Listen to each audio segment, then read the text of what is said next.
As the sun dipped below the horizon, two figures were locked in combat by a small river. Suddenly, Naruto swiftly withdrew his left hand, exclaiming in fear, "Sasuke, why are your pectoral muscles so exaggerated?"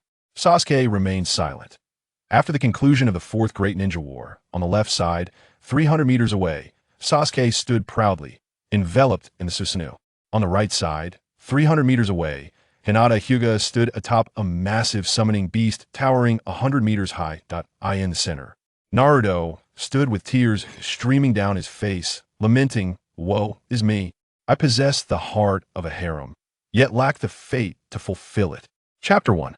The 3-year deadline has arrived. 3 years had passed since the binding of the system, yet not a single task had been issued. Nevertheless, Naruto, relying on his novice gift package, successfully became the most striking figure in the Ninja Academy. His days were filled with training alongside Sasuke or teasing the shy Hinata, a life of considerable contentment. Initially, as a time traveler, Naruto believed he would continue this way indefinitely. However, today an unexpected event unfolded. Give it to Sasuke. Not that. Give it to Sasuke. Not that. Yeah. As the sun set, the two figures by the river engaged in a fierce struggle, their passion palpable at a mere glance. Clang! Their kunai clashed in midair, sparks igniting around them. With his right hand gripping the kunai, Naruto, ever astute, perceived a flaw in Sasuke's defenses. "Watch me surprise attack." Naruto extended his left hand, launching a clawing assault towards Sasuke's chest. Clearly unprepared for Naruto's maneuver, Sasuke's expression shifted dramatically as she attempted to retreat. However, it was too late. Naruto beamed at Sasuke, a smile of victory adorning his face that he had succeeded. But success was not yet complete, for Naruto felt not the hardness of bone, but instead his palms sank into a vast expanse of softness. In that moment, Naruto was taken aback, yet it was too late to retract his attack. Realization hit him. He swiftly withdrew his left hand, stepping back in horror. "Sasuke, why are your pectoral muscles so exaggerated? Could it be that you've secretly donned some defensive gear?" Sasuke, clad in blue attire, her hair cascading over her fair, rosy cheeks, gasped for breath, one hand pressed against her slightly tingling chest, her eyes glaring fiercely at Naruto. Indeed, she was not known as Uchiha Sasuke, that was merely a guise. Her name was Uchiha Sachiko, named after her mother, Uchiha Mikoto, for the revival of the Uchiha clan and the pursuit of vengeance. Uchiha Sachiko had long presented herself as a male, leading everyone to believe she was Sasuke, a prodigious boy of the Uchiha clan. The air was thick with the heavy breaths of the two after their intense exercise. Sachiko removed her delicate hand from her chest, striving to regain her composure. Yet, the awkward atmosphere lingered between them, refusing to dissipate. However, to Naruto, Sasuke appeared exceedingly peculiar. He noticed the seriousness etched on Sasuke's softly contoured face, her movements as precise as ever, yet a strange bulge protruded from her left chest. Seeing this, Naruto felt compelled to speak up. "I'm Sasuke about that, He stammered, raising a hand to gesture towards Sachiko's petite frame, attempting to convey his concern. Sachiko furrowed her brows, her gaze dropping, and her expression paled instantly. Oh no! Naruto had uncovered her secret. The concealment had failed. Cursed Naruto Uzumaki, why did you have to exert such force? Incredibly, it was only partially ineffective. Sachiko, filled with embarrassment and anger, felt ill at ease under Naruto's scrutinizing gaze. She raised her arm to shield herself from his line of sight, her delicate lips parting to say, "Hey, are you still looking?" Naruto scratched his head, asking Sachiko, "Sasuke, you seem to be a girl." Upon hearing this, Sachiko's face turned crimson. "DDO, I need you to remind me whether I'm a girl or not." Naruto, now fully aware of Sachiko's identity, gasped in shock, staring at her in disbelief. As a time traveler, Naruto was well aware of the storyline. Uchiha Sasuke was undeniably male. Later, in Boruto, he married Sakura Haruno, and they had a daughter named Uchiha Sarada. All evidence pointed to the fact that Uchiha Sasuke was indeed a male. Yet, what an absurd turn of events. If Sasuke was a girl, what would become of Sakura? Naruto was perplexed. He turned to Sachiko and inquired, "Sasuke, what is going on?" Sachiko lowered her head, her hair veiling her delicate features, preventing Naruto from discerning her expression. This place, a river adjacent to the Uchiha compound, was chosen for training due to its seclusion. allowing Naruto and Sachiko to practice undisturbed. Moreover, it was conveniently close to Sachiko's home that at times, when Naruto trained too far and didn't wish to return, he could easily stay at Sachiko's residence. Sachiko walked back home in silence, her figure exuding an indescribable solitude. Naruto secured his kunai, aware that today's training had come to an end. In light of this revelation, Naruto discovered that Sachiko was indeed a girl, yet she walked home with an expression devoid of hope. Naturally, Naruto could not allow her to return alone. He considered that Sachiko would likely be very upset upon having her secret revealed. What if she took it to heart? This was a distinct possibility, as the Uchiha clan was known for their sensitivity towards emotions. Even the slightest change in tone could be detected. However, before following Sachiko, Naruto needed to confirm something. System, open the attribute panel. Ding. The attribute panel has been opened. Host, Uzumaki Naruto. Bloodline, Uzumaki bloodline activation, 12. Chakra nature, wind. Overall rating, 199. Techniques, shadow clone technique, transformation technique. System points, 0. After reviewing the changes on the system panel, Naruto nodded in satisfaction. Decent gains. His overall rating had increased by 1 point. The overall rating, according to the system, represented a composite score of various attributes such as chakra control, chakra volume, chakra strength, physical strength, recovery, ability, combat experience, and intellect, among others. In essence, the overall rating was indicative of a ninja's combat prowess. When he first bound the system, the novice gift package had activated Naruto's Uzumaki bloodline to 10%. In the 3 years that followed, he had managed to activate only an additional 2% through training. At this rate, it seemed unlikely that Naruto would ever fully activate his bloodline. Yet, there remained a possibility. Should the system issue tasks to Naruto? System, are there any tasks for today? Ding. 2 hours remain in the 3-year deadline. The system will issue a task based on the host condition at that time. Please be patient. Chapter 2. Only children make choices. Naruto had no intention of standing idly for 2 hours waiting for the system, but he hastened his pace, following Sachiko along the river until they reached a large gate, entering the Uchiha compound. Once bustling with life, the Uchiha compound now barred entry to outsiders. However, now only Uzumaki Seiko remains of the Uchiha clan. Naruto is uncertain whether the old customs still apply, but he knows they certainly do not pertain to him, Uzumaki Naruto. After all, he and Seiko are good friends. The ground, paved with bricks, is overrun with weeds sprouting from the cracks, and the surrounding houses are cloaked in dust, with crumbling walls a common sight. It is indeed lamentable to witness the once great Uchiha clan reduced to such a state. Sako's home is quite spacious, and after a brief walk, Naruto spots a prominent house.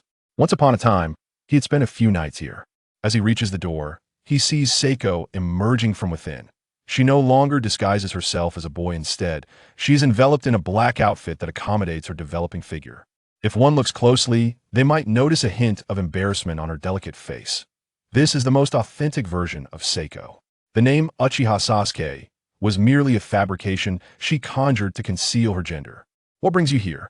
It's still early, you should return home, Seiko says, clasping her hands behind her back, her grip tight despite her outward calmness.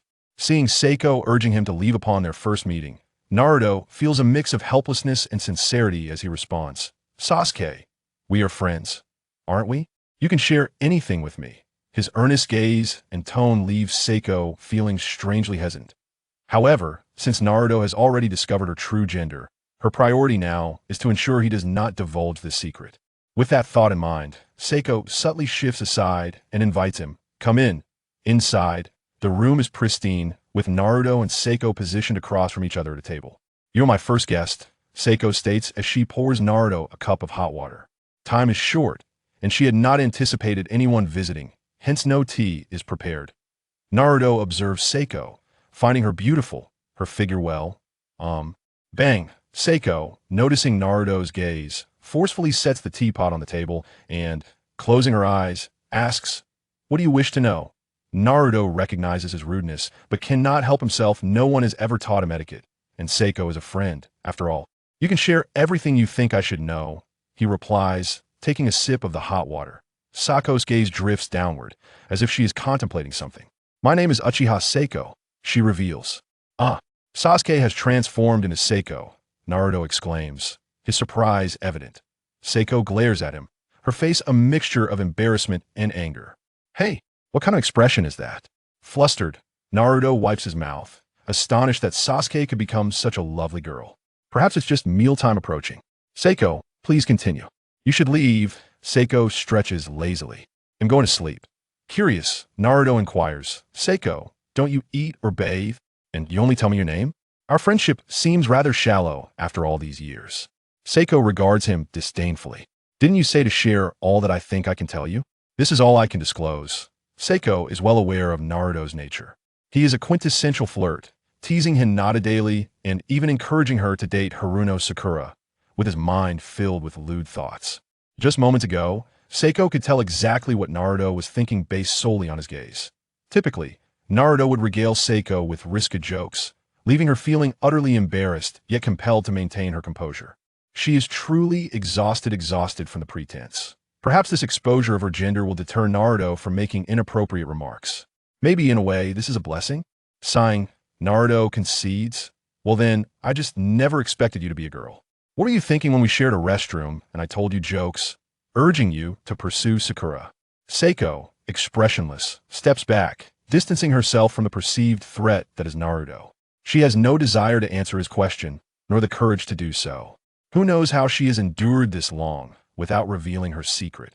Had it not been for Naruto's unexpected grip during training, she might have concealed it for much longer. Seiko, why are you running? I want by, he chuckles. Don't you know me? Am I really that much of a villain? Naruto rises and approaches Seiko, even playfully mimicking a grabbing motion with his hand, as if the memory of her softness still lingers at his fingertips. Sako's face pales at the sight. What do you intend to do? In a habitual motion, she reaches for her waist, only to realize her earlier foolish decision. In pursuit of aesthetics, she neglected to wear her ninja tool pouch. How foolish! It's merely Uzumaki Naruto, and yet, at that moment, Seiko was unaware of her decision not to wear it for the sake of appearance. Naruto inches closer, until they are almost nose to nose. He can even hear the rhythm of Sako's heartbeat and her breath. Seiko swallows hard, her voice firm yet shaky as she warns, do not speak of this to anyone. Naruto gently wraps his arm around her slender waist, locking his gaze onto hers. Of course I wouldn't. If I did, I'd only increase my competition. In that instant of contact, Sako's body stiffens, her eyes widening. She inhales deeply, yet her nerves prevent her from exhaling. Uzumaki Naruto, I advise you. You know you can't dissuade me. He interrupts, declaring, I suddenly realize that we are a perfect match, Uchiha Seiko. What about Haruno Sakura? What about Hinata Hyuga? What about Tsunade? What about Yuhi Kurenai? What about Konan? They can all go to hell. Seiko is taken aback, bewildered by the onslaught of names he has rattled off. Who are all these people? She asks incredulously. And what do you mean? As Naruto's words echo in her mind, Seiko feels a surge of anxiety. Typically, Naruto shares a close bond with Hinata, and amidst their daily interactions, Seiko, a girl trying to maintain her mental health, finds her feelings stifled in a world where she's often overlooked. Her teeth begin to chatter as she nervously inquires, what about Hinata? Naruto shrugs nonchalantly. What about her? Only children make choices like that. Chapter 3. The scoundrel shall meet his doom on ordinary days. Susanoo had been profoundly influenced by Naruto's cultural teachings. She was well aware of the meanings behind phrases like only children make choices, adults take everything, and expressions filled with exclamations. Suddenly, Susanoo found herself in disarray. She forcefully pushed Naruto away from her, her voice laden with disdain. Get out of my room, you despicable scoundrel. With that, she resolutely turned on her heel and left Naruto alone in the living room. Naruto sighed softly. I was quite excited initially, but never mind. This isn't something any ordinary person could accept. After murmuring to himself, Naruto too departed. In truth, much of the ninja world remained entrenched in a somewhat feudal era, where having numerous concubines was commonplace. Naruto could never comprehend why others could indulge in such behavior while he could not. Meanwhile, the so-called 3-year period set by the system had finally concluded. Beep. Host, the scoundrel shall meet his doom. Beep. This is how I am. Beep. Please refrain from mimicking the system's speech. Beep. Hurry up and present something of substance. Stop dilly-dallying. As he bantered with the system, Naruto made his way home. 3 minutes after Naruto's departure, Susanoo cautiously peeked out from behind the house, and, upon seeing the empty room, let out a cold snort. Not even an explanation. That detestable Uzumaki Naruto. As she stood there, contemplating the desolate space, she wondered, could it be that I was too impulsive? No, that shouldn't be the case. Normal individuals would find such a revelation utterly intolerable. This was the ninja village, not the Lord's estate. Yet, the ninja village still fell under the jurisdiction of the Lord's estate. The circumstances within the ninja village were merely a microcosm. The situation of the Lord's estate represented the global mainstream. Therefore, Naruto's thoughts were perhaps quite rational. Rational? No. We are in the ninja village. That is not normal at all. He was perpetually grinning and often shared lewd jokes. It was evident that he was. Damn it. Why must it be Naruto? If only Naruto's personality could be swapped with Haruno Sakura's. Zuo-chin stood frozen, her mind embroiled in a fierce internal struggle. Suddenly, she shook her head. No. A swap is not feasible. If Naruto and Sakura were to exchange personalities, the outcome would be even worse. The distinction lies in the fact that Naruto becomes infatuated upon seeing beautiful girls, while Sakura's obsession is solely with Zuo-chin, albeit with far greater intensity. Beep. The host understands. Beep. Please refrain from mimicking the system's speech. Thank you. Beep. I am quite willing. Just let me traverse. Thank you. Beep. Traversal in progress. Please do not mimic the system's speech. Thank you. Naruto argued with the system all the way home, finally grasping its function. Firstly, it issued tasks, rewarding Naruto upon their completion. Secondly, the system possessed a marketplace where one could procure any item, limited solely to those within the Naruto universe. Thirdly, the tasks issued by the system could pertain to either this ninja world or other ninja realms. This meant that under certain circumstances, Naruto would need to traverse to other realms to fulfill the system's tasks, akin to completing missions in parallel universes. The first task, number 669. In the ninja world, Yakushi Nanoyu and Yakushi Kabuto were on the brink of mutual destruction, and Naruto was required to save them. Successful completion would reward him with mastery over wind chakra. In the 669th ninja world, within the land of Earth, a deadly chase unfolded on a moonless night. Having undergone rigorous training, Yakushi Kabuto maintained a calm demeanor. Unperturbed by the approaching rock ninja, the two engaged in a fierce battle by a riverbank. Kabuto, a genius in his own right, exhibited an alarming rate of growth, having surpassed Yakushi Nanoyu at a young age. Indeed, the rock ninja in question was none other than Yakushi Nanoyu in disguise. Yet, Kabuto remained oblivious, as Nanoyu's face was concealed by a mask. As the battle escalated, Nanoyu found herself at a disadvantage, perilously close to being struck down by Kabuto. Just when the situation seemed dire, a figure descended from the heavens, leaving both the visible and hidden spectators in astonishment. The tides of battle shifted. Kabuto, uncertain of whether this newcomer was friend or foe, retreated cautiously, gripping his kunai with vigilance. Meanwhile, Nanoyu, having only seen altered photographs of Kabuto through Danzo's manipulations, remained unaware that the white-haired youth before her was indeed Kabuto. In the shadows, several root ninjas exchanged incredulous glances, bewildered by the emerging figure of Naruto. Who was this person? Could he possibly be reinforcements sent by Lord Danzo? Uncertain, they noted his lack of a mask. They decided to observe the situation, contemplating that if matters escalated, they might have to eliminate both Kabuto and Nanoyu. However, lurking in the shadows was a serpent. In its eyes reflected Naruto's form. Orochimaru frowned deeply. Is that the wave of the fourth Hokage? No, it can't be. Judging by the whiskers on his face, it must be Uzumaki Naruto. How did he arrive here? No. Why has he matured so quickly? In the heart of the battlefield, Naruto grumbled as he rose, only to find a ninja on either side of him. Armed with the knowledge imparted by the system, Naruto comprehended precisely how to thwart Orochimaru's and Danzo's schemes.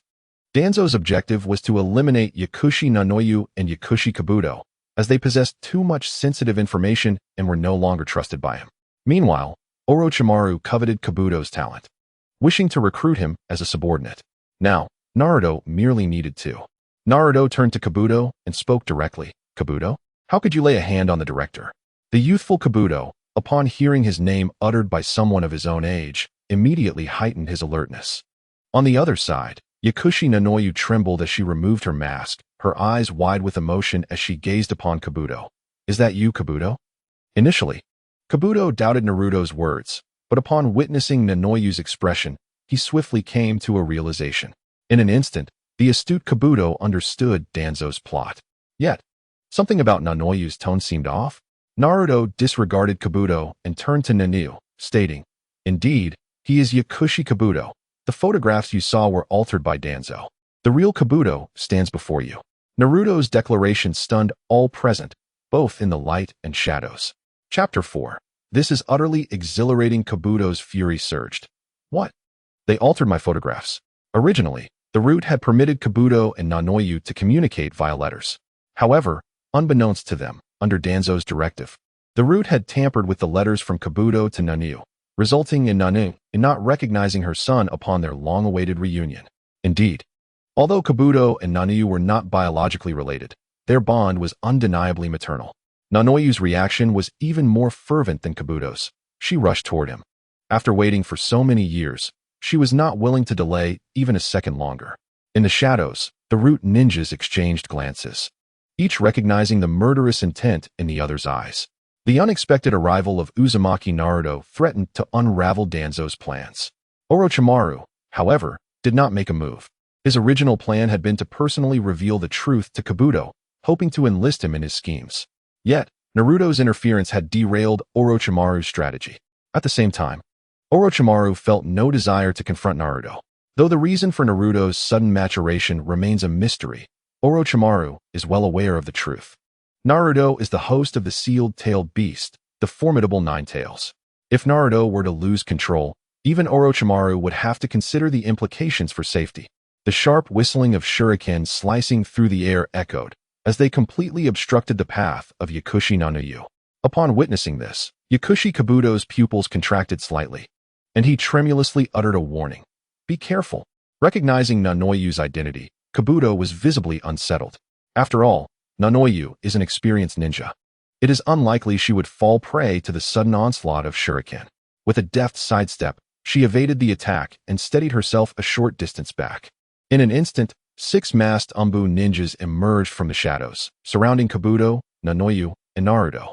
Kabuto, unable to accept the unfolding situation, exclaimed, "Why is the root doing this?" He was aware that these individuals were not from Konoha's Umbu, but from Root. Nanoyu, without hesitation, surmised the reason. "We know too much." Nanoyu and Kabuto regrouped, with Naruto standing not far behind. Although Kabuto possessed greater strength than Nanoyu, his experience was clearly lacking. He turned to Naruto and inquired, "Who are you? How do you know about this?" Nanoyu interjected, "The priority now is to survive." Naruto nodded affirmatively. "Indeed, good luck to you both."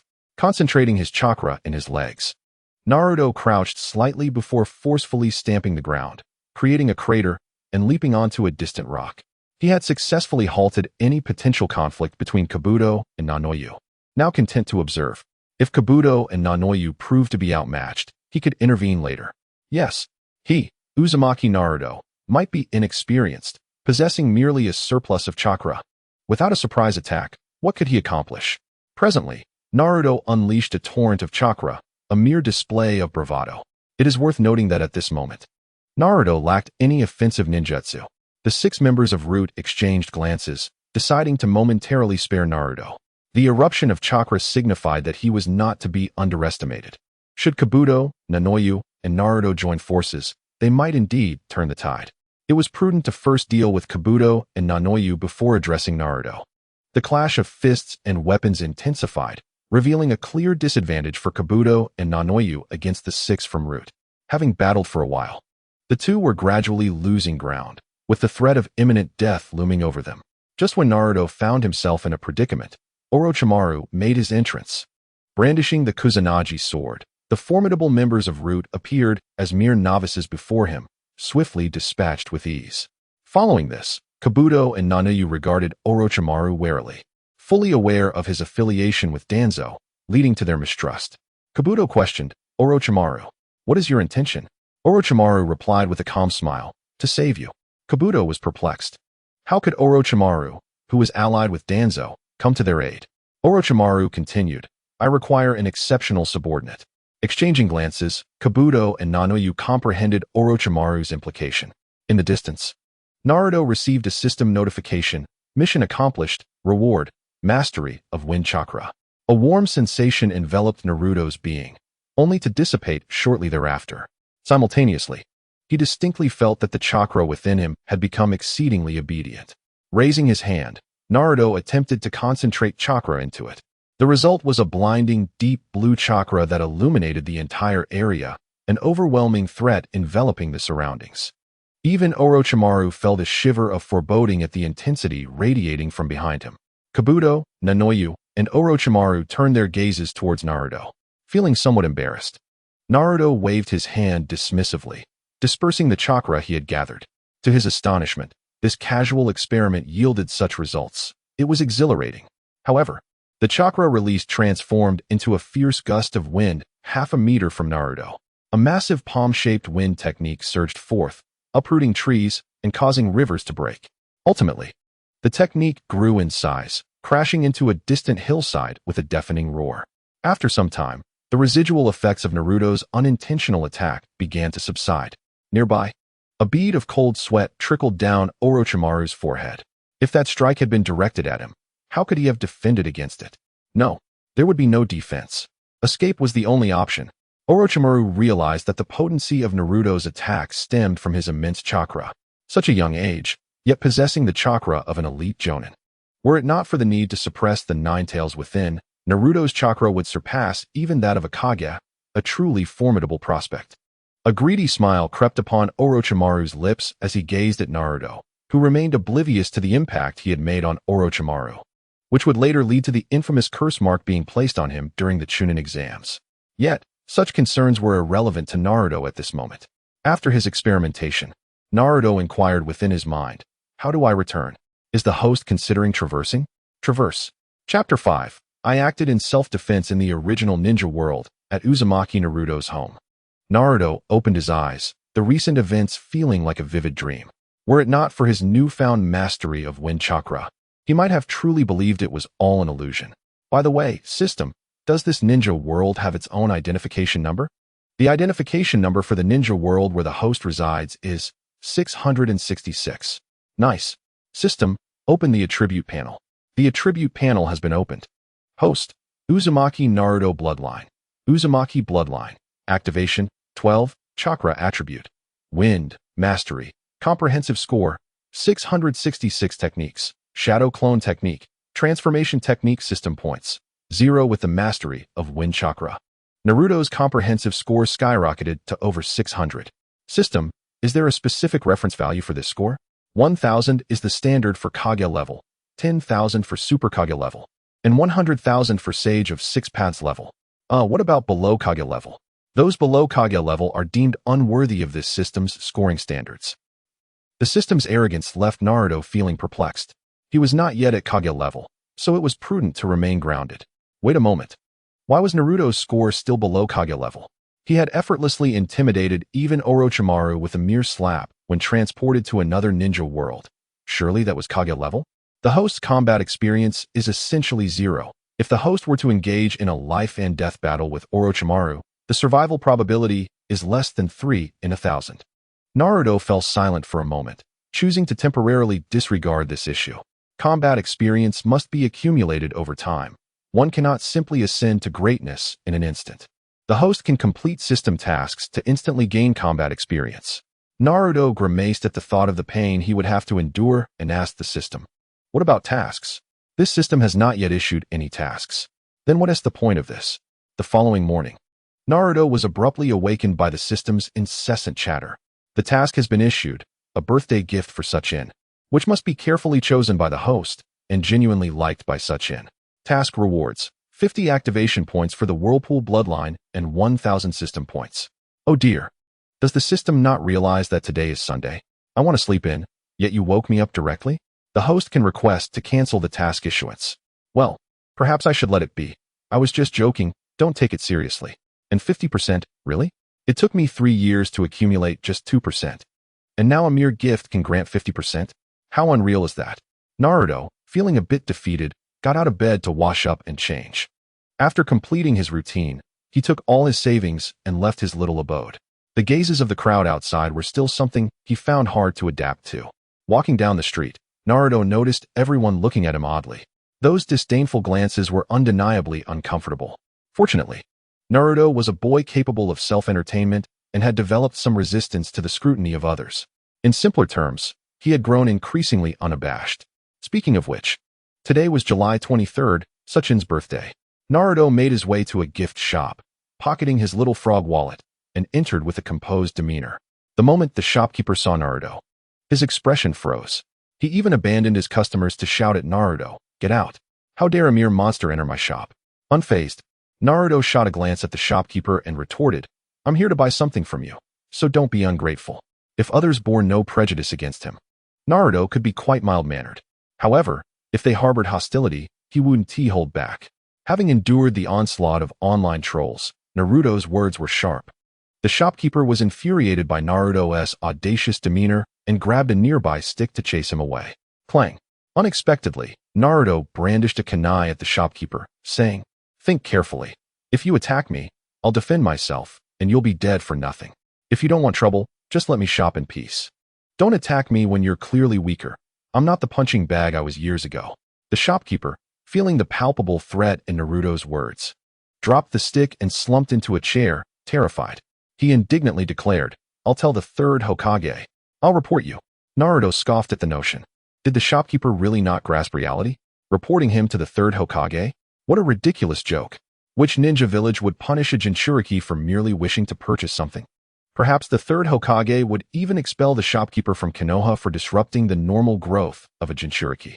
If Naruto were the shopkeeper, he would bypass the third Hokage and report to Danzo, who could indeed create trouble. Unfortunately, someone like the shopkeeper would never meet the elusive Danzo, hidden away like a rat underground. He probably didn't even know who Danzo was. Naruto leisurely picked out a gift for Sachin, completely disregarding the other customers and the shopkeeper. One pink-haired customer looked at Naruto with exasperation and remarked, "Naruto, you're still the same." Hearing this, Naruto turned to find Sakura Haruno holding a toy bear. Sakura waved kindly at him, "Hello." Naruto understood that Sakura's friendliness stemmed from her good relationship with Sachin. She wanted to connect with Sachin through him. However, Sakura was unaware that the Sasuke she admired was, in fact, Sachin. "Oh, hello?" Naruto replied, glancing at the bear in Sakura's hands. "Buying a gift?" Sakura eagerly approached, putting her arm around Naruto's shoulder and whispering, "Yes, Naruto. Today is Sasuke-kun's birthday, so I must find a way to get his attention." As she spoke, drool dripped from her mouth. Who knows what strange thoughts crossed her mind. Faced with Sakura's fanciful ideas, Naruto stifled a laugh and asked, "Do you think Sasuke likes toy bears?" Sakura giggled, "Of course. No one can resist the charm of a bear, not even Sasuke-kun. By the way, Naruto, could you take me to the Uchiha compound today? In return, I'll make you a bento." Chapter 6. Sundara. Are you still daring to bring out your dark cuisine? Naruto playfully criticized Sakura. "I'm not saying you're bad, but other girls are so gentle. And then there's you. If I were Sasuke, I wouldn't look your way." Sakura, hot-tempered, retorted angrily, "What? You're saying my cooking isn't good? Haven't I made you all plump and healthy? Just because I'm not gentle with you doesn't mean I'm not gentle with everyone else. How dare you?" Naruto Uzumaki. Indeed, over the years, Naruto's money for meals was never enough. The main reason he ate well was that Sakura brought him food daily to get closer to Sasuke. Regardless of her motives, it was undeniably true. Having grown accustomed to Sakura's cooking, it was one reason Naruto teased her about it. Hearing her words, Naruto felt he was being too harsh and scratched his head, saying, "All right, it's my fault. Your food is delicious, I like you, and I could almost say I'd like to put you in your place right now." "Sakura? What nonsense are you saying?" The banter between Naruto and Sakura was their usual dynamic. After a while, Naruto suddenly asked Sakura earnestly, "By the way, if you were to prepare a gift for a girl, what should you choose?" Sakura looked at Naruto in surprise. "Huh? A gift for a girl? Well, that depends on her personality. Who are you planning to give it to? I can help you pick something." She continued, "Different girls have different attitudes toward different gifts, so you probably wouldn't understand." Naruto looked at Sakura in disbelief. "What else with that expression, as if your IQ can't comprehend?" "Well, it's someone quite special. But I want to tell you." Upon hearing this, Sakura became intensely curious, her eyes practically blazing with intrigue. "What? It's not Hinata? Who is it then?" Naruto smiled mysteriously, appearing enigmatic. If Sakura knew he was giving a gift to Sachin, one could only wonder how she would feel. However, Naruto couldn't bear to see her dreams shattered. After all, Sakura had helped him, and Naruto's attitude towards her was one of mutual assistance. But this was something he couldn't help with. Naruto certainly couldn't resurrect Mikoto Uchiha and Fugaku Uchiha to create a doll named Sasuke Uchiha to be raised for 11 years in another world before crossing over to this one. Could he? That would be too absurd. You'll just have to wait and see.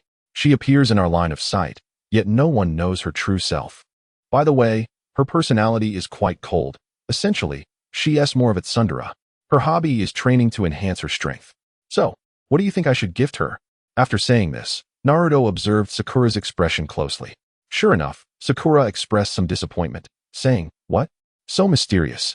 However, where can one find girls who are specifically devoted to training and enhancing their skills? Moreover, what exactly is this personality trait you refer to as tsundere? I have never heard of it before." Naruto accurately explained. Tsundere refers to individuals who, in an effort to conceal their shyness and bashfulness, adopt a facade of arrogance and inconsistency in their words and actions. Yes, that's the essence of it. As he spoke, images of Sasuke and Sakura flashed through Naruto's mind. Both Sasuke and Sakura possess a hint of that tsundere quality. Sakura, lost in thought about Naruto's description, incredulously remarked, So that's what tsundere means? Naruto, with curiosity, inquired, "Are you a tsundere?" Sakura's cheeks flushed as she stammered.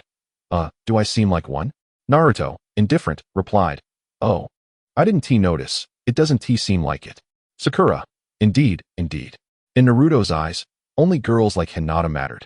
Someone like me, with a flat chest, certainly didn't qualify for his attention. Contemplating this, Sakura cast a glance at her own unremarkable figure, feeling a pang of pessimism. I hope Sasuke isn't like that. If only Naruto knew what Sakura was thinking, he would laugh uncontrollably, for he was well aware that Sasuke's development far surpassed Sakura's. When the day comes that Sakura discovers Sasuke is actually Sasuke Uchiha, and that he is indeed older than her, what expression will she wear then? This was something Naruto eagerly anticipated. After a moment of contemplation, Sakura wrapped her arms around Naruto's shoulders, wearing a mischievous expression. So, what about her? Isn't she a tsundere?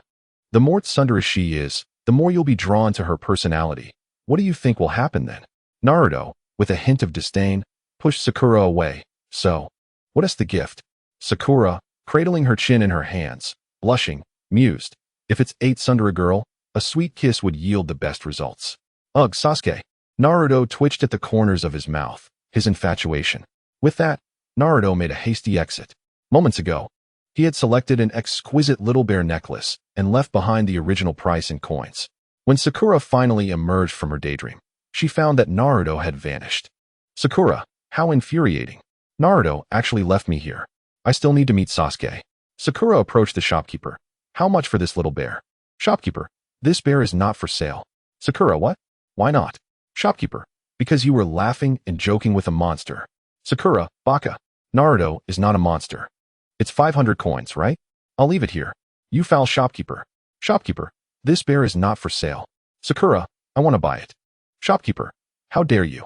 You are too arrogant, trying to force a sale. I'll report you to the Hokage. Sakura, ugh. Are you out of your mind? Does the Hokage have time for such trivial matters? Shopkeeper, how can you, a girl, speak so crudely? Feeling unfairly treated, the pink-haired girl angrily tossed down 500 coins and stormed out. The term was something Sakura had learned from Naruto. He claimed it was an interjection, expressing surprise. Akin to what the heck? Chapter 7. The First Kiss Naruto. Uzumaki Naruto. Wait for me. Sakura exerted all her strength to catch up with Naruto, breathlessly questioning, "Why did you leave me there alone?" Naruto glanced at the fine sheen of sweat on Sakura's forehead and calmly explained, "Because once you get lost in a daydream, I don't know how long it will take for you to snap back." Sakura, exasperated, looked at Naruto.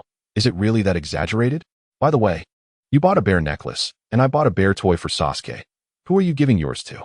Naruto's behavior was unusually peculiar, and Sakura was well aware of Naruto's circumstances. Living on the village's meager allowances each month, he usually couldn't even afford a bowl of ramen.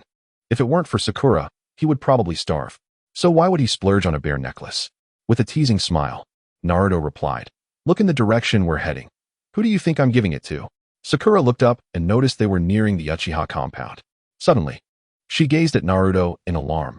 Naruto, you're not trying to pursue Sasuke as if he were a girl, are you? Ah.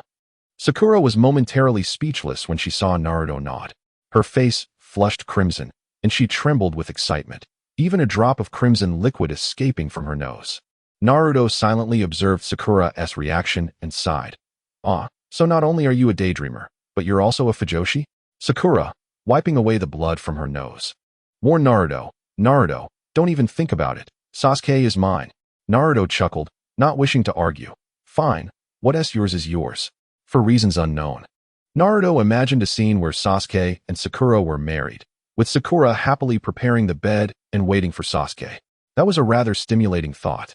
Meanwhile, Sakura regarded Naruto with disdain as he fell into his daydream, wondering what on earth was going through his mind.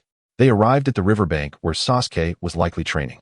Naruto led Sakura along the familiar path, and as expected, they spotted a figure throwing kunai at a large tree. Upon seeing Sasuke, Sakura immediately abandoned Naruto and rushed forward, waving her arms and calling out, Sasuke-kun, happy birthday. With that, she presented the bear toy to Sasuke, clutching it tightly. Naruto watched the scene with a smile, curious about Sasuke's thoughts. Sasuke, expressionless, regarded the plush toy before his gaze drifted past Sakura to Naruto. Sakura was unaware that this place was only accessible because of Naruto. How dare he invite Sakura here? That was truly malicious. Did Uzumaki Naruto really not know I am a girl? However, since Sakura was here to celebrate Sasuke's birthday, he had no reason to send her away. Thus, Sasuke endured the awkwardness and accepted the bear from Sakura. I understand, he said coolly, hoping Sakura would take the hint and leave. Yet, Sakura did not budge. Instead, she pouted and leaned closer to Sasuke, her long lashes fluttering as she closed her eyes. Sasuke took a step back, swallowing hard, and said nervously, Are you tired? If you are, you should go home and rest. Sakura opened her eyes in disappointment, her voice tinged with a hint of sadness. Didn't I tell you that if a girl closes her eyes, it means she wants you to kiss her? Sasuke, his expression still unreadable, took another step back, causing Sakura to feel frightened. Sasuke? Ultimately, Sasuke reluctantly said, Sakura, I still need to train. Can you please go home? This was already a very considerate request from Sasuke. Sakura sighed in disappointment and turned to leave, her back radiating an indescribable sense of melancholy. Once she had distanced herself, Naruto intended to say a few kind words on her behalf, as Sakura had helped him significantly over the years. However, before he could voice his thoughts, Sasuke coldly interjected, No need to say anything. Are you trying to make me pursue Sakura? You know my situation, right? Naruto shrugged helplessly. All right then. Sasuke drew out a kunai, and a spark of combat intent flickered in his eyes as he looked at Naruto. Naruto waved his hand. Hey, can we not start fighting as soon as we meet? Sasuke looked at Naruto in confusion. What else could it be? Naruto reached into his pocket, pulled out the bear necklace, and stepped forward to place it around Sasuke's neck. Here, today, is your birthday. Sasuke stepped back, distancing himself from Naruto, his pupils quivering slightly. Finally, he closed his eyes, attempting to calm his emotions. I have long discarded those useless things, so are you still going to fight today? During the time Suzuki had her eyes closed, Naruto had appeared before her without her noticing, one hand wrapped around her slender waist, and he leaned in to plant a kiss. The soft, fragrant scent lingered between them, and Suzuki, whimpering, forcefully pushed Naruto away, her anger boiling over. Uzumaki Naruto, what are you doing? As she spoke, she made a disdainful gesture as if to spit. Wiping the remnants from the corner of his mouth, Naruto innocently responded, Isn't it Sakura who said that when a girl closes her eyes, it means she wants me to kiss her? Suzuki's cheeks flushed crimson as she stammered, Why you? That was Sakura who said that. Not me. Not me. Naruto shrugged nonchalantly. It doesn't matter. After all, you are all girls, and generally, you all are quite similar. Suzuki retorted, Noticing the ominous expression on Suzuki's face, Naruto quickly added, I think I misunderstood you. Meanwhile, he was curious as to why the system's voice hadn't chimed in yet. Ding. Reminder. Suzuki must sincerely accept the host's gift to complete the task. Accompanied by the system's prompt, Suzuki clutched the cheap bear necklace around her neck and said flatly, Do you think I like bears? Don't you? Naruto forced a smile, cursing Sakura repeatedly in his mind. Damn it, Sakura. Saying no one can resist the allure of a bear, and this is what I get? Uzumaki Naruto. Have you misunderstood something? If you no longer wish to train with me, then leave this place and never return. Suzuki was infuriated, questioning what was happening today. Chapter 8. Who needs your affection? One after another. First Sakura wasted her time, and now Naruto had lost his mind. Even gifting her a bear necklace for some birthday celebration. Was she, Uchiha Suzuki, truly behaving like a childish girl? Birthdays? What a waste of time. Your behavior is truly exasperating. Naruto sighed. Clearly a beautiful girl, yet you choose to act like a boy and even refuse to celebrate your birthday. Suzuki's expression darkened entirely. Gripping the bear necklace tightly, she glared at Naruto, her voice seething. You know nothing, so don't expect me to live like a normal person, alright? In the entire world. Few understood Suzuki, and Naruto was her only friend. However, ever since he discovered she was a girl, he had seemingly transformed into someone entirely different. One could only say, how fitting. Naruto gazed at the slowly rising sun, lost in thought. Suzuki, life is not solely about vengeance. You think I don't know? And you? Who I cannot shake off. Suzuki glared at Naruto, venting her frustration. Naruto scratched his head awkwardly. Indeed, if you don't like it, then forget it. He stepped closer to Suzuki, reaching to remove the necklace from her neck. However, Suzuki took a step back, warily watching him, pouting as she warned, "What are you doing? Just because I don't cherish it doesn't mean you can take it back." Ding. System task completed. Reward. 50 activation points for the Uzumaki bloodline. Naruto looked at Suzuki with a smirk. Ah, at Sundara girl? I like that. Suzuki's face flushed bright red. You idiot. What are you saying? Who needs your affection? With that, she turned her gaze away, her heart racing. Despite knowing Naruto's nature, she still couldn't decisively tell him to leave. Ah, what a torment. Naruto's expression stiffened. An excruciating pain surged within him, causing cold sweat to cascade down his brow. What the hell? What's happening? When he received the beginner's gift with that 10% activation, it had indeed been painful, but not this agonizing. It felt as if someone were mercilessly tearing apart his insides with a steel saw, every nerve enduring unbearable strain. As Naruto saw Suzuki's proud visage blur before him, he collapsed to the ground with a thud. Suzuki, startled by the noise, rushed to his side, kneeling beside him. Naruto? Naruto, what's wrong? Don't scare me. She quickly began checking his condition. Moments later, panic gripped her as she gazed at Naruto. What happened? He was just fine. That wretched guy, had he contracted some illness? Suzuki had never encountered such a situation and was momentarily flustered, but as a ninja, she quickly regained her composure, recalling Irika's teachings. Yes, to the hospital. Without a second thought, Suzuki scooped Naruto up. Fortunately, as a ninja, she was not weak like a damsel in distress. When Naruto opened his eyes again, he was greeted by a pristine white ceiling. Simultaneously, he heard Sakura's voice nearby. Ino, you probably won't believe this, but Sasuke carried Naruto to the hospital in a princess carry. Ino gasped, no way? Really? How thrilling. Sakura confirmed, of course it's true. I saw it with my own eyes. Ino continued, then aren't we in danger? Sakura shot back, what are you panicking for? They are all boys. Are you afraid they'll have babies together? Listening to their chatter, Naruto regained consciousness, glancing incredulously at Sakura. What are you saying? Don't spread such gossip at your age. Now, Naruto felt invigorated, full of energy, and in high spirits. He threw off the covers and sat up, startling the two girls beside him. Ino pointed at Naruto in terror. Sakura, Naruto has come back from the dead. Sakura echoed in astonishment. What's going on? Didn't the doctor say Naruto's condition was critical, and he could be in life-threatening danger? Naruto looked at Ino and Sakura helplessly. If you two keep cursing me, I'll have to take you both down. Ino and Sakura screamed, He's back from the dead. Outside the ward, Suzuki stared in shock at the exorbitant medical bills, her palms clammy with sweat. According to the doctor, Naruto's condition was dire. Without prompt treatment, he could perish.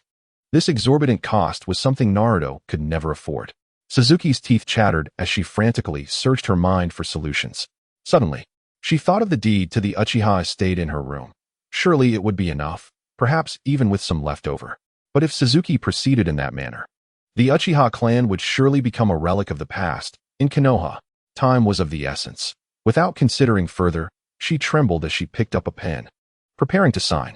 Naruto was all alone, without parents, struggling even to eat. How could he possibly afford treatment? If Suzuki abandoned him, he would surely not survive. Just then, within the ward, Ino and Sakura's terrified screams echoed. Suzuki jolted back to reality, rushing inside. Upon entering, she found Naruto lively, pointing at Ino and Sakura, mocking them. Showing no signs of illness, looking as robust as a bull. What was happening? The doctor who arrived was equally perplexed as he approached to examine Naruto. Minutes later, he concluded, his illness has completely healed, and there are no residual effects. With that, the doctor departed. Meanwhile, a burly member of Konoha's Umbu suddenly appeared in the ward. Addressing the doctor, by the order of the Hokage, provide full medical treatment for Uzumaki Naruto. Send the bill to the Hokage's office. After delivering his message, the Umbu gestured. SEAL team, prepare. Jonin team, prepare. Barrier team, prepare. Outside the hospital, numerous elite shinobi, having received their summons, hurriedly arrived. The Umbu members addressed the bewildered physician, urging him to take action without delay. The elite shinobi dispersed the crowd while the others remained on high alert. The doctor, astonished, stammered, Minister? Indeed, the Umbu minister wielded considerable authority within Konoha. This hospital was a private establishment and not one directly affiliated with Konoha. Thus their knowledge of Naruto was rather limited. What manner of individual could warrant such a disturbance at the Hokage Tower, prompting the Umbu minister to make a personal appearance? The doctor stuttered, but Uzumaki Naruto's condition has self-resolved. The Umbu minister, taken aback, exclaimed, what? He turned to survey the area, and indeed found Naruto standing nearby, comically admonishing two young girls who were bowing their heads in submission.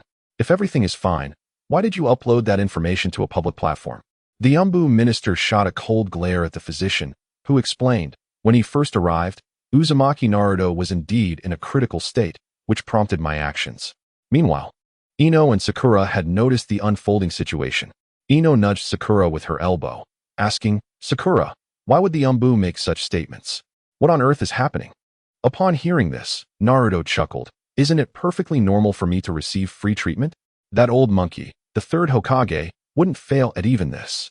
Sakura stared at him in horror. Naruto, did you just call the third Hokage an old monkey? Unfazed, Naruto replied, no matter, as long as the Umbu don't hear it. Suddenly sensing a presence behind him, Naruto turned around and inquired, excuse me, who are you? The Umbu minister introduced himself, and Naruto realized that despite his earlier comment about not being overheard, the minister had appeared right behind him. Lowering his head, Naruto half-heartedly admitted, I was wrong. The minister's lips twitched beneath his mask. This Jinchuriki was certainly audacious. However, he seemed unable to take any action against Naruto. As a Jinchuriki of Konoha, the general disdain from the populace could be overlooked, but if the higher-ups mishandled their attitude towards Naruto, it could potentially incite thoughts of defection within him, leading to significant loss for Konoha. With a cold huff, the Umbu minister warned, be more cautious next time. With that, he vanished in a puff of smoke. Inside the hospital room, only Naruto and the three girls remained. In Sakura and Ino's eyes, Saki was akin to Sasuke, thus forming a pair of boys and girls. Saki gazed at Naruto, perplexed, and asked, what on earth is going on? Why would the Hokage Tower take the initiative to cover Naruto's medical expenses? This private hospital charged significantly more than Konoha's, but was renowned for its exceptional skills. The crux of the matter wasn't the fees, but rather why Naruto garnered such attention from the Hokage Tower. Furthermore, the minister's swift arrival raised suspicions. Was there an Umbu shadowing Naruto? A plethora of questions swirled in Saki's mind. Initially, she had contemplated selling her land deed to cover Naruto's medical expenses. No. She, Uchiha Saki, would never entertain such foolishness. If Naruto were ill, she would simply ignore him, even if he succumbed to his ailment. Yes, indeed. Saki chose to dismiss her earlier impulse to sign and reassured herself internally. Why was there a willingness to cover his medical costs? Naruto smiled and replied, what's the big deal? Don't you know who I am? I am a Jinchuriki. How could a Jinchuriki be charged for medical treatment? Ino, Sakura, and Saki were left speechless. Having been unconscious for a considerable time, the sky had darkened. Ino and Sakura were soon sent home by Saki, leaving Naruto and her to stroll down the street. Thank you. Naruto suddenly broke the silence. Saki pouted. I merely took you to the hospital, and you healed on your own. My efforts were of no consequence. With a smile, Naruto gazed earnestly at Saki. I know you were considering selling your home to help cover my medical expenses. Regardless, I am truly grateful to have you as a friend. Indeed, while this world may not be ruled by money, Your actions deeply touched me. It was rare to find someone of Saki's caliber in this world. To claim that he was unaffected would be untrue. Naruto's heart was not made of stone, and he intended to express his gratitude to Saki sincerely. However, Saki, maintaining her stoic demeanor, remarked, "Boring. You should return home." At the intersection, both halted in unison. Yet Naruto disregarded Saki's advice and suddenly grasped her hand, leading her toward the marketplace. "Tonight, I shall let you sample my culinary skills," Naruto proclaimed with confidence. In both his past and present life, Naruto's culinary prowess had reached a commendable level, and he believed he could certainly satisfy Saki, a mere girl. "What are you doing? Let go of me," Saki protested, lowering her head in an attempt to break free, yet her efforts were in vain. Feeling the warmth of his hand, she resigned herself to follow him quietly. In truth, Saki was quite concerned about Naruto. After all, he was her only confidant. Thus, they entered the bustling marketplace, which was on the verge of closing down. Moments later, Naruto's boisterous voice erupted. "Damn it. I am paying for your vegetables. You should appreciate it. I've left the money here. You must sell them to me today." "Oh, you want to fight me? Think carefully. If you strike me, I will retaliate, and I can claim self-defense." Saki remained seated calmly on the mat, pondering. Why must he cook for me today? It's truly wasting my leisure time. Despite her thoughts, Saki couldn't help but feel anticipation, as she chose not to abandon Naruto to sleep alone. Before long, an array of dishes Saki had never before encountered was presented by Naruto. "What is this preparation?" Saki cautiously picked up her chopsticks to sample a piece of meat, her nose twitching slightly as she inhaled the aroma. In her childhood, before the Uchiha clan faced their tragic demise, those were the happiest times for Uchiha Saki. She had always been passionate about cooking, pestering her mother, Mikoto Uchiha, daily to learn how to create delicious meals. Yet, Naruto's methods were entirely new to her. With a grin, Naruto watched her, "Just a recipe from home. Give it a try?" Saki scoffed, "It looks unappetizing." "Then don't eat it so quickly. Leave some meat for me," she retorted, puffing her cheeks. The next morning, Naruto awoke feeling entirely refreshed. The abundant chakra coursing through his body instilled him with immense confidence. Even facing Uchiha Obito at this moment, Naruto would dare to provoke him boldly. Acknowledging this thought, Naruto realized he had become somewhat arrogant. Was this the consequence of rapidly enhanced strength leading to instability in his convictions? Regaining his composure, Naruto prepared his lunch for school, where students brought their own meals. The previous day, in celebrating Saki's birthday and expressing gratitude, he had spent quite a bit of money. The remainder of the month, he would have to rely on Sakura to make ends meet. After Naruto prepared 2 lunchboxes, he arrived at Satsuki's door and called out, "Satsuki, it's time to wake up for school. Did you engage in any activities after lying down last night? You're sleeping so soundly today." Naruto, feeling a bit mischievous, opened the door to check inside when he heard no response. However, to his surprise, he was met with a dazzling sight that made him gulp. "That holy light is my youth." Inside the room, Satsuki, embarrassed and furious, shouted, "Get out." Naruto quickly replied, "Yes, yes, yes."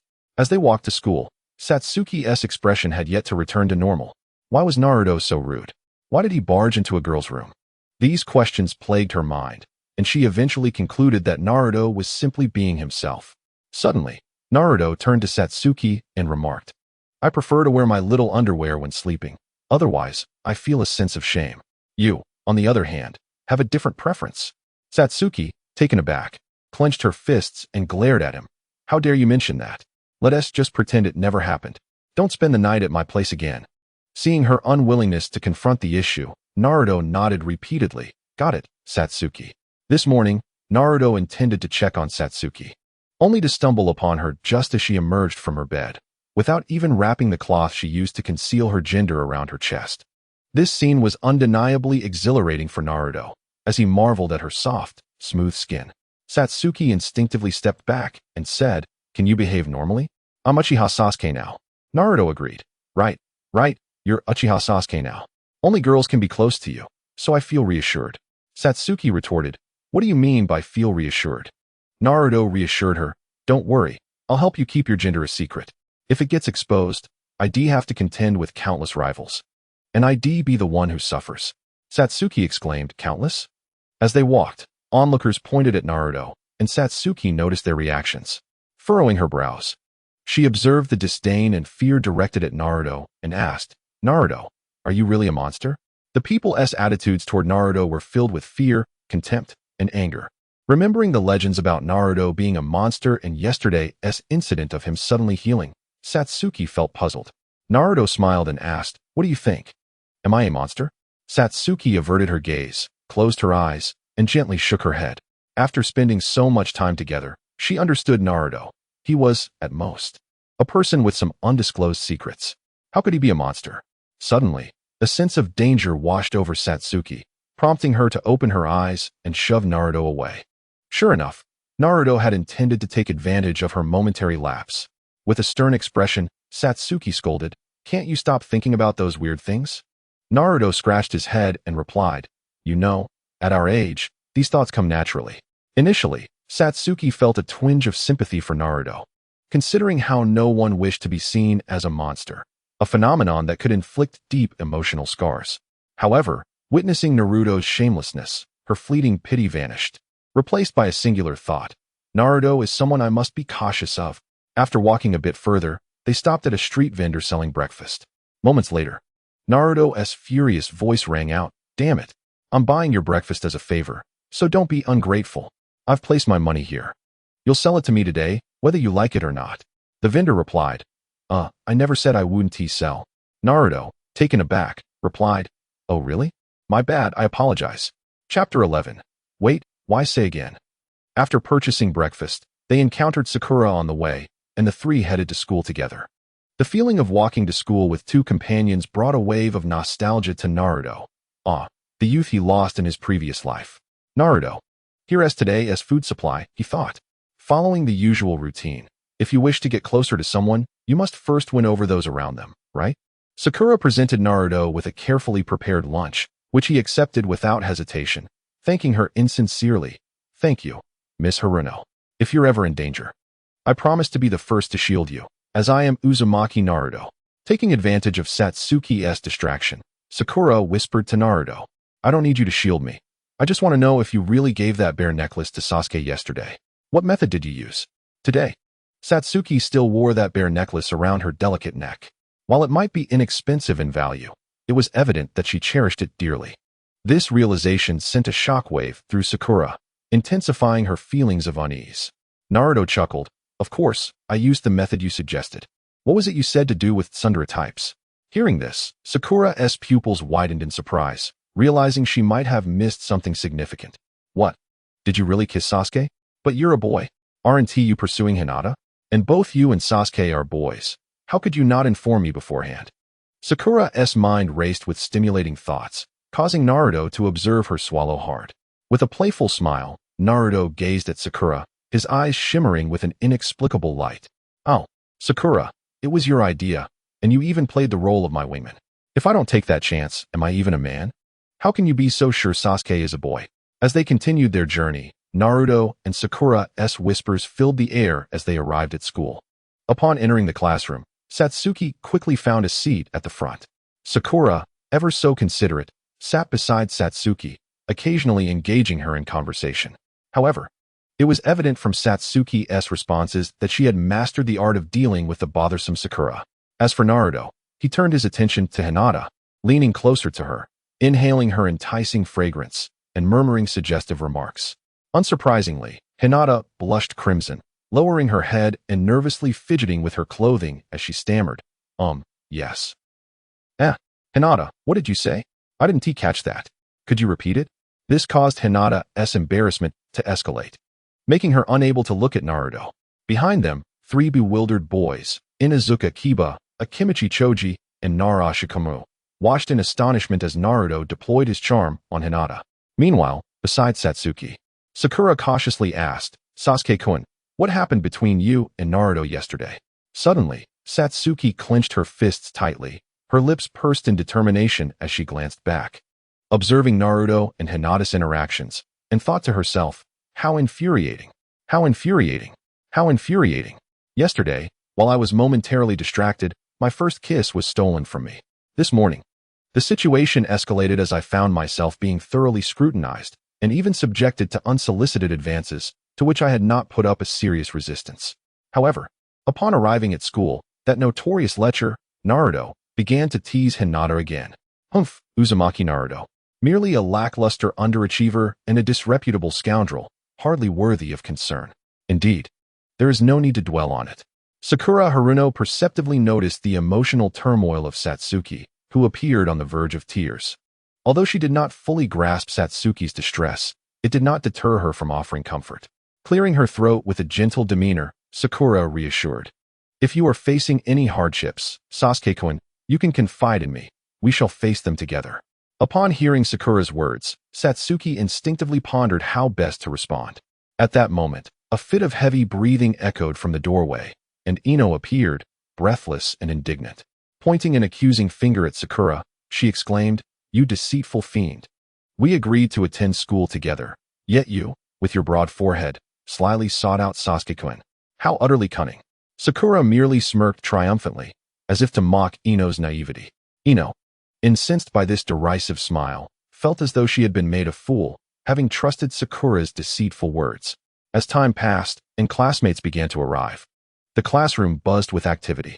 Meanwhile, Naruto, having observed that Hinata was returning to her usual self, seized his startling remarks and refrained from adding unnecessary pressure. After all, he would not want to make a spectacle of himself should Hinata faint in class. Suddenly, an amusing thought struck Naruto as he nudged Hinata's arm with his elbow, asking, "Hinata, can you use your Byakugan now?" After her initial nervousness, Hinata was now able to respond to Naruto's queries. She timidly replied, "Why yes, Naruto-kun." At that moment, Naruto recalled his promise to Satsuki to keep her gender a secret. A cold sweat trickled down his forehead as he thought, that was a close call. I almost let Hinata use her Byakugan on Satsuki. Indeed, it seemed he was quite reliable. He resolved to maintain the confidentiality of others' identities. When Naruto fell silent for a prolonged period, Hinata, slightly raising her gaze to observe him, curiously inquired, "Naruto-kun?" He quickly fabricated a casual excuse. "Hinata, you are amazing. You will surely become a great ninja one day." Hinata, oblivious to any suspicion, blushed with pride at Naruto's compliment, lowering her head shyly, which made her irresistibly adorable. Finally, Iriko arrived, prompting everyone to sit up straight in a show of respect for him. As time ticked away, Naruto began to feel drowsy when he heard the system's notification. Ding! Task issued. The inauguration ceremony of the 5th Hokage is about to commence. Please proceed to participate. Reward: Shadow Clone Technique. Ding! System. Is that the best reward you can offer? Do you believe I cannot master the Shadow Clone Technique in mere moments? The system ignored Naruto, seemingly immune to his protests. Ding! Would you like to traverse dimensions? System. Do you not see the flaw in your request? I am currently in class. You expect me to traverse dimensions now? Ding! Upon your traversal, the timeline in this world will pause, ensuring no one will discover your absence. Oh, if that is the case, then let us proceed. Under the scorching sun, Naruto suddenly found himself in an alleyway. How disappointing. I never expected such a trivial reward due to the simplicity of the task. Could you not offer something more challenging? Ding! Mission 334. Uchiha Madara and Senju Hashirama are convening for a 5 Kage summit, intending to coerce the world into signing an unjust treaty. Please embody the ideals of truth, goodness, and beauty, and eliminate Uchiha Madara and Senju Hashirama. Reward: Custom Eternal Mangeki Sharingan. Ding! Note: upon traversal, you will directly confront Uchiha Madara and Senju Hashirama. Naruto stood in the alley, silent for a long moment before finally speaking. What does custom mean? Ding!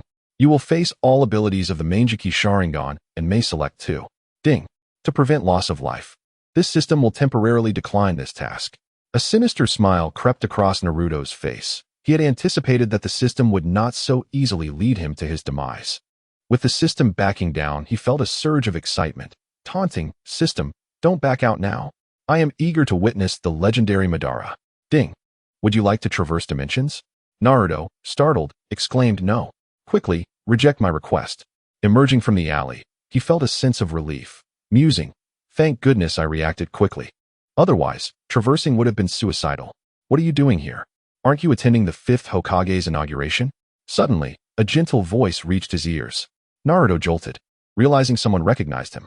Turning around, he was taken aback to see a 12-year-old Uchiha Sasuke, adorned with bunny ears and a cherubic smile, gazing at him. Even more startling was the sight of Uchiha Itachi holding Sasuke's hand. Sasuke, 12 years old? Uchiha Itachi? What on earth is happening in this world? Naruto remained speechless as Itachi smiled warmly. You must be my brother's friend. He can be quite troublesome, causing you trouble. Sasuke pouted. What are you talking about, brother? Naruto was momentarily stunned. Oh no, he's a boy. Yet, despite his shock, he maintained his composure, fearing his true identity might be revealed. With a dazed expression, he replied, yes, I understand. I will be on my way. After sending Sasuke and Itachi on their way, Naruto broke into a cold sweat. Just then, the vendor at a nearby stall called to him. If it isn't our little hero. Come, take some fruit, it's on the house.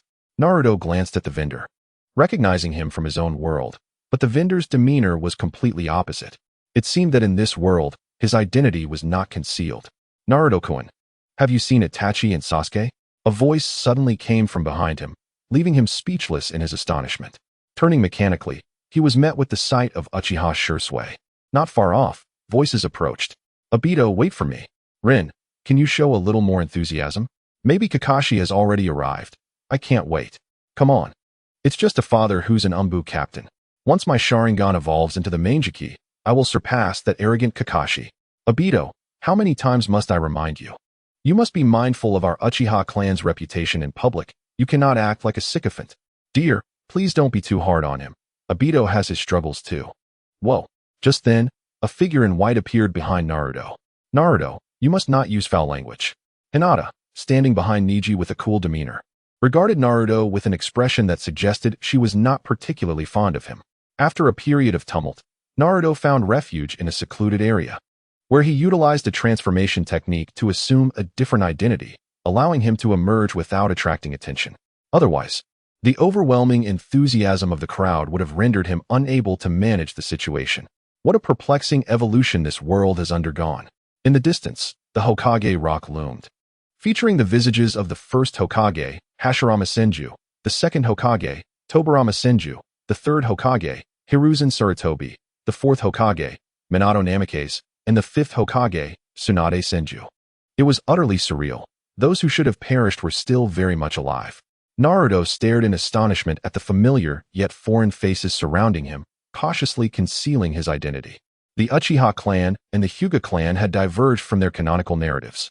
Now, the Uchiha clan boasted Itachi, Fugaku, Shursui, and Kagami, 4 pairs of Manjiki Sharingan.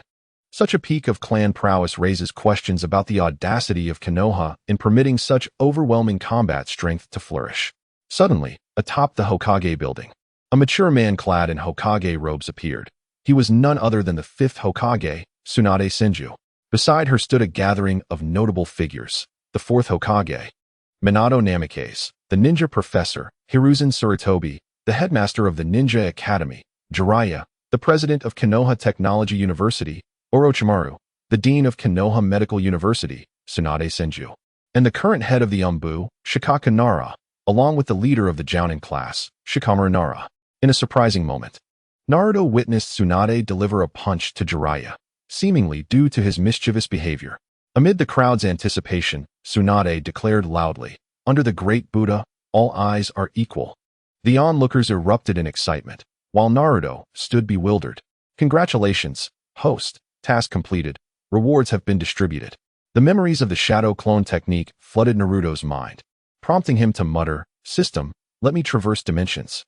Upon returning to his reality, Naruto began to reflect on the events that had just transpired. Perhaps that state represented the pinnacle of Konoha's development. Chapter 13. What kind of girl do you like?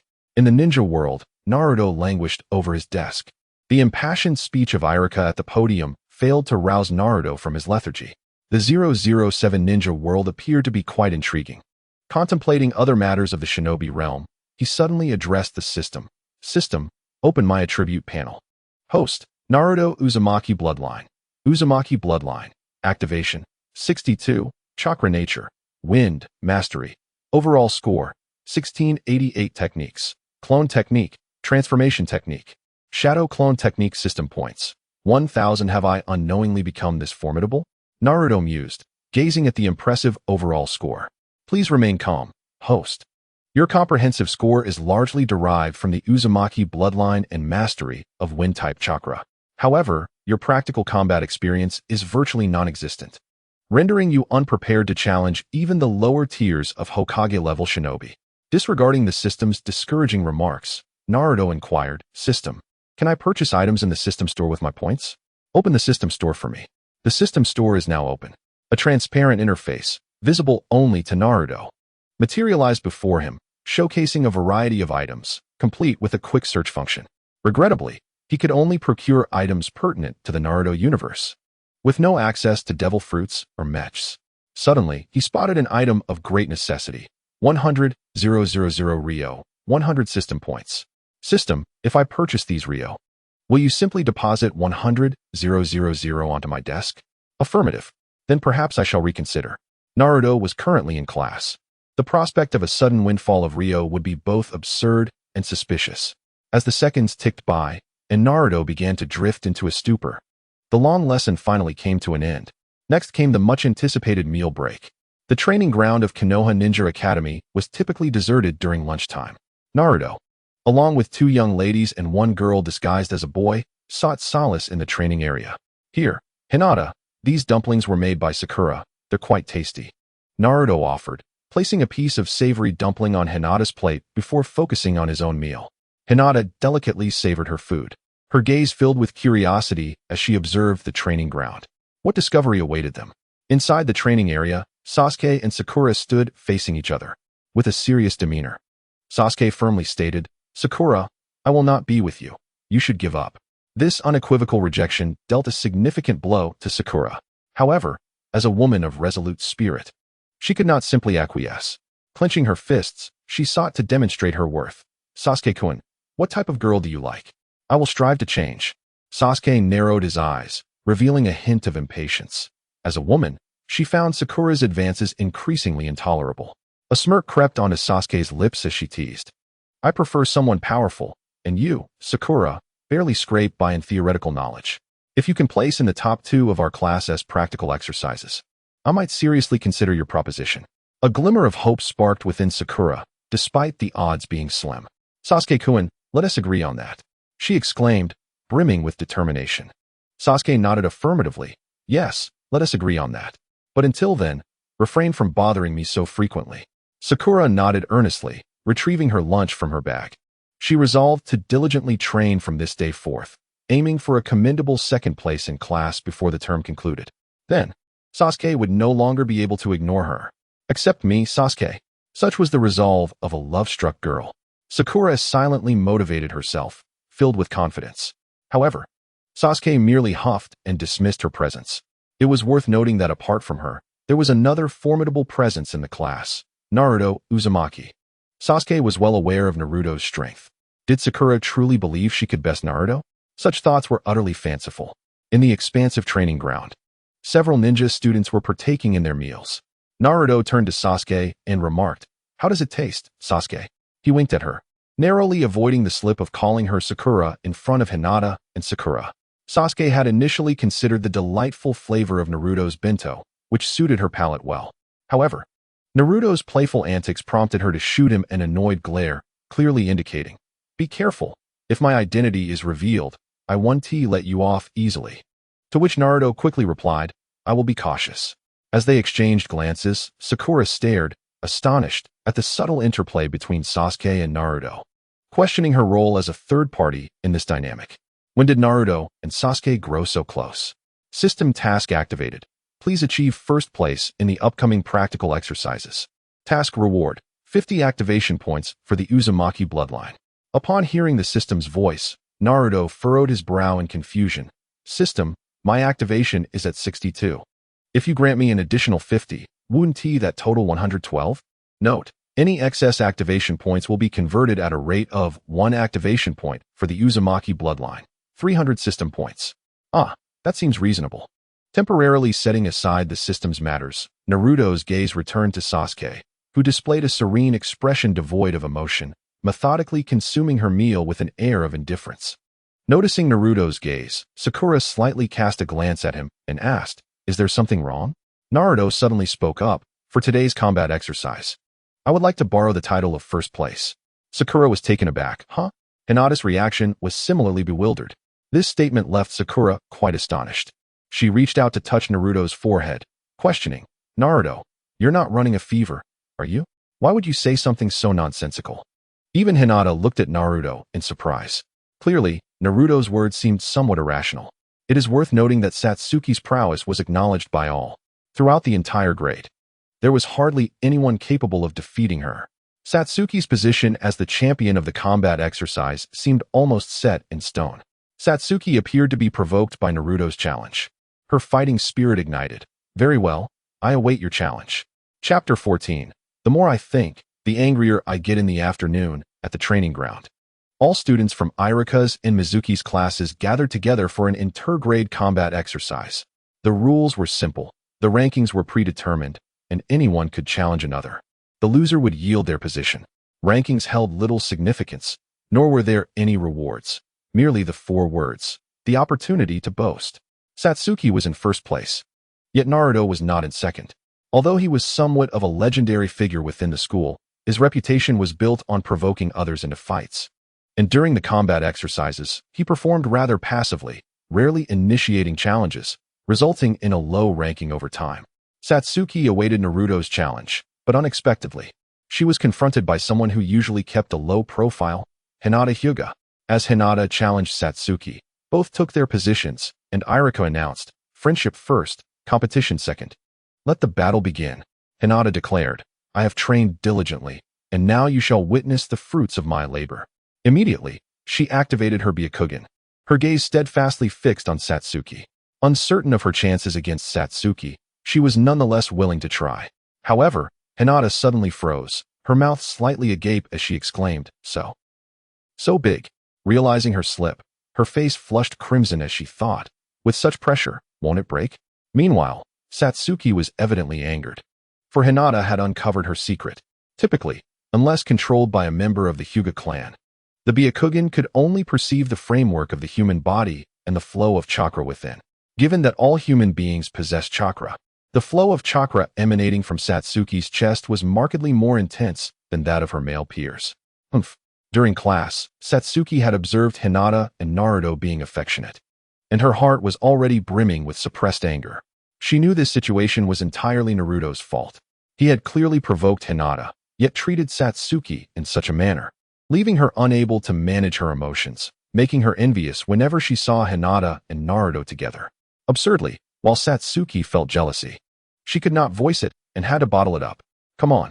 Satsuki closed her eyes tightly, then opened them to reveal her Sharingan, enhancing her already striking appearance. As Sasuke entered the arena, a chorus of young girls erupted in excitement, their shouts for Sasuke drowning one another out, as if they were eager to consume Satsuki whole. During such moments, Satsuki felt an odd sensation. She disliked hearing her name called in such a manner. The battles among genin were primarily based on taijutsu. Moreover, the combat exercises prohibited overly aggressive ninjutsu.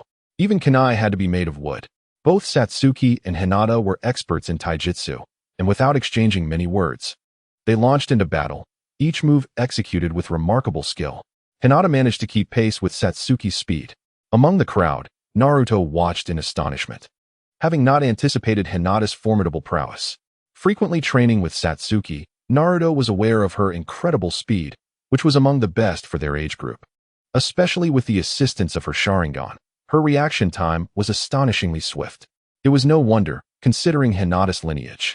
However, as Satsuki gradually activated the unique features of her Sharingan, her dynamic visual acuity heightened, and her attacks became increasingly fierce, leaving Hinata struggling to keep up.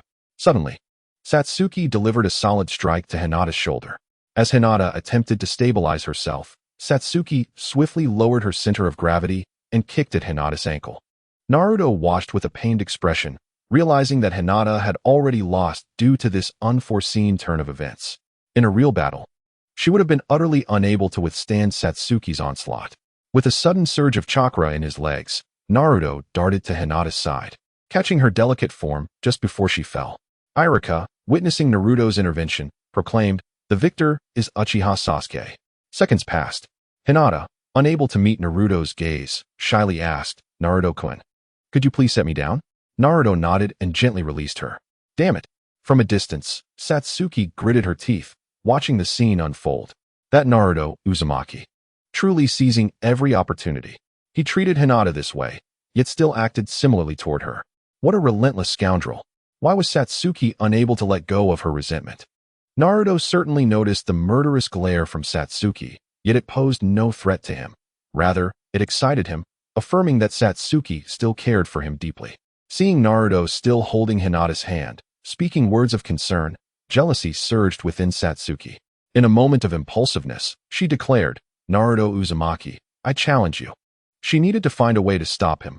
Otherwise, she was certain Naruto would spend an eternity flirting with Hinata, undoubtedly taking advantage of the situation. However, Iruka interjected. You've just fought. Do you need a moment to rest? Furthermore, Naruto's rank is lower than yours. You cannot challenge someone of a lesser rank. Naruto chimed in. What if I challenge Sasuke instead? Iruka looked at Naruto helplessly. Very well, but be careful. Naruto's words clearly ignited the crowd's ire. It was well known that Satsuki held considerable popularity in class. Even though Naruto was notorious for his penchant for fighting, it did not prevent his peers from mocking him. Just a mere monster daring to challenge Sasuke? Sasuke-kun is so handsome. Go, Sasuke-kun. Sasuke-kun is invincible. The girls, unable to contain their excitement at the sight of their crush in peril, were utterly infatuated. Meanwhile, Hinata, under Iruka's guidance, had reconciled with Satsuki and exited the arena. Satsuki glared at Naruto, a tempest of unknown fury brewing within her, compelling her to consider taking action against him. Especially upon witnessing Naruto embracing Hinata, Satsuki nearly succumbed to the urge to use Genjutsu. The thought that Naruto's success was due to her earlier attack on Hinata only intensified her frustration. Thus, the more she pondered, the angrier she became, to the point that her Sharingan subconsciously transformed into the double Tomo, unnoticed. Chapter 15. The Complete Awakening of the Uzumaki Bloodline. My goodness, it seems I have stumbled upon a secret to becoming stronger. Naruto stared in astonishment at Satsuki. With a single question in his mind, is this truly possible? No wonder everyone is reluctant to become adversaries of the Uchiha clan. This group afflicted by the red-eye disease exhibits an excessive sensitivity towards emotions. During battle, a moment's carelessness could lead them to advance, akin to the protagonist's progression mid-fight. However, this poses little challenge for Naruto. As the fight commences, Naruto casts his gaze downward, striving to avoid direct eye contact with Satsuki. Simultaneously, he begins to sense the chakra within his body. Unbeknownst to him, the quantity of chakra residing within Naruto has reached a formidable level. The most significant difference lies in the sealing of the Nine Tails. Previously, Naruto had to utilize all of his chakra to suppress the Nine Tails. Now, containing its seal has become a trivial task. The surplus chakra has transformed into a resource that Naruto can wield, and he has also mastered wind-style chakra. Reflecting on the purpose of the wind release hand seals, Naruto directs his chakra to flow according to specific patterns. Instantly, his chakra seems to respond to his command. Preparing for action, it envelopes his body, causing a gentle breeze to manifest on his skin. Footsteps reach Naruto's ears, prompting him to silently apologize to Satsuki. I'm sorry, Satsuki. This is a task from the system, and for the sake of my own strength, I must impose this upon you. Opposite him, Satsuki, noticing Naruto bowing his head as if too ashamed to face her, feels a sense of relief wash over her. At least you have some conscience, acknowledging your fault. If Naruto were aware of Satsuki's thoughts, he would likely be incredulous at her imagination. Now, let me witness your true strength, Satsuki thinks, sensing that Naruto had not exerted his full power during their training. Now, he seems to have entered a battle state. Look, even Naruto's clothes are moving without wind. How impressive. With the dynamic vision enhancement of her Sharingan, Satsuki fixates on Naruto's figure. She refrains from initiating an attack, pondering, but where did Naruto go? Suddenly, in her view, Naruto vanishes without a trace. Oh no. As Satsuki perceives a tremendous threat approaching from behind, darkness envelopes her vision, and she collapses softly to the ground. This shift leaves everyone momentarily stunned. Whispers circulate among the classmates. What was that? Was it a body flicker technique? But why would Naruto know such a technique? Without any visible signs of its activation, it cannot be a body flicker. Then how do you explain the sudden change in Naruto's position? Ah, Sasuke has been injured. That detestable Naruto, sobs a distraught Sakura. Amongst the crowd, Sakura gazes desperately at the arena. Earlier at lunch, Satsuki had promised her that if Sakura placed in the top 2, she would seriously consider Sakura's feelings. But now, Satsuki is an immensely powerful presence, and Sakura never imagined challenging her. Now, Satsuki has not even managed to withstand Naruto's assault for a second. How could Sakura possibly claim second place? In the arena, Naruto, of course, does not allow Satsuki to fall unceremoniously to the ground. With Satsuki now unconscious, he cradles her in a princess carry, looking down at her tranquil face. She truly is beautiful. Gazing at Satsuki's cherry-red lips, Naruto cannot help but recall their last sweet kiss. Were it not for the presence of their classmates and Satsuki's identity as Sasuke, he is certain he would seize this opportunity without hesitation. But alas, he decides against it. Iruka, suppressing his astonishment, announces Naruto Uzumaki is the victor. After his declaration, Iruka swiftly appears at Naruto's side to assess Satsuki's injuries.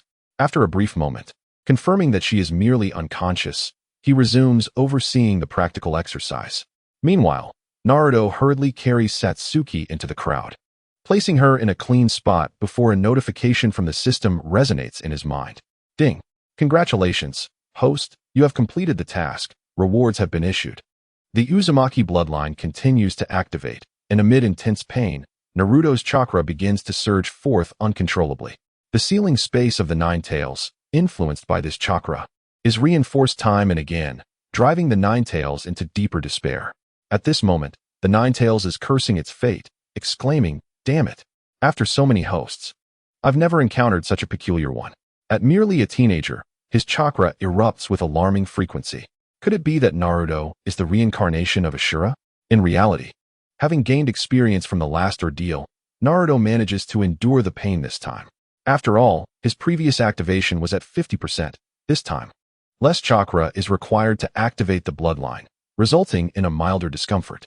Naruto's abnormality does not go unnoticed by Hinata, who has been observing him closely. Worried, she approaches Naruto, sensing something amiss, but he gestures for her to remain uninvolved, leaving her anxious and uncertain. Ding! Bloodline activation complete. Ding! The excess Uzumaki bloodline activation points have automatically converted into 3,600 system points. Please collect them, host. Ultimately, Naruto, drenched in sweat, fully activates the Uzumaki bloodline. Around him, a circle of onlookers forms. Ino and Sakura are tending to the unconscious Satsuki, while Hinata, feeling shy under the scrutiny of the crowd, hides behind Naruto, lowering her head. What are you looking at? Never seen a Jinchuriki before. Damn it! Naruto exclaims irritably, prompting his classmates to turn away, muttering complaints but returning to their activities, no longer crowding around. Heh! This is Naruto's influence in the Ninja Academy, all earned through his notorious reputation for beating up troublesome kids. Sakura, doesn't Sasuke seem a bit? Ino hesitantly remarks to Sakura while observing Satsuki closely. What do you mean? Sakura inquires curiously. Sasuke seems rather pretty, Ino responds, astonished. Indeed, without his usual icy demeanor, Sasuke appears somewhat charming, a beauty that carries a hint of femininity. Sakura, reminded by Ino, reflects on the events of the past few days. When piecing everything together, the way Naruto treats Satsuki and Satsuki's recent odd behavior, it all seems highly suspicious. Hesitating, Sakura extends her hand, heart racing, towards Satsuki's chest. In this critical moment, Naruto seizes Sakura's wrist, preventing the impending tragedy. Indeed, it would have been a tragedy, given Sakura's character. If she were to discover that Sasuke is actually Satsuki, she would undoubtedly scream, thus revealing Sasuke's true identity to everyone. At that point, Naruto would find himself facing countless rivals. Therefore, he cannot allow Sakura to succeed. Uzumaki Naruto, what are you doing? You're hurting me, Sakura exclaims, startled, as she attempts to break free from Naruto's grip, but her efforts yield no results. Upon releasing her wrist, Naruto notices faint red marks on her fair skin.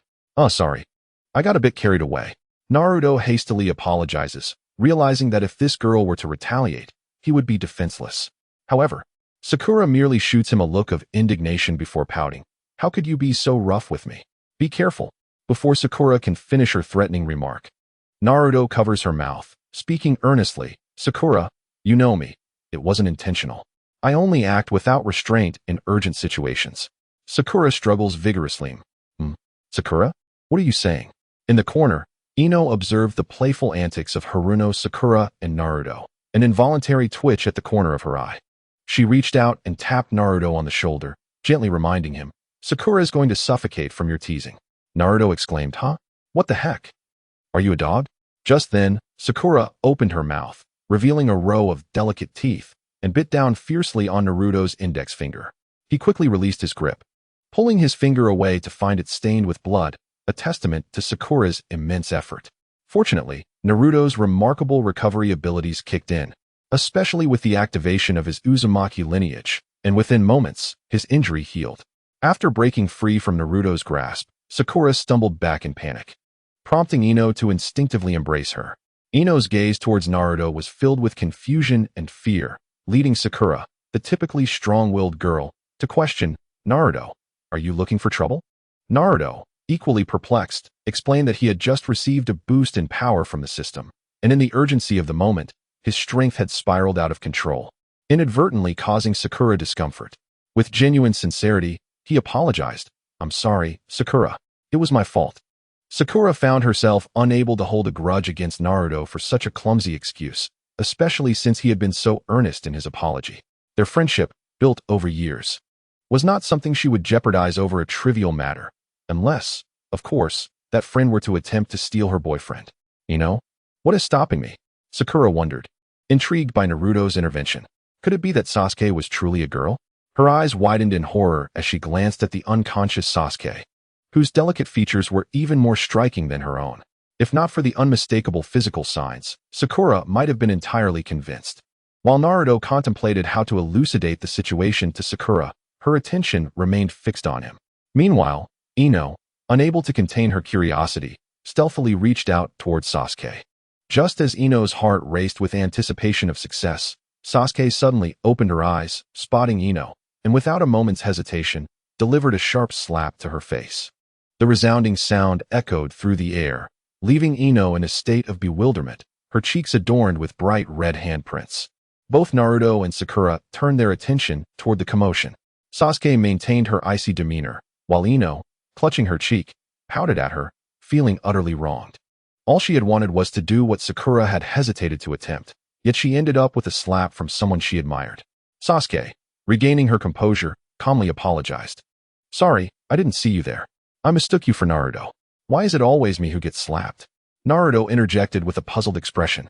Ino retorted, "That was utterly insincere." Sakura smiled. "Well done." Ino was taken aback. "What are you saying, Sakura?" After a moment of easing the tension, the atmosphere among the group transformed from awkward to relaxed. Ino and Sakura, now sitting on the ground, began drawing circles and mumbling to themselves, their words inaudible to Naruto. It appeared that their day had been fraught with unexpected twists, particularly for Ino, whose fair skin bore the mark of Sasuke's slap, a blemish that would surely raise questions from her parents later that evening. Meanwhile, Sasuke was deep in thought, reflecting on the battle. At the onset, she had noticed Naruto lowering his head, seemingly ashamed, but then he unleashed a chakra magnitude she had never witnessed before, appearing behind her with breathtaking speed. Even now, Sasuke's mind felt foggy.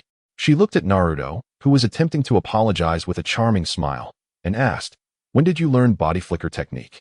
Naruto shook his head. "I don't know body flicker technique." Sasuke's expression turned cold. "Humph. Are you still trying to deny it?"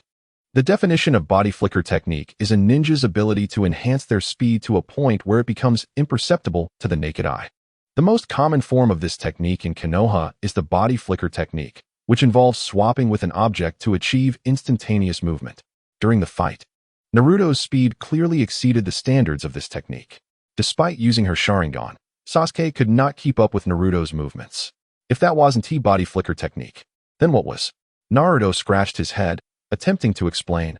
"Honestly, I merely enhanced my physical abilities with chakra."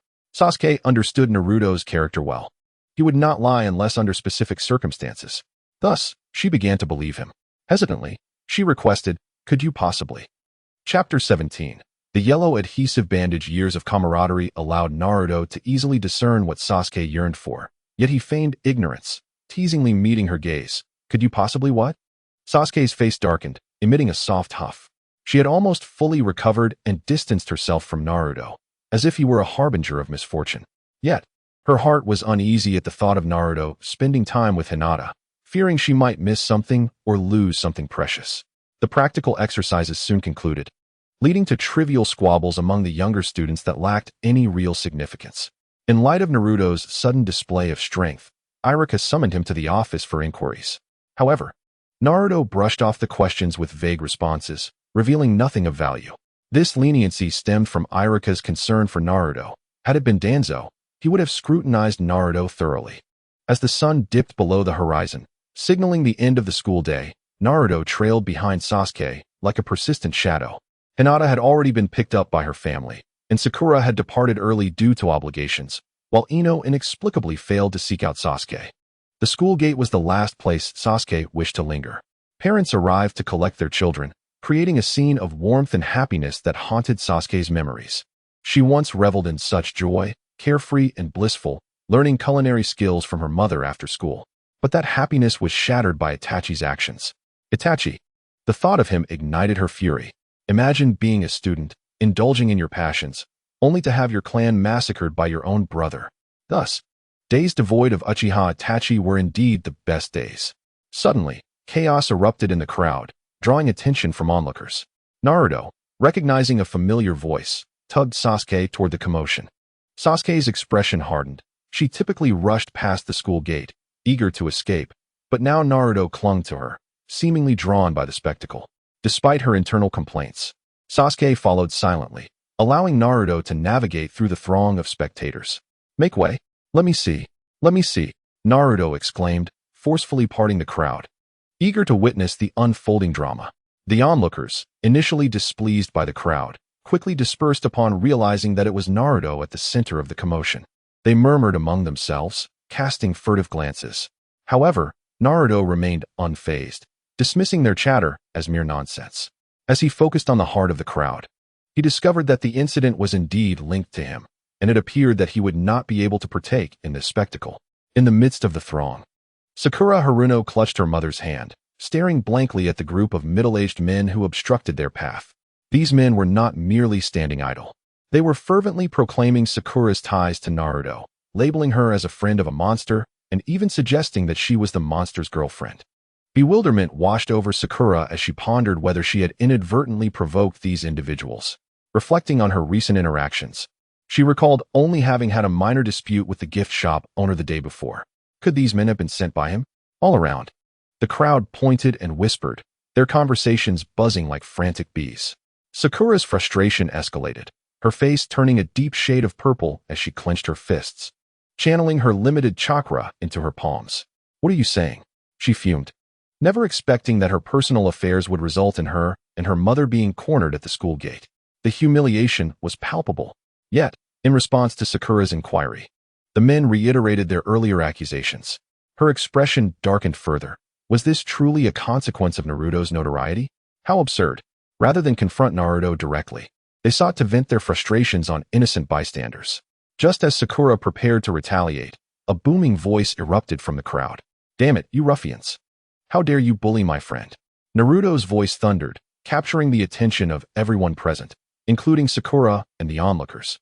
With sleeves rolled up and fury etched across his face, he strode purposefully towards the center of the crowd, flanked by a stoic member of the Uchiha clan.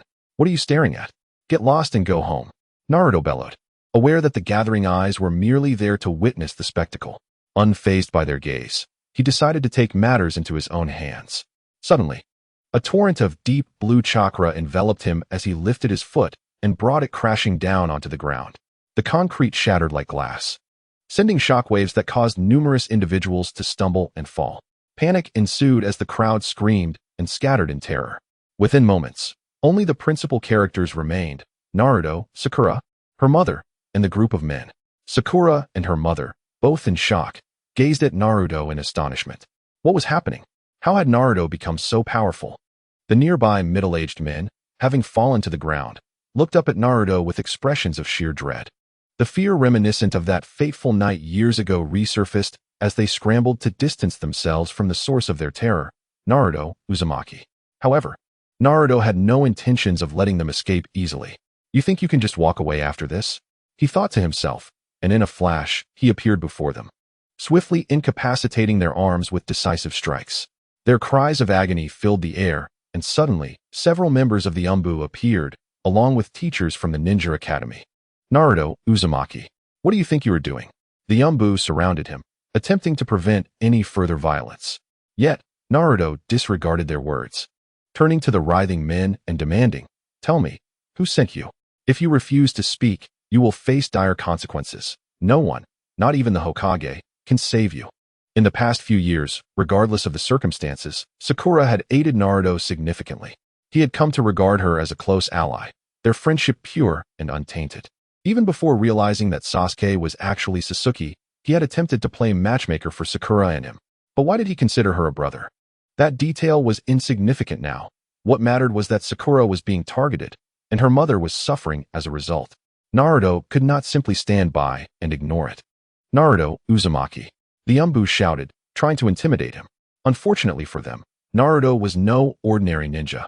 He had traversed worlds and was well aware of his strength. He understood that if he were to unleash his wrath and eliminate a few or even dozens of opponents, the village would be powerless to retaliate. Perhaps they might imprison him, but nothing more. "Damn it, I am the Jinchuriki, a weapon of mass destruction on the battlefield. You dare to threaten me? That would only create a power vacuum in your village." This was the foundation of Naruto's audacity. Disregarding the Umbu, he continued to fixate on the middle-aged men, exerting immense psychological pressure. Initially, the men remained silent, fearing the presence of the Umbu and the Academy ninjas. Yet, they soon realized that the Umbu and the Academy instructors were merely spectators, unwilling to intervene. Sakura, overwhelmed by the unfolding chaos, approached Naruto and gently tugged at his sleeve. "Naruto, let's just let this go. We haven't really lost anything. Let's downplay this situation." Her thoughts were of resolution, wishing to avoid further escalation. She was immensely grateful to Naruto, never imagining he would confront the Umbu and their teachers on her behalf. "Leave this to me," Naruto replied, his tone serious and devoid of his usual playful bravado. Finally, one of the middle-aged men, trembling with fear, blurted out, "It was Murata who instructed us." Naruto furrowed his brow, feeling that the man was merely stalling. "Who the hell is Murata?" he demanded. The man stammered. He's the gift shop owner. He was quite aggressive when he hired us, insisting we make your lives miserable." "Ah, I see. You can leave now," Naruto said, addressing them in front of the Umbu. Once they had retreated, he turned to the Umbu and stated, "It was Murata, the gift shop owner." Irika, who had just arrived, frowned. He sensed something was off with Naruto, as he rarely displayed such anger. Observing Naruto's demeanor, Irika couldn't help but feel concerned. "Naruto, what are you implying?" "You can't let this situation escalate," Irika warned, but he found himself at a loss for words. Considering the actions of Jinchuriki from other villages, he feared that Naruto might follow a similar path. With a resigned smile, Naruto responded, "Irika-sensei, what are you talking about? I am merely concerned about the affairs of this establishment. I have no intention of causing harm. In any case, upon my arrival, I would be unable to find the owner, would I not?" With that said, Naruto exchanged a knowing glance with the Umbu and began to convey his intentions with exaggerated gestures. The meaning was abundantly clear. If you do not remove him, he is doomed. The Umbu were evidently not individuals of authority. Regarding the matter of Jinchuriki, their sole prerogative was to report, which is precisely why they hesitated to intervene against Naruto. Should chaos ensue, who would be held accountable? Naruto himself? The shopkeeper? The Umbu? Or perhaps the meddlesome middle-aged men? "Let us depart, Sakura." Without further ado, Naruto took the lead with Haruno, Sakura, and Saito, maneuvering through the crowd, causing even the Umbu to instinctively step aside. Once Naruto and his companions had distanced themselves, the Umbu began to whisper among themselves, ultimately sending one of their ranks sprinting towards the Hokage's office. In the Hokage's office, Sarutobi Hiruzen continued to smoke his pipe. After listening to the Umbu's report, he remarked, "Is that so?" Concerning Uzumaki Naruto, Sarutobi Hiruzen felt compelled to adopt a more serious demeanor. The Umbu nodded in affirmation. Indeed, he recounted the events without embellishment. Sarutobi Hiruzen rose and approached the window, gazing wearily at the distant Hokage rock. After a moment's contemplation, he instructed the Umbu, provide compensation to that gift shop and ensure they leave Konohagakure. Surprised, the Umbu looked up. "What?" "Understood." Realizing he had spoken out of turn, the Umbu hastily bowed his head. To calm his own thoughts, Sarutobi Hiruzen added, "Rest assured, I will personally address the situation with Naruto." "Yes," the Umbu responded, vanishing in a puff of smoke. At that moment, Sarutobi Hiruzen found himself reluctant to see the situation escalate further. If Naruto were to transform into a Jinchuriki akin to those in other ninja villages, he would be compelled to take stringent measures against him. Such actions would undoubtedly betray Minato's legacy. Hence, prior to that, Sarutobi Hiruzen wished to comprehend Naruto's true feelings. At a crossroads, Naruto addressed Sakura, who was preparing to depart. "Sakura, should any similar incidents arise in the future, be sure to inform me." Sakura, gripping her mother's hand tightly, lowered her gaze and responded softly, "Yes." Were it not for her mother's presence, Sakura would undoubtedly have voiced her thoughts on Naruto, leading to an even more heated exchange. However, those remarks were restrained by Sakura's mother, remaining unspoken. Once Naruto had walked away, Sakura's mother suddenly remarked, "Sakura, you have a keen eye." Regardless, Naruto exhibited considerable concern for Sakura, prompting her mother to speak earnestly. Sakura, feeling somewhat exasperated yet powerless, recognized that her mother had taken the words of those middle-aged men to heart, believing she was a friend, or even a girlfriend, of a monster. How infuriating. Now my mother has misunderstood. How am I to confess? With her head bowed in contemplation, their figures gradually receded into the distance. Chapter 19. The consequences are unimaginable. Confession was an impossibility, one that could never be realized. While Sakura grappled with how to disclose the truth to her mother, Naruto, of course, chose not to return home directly. "You should leave now," Saito halted, gazing intently at the entrance of the Uchiha compound, addressing Naruto. Naruto teasingly glanced at Saito's profile, marveling inwardly. "Wow, this kid is truly handsome." Saito, sensing something amiss, turned to regard Naruto suspiciously. "Naruto, you don't genuinely believe that I came here to escort you home, do you?" Saito was taken aback. What? Following the prior day's events, Saito had resolved to prevent Naruto from entering her domain again. Furthermore, Naruto had promised in the morning, assuring her of his intentions, yet here he was, changing his mind by nightfall. One could only conclude that he was indeed a notorious liar. Naruto nodded in agreement. "Exactly, Saito. I do not wish to confront the emptiness of that vast room alone, nor endure the sound of dripping water from an unturned faucet in the dead of night. That kind of solitude is something you understand all too well, right?" Look at that. With his repeated mentions of Saito, one might assume they shared an exceptionally close bond. To address someone by their first name without a surname is one thing, but to embellish it further, what was that about? Saito's cheeks flushed slightly at Naruto's familiarity, prompting her to assert, "Uzumaki Naruto, you will refer to me as Uchiha Saito, not simply Saito, understood?"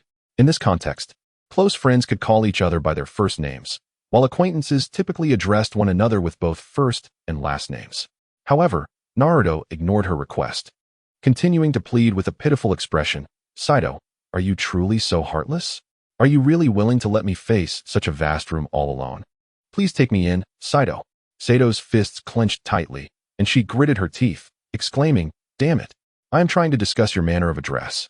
In truth, Naruto's plight resonated with Saito.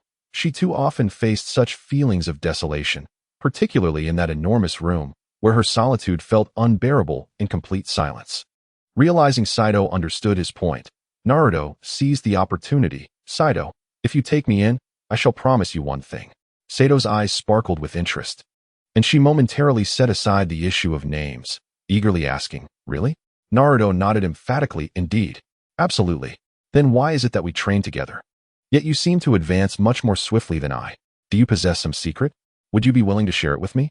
In truth, Saito was aware that such matters were typically not divulged to outsiders. It was akin to inquiring about the training methods of the Hyuga clan. One would not dare to ask them without inciting resentment. Thus, while she had pondered this question earlier, she had refrained from voicing it.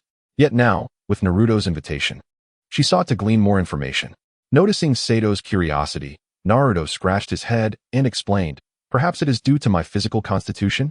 Initially filled with anticipation, Saito's expression dulled at his response, and she replied coolly, "Oh, I see.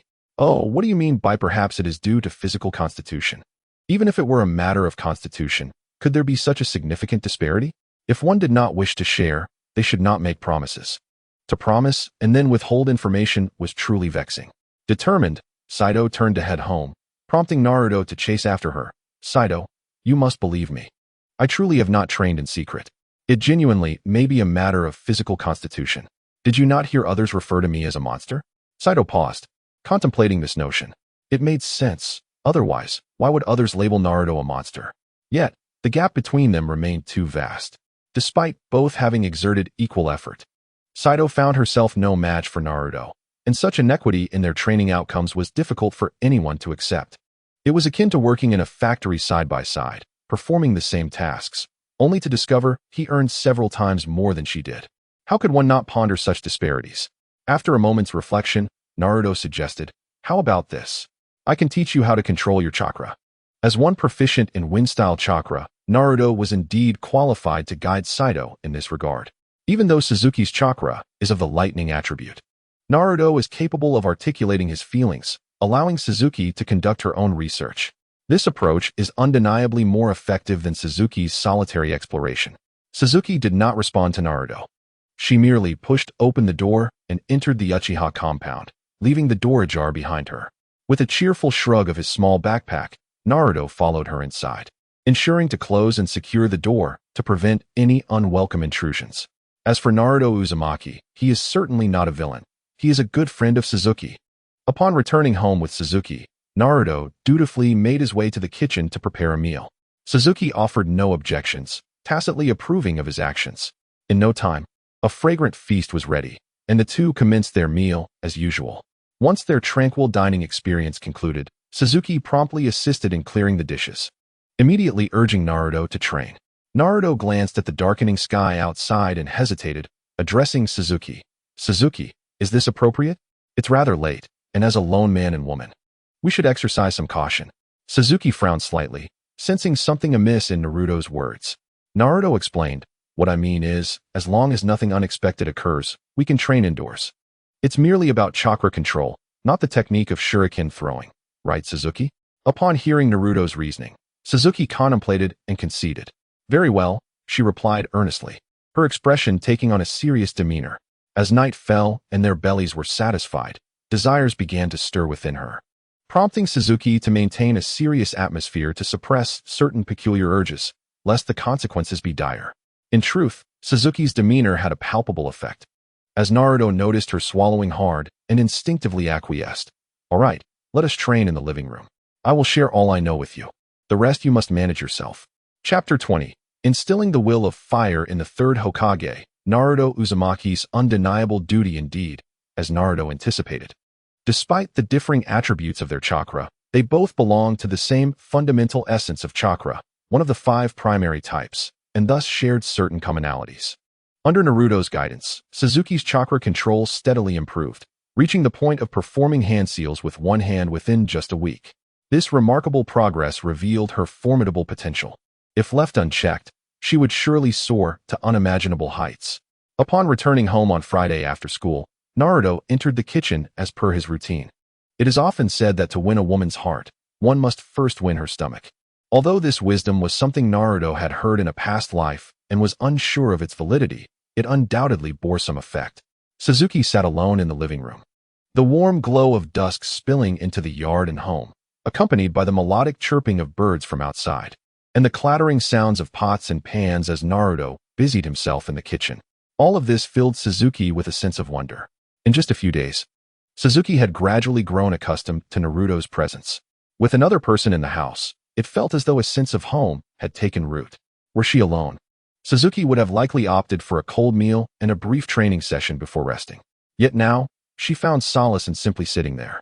At times, Suzuki discovered a profound satisfaction in letting her mind wander, but when reality set back in, the weight of her burdens would render her breathless.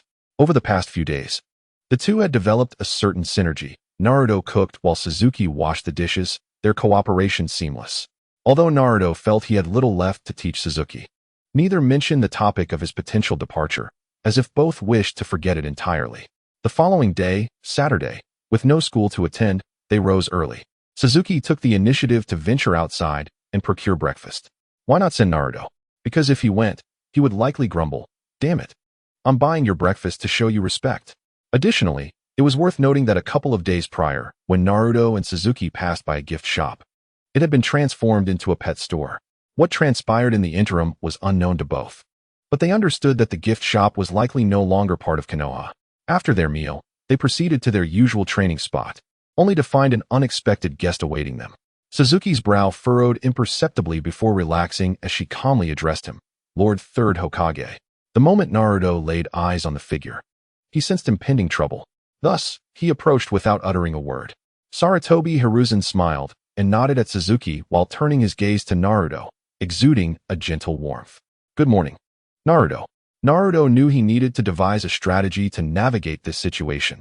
Otherwise, the incident from a few days prior, when he defended Haruno Sakura, would come back to haunt him. He promptly interjected, "Please allow me to explain myself." Sarutobi, well aware of Naruto's temperament, did not take offense at his words, instead inquiring, "Then why did you act as you did? You must understand how crucial the stability of a Jinchuriki is for a ninja village."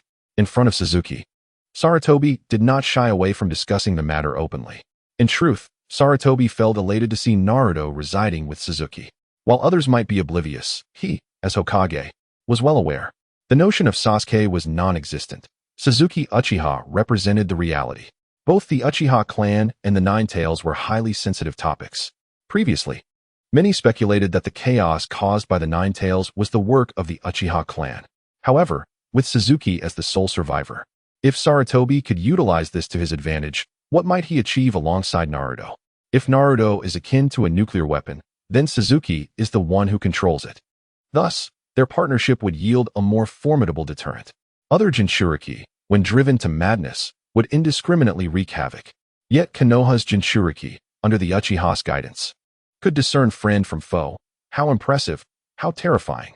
Should anything intriguing transpire between Naruto and Suzuki, leading to a marital bond, Sarutobi would be even more pleased. In such a scenario, Suzuki would undoubtedly strive harder in her training to ensure the stability of the beast within Naruto. This plan was even endorsed by Danzo, who had long sought to control Naruto. Why? Because Naruto was beyond the village's grasp.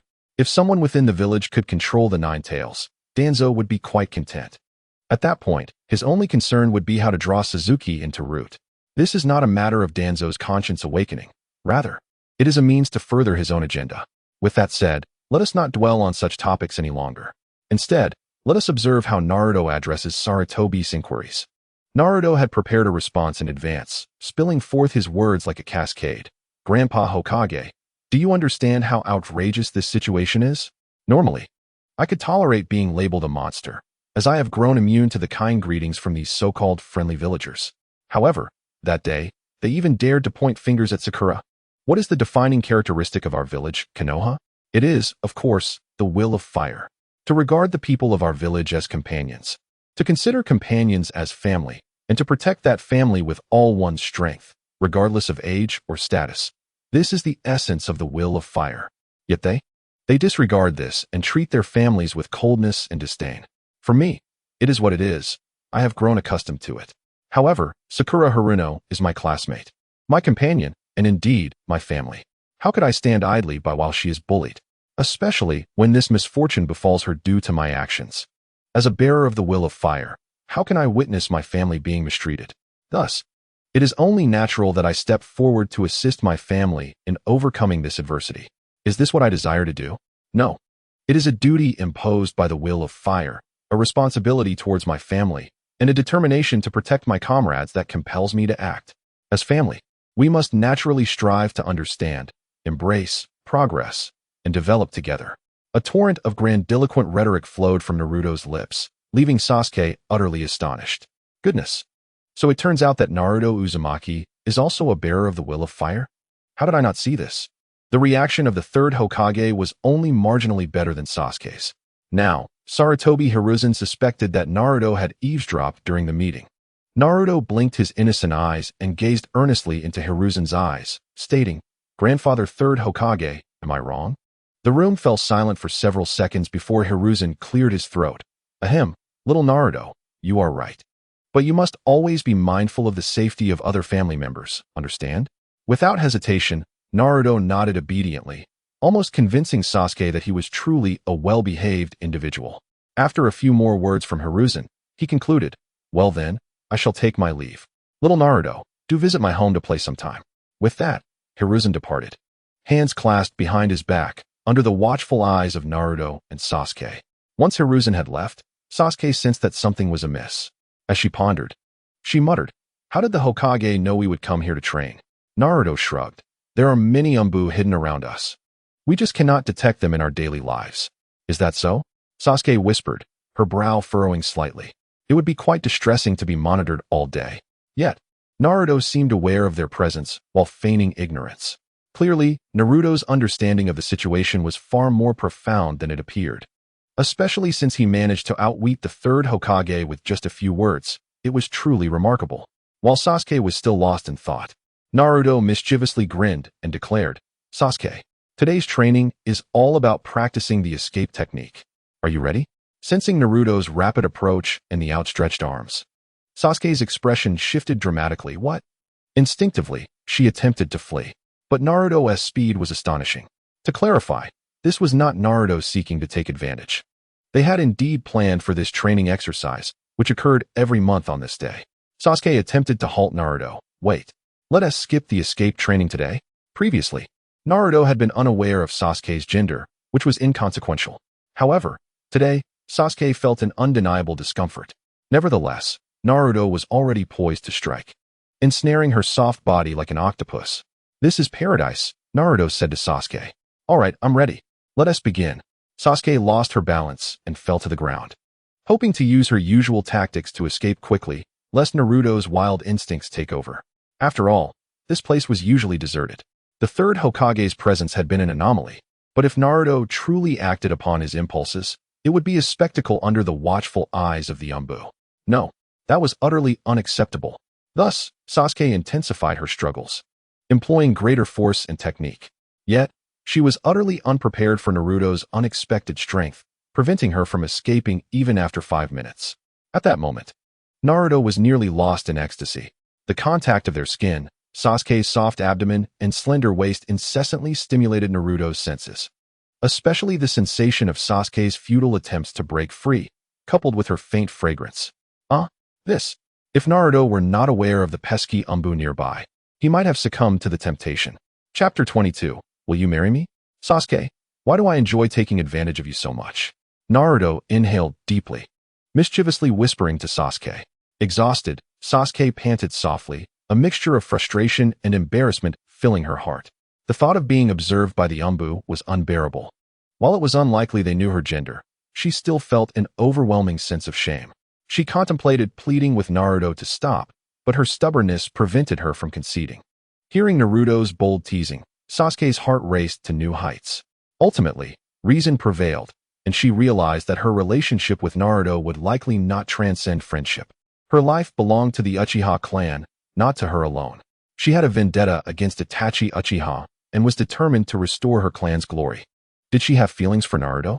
Certainly. Otherwise, why would she indulge him even a little? Yet, she had obligations that could not be swayed, not even by someone she admired. Thus, to prevent any misunderstandings with her future partner, Sasuke reluctantly drew a kunai from her ninja tool pouch, sternly commanding Naruto, "Get away from me." The cold, metallic touch of the kunai instantly intimidated Naruto. He hastily released Sasuke, raising both hands in surrender. "Sasuke, what are you doing?" Sasuke rose, rubbing her body where Naruto's grip had left her slightly weakened. Fortunately, after the previous incident, she had improved her disguise, thus avoiding exposure to the Umbu. After a moment, Sasuke regained her composure. Reflecting, she gazed at Naruto with a complex expression, longing, reluctance. However, Sasuke knew she had to resolutely clarify her stance to Naruto, or else future circumstances could spiral beyond her control. If that were to happen, she would bear half the responsibility for the ensuing chaos. That would be unbearable. "Uzumaki Naruto, I have something important to tell you." Sasuke spoke with utmost seriousness, as if about to divulge a significant matter. Naruto's body tensed, and he stood at attention. "Sasuke, go ahead. I'm listening." Looking at Naruto, Sasuke felt increasingly pained. She clenched her fists, her lips pressed tight, struggling to hold back tears. "Uzumaki Naruto, I am the last remaining member of the Uchiha clan. Therefore, I cannot marry." Upon hearing this, Naruto's expression shifted to one of alarm. However, after a moment of contemplation, his face morphed into one of astonishment. Sasuke, you actually. Initially feeling sorrowful, Sasuke was momentarily taken aback by Naruto's reaction. He extended a trembling hand, pointing at her. So, Sasuke, will you marry me? In the shadows, a purple-haired Umbu member held their breath, covering their racing heart with one delicate hand. Goodness, the task of monitoring the Jinchuriki was becoming increasingly challenging. This was far more thrilling than hiding under the covers with a Riska book. Both were young boys, and their relationship appeared quite intimate. Due to insufficient proximity, Yuzuki Yugao could not hear their conversation, but she understood a bit of lip reading, catching the words, "Will you marry me?" Chapter 23. How about next week? This is so exhilarating. As a member of the Umbu, Yuzuki Yuki should not, by all accounts, display such emotions during a mission. Yet, who could completely disregard this situation? By the riverbank, Satsuki was clearly agitated. The reason she could not marry was that doing so would require her to adopt another surname, signifying the extinction of the Uchiha clan. The bloodline of the Uchiha would then become part of another lineage. Thus, it was utterly impossible for Satsuki to marry. She only had one option, to invert the so-called tradition, compelling a certain man to take on the Uchiha surname. Previously, Satsuki had never considered that Naruto might acquiesce. But now, as thoughts of a potential outcome crossed her mind, her breath quickened. Nervously, she inquired, "Naruto, are you truly willing to take the Uchiha name?" She acknowledged her affection for Naruto. If he were to join her in revitalizing the Uchiha clan, she would undoubtedly find happiness. Naruto looked at Satsuki, utterly bewildered. Huh? What do you mean? Am I not a Uzumaki? Satsuki's expression froze momentarily, and she replied in frustration, "But you just said you wanted to marry me." Naruto still did not grasp Satsuki's intent. "What? I was merely asking if you would marry me." At this juncture, Satsuki felt a surge of urgency. She retorted, "Then are you willing to marry me? Is it too soon for this? And must it be me marrying you? Why can't it be the other way around?" Naruto scratched his head, observing her reaction. As expected, Satsuki's demeanor grew colder, and she scolded him, "Uzumaki Naruto, do not tease me. I do not require your understanding." Seeing Satsuki's mounting agitation, Naruto hastily clarified, "What I mean is, you marry me. I keep my Uzumaki name, and you retain your Uchiha name. At worst, our children can bear your surname. Is that such a concern?" Satsuki was bewildered by Naruto's reasoning, her mouth agape in astonishment. Huh, is that really an option? In her view, the traditional rules dictated that a woman must adopt her husband's surname upon marriage. Thus, she believed that she could not marry. She could only take a husband. But what was this new perspective Naruto was presenting? Could it truly be done this way? Naruto nodded in affirmation. Exactly. Why not? In his previous life, there was no custom in their homeland requiring women to change their surnames upon marriage. As for their children's surname, Naruto did not consider it significant. As long as they were his progeny, what did it matter if they bore the Uchiha name? Satsuki hesitated, looking at Naruto with concern. "If we were to do this, would you truly allow our child to carry the Uchiha name?" To this, Naruto responded without hesitation, conveying his complete agreement. The disparity in their perspectives allowed Naruto to accept what ordinary people might find unacceptable with ease. Satsuki visibly relaxed and reaffirmed, "Really?" Naruto nodded seriously. "Of course. It's true. When have I ever deceived you? By the way, do you want to have babies with me?" Satsuki exclaimed, "No." Naruto replied, "Oh, that's rather disappointing." Satsuki clarified, Not right now. What about tomorrow?" He teased, "What about next week?" As soon as those words left his mouth, the atmosphere turned peculiar. Chapter 24. Do not fool around. Satsuki's delicate face flushed with emotion, her embarrassment rendering her quite adorable in Naruto's eyes. She pointed an accusing finger at him, fuming, "Uzumaki Naruto, do you think I have feelings for you?" Naruto, with an air of certainty, nodded. "Exactly. Don't you like me?" Satsuki gasped in disbelief. She had never encountered someone so brazen. "Humph, I do not need you," she retorted, "so do not be so arrogant." Naruto, feigning innocence, responded, "When have I been arrogant?" Satsuki gritted her teeth, striving to maintain her composure, and reminded him, "You just mentioned wanting to have babies. Isn't that arrogance?" Naruto attempted to reason with her. "Look, since we both harbor feelings for each other and can face challenges together, why can't it be this way? Isn't this what a normal married life entails?" Satsuki was incensed, astonished that Naruto, who had instigated this conversation, could present such rational arguments. The most frustrating part was that she found it difficult to counter him. Suddenly, an idea struck her, and she exclaimed, "All right, tell me. How old are we? You want children already? Who does that?" Naruto pondered seriously for a moment before replying. "Well, yes, in certain places. There are many who have children at 12 years old. However, they are from the older generation. Younger ones typically do not." Satsuki was left speechless, astonished that Naruto could utter such words. "Are you out of your mind?" Strangely, after discussing certain matters with Naruto, Satsuki felt a sense of relief. Yet now she was also slightly anxious. She took a cautious step back, attempting to distance herself from Naruto, drawing out a kunai.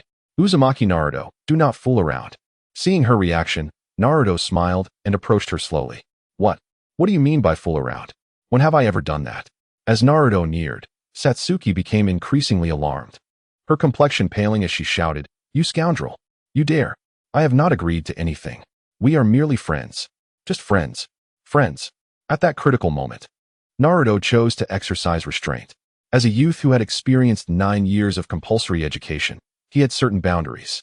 Although by actual age, he had no qualms about the situation. Satsuki was only 11. He, Uzumaki Naruto, would not truly impose himself upon her. "Come now, I was merely discussing things with you. You seem rather frightened. You're not thinking of anything strange, are you, Satsuki?"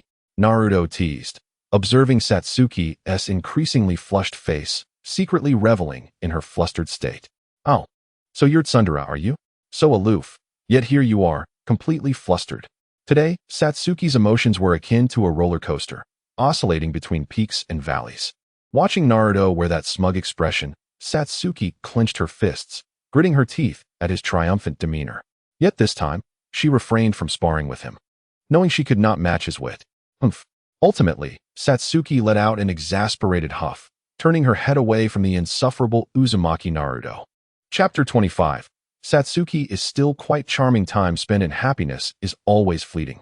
And Naruto understood he could not allow himself and Satsuki to stray from the matter at hand. This world still harbored numerous crises, and lacking strength would lead to great suffering. "All right then, let me see the results of your training." For a week, Naruto had been sharing his insights on chakra control with Satsuki. Suddenly, his demeanor shifted to one of seriousness. Just a moment ago, he was carefree, and in the next, he was all business. Satsuki was pleased to witness this transformation. With a confident smile, she brandished a kunai and hurled it toward Naruto. "You are in for quite a surprise." With that, Satsuki charged at Naruto, arms lowered, hands forming seals. However, her hand seals were unlike the conventional ones. Each hand formed the seal for a great fireball. Naruto was taken aback by this unexpected maneuver, in both his previous life and this one. He had never encountered such a technique. Impressive, Satsuki. Truly a genius. As he admired her, Naruto prepared himself for her next move. Fire release, great fireball technique. Satsuki completed her hand signs, bringing her fingers to her lips, and unleashed a torrent of chakra concentrated in her throat towards Naruto. A blazing fireball surged towards them, and Naruto swiftly sidestepped, grasping the kunai that Sakura had thrown. Yet, the technique of fire release, great fireball appeared right in Naruto's evasive path. The gap between the two massive fireballs was less than 2 meters, and Sakura hurled another kunai at him. What a formidable strategy. In such close quarters, Sakura's relentless assault was seamlessly connected, leaving no room for reprieve. Naruto deftly deflected the incoming kunai with his own, but found himself locked in a gaze with Sakura. Was she not employing Genjutsu? Naruto momentarily lost his focus, but quickly regained his composure. Sakura, astonished that Naruto had so easily escaped her Genjutsu, exclaimed, "Naruto, what just happened?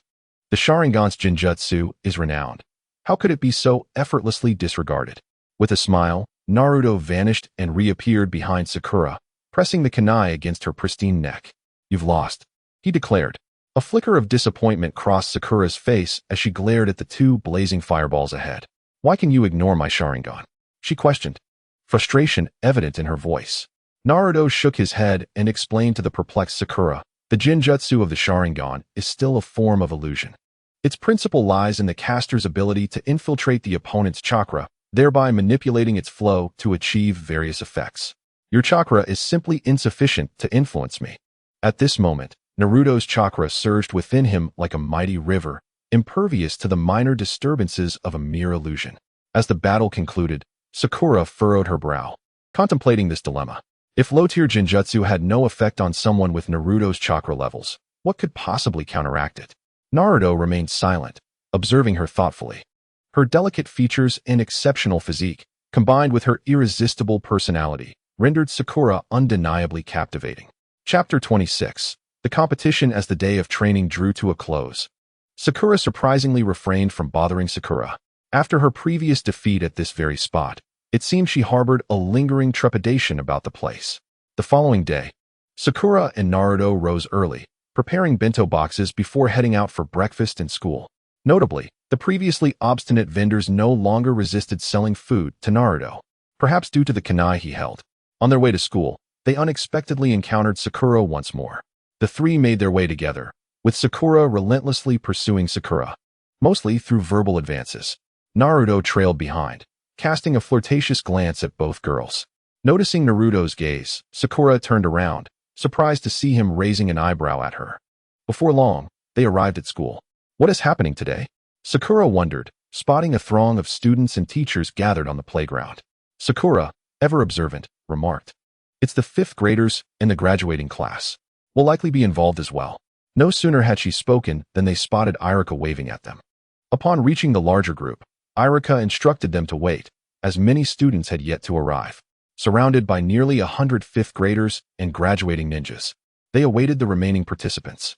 Naruto noticed Hinata was absent, realizing she probably had not yet arrived, leaving him feeling somewhat bored. While Sakura assumed the role of the aloof Sasuke, Naruto refrained from engaging in friendly interactions. Watching Sasuke surrounded by a gaggle of girls, Naruto felt no envy. Rather, he felt a pang of sympathy. It was a chilling thought to imagine himself encircled by boys vying for his attention, each competing for trivial reasons. Before long, the group was complete. Naruto stealthily maneuvered through the crowd, approaching Hinata from behind and suddenly covering her eyes. "Guess who I am?" he exclaimed. Hinata's voice was slightly embarrassed as she cautiously reminded him, "But, Naruto-kun, the Byakugan cannot be concealed."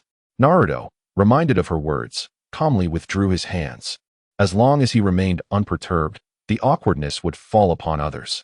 Suddenly, a contagious laughter erupted from a distance, and Naruto turned to see Ino, one hand over her mouth and the other pointing at him, laughing uncontrollably as if afflicted by some ailment. Naruto, slightly vexed, quipped, "What's so amusing about this? Right, Hinata? There's nothing funny here." Hinata lowered her gaze, a smile unconsciously forming on her lips as she stifled her laughter. Yes, Naruto-kun," she managed to say. Irika's commanding voice cut through the chatter. "Everyone, quiet down." Instantly, the previously buzzing crowd fell silent. The 5th graders and graduating students turned their attention to Irika, who announced, "This week, our 5th and graduating class will participate in a joint competition with Sunagakure.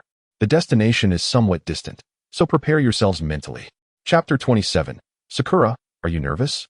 As the Jinchuriki embarked on their first journey beyond the village, recent events had raised concerns among Konoha's higher-ups. To claim they were being overly cautious would be an understatement. Yet, if Sunagakure was willing to send their Jinchuriki, Konoha would surely not appear foolish by keeping Naruto behind.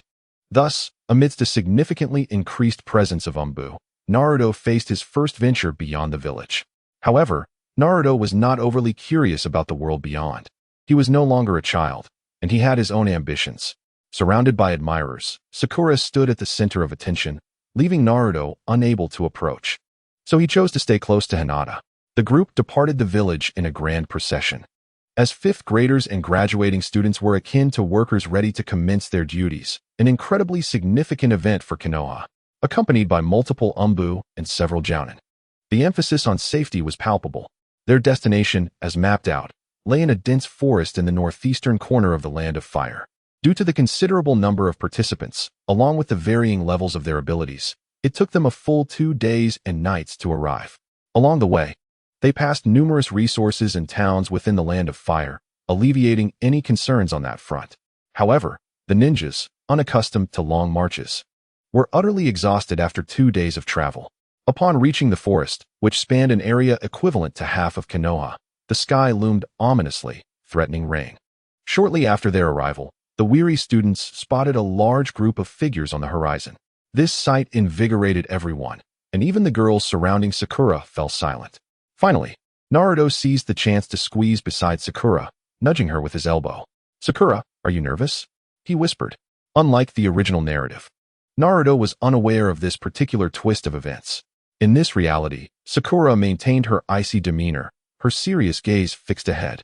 "This is hardly enough to make me nervous," she replied defiantly. Before long, the Sunagakure participants arrived. Compared to their Konoha counterparts, the Sunagakure ninjas appeared far more formidable, having grown up in harsh conditions. Their personalities markedly different from those of Konoha. Many students displayed signs of trepidation, while Naruto, feeling bored, stealthily grasped Satsuki's soft hand, only to have it swiftly freed in an instant. In the center of the gathering, a white-haired Umbu with a short blade on his back converged with the leader of the Sand Village. They exchanged pleasantries before gathering the students to elucidate the rules. Kakashi and Maki addressed their respective villages' ninja students, stating, "The rules are simple. The dense forest is filled with specially designed shuriken for you to collect. The competition will last for 3 days, and rankings will be determined based on the quantity of shuriken collected. There will be 2 sets of rankings, one for your respective ninja villages and another combining both villages. Those who rank highly will earn the privilege of graduating early." Upon hearing about early graduation, Satsuki's eyes sparkled with excitement. Naruto, noticing her unusual enthusiasm, felt a headache coming on. It was evident that Satsuki would exert herself in the competition to secure a good result, enabling her early graduation, which posed a dilemma for Naruto. Chapter 28. Little Sasuke. During the competition, casualties were permitted, and any means could be employed to obtain the specially designed shuriken. However, if one party surrendered, the other could not continue attacking. Alliances were allowed during the competition. Kakashi droned on about the rules, finally announcing, "The competition will commence in half an hour. You now have free time." As Kakashi's words faded, numerous students began chattering excitedly. Naruto felt overwhelmed by the cacophony and attempted to pull Satsuki away from the crowd, only to be obstructed by a gaggle of infatuated girls. Satsuki, determined not to let them hinder her performance, transformed her expression, a chilling aura enveloping the area, leaving the girls dumbfounded. With a haughty snort, she coldly commanded, "Leave." Unaccustomed to Satsuki's demeanor, the girls scattered in fear. Naruto cheerfully approached and led Satsuki away in front of the onlookers. Meanwhile, within the Sand Village's crowd, Gaara squinted at Satsuki, finally finding a flicker of interest in this otherwise dull competition. She was a formidable opponent. Kankuro observed Satsuki's dominating presence, noting how it instilled fear in others, reminiscent of Gaara himself. Gaara committed Satsuki's appearance to memory, ominously remarking, "He is doomed." Temari sighed, lamenting, "What a shame, such a handsome boy," as she glanced toward Naruto, who appeared to be Satsuki's subordinate. Onward, Naruto's destination was the less populated forest. Along the way, he managed to grab a small Hinata from the crowd, completing his ideal scenario: Satsuki, aloof on his left, and the shy, adorable Hinata on his right. Naruto couldn't help but fantasize about the upcoming 3 days, reveling in his good fortune. The only downside was the unexpected arrival of Sakura, who seemed intent on playing the role of the third wheel. "All right, let's set off," Naruto exclaimed, excited to embark on their adventure. He eagerly envisioned a perfect 3-day camping trip, accompanied by 3 lovely companions. Well, 2, since Sakura was merely his good buddy. "Naruto, do you have a plan?" Satsuki inquired, unwilling to let Naruto lead her astray. With the competition commencing in half an hour, this period was designated for free activity. While seemingly carefree, Kakashi had emphasized the importance of forming alliances during his explanation of the rules. This half hour was undoubtedly intended for students to band together for the upcoming competition. However, Satsuki had no intention of forming alliances. Setting aside how to divide the discovered shuriken, she would not follow anyone else's lead. Unless, of course, that person was Naruto. After all, he was exceptionally strong. Naruto playfully placed his hand on Satsuki's shoulder. "Hey Satsuki, what is the plan? Of course, we're just here to enjoy ourselves for 3 days. Why so concerned about the competition?" Chapter 29. Sakura Haruno. Find a hidden corner where no one can find us. Satsuki found Naruto's nonchalance unacceptable, staring incredulously at him. "What? This is a chance for early graduation. You're so strong, and you don't care?" At this moment, Satsuki felt a profound divergence in their ideologies. Naruto had the potential to secure first place, thus qualifying for early graduation, yet he seemed indifferent to the opportunity. Satsuki struggled to comprehend his mindset. Naruto shrugged. Satsuki, you must understand, early graduation doesn't necessarily equate to faster growth. Remaining in the ninja academy might not be fruitless. Satsuki adopted a fierce expression. Her beautiful eyes fixed on Naruto with a steely gaze, and gritted her teeth. Humph. Laziness is just laziness. You don't need to justify it with excuses. And you're just Suddenly noticing Sakura and Hinata's expressions, Satsuki halted to avoid causing any unnecessary misunderstandings. Sakura shared a sentiment similar to Naruto's. Believing the sand ninjas were far too formidable, she felt outmatched and merely wished to find a secluded spot to hide until the competition ended, returning safely to Konoha. Although Sakura adored Satsuki, she felt compelled to voice, I think Naruto has a point. We should prioritize our safety. In truth, Sakura's lack of confidence was evident. Aware of her limitations, she relied more on theoretical knowledge than practical skills, which left much to be desired. In such circumstances, her thoughts were entirely reasonable.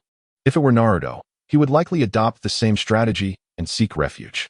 Satsuki's expression darkened. She had her own objectives and refused to squander time with Naruto. Graduating a year early was paramount for her. It would allow her to start missions sooner and meet higher-ranking instructors, accelerating her growth and bringing her closer to avenging Itachi Uchiha.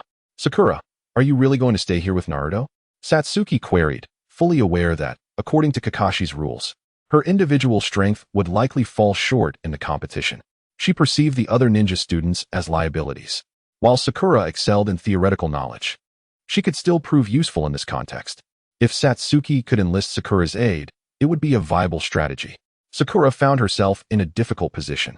On one hand, she could follow Satsuki into a perilous situation, and on the other, she could stay with Naruto and remain safe. Caught in a whirlwind of emotions, Sakura hesitated, glancing at Satsuki, whose hopeful gaze quickened her heartbeat, making it difficult to refuse. However, recalling Kakashi's rules made her second-guess her decision. As the group grappled with their dilemmas, a system notification abruptly shifted Naruto's mindset. The competition has commenced. As a time traveler and the most formidable ninja apprentice, only the first place can be deemed worthy of the host. Please strive to achieve the top score. Task reward: activation of Fire Attribute Chakra, mastery of Fire Attribute Chakra. Chapter 30. Capturing everyone in one net. Upon hearing the system's alert, Naruto silently complained to himself, System, your task release speed is slower than that of a struggling author I once read about, whose updates were agonizingly slow, even slower than a snail. I later learned he was confronted and met with a disastrous fate. System, I'm not saying this with any ulterior motive, so please don't overthink it. Beep. System, don't just beep. Say something. Seeing the system's lack of response, Naruto refrained from further teasing it. After all, it was a system, and one could never predict what terrifying events might unfold if provoked. Just as Sakura was contemplating whether to choose Sasuke or Naruto, the latter suddenly raised his arm and declared, I've made my decision. I will secure the first place. Sakura? Hinata gazed at the confidently exuberant Naruto. Feeling somewhat dazed, she whispered to herself. Naruto-kun. Sasuke glanced at Naruto in surprise. Huh, what has gotten into you? Naruto nodded at Sasuke. As you can see, I've resolved to achieve the top score. Is that so? Sasuke's heart fluttered unexpectedly. Could it be that Naruto was choosing to abandon his previous laid-back attitude for her sake? Naruto, who typically shunned complications, was now willing to forsake his desired lifestyle for Sasuke's decision. It was impossible not to feel touched. Fortunately, Sakura and Hinata were present. Otherwise, Sasuke might have become overly emotional. Ahem, in that case, let us set off. Sasuke pretended to cough discreetly to mask her momentary lapse in composure. Naruto exclaimed excitedly, Great. Our first step is to find a suitable location, then build a shelter, gather food, start a fire, and find hay for bedding. Sasuke. Faced with Naruto's plan, Sasuke expressed her confusion. What?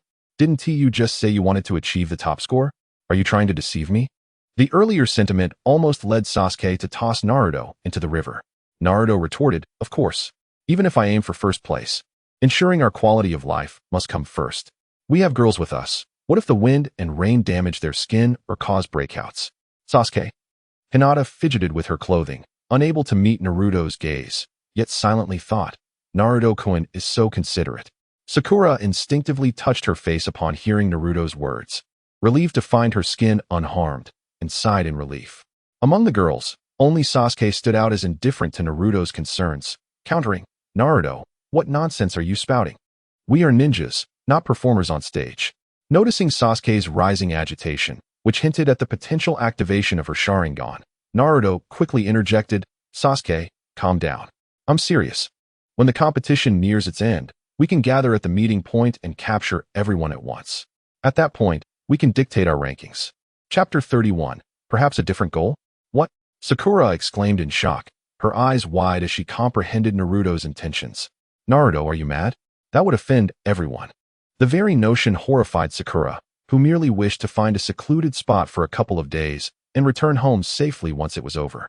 Naruto nonchalantly replied, "Sakura, there's no need to worry. They are all weaklings and pose no threat." This statement left even Sasuke, let alone Sakura, incredulous.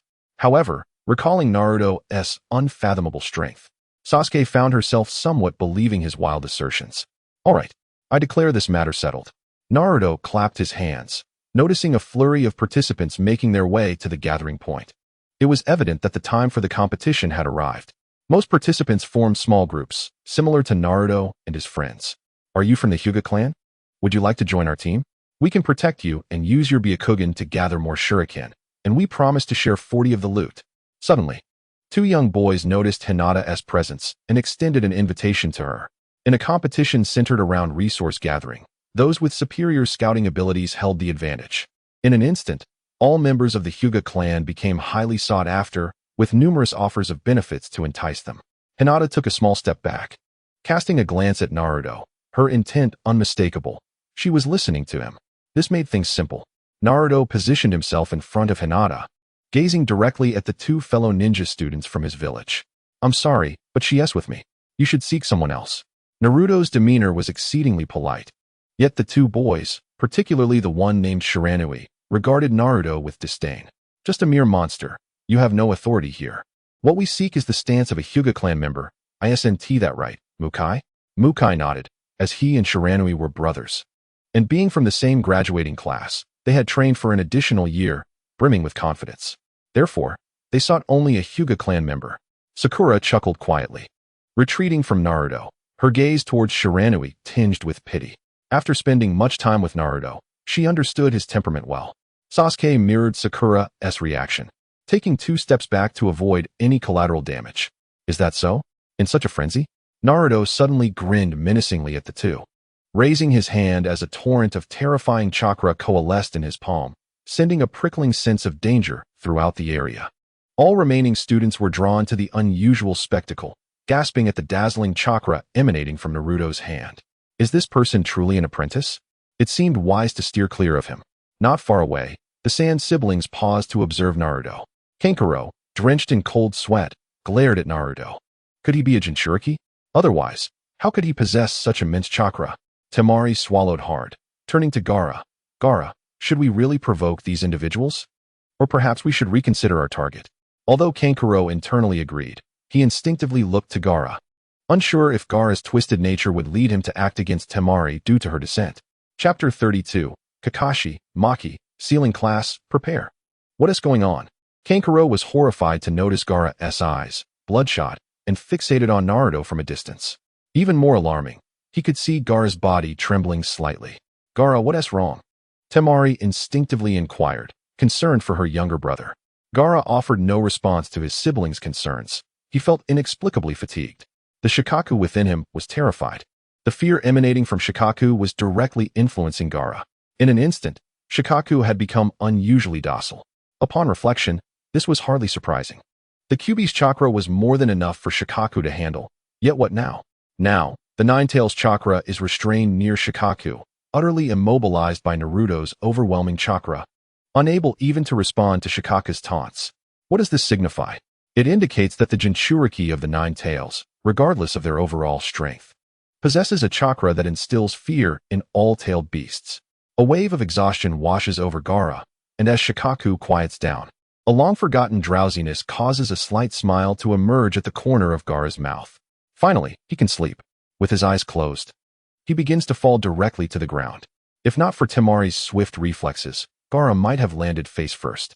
Meanwhile, Kakashi leads a team of Umbus swiftly toward Naruto, instructing everyone, all trainees, move away from this area. The match begins now. Prepare the sealing team. In a flurry, the Umbu from Konoha, bearing large scrolls, quickly encircle Naruto.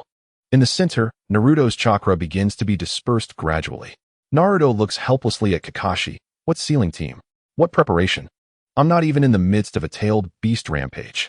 Kakashi, hidden behind his mask, gazes at the calm Naruto in astonishment. What on earth is happening? The amount of chakra Naruto just manifested exceeds even Kakashi's own, yet Naruto remains fully conscious and can communicate normally. Kakashi, puzzled, asks, "Are you alright?" Naruto nods, glancing at the fleeing brothers, Shinjitsu and Muhan. "Why all the fuss? It's just the Nine Tails. I can still keep it under control." Within the sealing space, the Nine Tails seethes with resentment upon hearing Naruto's words, yet it finds itself utterly unable to resist Naruto's chakra. Even the act of opening its mouth feels insurmountably difficult. The atmosphere remains silent for a while until a member of the sealing team approaches Kakashi for instructions. Kakashi waves his hand dismissively. Everyone disperse. After that, Kakashi flashes in front of Naruto. He inspects Naruto thoroughly, finding nothing amiss. Naruto, somewhat exasperated, says, "Could you refrain from interrupting my match, Umbu leader?" Kakashi scratches his head awkwardly, conceding, "All right then. This is quite the peculiar situation. I suppose I must report this to the Hokage." With that thought in mind, Kakashi departs with his team. On the other side, panic ensues for Maki, who instructs his subordinates, "Prepare the sealing team." Shikaku is about to emerge. Numerous sand Umbu appear around Gaara, who remains peacefully asleep at the center, even snoring softly. So what exactly is going on? The match has barely begun, and already the Jinchuriki on both sides are experiencing issues? Chapter 33. I can't even protect myself compared to his ideal vacation. Naruto pays no heed to Gaara's predicament. He takes several teammates and ventures deeper into the dense forest. As Naruto and his companions depart, the sealing team from Konoha follows suit. Sigh. Having a Jinchuriki leave the village is such a hassle. Though it is referred to as a dense forest, it is more aptly described as a primeval jungle. The trees are lush, towering, and thick, rivaling the forest of death. Walking upon the untouched earth, Naruto constantly scans his surroundings. Others come here in search of specialized kunai to enhance their rankings, whereas he seeks a suitable environment to construct a shelter. In comparison to the others, Naruto is simply here to enjoy a holiday. Sakura remains somewhat opposed to Naruto's plan, deeming it too reckless. Yet, since events have unfolded as they have, she refrains from further complaints. After all, if Naruto truly deceives her, she will fiercely compete with others for kunai to secure her ranking and early graduation. The wind rustles through the trees, and as they delve deeper, the surroundings grow quiet. In this vast forest, even if hundreds of ninja trainees entered, or even tens of thousands of ninja troops, it would not feel crowded. Along the way, Sakura seizes opportunities to incessantly barrage Satsuki with comments. However, unbeknownst to her, all her remarks are effortlessly deflected by Satsuki, only serving to heighten Satsuki's annoyance with Sakura. Naruto, feeling helpless, can only apologize to Sakura. Suddenly, Hinata dashes away from the group towards a large tree, swiftly climbing to find a kunai nestled between two thick branches. Naruto yawns and tells Hinata, "Hinata, we don't need to toil over such things ourselves. Did you see all those people earlier? They are our tools." Sakura halts her barrage against Satsuki, shaking her head slightly at Naruto. She thinks Naruto too arrogant, yet the recent events have led her to believe Naruto truly possesses the ability to pull off such feats. This creates a conflicting emotional state for Sakura, causing her feelings to oscillate. In a serendipitous moment, Naruto seems to sense Sakura's emotions and turns to her with a smile. "Don't worry, Sakura, I will protect you. We are comrades, after all." In Naruto's heart, Sakura is akin to a brother, but such sentiments cannot be spoken aloud. Otherwise, Sakura would likely succumb to immediate despair. Any girl would naturally feel displeased to be regarded as merely a brother. Upon hearing Naruto's words, Sakura breathes a sigh of relief but stubbornly retorts, "Humph. I have Sasuke's protection, right? Sasuke, if danger arises, you'll protect me, won't you?" As she speaks, Sakura reaches out to grasp Sasuke's arm, seeking to foster their bond. Unfortunately, Satsuki coldly glances at Sakura, stepping aside to evade her advance. "I can't even protect myself," Satsuki thinks, contemplating Naruto's audacious plan and expressing the stark truth. Though she is strong, she has yet to reach a level of confidence where she can navigate any situation with ease. She can only hope that the exceptionally formidable Naruto Uzumaki will bring her surprises in the coming days. Chapter 34. Seeking would release just to build a house. Sakura, of course, does not comprehend Satsuki's intention. Seeing her scheme fail, she continues, Sasuke is so powerful, he can definitely do it. Satsuki forces a smile at Sakura, acknowledging her comment. How infuriating. When will this guy realize that Satsuki is also a girl? Satsuki is nearly exasperated by Sakura's antics. Thud. Hinata leaps down from the tree, landing gracefully on the ground. She approaches Naruto with the kunai in hand, offering it to him. Naruto-kun, here you go. Satsuki scoffs. Sakura asks, Sasuke, what's wrong with you? Satsuki replies, nothing. Sakura presses, nothing? Then why are you suddenly upset? Satsuki's exchange with Sakura reaches Naruto's ears, and based on his wealth of life experience, he deduces that Satsuki is feeling jealous. However, Satsuki cannot openly express her jealousy. She merely huffs to convey her feelings, yet Sakura is relentless in her pursuit of clarification. Hinata, why don't you keep that for yourself? Naruto declines to accept the specialized kunai from Hinata, instead suggesting, we don't need to collect such items. He habitually reaches out to gently ruffle Hinata's hair. Such an affectionate gesture exceeds Hinata's comfort level, causing her to bow her head and blush as she apologizes. I'm sorry. Naruto-kun. Naruto kindly reassures her. There's no need to apologize, Hinata-chan. Let South find our place to stay for tonight. Hinata responds, Behind them.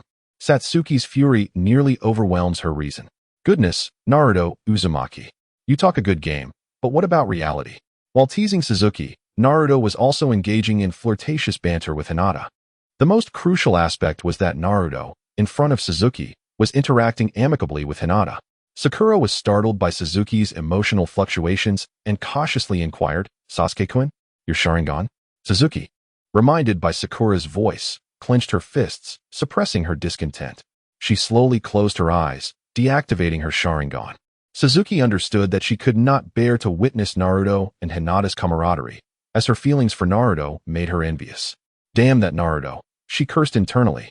Yet the journey continued without incident. The competition progressed minute by minute, with many participants frantically searching for special kunai as the sky slowly darkened. In a moderately sized cave, Naruto and his companions gathered around a fire, grilling fish. This cave had been crafted by Naruto himself after failing to find shelter, making it a perfectly suitable size. Inside the cave, stacks of rectangular hay, dried by fire release, were laid upon with a layer of cloth, resembling the dwelling of cavemen. Compared to the damp, dense forest outside, this place felt like a luxurious villa. As Naruto grilled the fish, he pondered, if only I could master wood release, I would never have to sleep outside again. This thought lingered in his mind.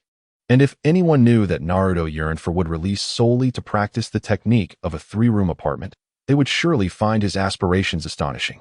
Even now, Suzuki could not comprehend Naruto's actions. She felt he was making a mountain out of a molehill. The competition would conclude tomorrow night, and with a good night's sleep, Naruto could easily construct a shelter. Such exaggeration seemed unwarranted. The enticing aroma of grilled meat interrupted their thoughts. Outside, unusual sounds echoed, accompanied by footsteps. There's a light ahead. Perhaps we should investigate and see if any surprises await us. The words floated into the cave with the evening breeze, prompting Naruto and his companions to glance toward the entrance. Soon, 3 male and 2 female Sand Village ninjas appeared at the cave's mouth. The leader, upon seeing the scene inside, burst into laughter, exclaiming, 5 against 4. We've already won. A girl with painted lines on her face scrutinized Naruto, as if she recognized him from somewhere. Suddenly, her expression changed dramatically, and she whispered to the leader, we should leave. However, IW-kun disregarded her warning, boldly declaring to Naruto and his friends, very well. I hereby announce that this place now belongs to us. Surrender your grilled fish, vacate your warm and dry resting place, and hand over your special kunai. Then, you shall have no further business here. He added ominously, otherwise, IW-kun failed to notice the increasingly peculiar gazes directed at him by Naruto and his companions. After a moment, Naruto finally spoke up. Are you really challenging all 4 of us alone? IW-kun furrowed his brow. What do you mean by a solo challenge? Turning to look back, He was astonished to find his 4 teammates had fled over 100 meters away, leaving him isolated. In the distance, the Sand Village girl's faint voice reached their ears. "We'll help you avenge this later." Iwakun was bewildered, observing Naruto, whose face seemed familiar. Wasn't he the formidable Jinchuriki from Konoha earlier that day? Panic set in as he began to back away, stuttering. "Why you're the Jinchuriki?" Naruto silently placed his grilled fish down and approached him. "Indeed. Are you perhaps one as well?" Iwakun, haunted by the shadow of Gaara, the Sand Village's Jinchuriki, found himself paralyzed with fear, unable to resist as Naruto drew nearer. Although Naruto appeared more normal than Gaara, the whisker-like markings on his face were unmistakable signs of a monster. Upon closing in, Naruto noticed Iwakun trembling. If this was not an act, he had nearly lost his fighting spirit. "Brother, are you really this timid?" Naruto teased, extending his hand. "Hand it over." Iwakun gulped. "Why you want to kill me?" Naruto nodded amiably. "Of course not. I'm not a psychopathic murderer, am I? Now, tell me, how many special kunai do you possess?" Iwakun paused, pondering for a moment before responding. "Oh, I have 3 special kunai, which I painstakingly collected." Naruto's face brightened with a benign smile, appearing harmless and gentle. He nodded, saying, "Well done. Now, bring them forth."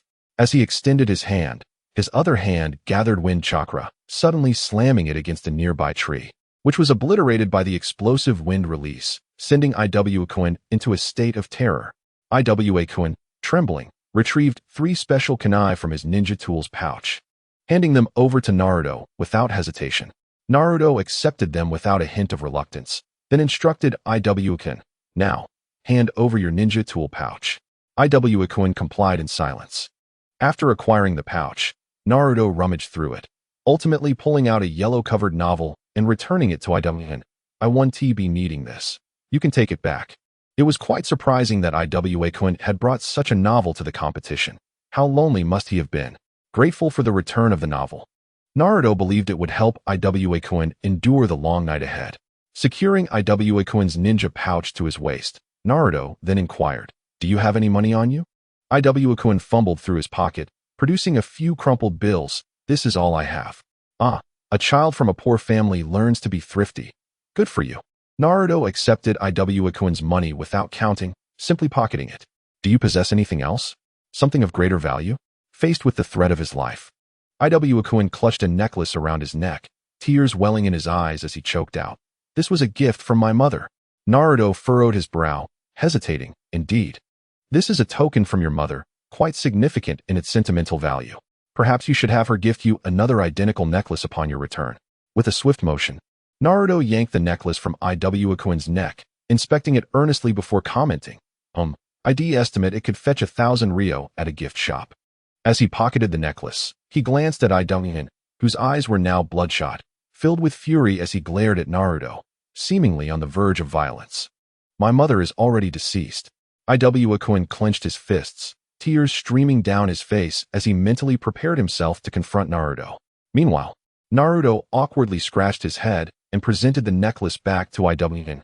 "Well, at least you have this. It serves as a memento to remember her by." Overwhelmed with joy at the return of his cherished necklace, Iwakun wept openly, tears flowing freely as he cried like a child. Naruto frowned slightly. "Hey, stop crying for a moment and tell me what techniques you know. I need to assess whether I should learn them." Iwakun stared blankly at Naruto. "Wait. You want my techniques too?" Naruto nodded. "I've mentioned it before.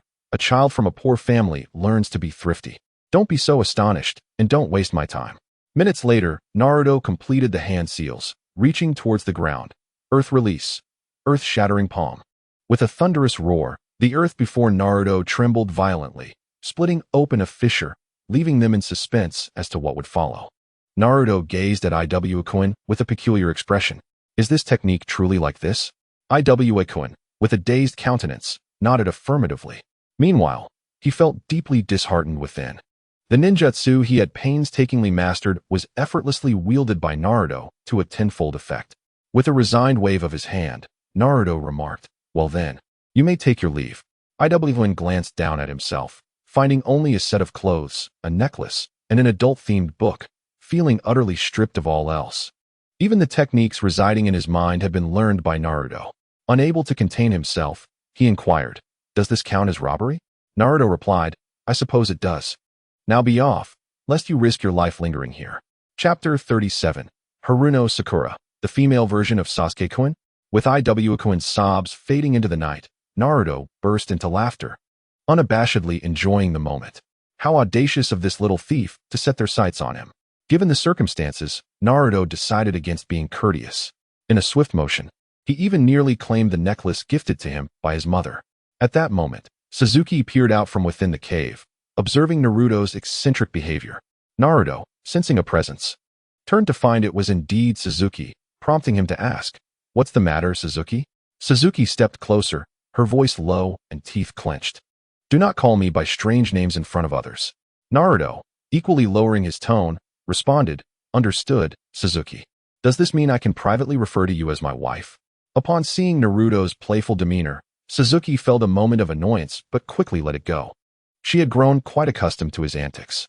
I'm just saying, the food is getting cold, she reminded him before decisively turning away. Naruto chuckled to himself, realizing that his Sasuke genuinely cared for him, worried he might eat cold food and suffer the consequences. Despite her outward avoidance and frequent complaints, she remained remarkably considerate. Suddenly, a shadow darted between the branches, and with a fleeting glance, Naruto discerned the figure donned in the attire of the Konoha Umbu. Umbu? What brings them here? He pondered, watching the direction in which the Umbu had vanished, perplexed. Typically, Naruto was aware of the Umbu lurking in the shadows, though they remained undetectable to him. This particular individual, however, clearly had a mission that did not involve Naruto. If memory served, the destination was the land of Rain. Ding. Mission 2 issued. Intercept the root agents heading to the land of Rain. Mission reward. Activation of Lightning Chakra. Mastery of Lightning Chakra. Upon receiving the system notification, Naruto instinctively exclaimed, Whoa, that guy is from Root. Regardless of the circumstances, Naruto held a tangible grudge against Root. Even without a system-issued mission, the mere sight of a Root member in such a desolate area would prompt him to confront them. However, the key was to shake off the Umbu monitoring him without being detected. Feigning ignorance, Naruto returned to the cave as if nothing had transpired. Once inside, he addressed Sasuke. Sasuke, I need to step out for a moment. Could you assist me? Noting Naruto's rare seriousness, Sasuke wasted no time. All right, what do you need? Stealing a glance outside the cave, Naruto replied, I require your help to cover my tracks from the Umbu's watchful eyes. Without hesitation, Naruto formed hand seals, transformation jutsu. With a puff of smoke, Naruto transformed into a version of Sasuke who had yet to disguise herself as a boy. Inside the cave, Hinata and Sakura stared at Naruto in astonishment. What? A female version of Sasuke-kun? Sakura gasped, Naruto, don't engage in such nonsense. Enraged, she charged at Naruto, headbutting him. Chapter 38. Are you made of iron? Are you made of iron? With Sakura's collision, Naruto's transformation faltered, reverting to his original appearance. Out of Sakura's line of sight, Suzuki's face flushed crimson, filled with a mix of embarrassment and indignation as she glared at the oblivious Naruto, wishing she could cast a genjutsu to teach him a lesson. Meanwhile, Hinata curiously observed Suzuki. She knew Suzuki was a girl, but was uncertain why she wished to keep that a secret. Nevertheless, it was of little consequence, since it was Suzuki's personal choice. Hinata kept the matter to herself. Calm down, Sakura. That was a mistake. Let us start over. Naruto insisted. Transformation jutsu. With another puff, a male version of Sasuke appeared, his aloof demeanor and sharp features captivating Sakura. This transformation was not based on Suzuki's current appearance, but rather the authentic Uchiha Sasuke from the original series. Thus, compared to Suzuki, Naruto's version of Sasuke exuded a more masculine aura, slightly diminishing the softness. Consequently, Sakura found herself entranced, a small droplet of drool escaping her lips. Naruto, please don't change back, she pleaded. Naruto smirked. Get lost, fangirl. He then turned his attention back to Suzuki, instructing her, now it's your turn. Transform into my likeness. We'll let the Umbu outside see us, then you return while I slip away. This way, I can evade their scrutiny. Suzuki regarded the more masculine version of Sasuke, her brows furrowing slightly.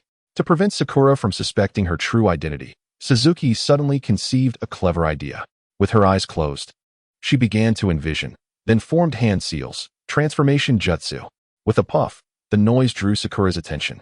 As the smoke cleared, a youthful girl with pronounced curves and flowing golden hair, sporting 6 whisker-like markings on her face, emerged before them. Naruto, Sakura, and Hinata. A moment of silence ensued before the transformed female Naruto acknowledged the group with a cool demeanor. Apologies, that was a mistake. Let us do it again. Transformation Jutsu. With a puff, the genuine Naruto reappeared, and his expression returned to normal. Goodness, Suzuki had devised quite the method to quell Sakura's suspicions. However, the female version of Naruto was undeniably adorable. Caught off guard by his own startling thought, Naruto shook his head vigorously, attempting to dismiss it. Yet, he could not help but ponder that in a parallel ninja world, if there existed a female version of Uchiha Sasuke, surely there must be a female version of Uzumaki Naruto as well. Let us begin.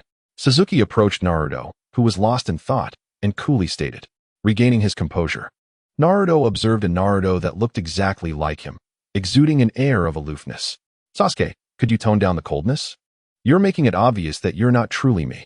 From Naruto's perspective, Suzuki's facial expressions shifted continuously, ultimately mirroring his own closely. If not for their intimate bond, one would hardly discern that Suzuki's transformation was but a fade. Chapter 39. A familiar tactic within the dense forest. Yuki stifled a yawn. Having been tasked with covertly monitoring Naruto as part of the Umbu. Due to the unique nature of the Jinchuriki, the sealing team was stationed not far away. Her mission was to promptly notify the sealing team should she observe any signs of Naruto's seals loosening. Such surveillance tasks were the most arduous, testing one's patience. As she battled drowsiness, Yuzuki's attention was piqued when she spotted Suzuki and Naruto emerging from the cave. What were these two up to now? In the stillness of the night, coupled with the ambiguous relationship between them, Yuzuki found herself suddenly alert, even a tad exhilarated. Yet, from her perspective, Sakuto and Naruto merely stood at the cave entrance, exchanging a few words before Naruto retreated into the cave while Sakuto departed. Paid little heed to the matter. Assuming Sakuto might have needed a moment alone, or perhaps was setting a trap to guard against any surprise attacks during their slumber. After Sakuto moved away from the camp, he did not dispel his transformation jutsu. Time had elapsed since he discovered the roots. He needed to hasten his pace. The dense forest was vast. With hundreds of individuals scattered within, it was nearly impossible to detect one another without significant movement. Along the way, Naruto came across 3 teams of resting ninja trainees. Yet he chose not to disturb them, focusing instead on pursuing the roots. Meanwhile, after returning to the cave in Naruto's guise, Sakuto grew increasingly uneasy. Such an incident had never occurred with Naruto. Something was amiss, prompting Naruto's unusual actions. Furthermore, Naruto had deliberately evaded the watchful eyes of the Umbu, indicating that this matter must remain concealed from the village, especially from the Umbu. Thus, Sakuto employed a familiar tactic, instructing Haruno Sakura to transform into Naruto while he assumed Sakura's form, successfully eluding Yuin's watchful gaze before hastily pursuing Naruto. Within the forest, Naruto utilized his exceptional chakra control, propelling himself toward the land of rain. He lost track of time, only to realize he had triggered the roots trap. A swiftly flying shuriken hurtled toward him, coinciding with the activation sound of an explosive tag nearby. Without a moment's hesitation, Naruto launched himself explosively into the air, his body soaring several meters high. Simultaneously, a thunderous explosion resonated beneath him. A chilling voice echoed from below, "Fire release, fireball jutsu." A massive fireball, radiating intense heat, hurtled toward Naruto. Being airborne, he found no leverage to counter the attack. His lack of combat experience became glaringly evident as he concentrated a significant amount of chakra into his palm and struck the fireball with force. Instantly, a tempestuous wind formed an impenetrable wall, pressing down with undeniable might. The fireball could not create even the slightest ripple against the wind wall, extinguishing like a fleeting firefly. The wind, under current circumstances, was akin to a lighter within a tornado, an utterly futile endeavor to ignite a smoke. However, the might of the wind jutsu was far from over. Naruto observed that everything within the vicinity was scattered by the tremendous wind pressure, creating a spectacular scene. Chapter 40. As long as Danzo feels uneasy, Naruto will feel comforted. A shadow flickered beneath the wind jutsu, swiftly appearing outside its influence. At that moment, Naruto regained solid ground and turned to face his adversary. The root operative found himself in a dire predicament after being struck by Naruto's wind jutsu. He needed to act quickly, as a moment's delay in forming the seals could lead to his unconsciousness and eventual demise. Uzumaki Naruto, why do you attack me? Do you intend to defect? The cold voice of the root operative reached Naruto's ears, yet he remained unfazed.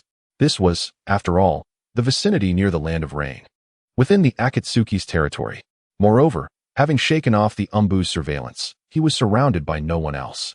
The explosive sounds in Naruto's wind jutsu had indeed resonated widely, but others would require time to arrive after noticing something amiss. Thus, if Naruto were to eliminate the root operative within 10 minutes, no one would be the wiser. With that in mind, Naruto refrained from engaging in unnecessary dialogue, instead channeling immense chakra to invigorate his body, causing his clothes to billow as if caught in an invisible wind. With a swiftness akin to the body flicker technique, he appeared as a streak of lightning, materializing behind the root operative in less than a second. Without uttering a word, Naruto swung a fist toward the operative's forehead. At present, Naruto possessed little in the way of ninjutsu or combat techniques. All he could do was overwhelm his foe with sheer chakra. The root operative felt a sudden prickling at the back of his neck, sensing a lethal threat. Instinctively, he employed the body replacement technique. However, the wooden substitute crumbled under Naruto's assault, while the operative found himself perched on a nearby tree branch, drenched in cold sweat beneath his mask. When had the Jinchuriki become this formidable? Damn monster! As he contemplated an escape, the operative realized that with Naruto's speed, his chances of fleeing were virtually non-existent. In such circumstances, to prevent his mission from being exposed, he hastily produced an envelope and formed seals with one hand. Below, Naruto discerned that the operative was preparing a fire release technique, and whatever he was eager to destroy must be something unsavory. Consequently, Naruto bent his legs slightly and launched himself explosively toward the operative. Flames ignited, and time was running out. Naruto lamented the situation, though not excessively. While he was curious about the contents, it mattered little to him. His sole objective was to thwart the operative and, in doing so, irritate Danzo. As long as Danzo felt discomfort, Naruto felt a sense of satisfaction. Everything else was inconsequential. At that critical moment, just as the root operative was about to destroy the mission document, a kunai shot toward his neck, the sound slicing through the air akin to the call of death itself. Realizing the imminent danger, the operative recognized that his chakra was already engaged in destroying the mission's traces, leaving him unable to evade. However, there was one thing he could still do. He summoned his jaw muscles to exert force.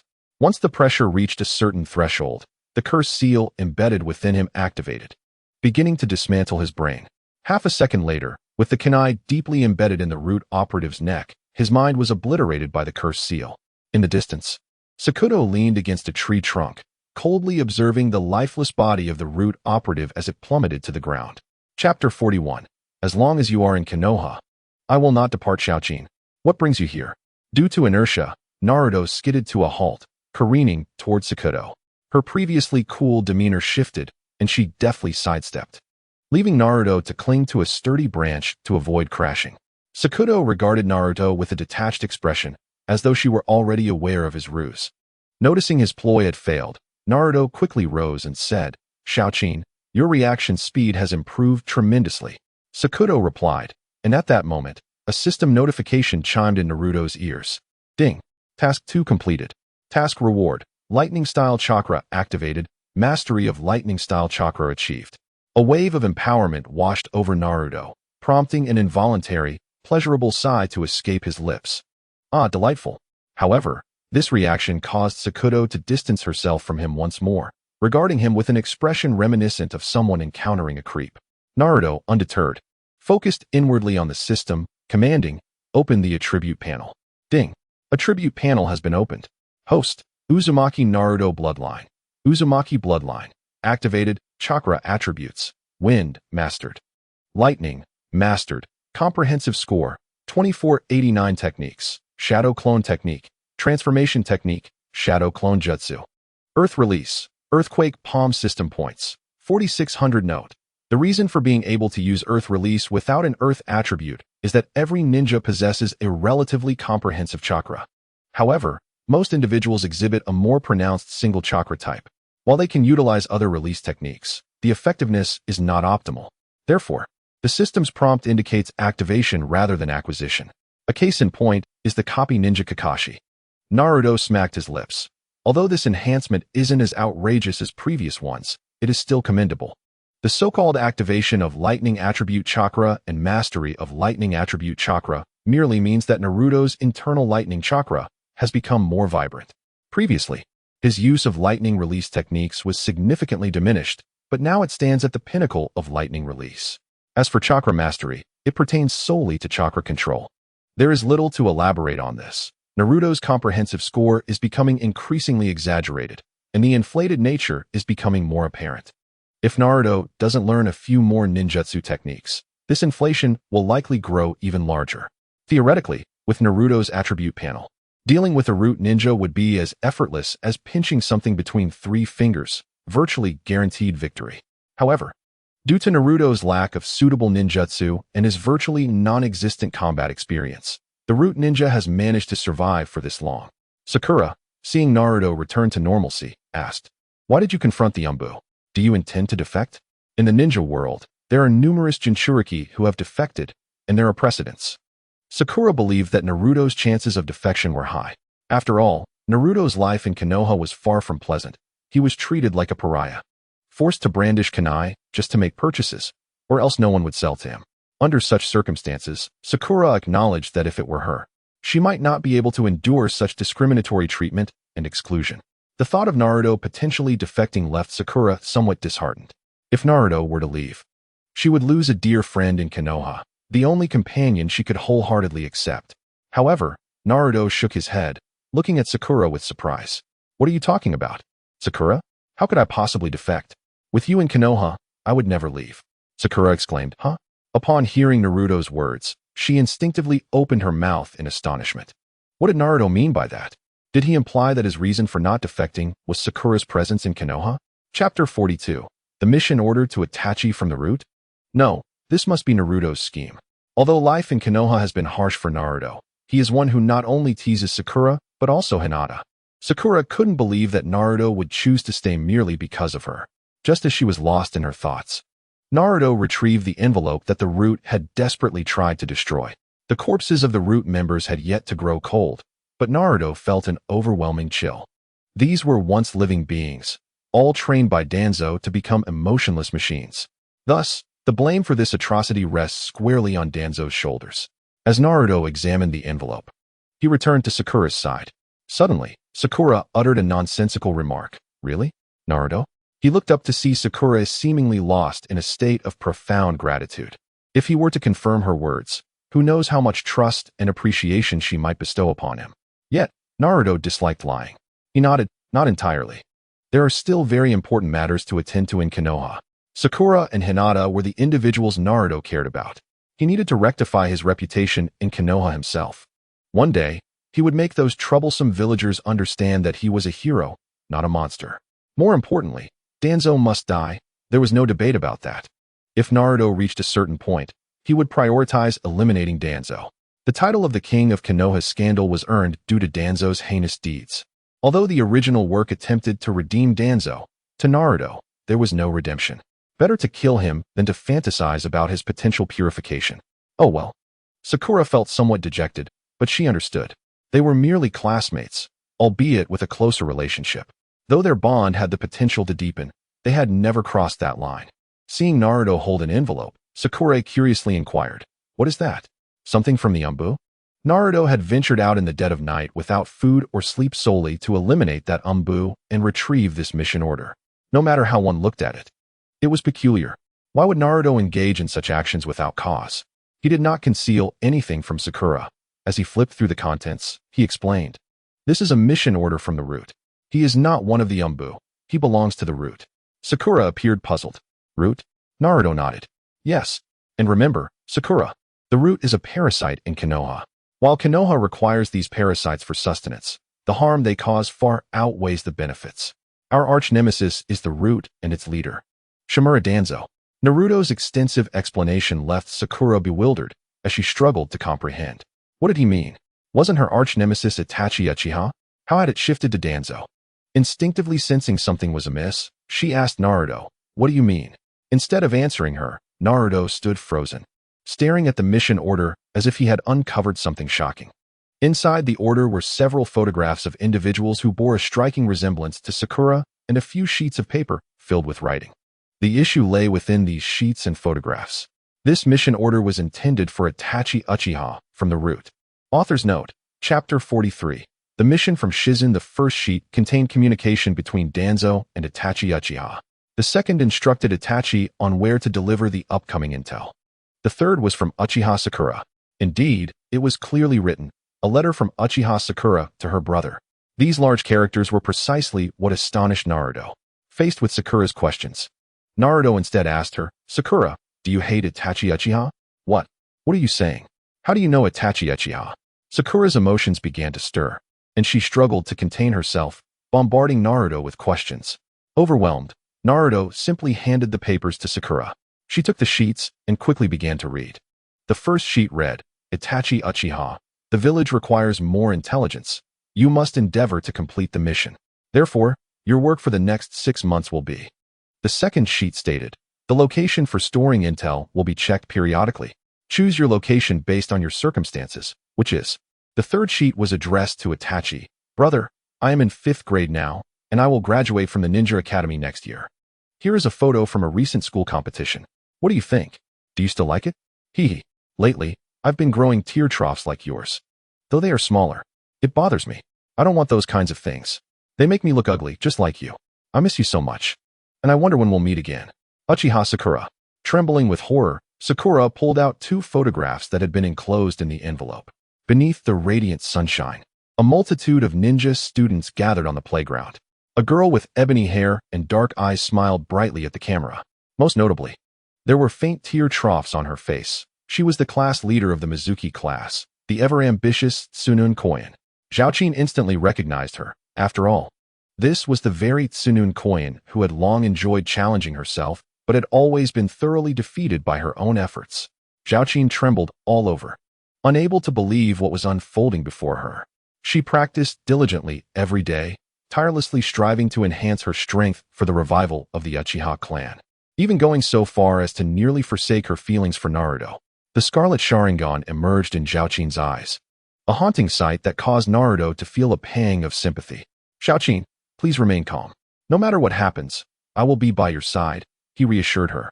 Zhaoqin, feeling utterly powerless, let her arms fall limply, the envelope and photograph slipping from her grasp. She could not fathom that, after all her efforts to seek vengeance, someone close to her had impersonated her and unilaterally forgiven Uchiha Itachi in her name. The mere thought of it was repulsive. The Sharingan spun ever faster, and Zhaoqin grew increasingly fatigued, the 3-tomo Sharingan manifesting in her eyes. The enhancement of her power brought her no joy. Her face was ashen, her eyes brimming with tears. Naruto understood that a girl like Zhaoqin seldom cried, yet this was a situation beyond the capacity of any ordinary person to accept. He wrapped his arms around her, gently patting her frail form in an attempt to offer comfort. Suddenly, a significant realization struck Naruto. His pupils constricted slightly as he exclaimed, "This is bad." Chapter 44. The cunning Danzo releasing Zhaoqin, Naruto grasped her shoulders and said, "Zhaoqin, now is not the time to dwell on such thoughts. We may soon be in danger. If we cannot evade it, your dreams and aspirations will turn to mere illusions." Indeed, what was the root? It was the double-edged sword of Konoha, executing tasks with a level of expertise beyond Naruto's imagination. The 5th grade and graduation class were attending a competition at the border of the Land of Rain, and Danzo, as the head of Root, could not possibly be unaware of this. If he was aware, why would he dispatch ninja to deliver such a crucial secret to Uchiha Itachi at the same time? Furthermore, the actions of Root were exceedingly peculiar. If he intended to pass through the competition grounds, it was inconceivable that he would risk exposure without specific instructions from Danzo to charge recklessly through the venue. In other words, this letter was not meant for Uchiha Itachi at all. The original recipients of the letter were none other than Uzumaki Naruto and Uchiha Zhaoqin. Naruto turned his gaze back to the corpse of the Root member, noting the expression of relief and joy on its face, a look not befitting one who had failed in their mission. The corpse's smile seemed to mock Naruto's naivety and ignorance. Meanwhile, in the depths of Konoha, an elderly man wrapped in white bandages sat in a position of authority, listening to the report from the Root below. "Lord Danzo, the target has been eliminated. His mission was successfully completed. Danzo narrowed his exposed eyes and, upon hearing the report, turned his gaze to the side. Emerging from the shadows, Susanoo Koyan approached, her expression at odds with her student attire. "It is your turn now," she stated directly without addressing Danzo. "Do not forget your promise." A smile crept onto Danzo's lips. "Rest assured, I have no intention of deceiving a young girl like you." With that, Danzo dismissed the relieved Koyan and turned to the root members below. "Fire, even in death, you must complete the task." The root member codenamed Fire replied loyally. "Yes." Once the two departed, Danzo's expression shifted to one of contemplation. Naruto's recent power fluctuations were highly unusual. Leveraging this, Danzo had instructed the root member codenamed Source to deliver that letter to Naruto and Zhaoqin. Subsequently, Danzo directed Fire to contact Uchiha Itachi, urging him to meet with his sister, Uchiha Zhaoqin, at the competition site. The most crucial piece of this intricate plan was Koyan. Upon cultivated by Danzo over many years, Koyan would impersonate Uchiha Zhaoqin, appearing flawless in Itachi's eyes. If Zhaoqin were to encounter Koyan during the competition, her anger would surely compel her to act. At that moment, Danzo could manipulate Uchiha Itachi to strike at Uchiha Zhaoqin. Once Zhaoqin was despondent, Danzo would emerge as her savior, rescuing her from despair. In doing so, Zhaoqin would become completely loyal to Root, and once Danzo activated his curse mark on her, he would reveal the truth to Uchiha Zhaoqin. At that point, the heartbroken Zhaoqin would likely awaken her Mangekyou Sharingan. Ultimately, Danzo would acquire her Mangekyou Sharingan, utilizing its power to control the Nine-Tails Jinchuriki. Chapter 45. Zhaoqin seems to lose her mind on the other side. Susanoo Koyan lay nervously on the operating table as a medical ninja from Root approached with a jar. Inside the jar was a significant quantity of nutrient solution, along with a pair of one-tomo Sharingan. Before the procedure, the medical ninja cautioned Koyan, "Remember, your Sharingan cannot close on its own. You must avoid this issue to make Uchiha Itachi believe you are Uchiha Zhaoqin." Koyan nodded solemnly, indicating her understanding. "Enough chatter, let us begin." She held no fondness for the Root. Had it not been for them, Koyan would not have found herself in this predicament. Willingly undertaking such a task with a mortality rate of 99%, who would choose this path at such a young age if not for insurmountable circumstances?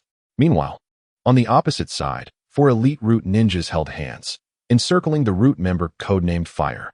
"We must use medical cells immediately, or you will die," Fire retorted coldly. "I do not need your reminders. Just take me there." The other 4 ninjas ceased their chatter and began to perform a ninjutsu, a super support technique only achievable through their combined efforts, the Flying Thunder God technique. In the northeastern forest of the Land of Fire, Naruto held Zhaoqin's hand, attempting to comfort her. However, it seemed of little effect, and Naruto realized that continuing on this path could prove perilous. Zhaoqin stood there as if losing her mind, her expression oscillating between rage and profound sorrow, on the verge of breaking down. This situation pained Naruto, leaving him feeling utterly helpless. With no other option, he embraced Zhaoqin tightly, intending to leave the scene and return to his camp. He would then relay the situation to the Umbu secretly monitoring him, instructing them to inform the 3rd Hokage. However, suddenly, a multitude of Umbu-clad ninjas materialized around them, each moving with the swiftness and precision of the dead. Root. Naruto furrowed his brow, scanning the area. What the hell? Why are there so many? How could such a large operation go unnoticed by the 3rd Hokage? At that moment, Naruto felt a wave of frustration regarding the 3rd Hokage's ineptitude. As the ruling authority, he could not even rein in Danzo, allowing himself to be provoked repeatedly without retaliation. To put it charitably, one might call this cautiousness or consideration for the greater good, but to speak plainly, it was cowardice and incompetence. The once mighty hero of the ninja world had now become a mere shadow of his former self, a lamentable sight indeed. 3rd Jinchuriki. This is not a place for you. Release Susanoo Koyan, and you may leave. Within this group of Root members, there were 4 members of the sealing team. 8 from the combat unit, 2 medical ninjas, an intelligence officer, a captain, and a vice-captain. To Naruto's astonishment, the 2 medical ninjas were brazenly holding a vial of nutrient solution, within which lay a pair of strikingly pale purple eyes. He had already discerned one of their missions. If Naruto's previous suspicions were accurate, then Root would undoubtedly take action against him and Saku. The presence of the nutrient solution and the eyes clearly indicated one of their objectives, to replace Sokka's eyes. Furthermore, Who exactly was this Zhang Xiaoyun? The class leader of the Mizuki class? Naruto was cradling Uchiha Saku. Chapter 46. Almost couldn't he breathe. Naruto found himself unable to fathom Tuanzang's hidden agenda, leading to a throbbing headache and a surge of irritation. Damn that foolish Tuanzang. One day, I will make him pay. He was still too inexperienced. In his past life, Naruto had merely been an ordinary individual with a slightly higher starting point. He had never studied military strategy or conspiracies, nor had he played chess more than a few times. In the face of Tuanzang's seasoned cunning, Naruto's straightforwardness was utterly ineffective. At this moment, Naruto was consumed by a singular thought. He merely wished to return to the camp with Saku, summon Hinata and Haruno Sakura, and seek out Kakashi immediately. Tuanzang had lost his sanity, and his machinations placed immense pressure on Naruto, leaving him with no other choice.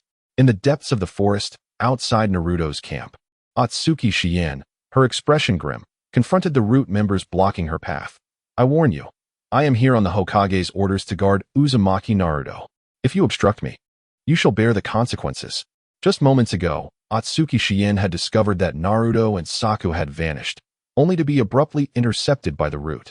This filled her with anxiety. The root, loyal to Tuanzang, would not heed the third Hokage's commands. Moreover, Tuanzang was a master of schemes, and she feared what other tricks he might still have up his sleeve. Preventing Atsuki Shien from reaching Naruto clearly indicated Tuanzang's ulterior motives. She cast her gaze toward the distance, where the entrance to the competition lay, the very location of Kakashi. If it were Kakashi, he would undoubtedly breach the root's blockade and rescue Uzumaki Naruto and Uchiha Saku. Unfortunately, Atsuki Shien would never learn the outcome. Raikiri, Windblade. On the battlefield, Kakashi and Maki fought valiantly against numerous root members. Maki, with a pained expression, remarked, I hope I won't be accused of breaching the contract because of this. Kakashi paid no heed to Maki's complaints. His thoughts were solely on entering the forest to assess Naruto's condition. As Kakashi's apprentice, Naruto was someone he had not been able to watch over during their usual missions. Now, amidst this crisis, Kakashi felt increasingly powerless, especially with the strain on his Sharingan. It seemed that Tuanzang had made up his mind, deploying a multitude of root to eliminate both Maki and Kakashi, even intending to eradicate all the ninja students within the forest, providing Tuanzang with the opportunity to distort the truth. Bang! Naruto's speed was bewildering, leaving the root members in his wake. The root captain cursed, What kind of monster is this? Is he truly human? Quickly, inform the other members to intercept the Jinchuriki. Beside him, one member halted, retrieving communication equipment to contact everyone within the forest. Ahead, Naruto gleefully observed the relentless pursuit of the root members, taunting them. What did you think you were dealing with? Just a bunch of lowly fish. You can't even catch up to me, carrying someone, at your age, with such meager strength. How do you have the audacity to continue living? Naruto's continuous mockery nearly caused the root captain to choke in rage. Chapter 93. Is there a monster in my spiritual world? Will it have any impact? After some discussion, Saku had begun to believe most of what Naruto had said. He was not the type to make such jokes, which caused her some concern. Naruto shook his head. There shouldn't be any significant impact. If worst comes to worst, we can seal it away. Look at me. I have the 9 tails inside me, along with my parents and Ashura's chakra, and I am still as normal as anyone else. As he spoke, he noticed Saku's astonished expression and realized he had misspoken. Saku, in disbelief, asked, What? The 9 tails? Your parents? Ashura's chakra? Naruto scratched his head.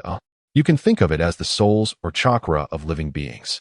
Saku found it difficult to comprehend Naruto's words, yet her heart felt slightly reassured. However, one question lingered, prompting her to ask, How do you know who your parents are? Are they still alive? Until now, she had never heard Naruto mention his parents, and everyone claimed he was a monster without any. Such an absurd notion was hard for Saku to accept. Everyone is parents, and Naruto could not possibly be a monster. Naruto smiled gently. They are no longer in this world.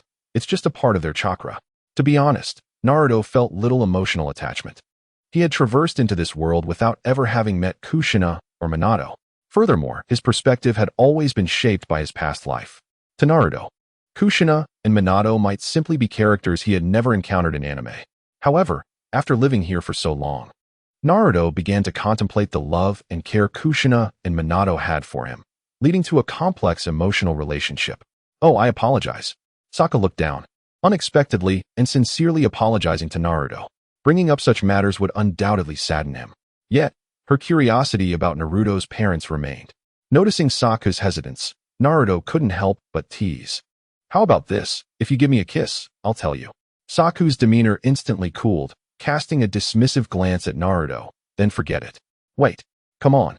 Let me tell you. Naruto hurriedly grabbed Saku, leaning in closer. Saku instinctively dodged, aware that Naruto often entertained inappropriate thoughts. Regardless of the situation, he could take advantage of her. Although she presently acted like Sasuke, Saku understood that Naruto was indiscriminate in his pursuits, which was quite alarming. Do you really see me that way, little assist? Naruto, sensing her thoughts, felt wronged. Woo-woo. Saku lifted her head slightly, proudly declaring, yes. Fine. I won't pretend anymore. Since you found me out, I'll just tell you the truth. Naruto scratched his head, leaning in again, whispering to Saku, actually, I am the son of the 4th Hokage. My father is named Minato Namikaze, and my mother is Kushina Uzumaki. I take my mother's surname. Now, do you believe me? I will ensure our child takes your surname. Chapter 94. Will you dare again? Upon finishing his statement, Naruto seized the opportunity while Saku was distracted and planted a swift kiss on her smooth cheek. Haha, I knew I would succeed in the end. Content with his triumph, Naruto distanced himself from the fuming Saku, wearing a victorious smile. Saku, initially startled, looked around and realized that she and Naruto had unknowingly drifted to the back of the group, unnoticed by anyone. As Sakura Haruno and Ino Yamanaka continued to bicker, it seemed they were determined to escalate their quarrel all the way to Konoha village, truly embodying a fierce battle of 300 rounds. Evenly matched and akin to two clumsy hens pecking at each other. How infuriating. He had planned this all along. When Naruto conversed with Satsuki, he had deliberately sauntered slowly, allowing the two to drift away from the main group. This clearly indicated that Naruto had ulterior motives from the very beginning. Satsuki glared fiercely at the smug Naruto, her teeth clenched in frustration. Despite having allowed this guy to take advantage of her in various ways, including kissing, he still acted like a ravenous beast, insatiably greedy, truly despicable. Quickly wiping the remnants of drool from her face, Satsuki suppressed her strange feelings and contemplated Naruto's question. The son of the 4th Hokage? Could it be true?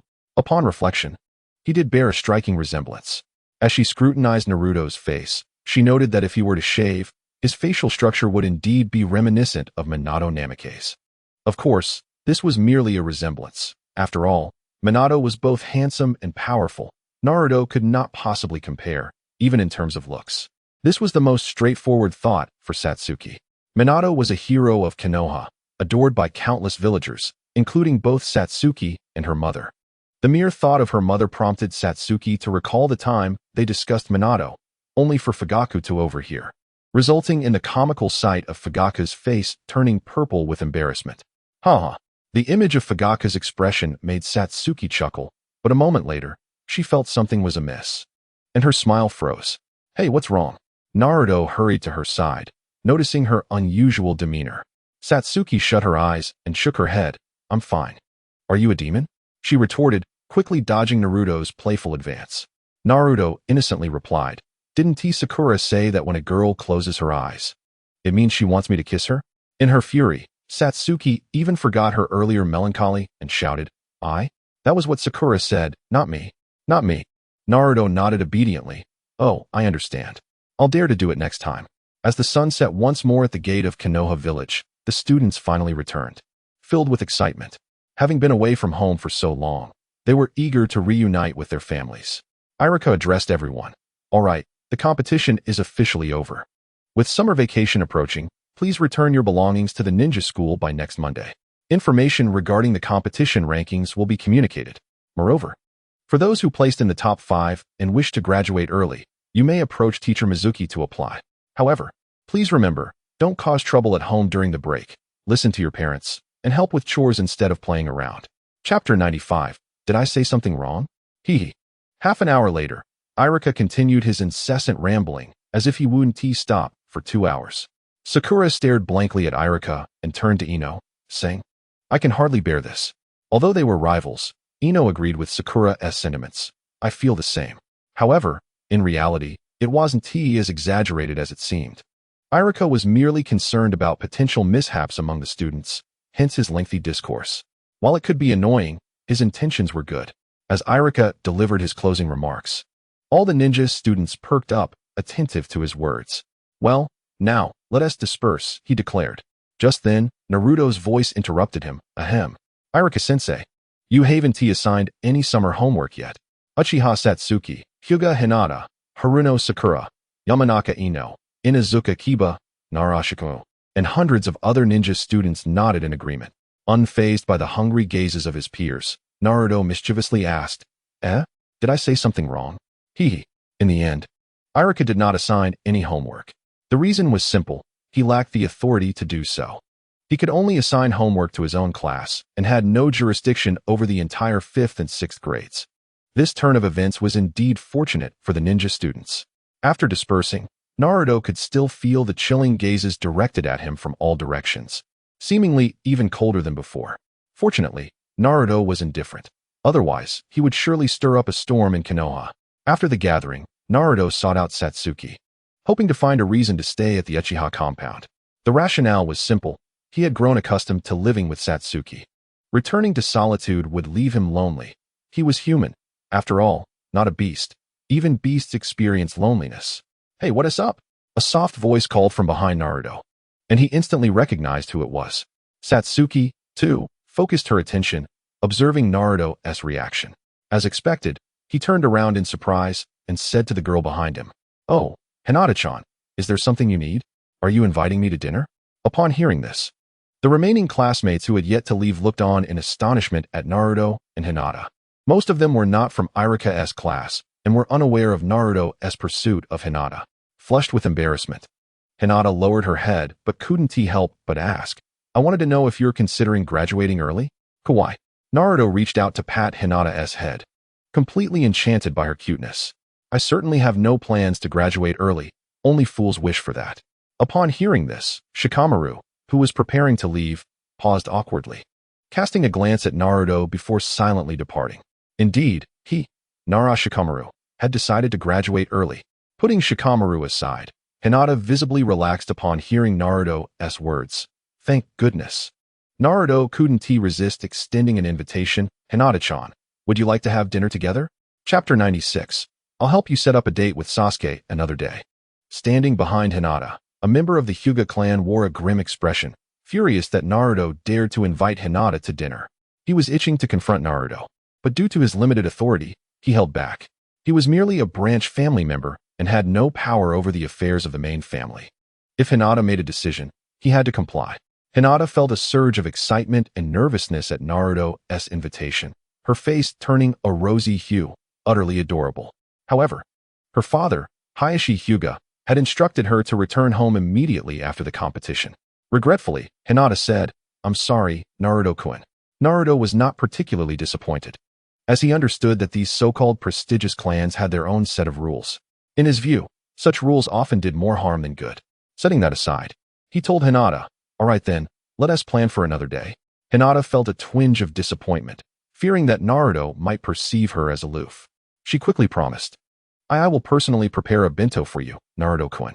Hearing this, Naruto beamed with joy and turned to Sakura, who was standing beside Satsuki. Sakura, I want to be needing your bento tomorrow. Sakura's expression darkened as she glared at Naruto, exclaiming, What? You ungrateful friend. To be honest, Sakura felt a bit miffed. Why was it that the moment Hinata offered to make Naruto a bento, he immediately dismissed hers? Did he really have such confidence that Hinata's bento would be tastier than hers? Even if it were, it surely could not compare to the flavors Sakura knew Naruto preferred. For a long time, Sakura Haruno had accurately discerned Naruto's tastes. With a cheeky grin, Naruto casually reassured the irritable creature, Don't be angry, Sakura. I'll arrange a date with Sasuke for you another day. Instantly, Sakura transformed into a demure figure, feigning reluctance while subtly welcoming the suggestion. Naruto, unfazed, knew their bond was strong enough to withstand such trifles. Once Hinata departed, Naruto finally had the opportunity to contemplate how to linger at the Uchiha compound. However, he was met with the icy demeanor of Satsuki, whose piercing gaze could have felled him hundreds of times if looks could kill. Naruto was all too aware of the cause of her anger. Jealousy, of course. He whispered to Satsuki, Don't reveal anything, my little Satsuki. Though somewhat vexed, Satsuki held back her frustration, mindful of their classmates and Sakura's presence.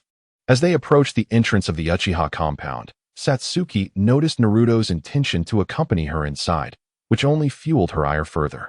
Very well then. I shall show you what cruelty truly is. With no one around, she decided to use her genjutsu on Naruto, intending to make him perform embarrassing actions in front of her. Once he regained consciousness, she would mock him about it. Perfect. Both of them, harboring ulterior motives, exchanged a knowing smile as they approached the grand entrance of the Uchiha compound. Upon pushing the door open, Naruto entered without hesitation, and the sound of Satsuki's voice filled the air as she shut the door behind them. Chapter 97. I was referring to age. Please don't misunderstand. With a determined shove, Satsuki pushed Naruto back, retreating a few steps while crossing her arms defensively. If you wish to die, I can assist you. Her voice trembled slightly, the strange sensation she had experienced moments ago igniting peculiar thoughts in her mind. Yet, Satsuki was acutely aware of her mission and purpose. So she coldly declared to Naruto, Naruto Uzumaki, I shall not allow you to succeed in your intentions before I eliminate someone.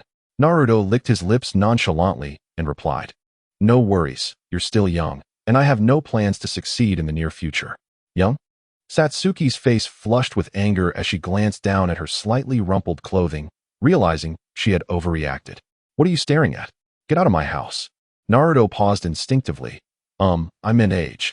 Please don't misinterpret. Among peers, he recognized her as exceptional. Shut up. Satsuki's embarrassment reached its peak, and she repeated firmly, You. Leave. My house. Naruto was truly insufferable. His actions had completely disrupted her composure. Even now, she was still adjusting, trying to rid herself of that strange sensation. Taking a deep breath, Naruto said, Satsuki, I know you're upset with me, but you must understand that life itself is like this. If one cannot resist. What I mean is, humans are prone to taking advantage of every opportunity. Everything has either 0 or infinite chances. Satsuki tensed, raising her finger towards the door. Leave now, or I will resort to my Sharingan. She had truly had enough. Naruto's behavior evoked an exceedingly strange feeling within her, a mix of resistance, anticipation, and guilt that compelled her to rebel while simultaneously making her unable to do so. Naruto grinned at Satsuki. Don't be angry, Satsuki. You know me. I'm just like this, and you've accepted it, right? Since you've accepted it, don't be mad. I will make it up to you. Satsuki, enraged by his remarks, snapped back. Go find your Hinata. Naruto, taken aback, muttered, My Hinata? What exactly is the issue here? Typically, Satsuki wouldn't get this angry. So something must have triggered it. Certainly, it wasn't merely because of his earlier indiscretions. My Hinata? My Hinata? It seemed a light bulb had gone off in Naruto's mind, and he realized the crux of the problem. Given Satsuki's tsundere nature, she would never voice her feelings directly. Otherwise, she wouldn't be Uchiha Satsuki. Thus, the issue lay in the terms of endearment. Cautiously approaching Satsuki, Naruto suddenly noticed the crimson hue in her eyes. Gently taking her small hand, he said, Satsuki-chan, my little Satsuki-chan, please don't be angry, all right? Satsuki forcefully withdrew her hand from his grasp, turning her back to him. I've told you not to use those ridiculous nicknames. Close the door when you leave. After saying this, Satsuki made to exit without a backward glance. Chapter 98. If I leave, who will cook for you? Wait, Satsuki-chan, if I leave, who will cook for you, right? You know my cooking skills. Naruto smiled slightly and hurried after her. In the Hokage office, Sarutobi Hiruzen observed the last remaining member of the Umbu with a sense of reflection. The Umbu member removed his mask, revealing a face. Kakashi pulled out a stack of money from his pocket and placed it on the Hokage's desk, saying, Lord Hokage, this is Naruto's living expenses for next month. As his subordinate, I shouldn't trouble you with this. Thank you for your assistance. Hiruzen took a puff of smoke and inquired, These are minor matters. I visit Naruto every month. This is just part of my routine. Kakashi nodded. Then, Lord Hokage, I will take my leave. Hiruzen called out to Kakashi, asking, Kakashi, why is there so much this month? He was, of course, referring to Naruto's living expenses. Kakashi pondered for a moment before replying. I've learned that prices have recently risen. And previously, I calculated based on standard living expenses without accounting for Naruto's status as a ninja. The difference in food intake between a regular person and a ninja is significant. Hiruzen exhaled a smoke ring. Is that so? Price is rising, huh? I heard you have plans with Irika tonight. Kakashi nodded. Indeed. I've noticed Naruto's mind is quite agile, so I thought of having Irika assist him. Upon hearing Kakashi's words, Hiruzen felt a twinge of guilt and lowered his head. Cough, cough. As Hokage, I should be more concerned about Naruto than you are. Kakashi shook his head. Lord Hokage, this is merely my duty. Hiruzen replied. Well, you may go about your business. Inform Irika that this is my intention. Kakashi felt a surge of joy. Understood. The Hokage's words indicated a desire to assist both Kakashi and Naruto. As long as Kakashi explained to Irika that it was the Hokage's order, Irika would certainly not refuse. However, Kakashi didn't want to leverage the Hokage's authority to pressure Irika unless absolutely necessary. After Kakashi left, Hiruzen reclined in his chair, savoring a moment of tranquility as he enjoyed his smoke. After a while, Hiruzen rummaged through his pocket, retrieving a stack of money and an envelope. He combined Kakashi's money with his own, then stood and made his way to the door, turning off the lights as he descended the stairs. Once Hiruzen departed, a root ninja in the shadows surrounding the Hokage building reported over the radio. Hiruzen has left the Hokage building, and Kakashi has increased Naruto Uzumaki's living expenses this month. On the other end of the radio, a root team member responded, Received. Your mission is complete. Meanwhile, around Naruto's humble abode, a crowd of passers-by had gathered, whispering conspiratorially near his window. Have you heard? An Umbu has been secretly supporting that monster. Really? Is there such an Umbu? He should be expelled. Exactly. However, I have heard that Lord Hokage has not fully provided the funds to this monster. It is only natural. This creature ought to be left to hunger. This statement clearly reached Naruto's home, yet only an empty-toed wallet was able to hear it. As for Naruto himself, he was at the Uchiha compound. Chapter 99. Feeding me dog food under the night sky of Konoha. The third Hokage made his way towards Naruto's residence. Along the way, many citizens paused to greet him, indicating that the third Hokage held a respectable reputation in Konoha. Upon arriving at Naruto's door, Sarutobi Hiruzen knocked, but received no response. Soon, he sensed something amiss. Upon entering, he discovered the lights were off and a layer of dust had begun to settle. Clearly, no one had visited for at least 3 days. Could it be that Naruto was training or indulging in play after the competition and had not returned? Sarutobi Hiruzen took out a letter containing silver coins and placed it on Naruto's table, addressing the heir, Come forth. In a flash, an Umbu appeared, Lord Hokage. Sarutobi Hiruzen instructed him, Please find Suki and retrieve information regarding Uzumaki Naruto. Yes, replied the Umbu member. Meanwhile, Naruto and Sakura were seated at a table, leisurely enjoying their meal. Beneath the soft glow of the lights, this scene was a rare display of warmth at the Uchiha compound in recent years. Naruto was actively seeking conversation with Sakura, who responded with soft murmurs. Notably, Sakura did not disguise herself as Uchiha Sasuke. Dressed in casual attire, her damp hair, recently washed, accentuated her youthful figure, much to Naruto's delight. What is this called? This is what one would refer to as a feast for the eyes. This scene was witnessed by Yuzuki Yugugo, who stood in shock. She began to question her understanding of life. I never imagined Uchiha Sasuke was a girl. No wonder Uzumaki Naruto could shift his attention from Hinata Hyuga to this enchanting individual. This cannot be. I must inform the third Hokage. But wait. How could the third Hokage not know the true gender of Uchiha Sasuke?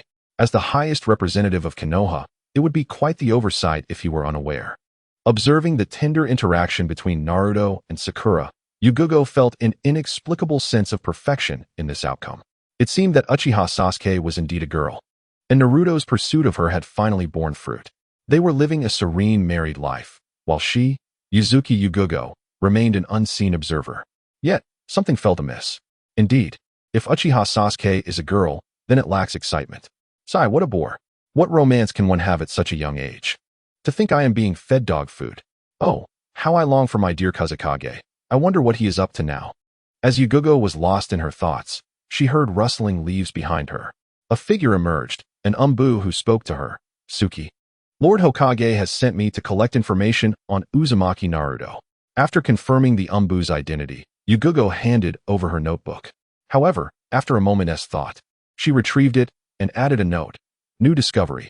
Uchiha Sasuke is actually a girl. Having completed her task, Yugugo inquired of the Umbu. When will the shift change? Indeed. The job of monitoring the Jinchuriki is relentless, with little time for rest or nourishment. If one were to handle it all alone, they would surely be overwhelmed. Chapter 100. Let me threaten you, I am not entirely sure, but it should be soon. Please hang in there, and thank you for your hard work. The Umbu member replied, unaware of the circumstances. Taking the notebook Yugugo provided, he quickly departed in search of the third Hokage. At the Nara compound, within one of the houses, in the living room, Kakashi scratched his head sheepishly. You really don't need to make it so grand. In front of him, Nara Shikaku remarked, after all, it is you. Another rather calm night unfolded. Naruto kept his word and did not invade Sakura's space, though his presence had kept her anxious throughout the night. The following day, Naruto rose early and knocked on Sakura's bedroom door. Sakura-chan, I'm coming in. From within, Sakura's startled voice called out, get out. Could it be? What a coincidence. Naruto mused, his keen hearing catching the sound of Sakura dressing.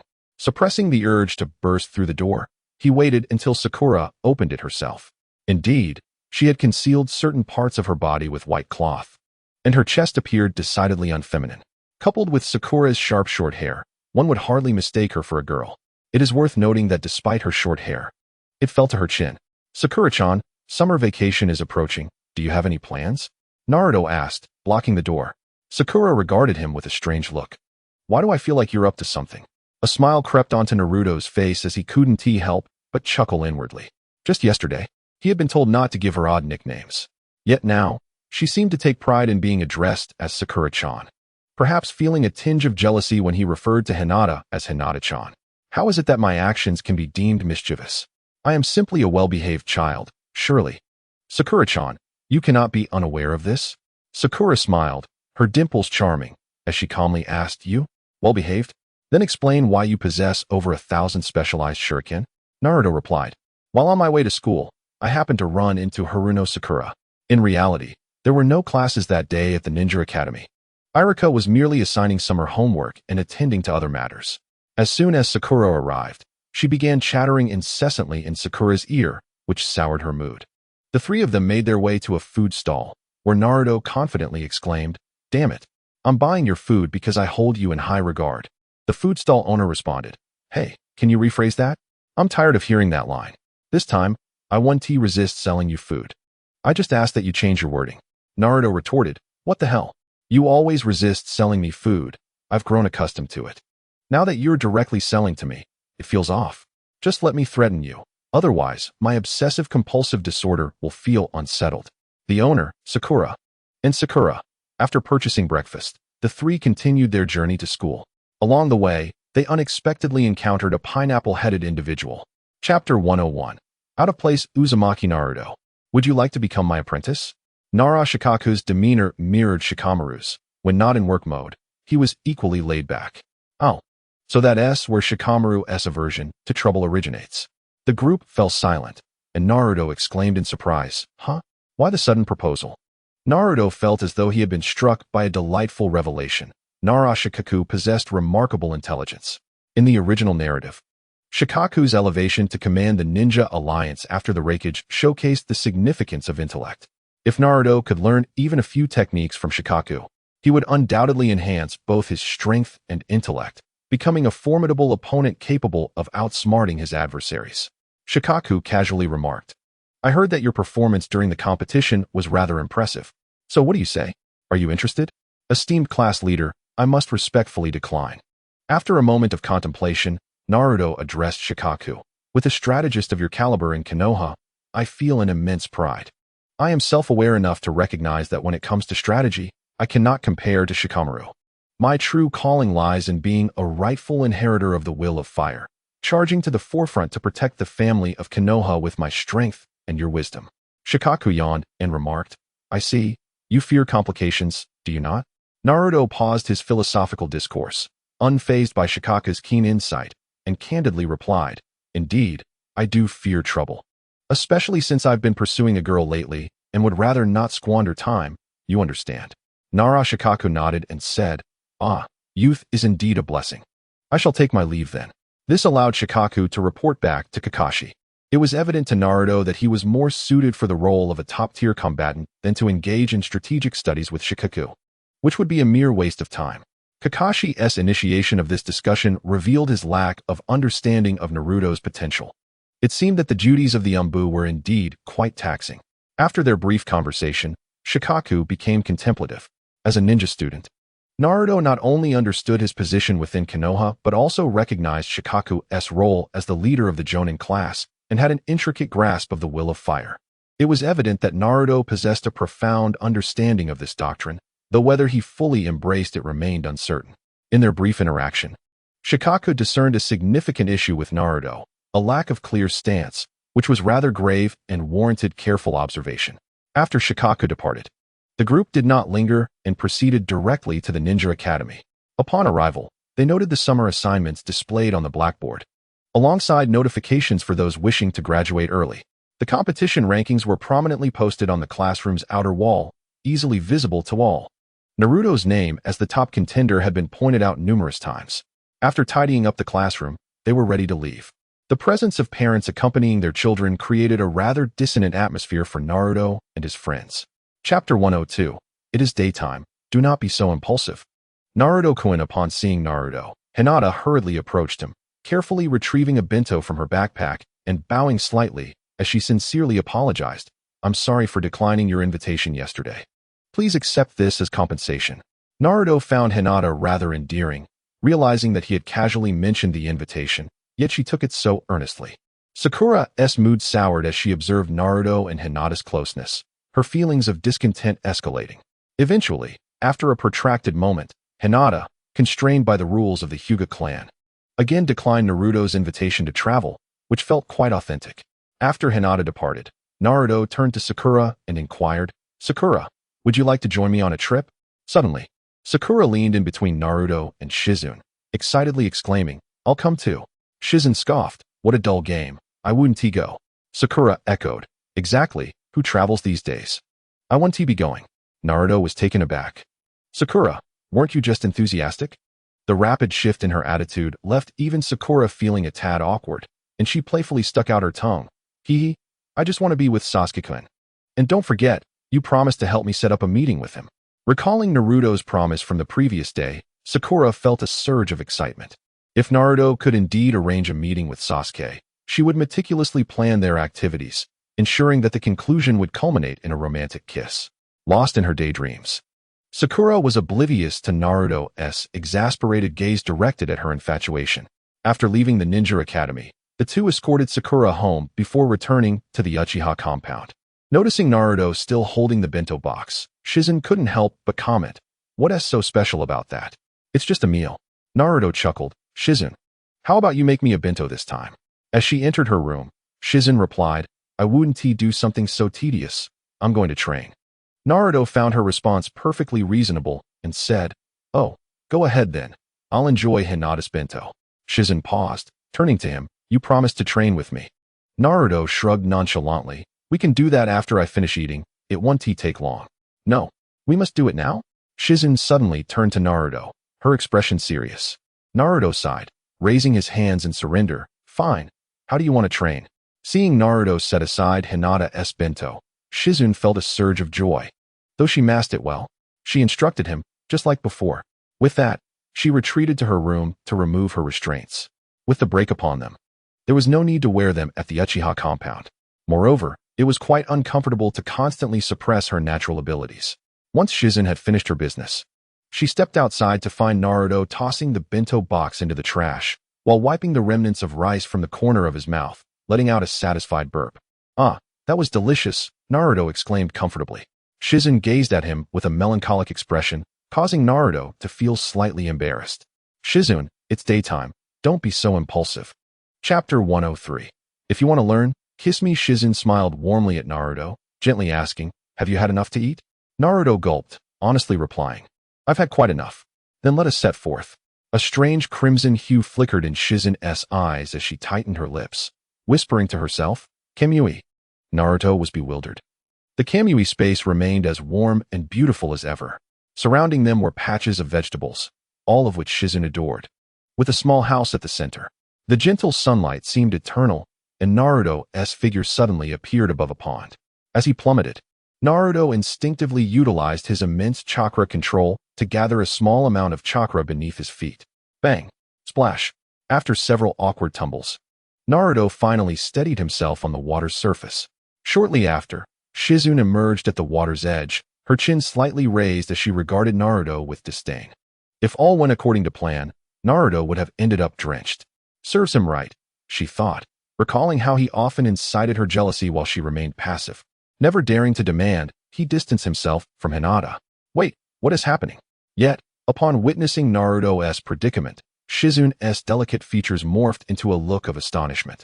Her mouth agape at the sight of Naruto standing on the water. How can you stand on the water? Why haven't you fallen in? Could there be something beneath the surface supporting you? But this is my Kamui space. How could I be unaware of such a thing? Is there truly something I do not know?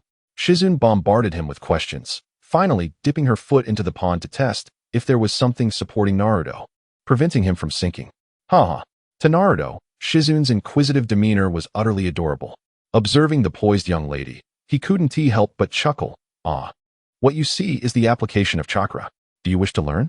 As Susanoo discovered that there was nothing wrong with the pond. Her shoes had already become soaked. Observing Naruto's demeanor, Susanoo felt a twinge of annoyance, yet she asked, "How did you manage that?" Naruto replied that it was a small technique in the use of chakra, which, if Susanoo could master, would allow her to navigate battles with greater agility. With a playful leap, Naruto landed beside her, grinning as he inquired, "Would you like to learn?" Faced with Naruto's enticing offer, Susanoo shyly murmured, "I want to." "What did you say? I didn't quite catch that. Do you want to learn, or not?" Realizing that Naruto was teasing her, Susanoo exclaimed, "I do want to." Naruto stepped back, covering his ears. "Whoa, Susanoo-chan, are you trying to deafen me? If you truly want to learn, give me a kiss. That'll signify your willingness." "What do you say?" "I refuse." Susanoo decisively rejected, turning to leave. She intended to construct her own training grounds within the Kamui space, providing her with the convenience of practicing anytime, anywhere. Seeing her determination, Naruto ceased his teasing and hurried after her. "Susanoo, wait. I was just joking. I'll teach you right now." Indeed, upon hearing this, Susanoo halted. It appeared that the prospect of enhancing her strength was an irresistible temptation for her. The author remarks, Chapter 104. Once he tires of the game, he will kick you aside. Recognizing the gravity of the situation, Naruto suddenly had an epiphany. He resolved to assist Susanoo in boosting her strength, ensuring she wouldn't be tempted by Orochimaru.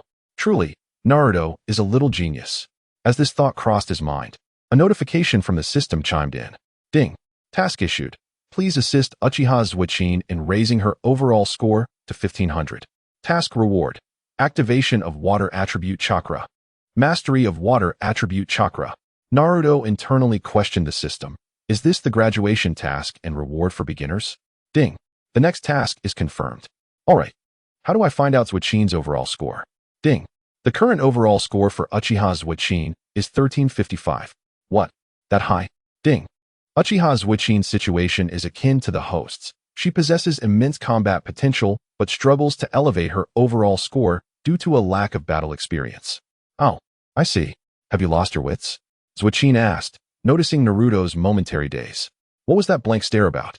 Naruto cleared his throat awkwardly. Ah, it's nothing. Let us discuss how to stand on water. Alright.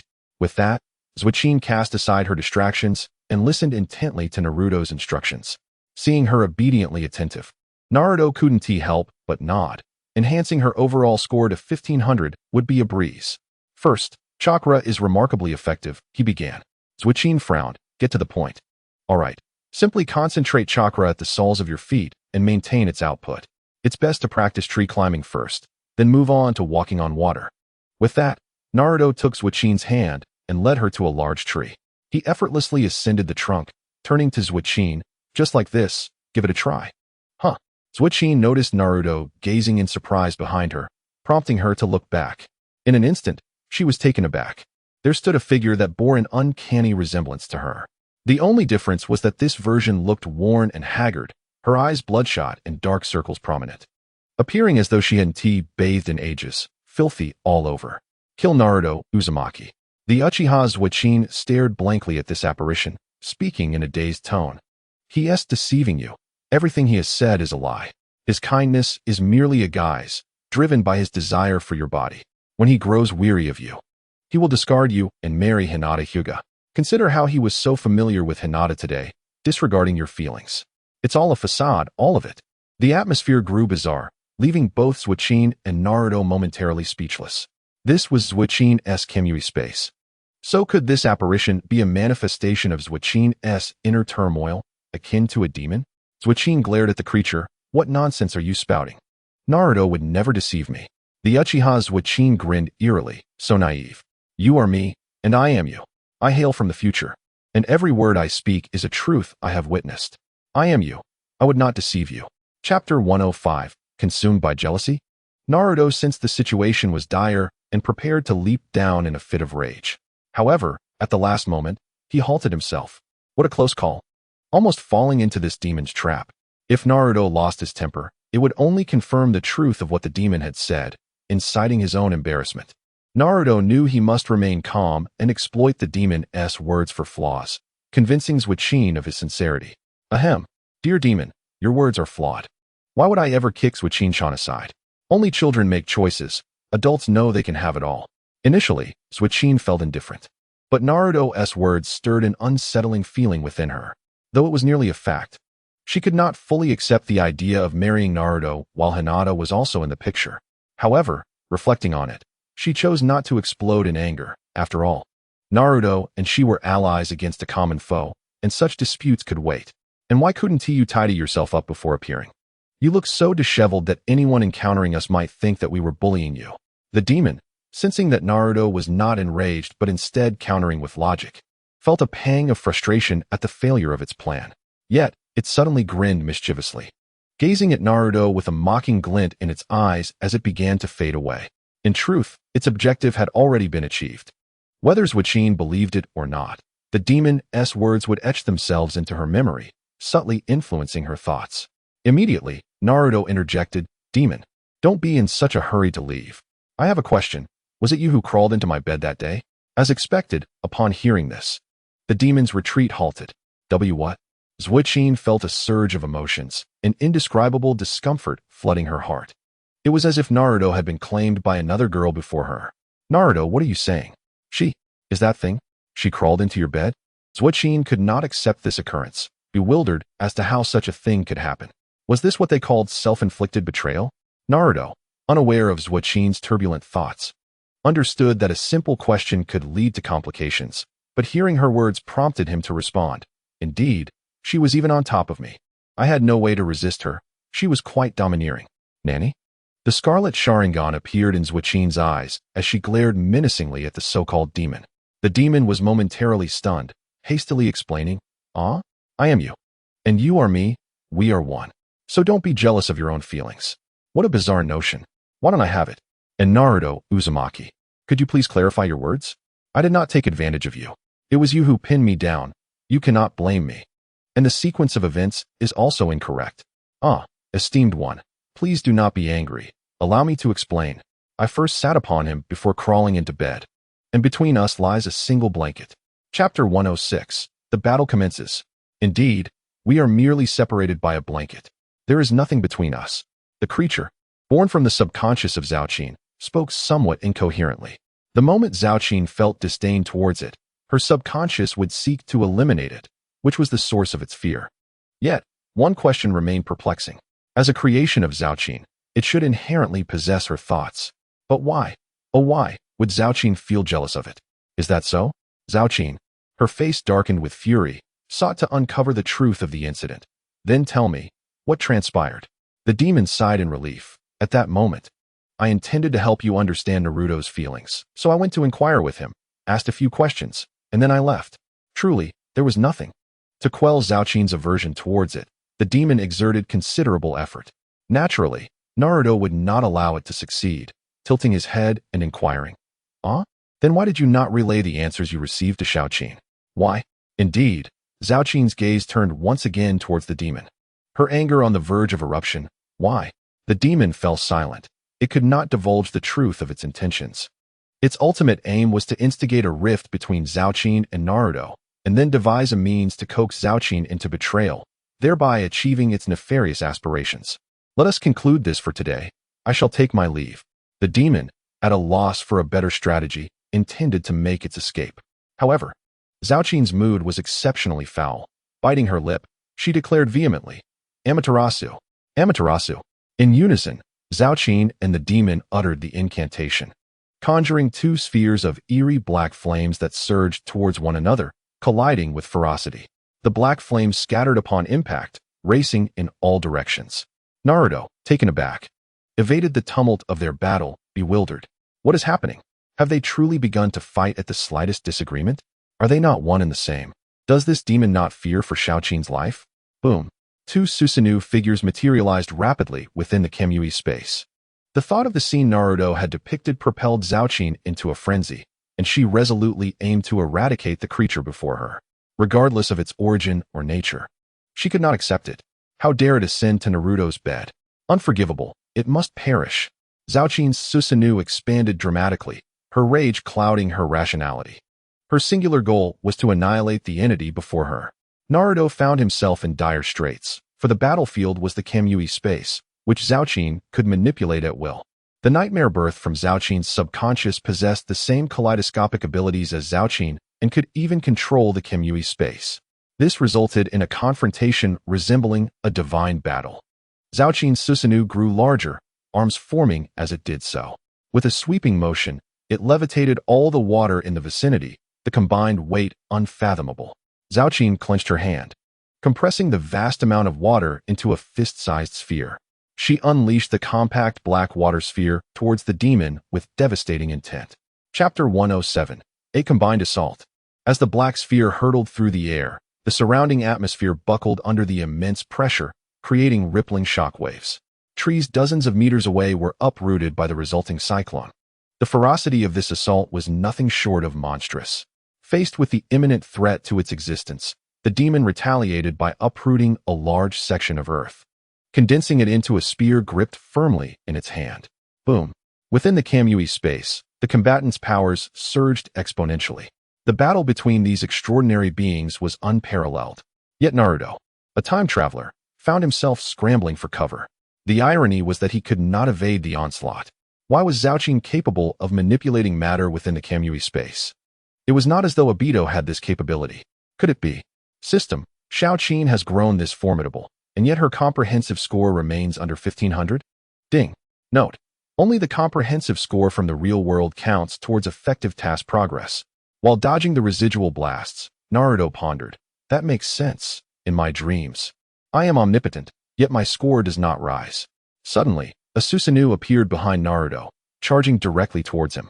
What the? Naruto instinctively exclaimed, but the Susanoo passed through him, reaching Zhao Qin's location. It was Zhao Qin, not the demon. Zhao Qin grasped Naruto's hand, stabilizing him. For the first time, Naruto experienced being within a Susanoo from a first-person perspective, and the exhilaration was indescribable. With a mere wave, mountains could be overturned, and its immense size was thrilling. Ensured of his safety, he expressed gratitude to Zhao Qin. Thank you. Zhao Qin. Zhao Qin shot him a fierce glare, prompting Naruto to quickly amend his words. Thank you, my Zhao Qin-chan. Humph. Zhao Qin huffed lightly, focusing intently on controlling the Susanoo. Blood began to seep from her eyes, causing Naruto to feel a pang of concern. What if I contribute my chakra? He suggested, taking hold of Zhao Qin's hand. In perfect harmony, they formed a hand seal. A vast amount of chakra surged from Naruto, flowing into Zhao Qin's palm. Zhao Qin's spirit jolted, gazing at Naruto in disbelief. Your chakra is incredibly powerful. With Naruto's chakra fortifying her, Zhao Qin's Susanoo underwent a transformative evolution. First, its size expanded dramatically, reaching 100 meters in height. Next, the Susanoo developed a complete form, sprouting a pair of enormous wings from its back. One hand directed the black sphere coalesced by Zhao Qin, while the other unfurled to reveal the black Amaterasu flames. The other Susanoo within the Kamui space stood agape, stunned by the towering figure before it. Boom. Empowered by Naruto's chakra, Zhao Qin dominantly manipulated all matter within the Kamui space, including the spear held by the demon Susanoo. All matter condensed into a black sphere, its mass surpassing Naruto's wildest imaginings. Suspended before the Susanoo, the sphere hovered menacingly, as the Susanoo raised another hand, enveloping it in the black Amaterasu flames. Chapter 108. Pursuit. Within the Kamui space, shrouded in an abyss of blackness, two Susanoo figures of vastly differing sizes stood opposed. The mass of the black sphere was incalculable, combined with the formidable Amaterasu flames, leaving Naruto to suspect that this black sphere might surpass even the truth-seeking orbs. Boom. The black sphere, under Zhaoqin's control, hurtled forcefully towards the demon. The demon, unwilling to concede, bellowed, "Uchiha Zhaoqin, we are, in essence, one and the same. But I shall remember this day." With no choice but to evade the overwhelming combined power of Zhaoqin and Naruto, it retreated into Zhaoqin's subconscious realm. Although Zhaoqin currently harbored intense hatred for the demon, her subconscious would still adhere to her will to eliminate it. Yet it was far preferable to avoid immediate death at her hands. As time drags on, the likelihood of the demon devising a solution to the problem increases. Suddenly, the demon's Susanoo vanishes, revealing Sakiko's visage. Sakiko's body begins to fade as well, until it completely disappears. Meanwhile, Sakiko, equally fatigued, dispels the Amaterasu black flames. With a rumble, the black sphere shatters under Sakiko's control, parting with a portion of water attribute that transforms into a pond, while another portion of earth attribute separates, morphing into vast expanses of land. The land envelopes the pond, granting the divine space its own terrain. The remnants of the black sphere, under Sakiko's guidance, continuously form various substances, vegetation, houses, aquatic life, and training equipment. In less than 3 minutes, the divine space is restored to its original state, now adorned with a newly created training ground, seemingly crafted by Sakiko herself. The colossal Susanoo hovers mid-air, supported by its wings, while Naruto witnesses these events unfold, acutely aware of how rapidly his chakra is being consumed by Sakiko's extravagant use. Astonished, Naruto exclaims, "Impressive, Sakiko." Hearing Naruto's praise, Sakiko humbly lowers her head and softly replies, "No, it's you who's impressive, Naruto. Without your chakra, it would have taken me months to restore the divine space." As the Susanoo dissipates under Sakiko's control, Naruto and Sakiko suddenly find themselves suspended 100 meters above the ground. Seizing the opportunity, Naruto embraces Sakiko in a princess carry. As they descend, the howling winds rush between them, with Sakiko wrapping her arms around Naruto's back, resting her head against his chest. With a thud, Naruto gathers his chakra beneath his feet, and at the moment of impending landing, he releases it, propelling their bodies higher before they land smoothly. Sakiko wriggles free from Naruto's grasp, leaving him momentarily disappointed. Pulling out a tissue, Naruto gently wipes away the blood tears from the corner of Sakiko's eye, gazing at her with concern. Sakiko, taken aback by the sudden intimacy, quickly steadies her emotions. Without hesitation, she grips Naruto's hand once more. Her kaleidoscopic Sharingan remains active. Sakiko sits cross-legged, closing her eyes, and speaks to Naruto. "Next, I need your help again." Under the influence of the kaleidoscopic Sharingan, both Naruto and Sakiko's consciousnesses suddenly plunge into Sakiko's subconscious realm. This world is dominated by shades of red, with nothing but crimson plains and skies, devoid of any other entities. In this space, the demon, a creation of Sakiko's subconscious, struggles under her scrutiny, the scene almost comically absurd. Chapter 109. What a tragedy. This situation is indeed quite extraordinary. Both Naruto and Sakiko exist as conscious entities within Sakiko's subconscious realm, a place steeped in red, devoid of civilization or life except for the lone demon. Sakiko, in her subconscious, reigns as the sovereign of this world, a will without a physical form. This will currently exerts its power over the subconscious realm, assaulting and tormenting the demon. With a resounding crash, a blinding lightning bolt strikes the demon, whose already disheveled state appears even more pitiful. The ground suddenly fractures, and the demon, unable to maintain its footing, plummets into the depths, the fissure sealing instantly behind it. The earth begins to tremble violently, causing the demon to be hurled skyward amidst the chaos of an explosion. Suddenly, fierce winds whip through, slicing the demon with countless blades of air. Witnessing this scene, Naruto cannot help but exclaim, "What a tragedy!" Sakiko, equally astonished by the demon's plight, finds the situation utterly pitiful. However, it seems the demon can draw some form of energy from this crimson world, akin to chakra, allowing it to rapidly heal its wounds. Thus, despite its dire circumstances, The demon does not perish. Upon seeing Sakiko and Naruto, the demon is filled with joy, realizing its error and believing that if it sincerely repents, Sakiko will spare it. After all, it is a creation of Sakiko's subconscious, belonging to the realm of shinobi, yet devoid of a true soul. Master, save me. The demon accelerates, leaping in front of Sakiko and clinging to her leg in desperation, pleading, Master, I know I was wrong. Please, save me. I'll obey you from now on. Whatever you command. The demon, having developed self-awareness, is now solely focused on survival. Strangely, upon approaching Sakiko, her subconscious ceases its assault, seemingly hesitant to harm her. Faced with such a pitiful sight, even Naruto feels a twinge of compassion. Yet Sakiko remains resolute, coldly retorting, You have crossed my line. You must perish. The demon not only attempted to sever the bond between Sakiko and Naruto, but also harbored malicious thoughts towards Naruto.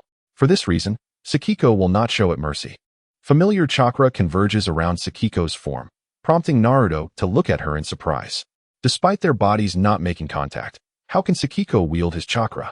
Sensing Naruto's confusion, Sakiko clarifies, within the divine space, when our bodies touch, I can utilize your chakra here. Naruto, realizing this, responds, I see. So, what do you plan to do with it?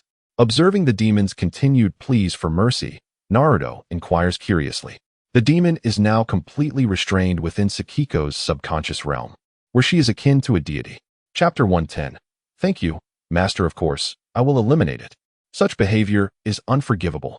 Without a moment's hesitation, Sakiko declares, ready to take the life of her own creation.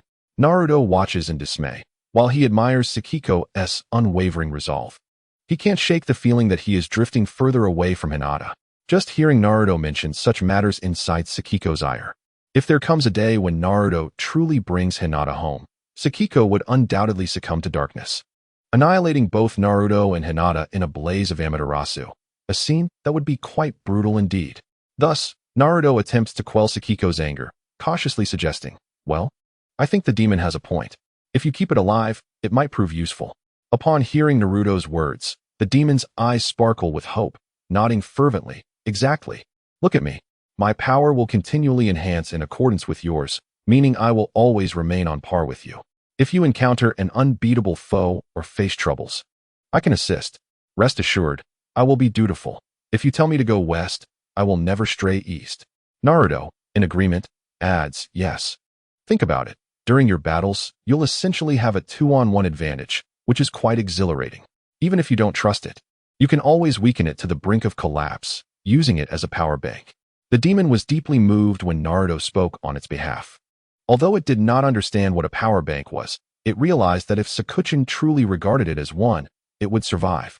Thus, the demon grinned at Sakuchin, saying, yes, I can be your power bank too. Sakuchin, equally bewildered, curiously inquired of the two beings, what is a power bank? And how do you know what it is?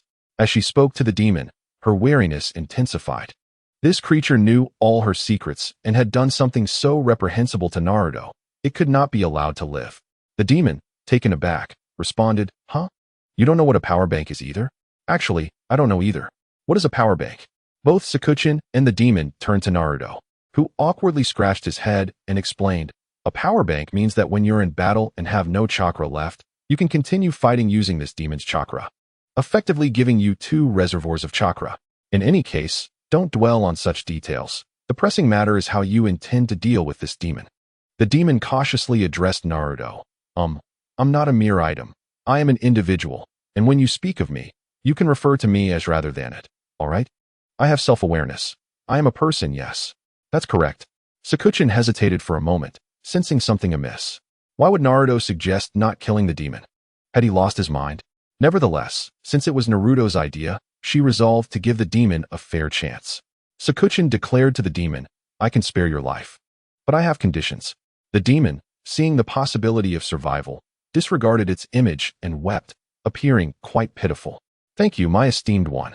Thank you. Chapter 111. This is quite reasonable, don't celebrate too soon. I have conditions, Sakuchin stated. First, I will place a seal on you to prevent betrayal or surprise attacks. The demon replied, that is quite reasonable.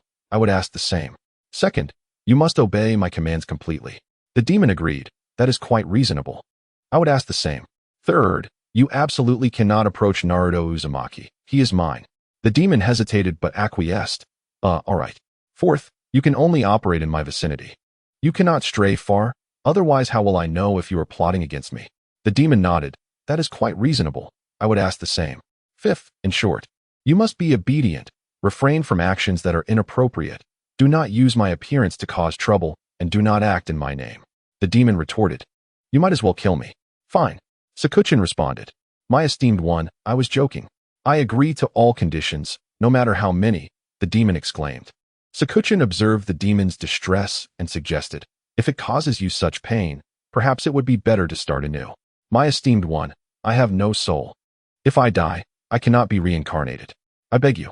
While Sakuchin and the demon negotiated terms, Naruto found himself drowsy.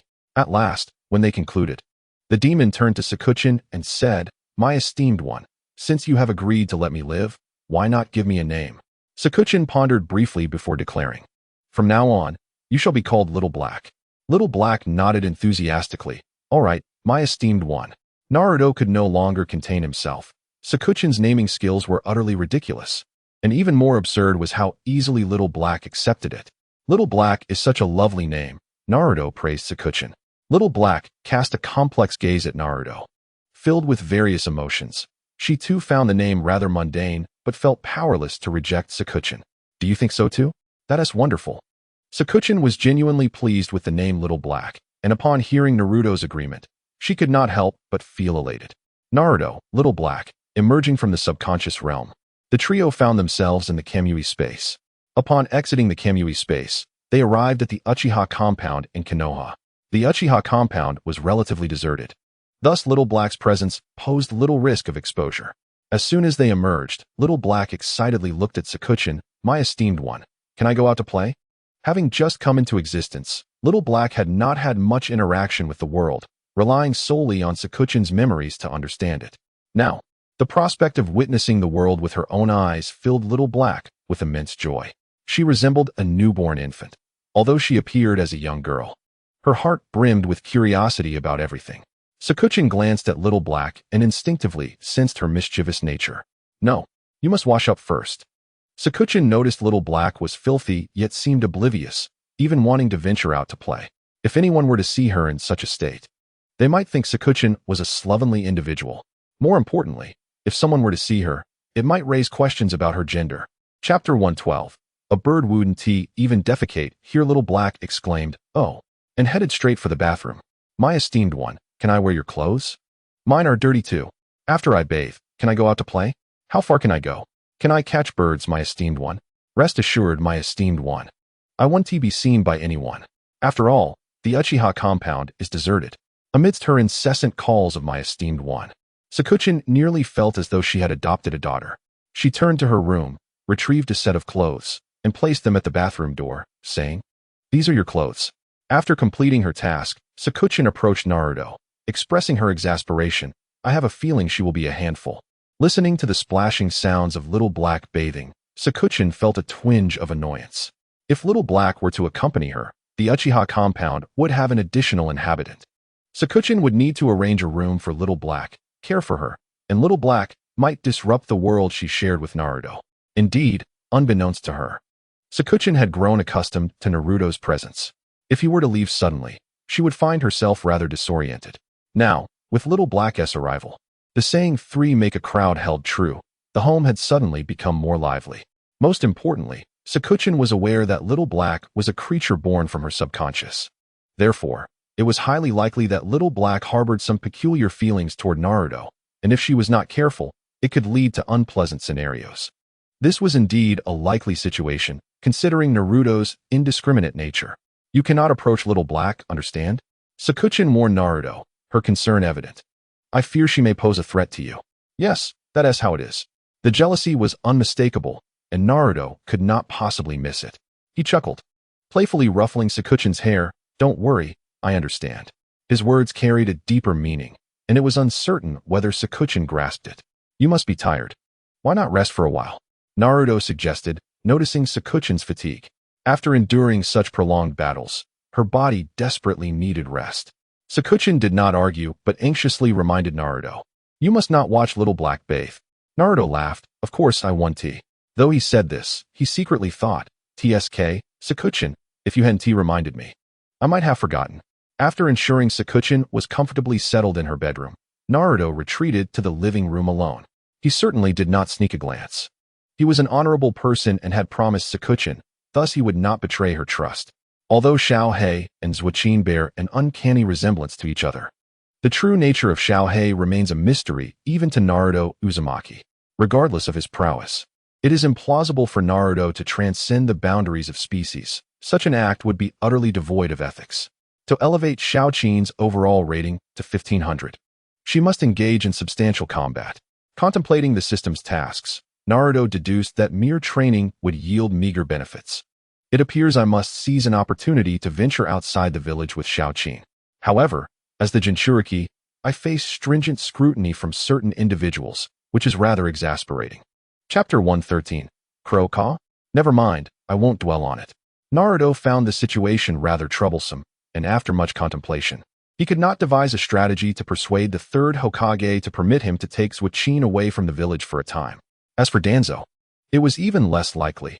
That old rascal was incessantly plotting to mold Naruto into his own killing machine, making it impossible for him to acquiesce to Naruto's request. Ultimately, Naruto resolved to take a bold approach. He would simply leave the village with Zhuqin and return after a sufficient escapade. While others might prefer to act first and report later, Naruto's method could be described as acting without any intention to report. Logically, it posed little risk. As the Jinchuriki, should he stealthily exit the village, it would undoubtedly incite a frenzy, prompting the dispatch of numerous ninjas in pursuit. Yet, upon his voluntary return, what recourse would the village have? At present, Naruto's abilities were commendable. If he were to sever ties with Konoha, the worst outcome would merely mirror that of Orochimaru. As he roamed the ninja world. Now, an urgent issue required Naruto's attention, the Umbu operatives covertly surveilling him. As a traveler from another realm, Naruto discerned that the Umbu keeping watch over him was most likely Yuzuki Yugao. It would be challenging for Naruto to take drastic measures against a sister figure. During this contemplative moment, Xiao Hei emerged from her bath.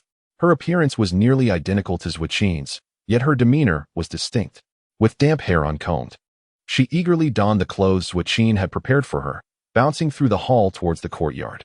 As she passed by Naruto, she cheerily waved, proclaiming, "I'm off to play." Naruto marveled at her boundless energy. Despite having endured numerous battles, some even more grueling than Zhuqin's, she appeared vibrant, as though fueled by inexhaustible vitality. Were it not for the pronounced dark circles under her eyes, he might have doubted her fatigue. "If you're tired, you ought to rest," he began. But before he could finish, Xiao Hei dashed through the door. Upon bursting outside, Xiao Hei abruptly halted, tears welling in her eyes as she exclaimed, "Woo! This is the first time anyone has cared for me since birth. I am so touched. Alas, but is this relationship genuine?" As an entity birthed from her subconscious, Xiao Hei possessed a peculiar mindset, often interpreting her experiences with utmost suspicion. Yet, she did not dwell on her doubts for long. She squatted down, picked up a leaf, and examined it closely. Is this truly a leaf? How fascinating. In the world I was born into, there were only smooth red stones. At that moment, a crow flew overhead, cawing loudly. Caw. Instantly alert, Xiao Hei glanced up at the crow, pondering whether its loud cawing was a signal to someone. Indeed, Sharingan. With a blink, her extraordinary Mangekyo Sharingan manifested, fixating on the crow as she softly commanded, "Amaterasu." The crow caw? Enveloped by the flames of Amaterasu, the crow was reduced to ashes before it even touched the ground. Xiao Hei sighed in relief, grateful that she had eliminated the spy ninja, averting a significant dilemma. Chapter 114. Jealousy shouldn't be consumed this way. Time slipped by, and twilight fell.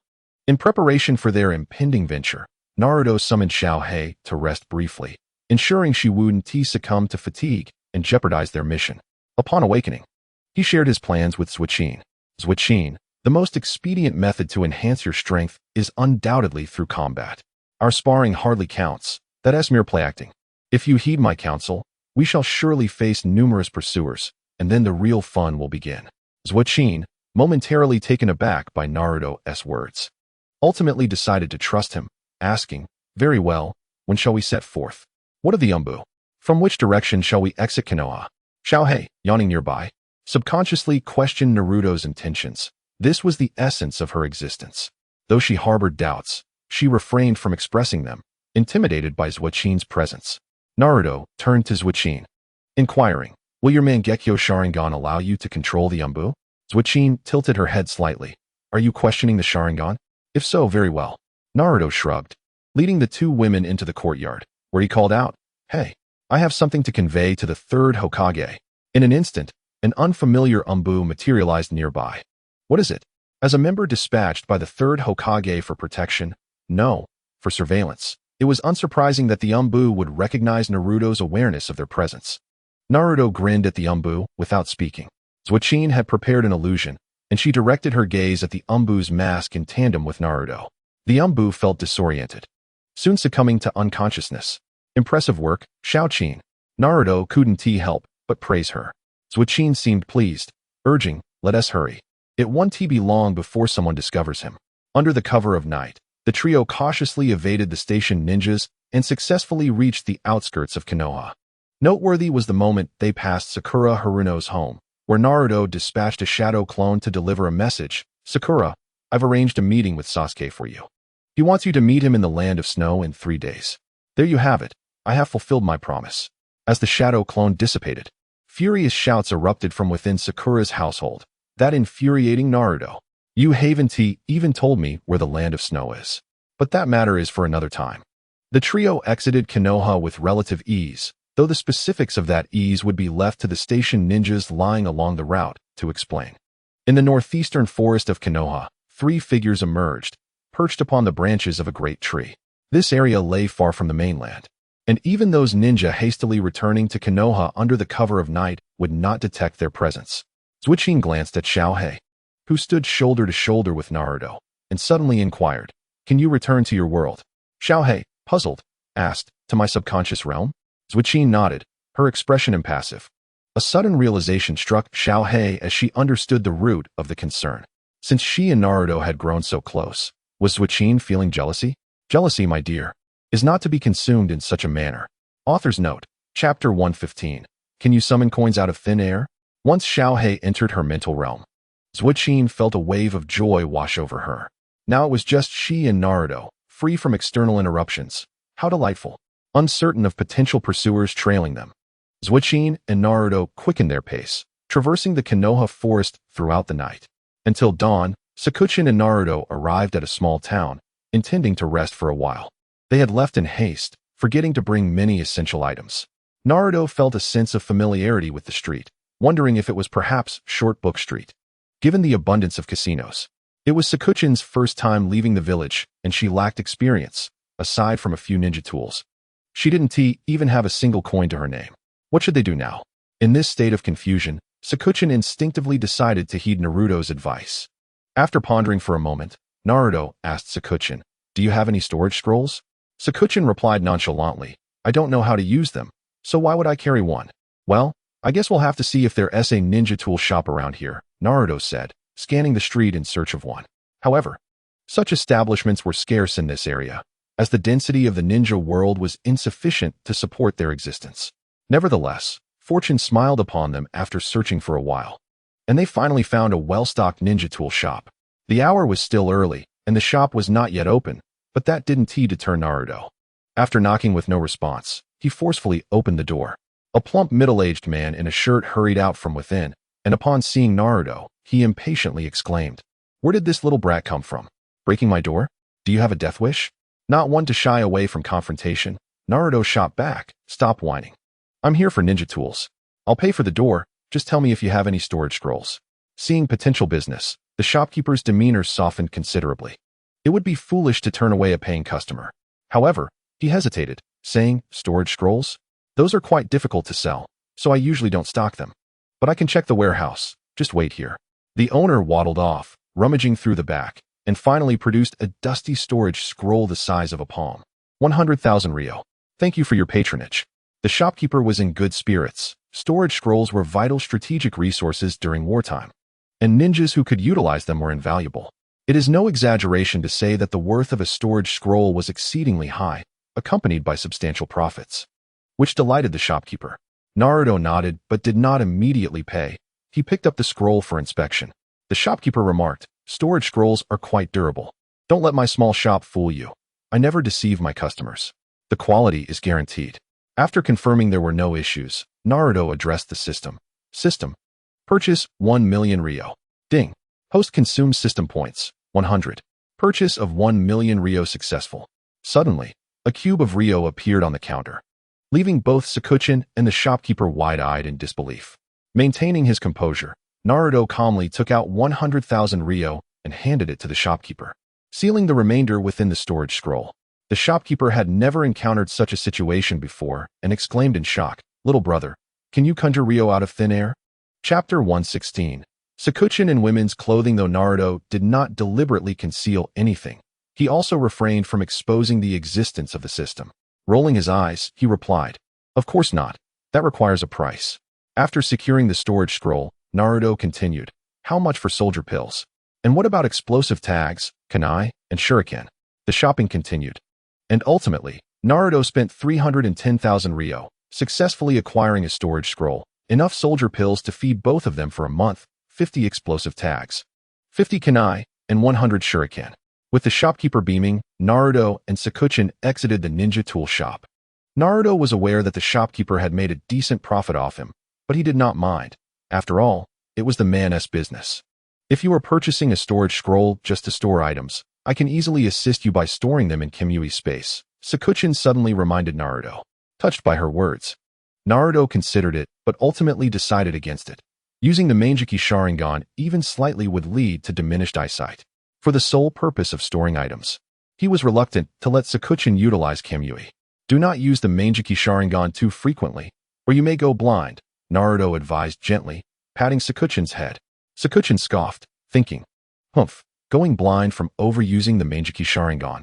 Naruto is just trying to scare me." Naruto said nothing further. When Sakuchin faced a problem, she would realize that he spoke the truth. But by that time, she would be able to obtain Itachi's Sharingan, which posed no significant issue. "Now, we need to buy some other items." Observing the increasingly bustling street, Naruto's thoughts began to stir. Thus, a grand shopping spree commenced. Naruto led Sakuchin along what resembled Short Book Street, where they spent a considerable amount of time purchasing various items that puzzled Sakuchin, such as a complete set of spices, barbecue equipment, binoculars, and communication devices. Even after acquiring all of these, it still wasn't enough. Naruto dragged Sakuchin into a clothing store. The newly arrived sales associate cheerfully complimented Sakuchin, "Miss, that outfit looks absolutely stunning on you. Your boyfriend truly cares for you, knowing how to pamper you. You two are clearly a match made in heaven. Your future will surely be filled with happiness." At that moment, Sakuchin wore a short-sleeved top and a knee-length skirt, complemented by white stockings that reached her knees. The entire ensemble was white, fitting her perfectly and enhancing her beauty. Her alabaster arms were exposed to the air, and she awkwardly clutched the hem of her skirt. Her cheeks flushed as she glanced at her feet adorned with white boots. Previously, in the village, Sakuchin had never worn women's clothing due to the need to conceal her gender. Now, having a set handpicked by Naruto, she found it incredibly beautiful.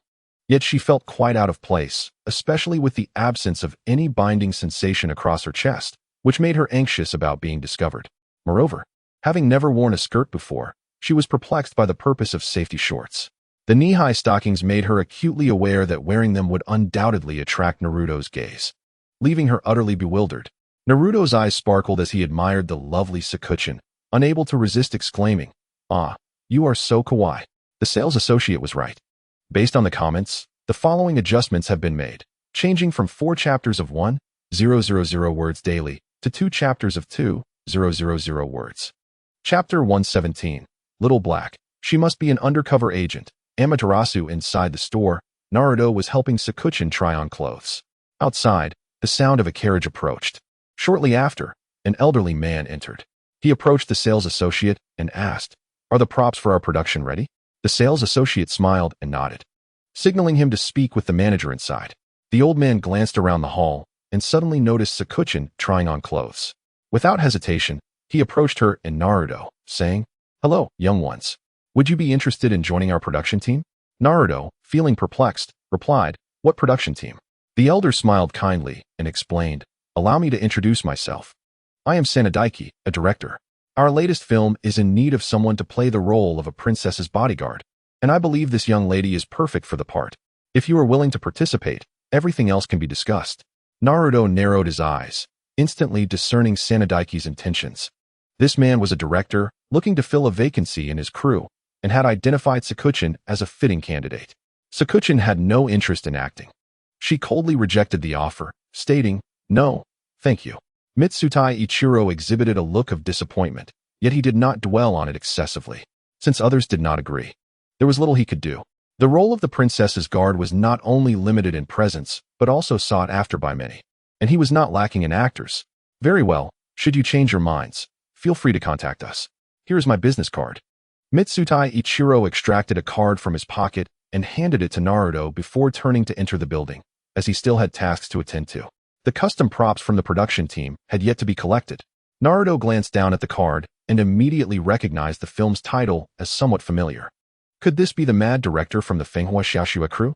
As this thought crossed his mind, a commotion erupted outside. Princess Xiaoxua, we truly need to hire ninjas from Konoha to continue filming. Please understand. I don't care. If we can't shoot this month, then I want to shoot it all. Outside, Princess Fenghua Xiaoxua stood stubbornly with her arms crossed, her demeanor frigid, surrounded by numerous crew members who were attempting to persuade her to reconsider. Yet, in reality, Fenghua Xiaoxua had no desire to film in that location. The notion of not filming this month was merely an excuse she concocted to buy time. She had resolved to seize every opportunity to escape, determined to delay the crew's progress. A group of individuals was at a loss with Fenghua Xiaoxua's obstinacy, but she remained unmoved, steadfast in her intentions. Inside, Sakiko perceptively noted that Naruto's attention had shifted from her legs to the commotion outside. Thus, she inquired, "What are your thoughts?" Naruto grinned at Sakiko, replying, "You were indeed right. Our practice target has arrived." Sakiko was puzzled by Naruto's words, not comprehending what he meant. Naruto offered no further explanation, simply stating, "Let us go join the fray. Perhaps there will be a chance to engage in combat. If there is a fight, we can conveniently accumulate real-world experience." After settling the payment for their clothing, Sakiko adamantly refused to wear the outfit outside, leaving Naruto perplexed. Ultimately, he could not persuade Sakiko and allowed her to change back into her original attire. The two emerged and headed directly toward the departing crew. At this moment, Mitsutai Ichiro had successfully negotiated with the producer, instructing the crew to bring out the custom costumes. "Hey, we are ninjas from Konoha. You can hire us as bodyguards." Naruto boldly addressed Mitsutai Ichiro. "This is a rare opportunity, a special offer. For just 1 million Ryo, you can hire 2 shadow-level bodyguards. It's an extraordinary bargain." 2 shadow levels? Mitsutai Ichiro regarded Naruto with a smile, questioning this claim. "Indeed, 2 shadow levels. You don't believe me?" "No, it's actually 3. Kuro." Upon Naruto's declaration, a figure suddenly materialized out of thin air. She bore an uncanny resemblance to Sakiko, albeit clad differently, appearing more unapproachable. Kuro narrowed her eyes, scrutinizing Mitsutai Ichiro warily, stating, "This old fellow looks like a spy from the village. We should just burn him." Sharingan. Upon her arrival, Kuro instantly perceived Mitsutai Ichiro as a nefarious character. Ready to strike. Naruto hastily intervened. "Kuro, hold on." "No, wait. This feels a bit strange." "Never mind, just don't kill him." Seeing Kuro, Sakiko subtly moved closer to Naruto, seemingly protecting him from Kuro. Kuro's Manjiki Sharingan activated, causing Mitsutai Ichiro to feel a surge of fear. Although he was not a ninja, he was aware of the powers associated with them. The Sharingan was reputedly a formidable bloodline limit, said to enable its wielder to take on 10 opponents single-handedly. Moreover, Mitsutai Ichiro genuinely sensed a threat to his life. While he still harbored doubts about Naruto, Sakiko, and the so-called Kuro being true shadow-level warriors, he began to realize the gravity of the situation. Very well, but the commission will need to be renegotiated. Mitsutai Ichiro had not anticipated Naruto's audacious demand of 1 million Ryo. Did he truly believe making money was that simple?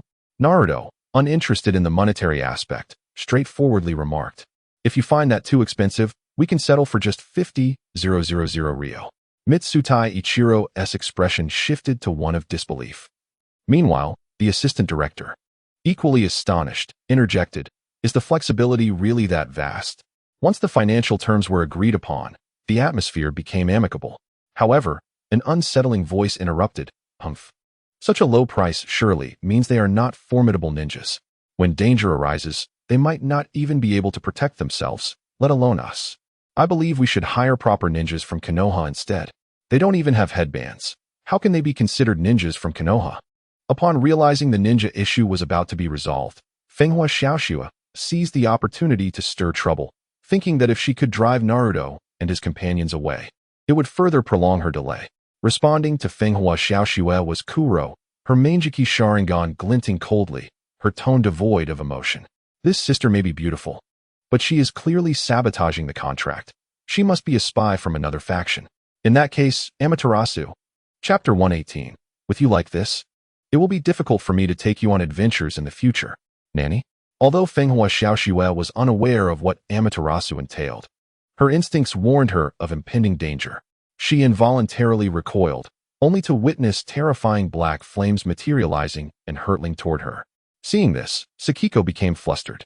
To kill the employer on a first mission? What sort of operation is this? Naruto's brow furrowed, and with a slight exertion, he instantly stood before Fenghua Xiaoxua. Simultaneously, a deep blue chakra surged from his body, almost tangible. He raised his arm to shield against the black flames of Amaterasu, an intense heat radiating through his arm. At the same time, a suffocating pressure emanated from Naruto, his chakra momentarily staving off the black flames. For now, the black flames did not harm Naruto. However, unlike the chakra of the Nine Tails, which could separate from his body in liquid form, Naruto would eventually succumb to the flames. At that moment, Kuro realized the urgency and hurriedly deactivated Amaterasu before Naruto's arm could turn to ash. Subsequently, Kuro stood before Naruto, flustered and repeatedly apologizing. I'm sorry. Sakiko approached with a stern expression, recalling the night when Naruto nearly perished during the competition. You must not act without my permission in the future. Sakiko, still shaken by Kuro's actions, thought that had Naruto's chakra been even slightly diminished, he might have become a one-armed hero. Yes, I will certainly heed your words. Kuro, fearing Sakiko might abandon her, complied eagerly, presenting a docile demeanor. Naruto interjected. It's all right, just be more cautious next time. However, you must develop some ability to discern friend from foe. Kuro, look at you. Without distinguishing between friend and enemy, you attempted to strike with a lethal move. With you like this, it will be difficult for me to take you on adventures in the future, Naruto lamented. Kuro felt profoundly wronged. Though Sakiko scolded her, now even Naruto seemed to misunderstand her, leaving her heartbroken. However, a mere word of concern from Naruto moved Kuro immensely, revealing that he perhaps did not understand her as well as she thought. Naruto, how can you say that? Did you not notice that this big sister is doing it on purpose? Little Black glared indignantly at Fenghua Xiaoxua, blaming her for the predicament. If it weren't for her deliberate provocation that revealed her as an undercover agent, Little Black would not have acted. Had she refrained from acting, she wouldn't have been reprimanded by both Suicune and Naruto. It was all her fault. Surely, this despicable spy, despite her outward panic, was secretly reveling in her triumph, wasn't she? I must find an opportunity to eliminate her. A flicker of murderous intent ignited within Little Black, unnoticed by anyone. Naruto, with a pained expression, held his head and couldn't help but say to Little Black, you can't discern friend from foe based solely on your feelings. In any case, I will seek a skilled mentor to guide you in the future. Until then, try not to be so impulsive, all right? Little Black's eyes shimmered with tears of grievance. It seemed even Naruto failed to comprehend her plight, which deeply saddened her. However, out of respect for her promise to Suicune, she nodded, I understand. Seeing Little Black's despondency, Naruto gently patted her head and said softly, all right, don't be sad. Some things will become clearer to you in time. Comforted by Naruto, Little Black felt a significant weight lift from her heart, deciding to temporarily set aside her inner turmoil. Okay, I understand, she exclaimed, appearing to revive from her sorrow. Or at least, she seemed to no longer be heartbroken.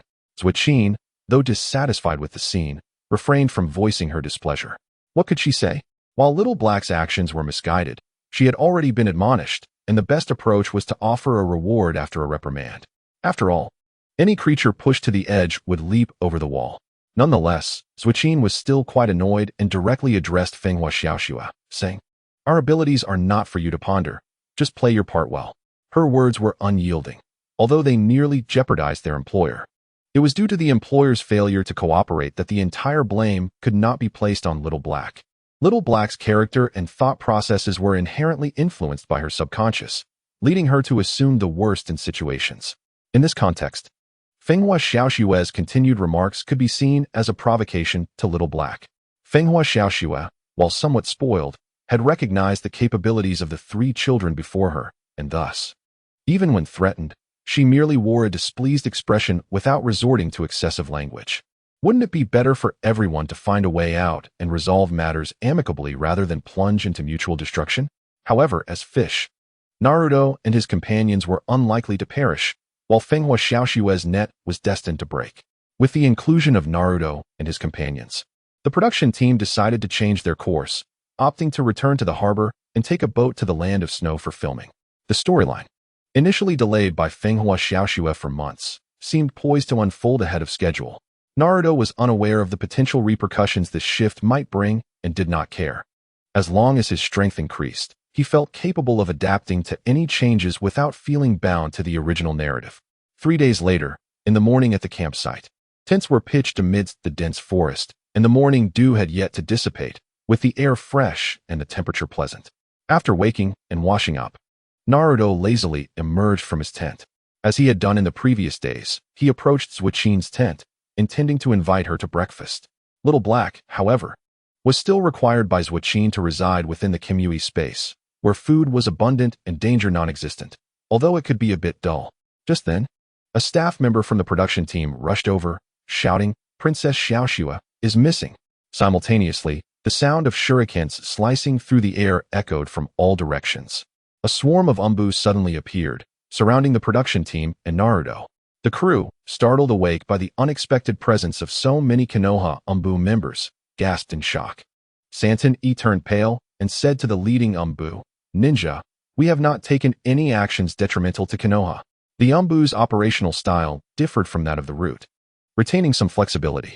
The umbu captain explained to Santon-e, "We are here to find the Jinchuriki. This does not concern you. You may leave." At that moment, Suichin emerged from her tent, fully dressed, and asked Naruto, "Has the training partner arrived?" Indeed, it was a training partner, but it was crucial not to let it turn fatal. Naruto refrained from being overly confident, as the circumstances in battle could change in an instant, and no one could guarantee their absolute safety. When Suichin encountered genuine danger, Naruto still favored the notion of better the friend than the foe, advising her to be ruthless and not hold back. The two sides did not engage immediately, as the production team had not yet fully evacuated. As the sounds of the crew's departure faded, the umbu captain raised his hand and shouted, "SEAL team, prepare." Startled by his loud voice, Naruto exclaimed, "Whoa, it's about to get intense." The umbu captain and members, along with Suichin, looked at him in confusion. Seeing the bewildered expressions on everyone's faces, Naruto urged, "What are you standing around for? Let's get started." Earth release, split earth palm. Channeling his chakra, Naruto struck the ground with one hand, causing the earth to tremble. The umbu leaped into the air to evade the shaking ground. With a thunderous rumble, the earth cracked open, altering the battlefield's terrain. Seizing the opportunity, Suichin activated her Manjiki Sharingan, enhancing her dynamic vision, and charged forward with kunai in hand. With her Kimui ability, Suichin had no need to fear being attacked directly. Unless someone could exploit her vulnerabilities in a short time, her safety was assured. Suichin's strikes were swift and fierce, forcing an umbu member to respond hastily. The Manjiki Sharingan was no laughing matter. The umbu's movements appeared sluggish to Suichin, akin to a slideshow. In an instant, the scene became chaotic. After executing his earth release technique, Naruto stood up, ready to act, but suddenly felt a shadow looming overhead. Looking up, Naruto gasped, "Whoa, what a gigantic pig. Enough to feed a year." A massive wild boar descended from the sky, intent on crushing Naruto. However, given Naruto's speed, if he were to be flattened, it would be quite embarrassing. With chakras surging through his body, Naruto began running, transforming into a streak of golden light. That was close. Naruto found himself atop a rising rock, gazing down at the boar from several dozen meters in the air. The rock had been propelled upward by Naruto's earth release technique, and now it could only accommodate him. The thunderous sound of the boar's descent reverberated as it aimed for the open space below. Before he could catch his breath, a figure with chakra glowing in both hands rushed toward him. 8 trigrams, 64 palms. This Umbu member was evidently from the Hyuga clan, known for their formidable taijutsu. But Naruto had no intention of engaging in close combat. He raised his hand, gathering a substantial amount of wind-release chakra, and swung it at the Hyuga ninja. Sorry, but I'm not fighting you up close. With a powerful gust, the Hyuga ninja was sent flying backward, crashing into numerous trees before finally coming to a stop.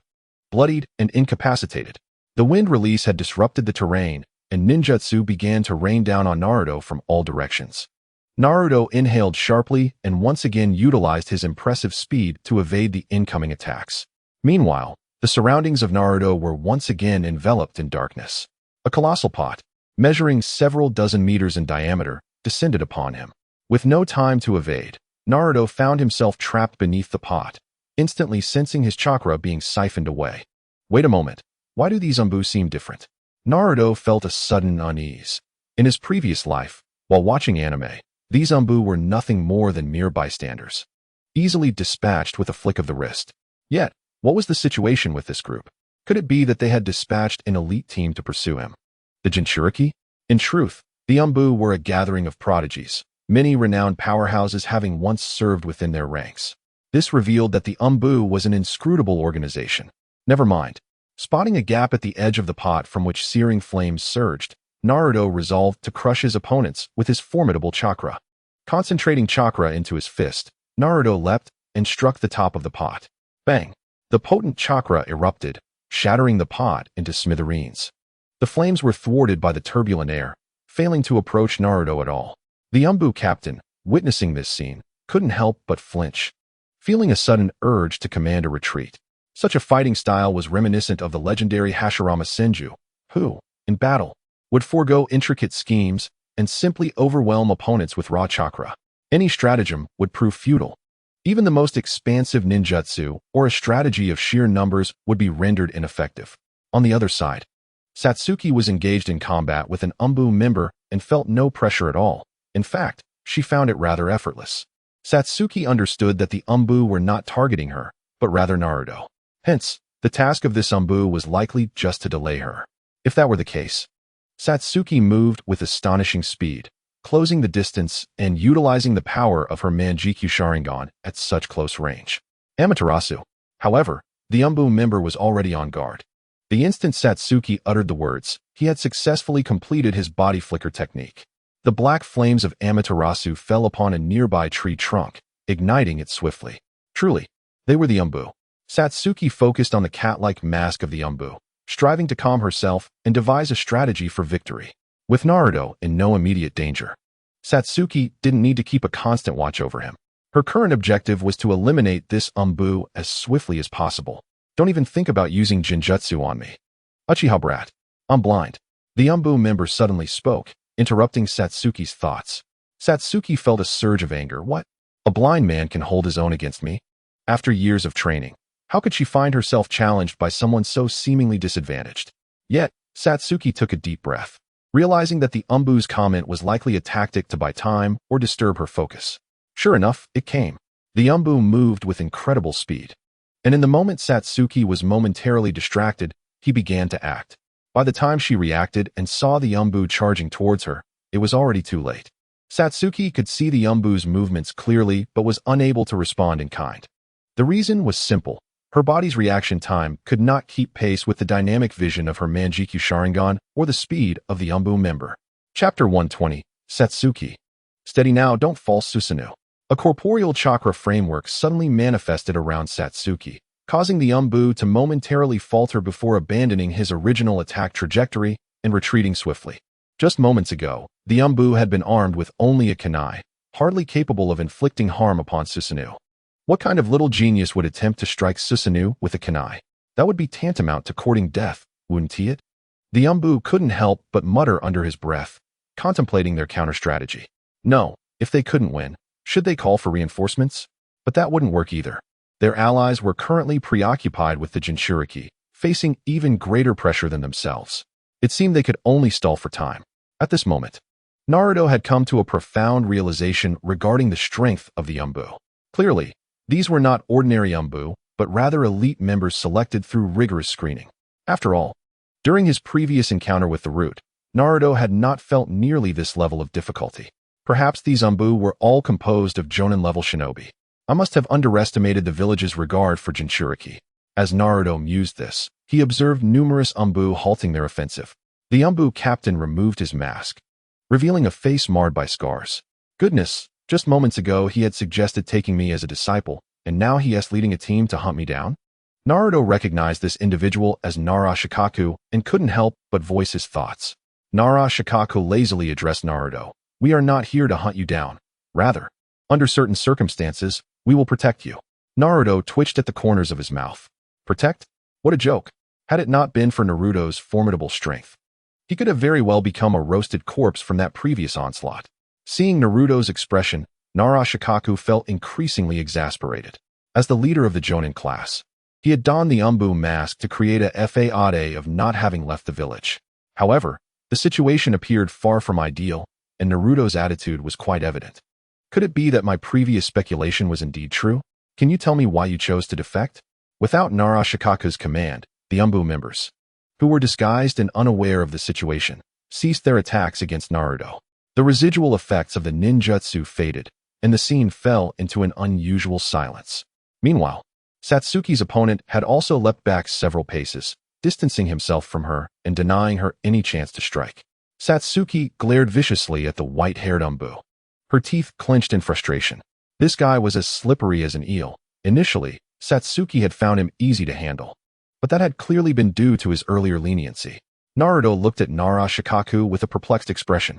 What? I haven't defected. I merely took my friends out for a leisurely outing. Once we're done, we'll return on our own. How can that be called defection? Nara Shikaku regarded Naruto's expression seriously, appearing to contemplate. Can I truly trust you? He asked bluntly. Naruto, feeling assured that Nara Shikaku would not pull any tricks, replied casually. You can trust me. Very well. I can allow you to leave. But while you are outside, you must utilize transformation techniques, and you must return to Konoha in a month.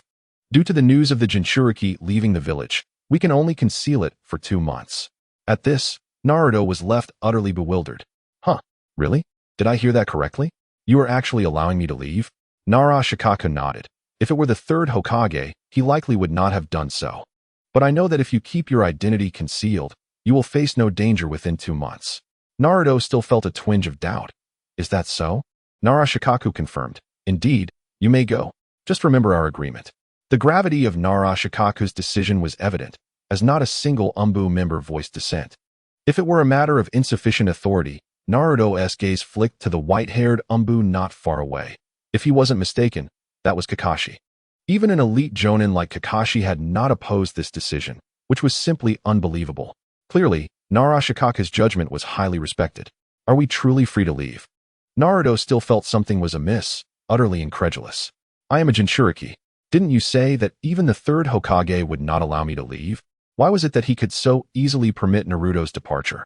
Naruto Uzumaki, with an incredulous expression, began to explain, consider it a testament to Konoha's trust in you. Regarding matters associated with Jinchuriki, Nara Shikaku had long harbored his views. However, due to the third Hokage's hesitations and Danzo's threats, he found himself unable to take any decisive action. In Shikaku's perspective, Jinchuriki are integral parts of the village. Moreover, Naruto's seal was remarkably stable, arguably the most stable in the world, and had never once gone berserk. In such circumstances, affording Jinchuriki ample trust and freedom could significantly enhance their bond with the village, thereby reducing the likelihood of defection. This was Shikaku's understanding. While Naruto was unperturbed by the Umbu, he noticed that Saku had grown weary, prompting him to say, "All right then, I will definitely return to Konoha." In a flash, Naruto appeared beside Saku. Let us depart. The crew is already moving far ahead. Yet, Saku, unwilling to concede, gazed defiantly at the white-haired Umbu and declared, I want to duel him. With a swift motion, Naruto playfully slapped Saku on her behind, feeling the softness of her flesh bounce beneath his hand. What nonsense. Does Saku think she can handle Kakashi? You, what are you doing?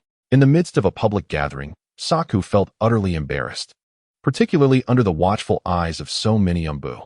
After all, Saku's identity in Konoha was that of a boy, and these Anbu were all from the village. If they witnessed this, rumors would surely spread like wildfire upon their return. Sakura Haruno would undoubtedly come knocking to uncover the truth. Her classmates would regard Saku with curious glances, and the thought alone made her wish to vanish into the ground. Just imagine, the only boy from the Uchiha clan, out with Naruto Uzumaki, publicly slapped by him. Wouldn't that imply he had an affection for boys? Naruto, oblivious to her turmoil, reassured Saku, "Stay calm, Saku-chan, don't overreact." Author's note, Chapter 121, Naruto, impossible. This is absolutely unthinkable. In his previous life, as a fervent fan of Hokage, Naruto had a fair understanding of Kakashi's prowess. Strong against the strong and weak against the weak, he could hardly defeat anyone, yet he could still hold his own for a couple of exchanges, boasting no extraordinary achievements. Yet once hailed as the strongest genius. At this moment, Saku had closed her Sharingan, having felt her vision suddenly blur. Consequently, she opted not to voice her defiance. Seizing the opportunity, Naruto scooped her up and turned to chase after the crew. Just as Naruto departed, Narashikaka spoke, "Kakashi, take the sealing team and a combat squad to follow Naruto. Unless absolutely necessary, do not expose yourselves, and ensure nothing happens to the Jinchuriki." Kakashi did not object to Shikaku's directive, promptly stating, "Sealing team, Guy, I will rely on you." Not far off, an Anbu with a rather peculiar hairstyle suddenly removed his mask and flashed a thumbs up, revealing a bright smile. "All right, let us go." Could it be? Naruto, with Saku in tow, sped ahead and soon located the crew. However, the scene before him left him bewildered. How long had it been since they departed? Had they already been robbed? Dozens of bandits, led by a dazed bald man, encircled the crew. The bald man lazily commanded, "Take all valuables and women. Destroy or kill the rest." Amidst the chaos, one of the samurai was directing his companions, "Protect Princess Yuki." At this moment, the intoxicated Yukihana lay sprawled in a cart. Sound asleep. Wait. Naruto's voice echoed from a distance, drawing the attention of everyone present. Thud. Naruto landed on a branch of a nearby tree, casually releasing the squirming and embarrassed Saku as he peered down. The sight shocked him. Why did that bald man exude such an intimidating aura? That vacant expression coupled with his dead fish eyes was enough to rattle Naruto. Surely, he couldn't be a formidable foe? Nevertheless, as a bodyguard for this crew, Naruto couldn't simply turn and flee. What would that say about him? Uzumaki Naruto. "Hey, before you rob us, could you let me present my case?" Naruto cheerfully addressed the bandits. "Leave the valuables behind, and you can walk away." The moment those words left his mouth, the atmosphere turned charged. Seeking death. Anyone would think he is a jonin. Where did this little brat come from? He clearly has no idea what he is getting into. Watch this. Without hesitation, a bandit hurled a machete at Naruto. Swoosh. The blade approached Naruto, who effortlessly caught it in his hand. Too slow. Swish. In the blink of an eye, Naruto vanished from sight. Soon, screams erupted from the crowd. "Ah, my eyes. My eyes. My leg. My leg is gone. Mom, I want to go home." In less than half a minute, dozens of bandits lay defeated, leaving only their leader, the bald man with the dead fish eyes. Naruto and Saku stood before him, perplexed by his unchanging demeanor. Was this man truly a formidable adversary? "Hey, you bald fool," Naruto called out teasingly. "Yes, I'm talking to you. Look over here." At that moment, Kuro couldn't resist joining in on the chaos. Despite her disdain for the bald man, she refrained from intervening, knowing well Naruto and Saku's tempers. She might get lectured otherwise. The bald man's focus shifted to Naruto, expressionless, as he retorted, "It's unfair for three of you to take on me alone." "Are you a mute?" Naruto inquired with curiosity. The bald man remained unresponsive, but his tone brimmed with irritation. "What does my being mute have to do with you? I'm simply stating it's unfair." "Then what would be fair?" Naruto, relieved, decided to press on. After contemplating, the bald man suggested, "According to the rules of the streets, a one-on-one duel. No cheating." Suppressing laughter, Naruto replied, "All right, how do you propose we fight?" The bald man scrutinized Naruto, silently shaking his head. He recognized Naruto's overwhelming strength. He wouldn't stand a chance. Shifting his gaze to Saku, he thought, "This one looks weaker." Saku's eyes turned icy. Her gaze fixated on the bald man, exuding an aura of menace. The bald man felt a chill, yet as a stoic individual, he couldn't display his fear. So, He directed his attention to the seemingly innocent Kuro. Yes, you. The foolish girl, yes. I'm talking about you. Stop looking around. I've been patient long enough. Step forward. The bald man provocatively challenged Kuro, having devised a plan to use her as a hostage and escape. However, imagination did not align with reality. Kuro, Amaterasu. Bald man. 3 seconds later, the bald man's lifeless body fell to the ground. A moment of silence enveloped the crowd before Mita finally approached Naruto and his friends. Expressing his gratitude, Naruto waved his hand dismissively. No need for such formalities. It's just a trivial matter. After expressing his gratitude, Santai glanced at Naruto, clearly intrigued by his identity. Why had so many Umbus suddenly appeared, claiming to seek the Jinchuriki? Naruto, oblivious to Santai's intentions, warily replied, if you have any thoughts, you should dispel them quickly. I am not interested in men, especially not those significantly older than myself. Santai responded, the matter is concluded. The crew will continue their journey. As for the corpses of the dozens of bandits left on site, consider it a gift to nature, allowing the local wildlife a hearty meal, a final act of virtue from the bandits. Earlier, upon hearing the bald man's orders, Naruto had deduced that this group was not comprised of good individuals, and thus, he felt no sympathy at this moment. Then who will I become? Naruto mused, sitting in the carriage with a blade of grass in his mouth, turning to ask Seiko beside him. Earlier, he had promised Nara Shikaku to utilize the transformation technique. Seiko pondered for a moment before speaking. Do you recall during the competition when I attempted to transform into your likeness, only to fail miserably? Naruto's lips twitched. Not a chance. Absolutely impossible. Chapter 122. I will not allow my child to go hungry, is that so? Then forget it. It's dull, Seiko said disappointedly, deciding not to pursue the matter further.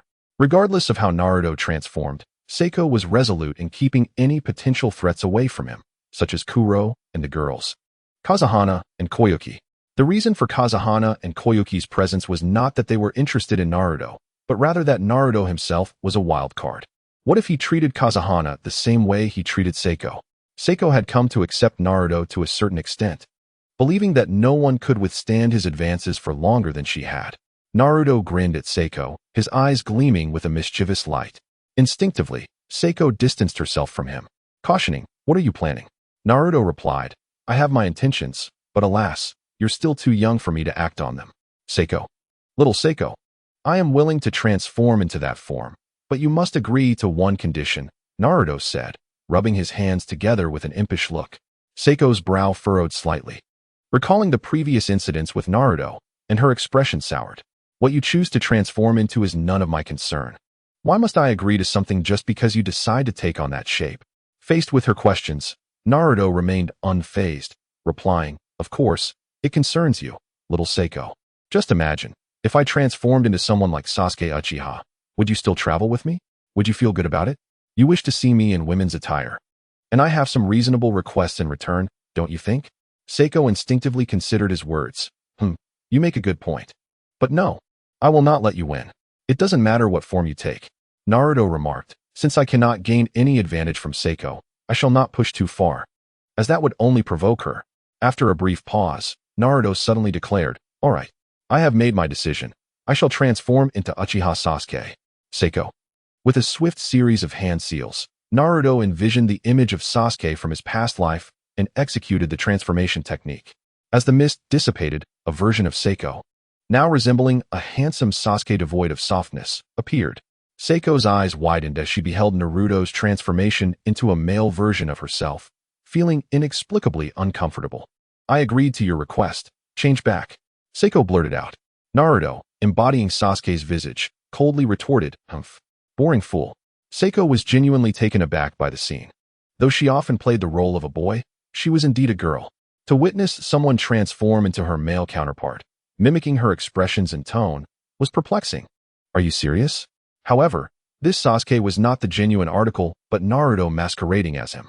Within moments, Naruto, in Sasuke's form, flashed a comical grin and asked Seiko, well then, I won't hold back. Seiko's heart skipped a beat, warning, you said those conditions were reasonable. With a thud, Naruto reverted from the transformation, offering Seiko a reassuring glance. Fear not, little Seiko. Would I act inappropriately? My words are as binding as a nail driven by a single spit. I would never take advantage of you. Upon hearing this, Seiko glanced around, relieved to find no one was paying them any mind. Phew. Thankfully, we weren't seen. Now, go ahead and transform. Seiko was curious about what scene would unfold if Naruto transformed into that form himself. For little Seiko, I shall give it my all. Naruto's determination ignited as he earnestly performed the hand seals, declaring, Ninjutsu, shadow clone technique. Seiko, hurry and dispel the shadow clones. It's too cramped. Naruto, not done yet. Ninjutsu, reverse harem technique. Seiko, huh? The crew's path was clearly defined. They were headed for the seaside. After a prolonged slumber in the carriage, Kazahana and Koyuki awakened, rubbing their sore temples. It seemed that although they could hold their liquor well, their bodies remained honest. After drinking, they felt rather unwell. Yet it was worth it. Gurgle. Their stomachs growled, reminding them that they had not eaten in a while. They instructed the team to halt, and the entire group took a moment to rest. Stepping out of the carriage, Kazahana and Koyuki spotted two sisters playfully tussling not far off. Raising her hand to rub her eyes, Kazahana said, "What is going on here? This is absurd. The first time I met these two who claimed to be leaf ninjas, there was one boy and one girl. How did they turn into two girls? Moreover, why did Kazahana feel that the blonde girl appeared somewhat lewd?" Meanwhile, Naruto bounced his chest, a terrifying sight before Seiko, chastising, "Little Seiko, look. Only by releasing the constraints can one feel comfortable. They should not bear the pressure that their age should not endure. This is dreadful. What if it affects their development? What if, in the future, the children have no milk to drink?" Seiko had grown numb. Naruto's earlier use of the so-called reverse harem technique had left her in a state of unease. She had expected the transformed Naruto to be more composed, but she never anticipated him to be even more outrageous. Especially since Naruto's attire was scant, his pants barely reached his thighs, and his top struggled to cover his soft curves. The entire appearance was rather inappropriate, and combined with Naruto's movements and swinging twin ponytails, it was simply. In short, Seiko had nearly lost her composure multiple times, nearly succumbing to the urge to reprimand Naruto. Look at Naruto now, lecturing Seiko again about how prolonged pressure would hinder development and affect the nourishment of children. How could that be? Even if Seiko had been pressed for so long, she had not seen any dire consequences. Though not excessively large and saggy, she certainly compared favorably to Haruno Sakura. Haruno Sakura? Rest assured, I will never allow my child to go hungry, Seiko declared coldly, as if she possessed great confidence. Yet, she suddenly felt something amiss. After all, both she and Naruto were barely 12 years old, so why was she discussing such matters with him? Chapter 123. Impossible. It is utterly impossible. Fenghua Xiaoxue approached the frolicking Naruto and Sakurako and inquired, "Have you always been a girl?" Naruto responded with a calm smile, puffing out his chest and casting a disdainful glance at Fenghua Xiaoxue. Indeed, a vein appeared on Fenghua Xiaoxue's forehead, and facing Naruto's blatant provocation, she retorted angrily, "How dare you? You insufferable wretch. What do you have to be so arrogant about, just because you possess a lewd physique?" Naruto replied nonchalantly, "Oh? How exactly am I being arrogant? And why are you so furious? Your anger only suggests that you feel inferior in my presence." Fenghua Xiaoxue's face turned crimson with rage. One finger pointed at Naruto while the other grasped a certain part of herself. She exclaimed, "Oh? Inferior? Take a good look. This is the real deal. Do I need to feel inferior?" Naruto found Fenghua Xiaoxue rather amusing, as it was truly a rare phenomenon to engage in a verbal spar with her over such a matter. "Oh, you're not inferior? Then why are you so angry? You even made that appalling gesture. Aren't you just anxious? You're the one who has agitated, not me. You are the one who lost, both in stature and in mindset." Fenghua Xiaoxue was rendered speechless. No one had ever dared to provoke her so blatantly, especially regarding her physique. However, upon observing Naruto's form, she felt a sense of retreat, unwilling to compare herself to him. Why? Because Naruto's physique was the epitome of an ideal, crafted through transformation techniques. In reality, maintaining a physique akin to Naruto's transformation requires not only specific training methods, but also a professional nutritionist, demanding a very high standard. As for Fenghua Xiaoxue, although naturally beautiful, she had begun to deteriorate since learning about her filming in the Land of Snow. Daily indulgence in either drinking or frivolous activities had resulted in a once smooth abdomen now showing signs of softness, indicative of accumulating fat. "Princess Xiaoxue, perhaps you should eat something." A warrior approached her cautiously. Recently, Fenghua Xiaoxue's temper had been quite erratic, lashing out at anyone in her vicinity. In this particular instance, the warrior had lost a bet with his companions, which led to him being tasked with persuading Fenghua Xiaoxue to dine. As expected, Fenghua Xiaoxue was unable to best Naruto in their exchange and turned to unleash her fury on the warrior.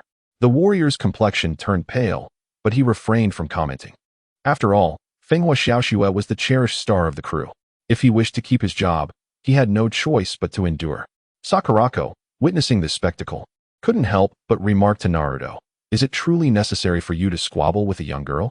Indeed, despite Fenghua Xiaoxue being older than both Naruto and Sakurako, Sakurako still viewed her as a child, incapable of standing on her own.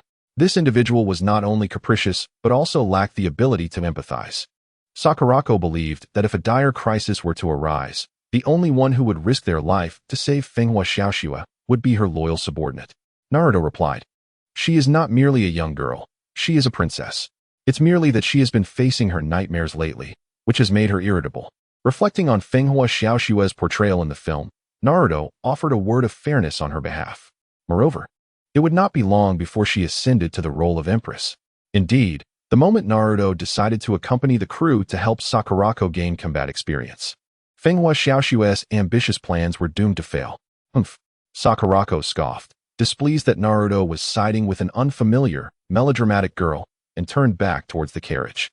Realizing his misstep, Naruto hurriedly followed to appease Sakurako. "Sakurako, don't forget the promise you made to me. You know what I've lost in becoming this way. My dignity as a man."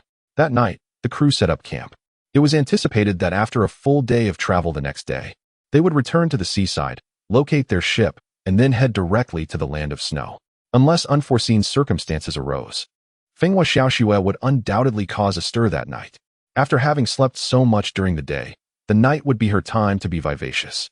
However, these matters had little bearing on Naruto and Sakurako. After dinner, Naruto cheerfully followed Sakurako until she reached her tent, yet he did not depart. Unable to contain herself, Sakurako turned to Naruto and asked, "What do you want?" At that moment, Naruto had not yet returned to his original form. Approaching Sakurako, he leaned in close, his warm breath brushing against her ear. "Sakurako, we are both girls. There's no need to be so distant." Sakurako's pupils dilated in realization, and the astute girl immediately grasped Naruto's implication. "Impossible. Absolutely not. Don't even think about it." She instinctively rejected. "Naruto Uzumaki, could you refrain from making such outrageous requests? You said your demands were simple, didn't you?" Naruto nodded, as if it were the most natural thing in the world. "Indeed. My request is exceedingly simple, just to sleep together. What is so difficult about that? Think about it, if we marry in the future. Won't we have to share a bed every day? Since we'll eventually need to sleep together, why not do it now? Rest assured, I will be completely honest. I will not lay a finger on you nor harbor any improper thoughts." Sakurako furrowed her brows, contemplating Naruto as seemingly nonsensical reasoning. That does seem to make sense. Wait, no, this isn't right. The future is the future. It cannot be compared to the present. Sakurako would not easily allow Naruto to have his way, for she understood that Naruto was insatiable. From the moment Naruto discovered that Sakurako was a girl, he had made his intentions quite clear. Subsequently, he employed various tactics, from hugs to kisses, gradually eroding Sakurako's patience, leading to Naruto's current audacity in wanting to sleep with her. "You once said that anything can either be zero or infinite. Therefore, I refuse to let you surpass this zero today. Otherwise, there will be no infinite opportunities in the future." Once Sakurako regained her composure, she earnestly spoke to Naruto. "Naruto, I have a very clear goal right now. Please, do not distract me until I accomplish it." Chapter 124, Have you always been a boy? Huh, is that so? What is your goal? Naruto feigned ignorance while carefully hinting, "You must understand, sometimes the eyes can deceive." Previously, Sakurako had discerned something from Naruto's demeanor towards Itachi Uchiha.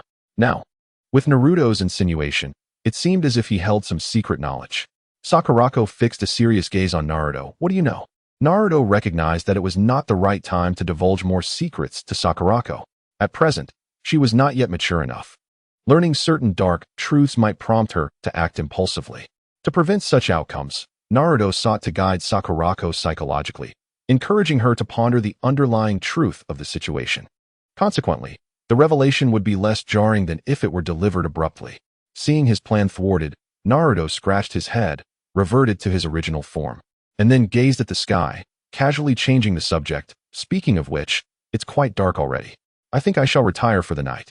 With that, Naruto vanished in the blink of an eye, leaving Sakurako standing outside the tent, dazed. Have you always been a boy? The following day, Fenghua Xiaoxua drank heavily once more. As she intended to rest on the carriage, she spotted Naruto and Sakurako standing side by side. At this moment, Naruto has ceased to use transformation techniques to become his female counterpart. Instead, he has assumed the visage of Minato in his youth. Sasuke has not missed an opportunity to tease Naruto, claiming that he is merely trying to show off. Just moments ago, Kazuhana Shiryuki approached Naruto with wide eyes, her head spinning, and asked if he had always been a boy. In response to her inquiry, Naruto flashed a sunny smile and patiently replied, "Indeed, I have always been a boy." Kazuhana shook her head, attempting to dispel the illusion before her, yet Naruto remained steadfastly in place. Just yesterday, he had been a girl, mercilessly mocking her, leaving her irate and envious of his physique. And now, after merely indulging in a bit of drink, he had transformed into a remarkably handsome young man. The crux of the matter was that he was extraordinarily attractive. Am I dreaming? Surely, I must be dreaming. Yesterday, I saw you as a girl with a wicked demeanor, and today you've become a handsome lad? Naruto maintained his smile, leaning closer to Kazuhana, and asked, "Am I handsome?" With her cheeks flushed from intoxication. Kazuhana stared blankly at Naruto's face and involuntarily exclaimed, "Yes, you are handsome. This must be a dream. Nothing matters in a dream, right?" She reached out her trembling hand to touch Naruto's face, but instead encountered the cold steel of a kunai. Sasuke suddenly appeared behind Kazuhana, gripping the kunai and placing it in her hand with a fierce expression, admonishing her, "Young lady, if you're drunk, you should just sleep it off." With a swift chop, Sasuke rendered Kazuhana unconscious, her limp form collapsing into his arms.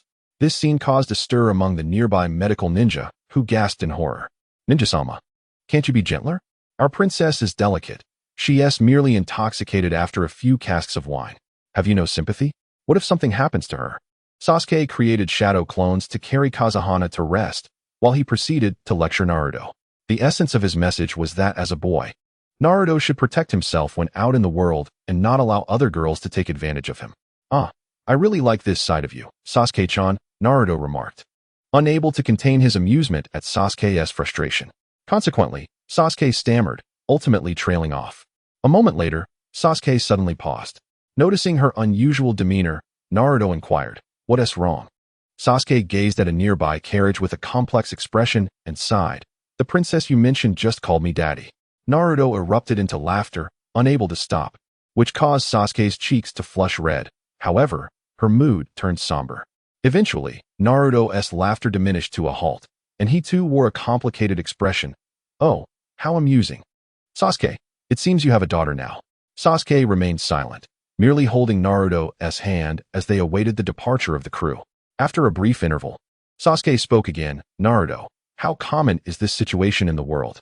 She was alluding to the backgrounds of Kazuhana, herself, and Naruto. Their stories were each more tragic than the last, deserving of the grand stage of misfortune. What was the fundamental reason behind Kazuhana calling Sasuke daddy? Such matters were too grim to ponder deeply, for they were steeped in tragedy. "I'm not sure, but I suppose there are quite a few," Naruto replied, his own mood somewhat complicated as he contemplated the state of the world, feeling a pang of sorrow. It was not out of a sense of martyrdom or because he had become a benevolent soul after awakening his Ashura chakra, but rather due to the high probability of such tragic circumstances existing. Compared to this world, Naruto's previous life felt like paradise. Fortunately, Naruto's ability to recover his spirits was swift. In simple terms, he was lighthearted. He cheerfully reassured Sasuke, "Don't worry, Sasuke. I will become strong enough to ensure our children have a happy family." "Humph, you always say that," Sasuke muttered, lowering her head, lost in thought, though the slight upturn of her lips betrayed her relatively good mood. "Moreover, I wonder how many girls of my age we will have in our family." Naruto humbly responded, "Not many, perhaps just 1, 2, 3, 4, 5, 7, 7, 7, 8. Sasuke. On the eastern coast of the Land of Fire, a large ship lay anchored at the harbor, filled to capacity with crew members of the production team. They awaited a signal to embark for the Land of Snow. However, The captain was obstructed by a group of 7 or 8 individuals attempting to purchase tickets. Leading the group was a white-haired fellow with a spiky hairstyle. Dressed in casual clothing, flanked by a stout, broad-eyed creature resembling a kappa, along with 3 peculiar figures laden with enormous scrolls, and a samurai wielding a short blade. On board, Naruto stared blankly as Kakashi explained the situation to the captain, trying to sneak onto the production team's ship. As if sensing Naruto's gaze, Guy looked up and gave him a thumbs up, flashing a bright smile revealing 2 rows of shining white teeth. Naruto. Chapter 125. I can foresee the future upon recognizing Naruto's face. Guy excitedly patted Kakashi on the shoulder, exclaiming, "Hey, Kakashi, doesn't that look like Hokage-sama?" Kakashi whispered to Guy, "Remember to keep a low profile and don't draw attention." Guy seemed to recall something, promptly nodding vigorously, assuring Kakashi, "Don't worry, Kakashi. I will definitely do my best to hide. If I can't, I'll do 3,000 sit-ups. If I can't do that, I'll run 200 laps around Konoha." Kakashi. After a friendly discussion, Kakashi led several of his temporary subordinates aboard the ship. Naruto was not particularly surprised. When Nara Shikaku had mentioned allowing Naruto to leave, he had sensed something amiss. They spoke of this as Konoha's trust in Naruto, but it was more accurately Shikaku's trust in him. Now, encountering the Umbu who had been covertly following him, Naruto felt little anger. What else could he do? In other villages, a Jinchuriki departing would face relentless questioning and scrutiny. Naruto had merely relied on the stability of his seal to earn Shikaku's trust. "I know him. I will eventually surpass him." Sasuke followed Naruto's gaze and spotted Kakashi. She recalled their previous encounter and clenched her teeth.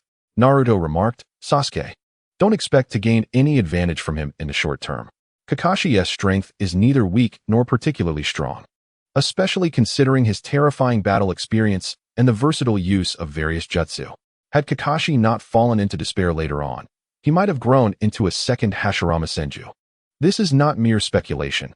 Guy, who is of the same generation as Kakashi, has become a potential super elite after years of honing his skills. If Kakashi had continued to develop normally, transforming into an all-round ninja like Hashirama would not have been difficult. Unfortunately, the burden of his Sharingan and various setbacks have hindered his progress for many years.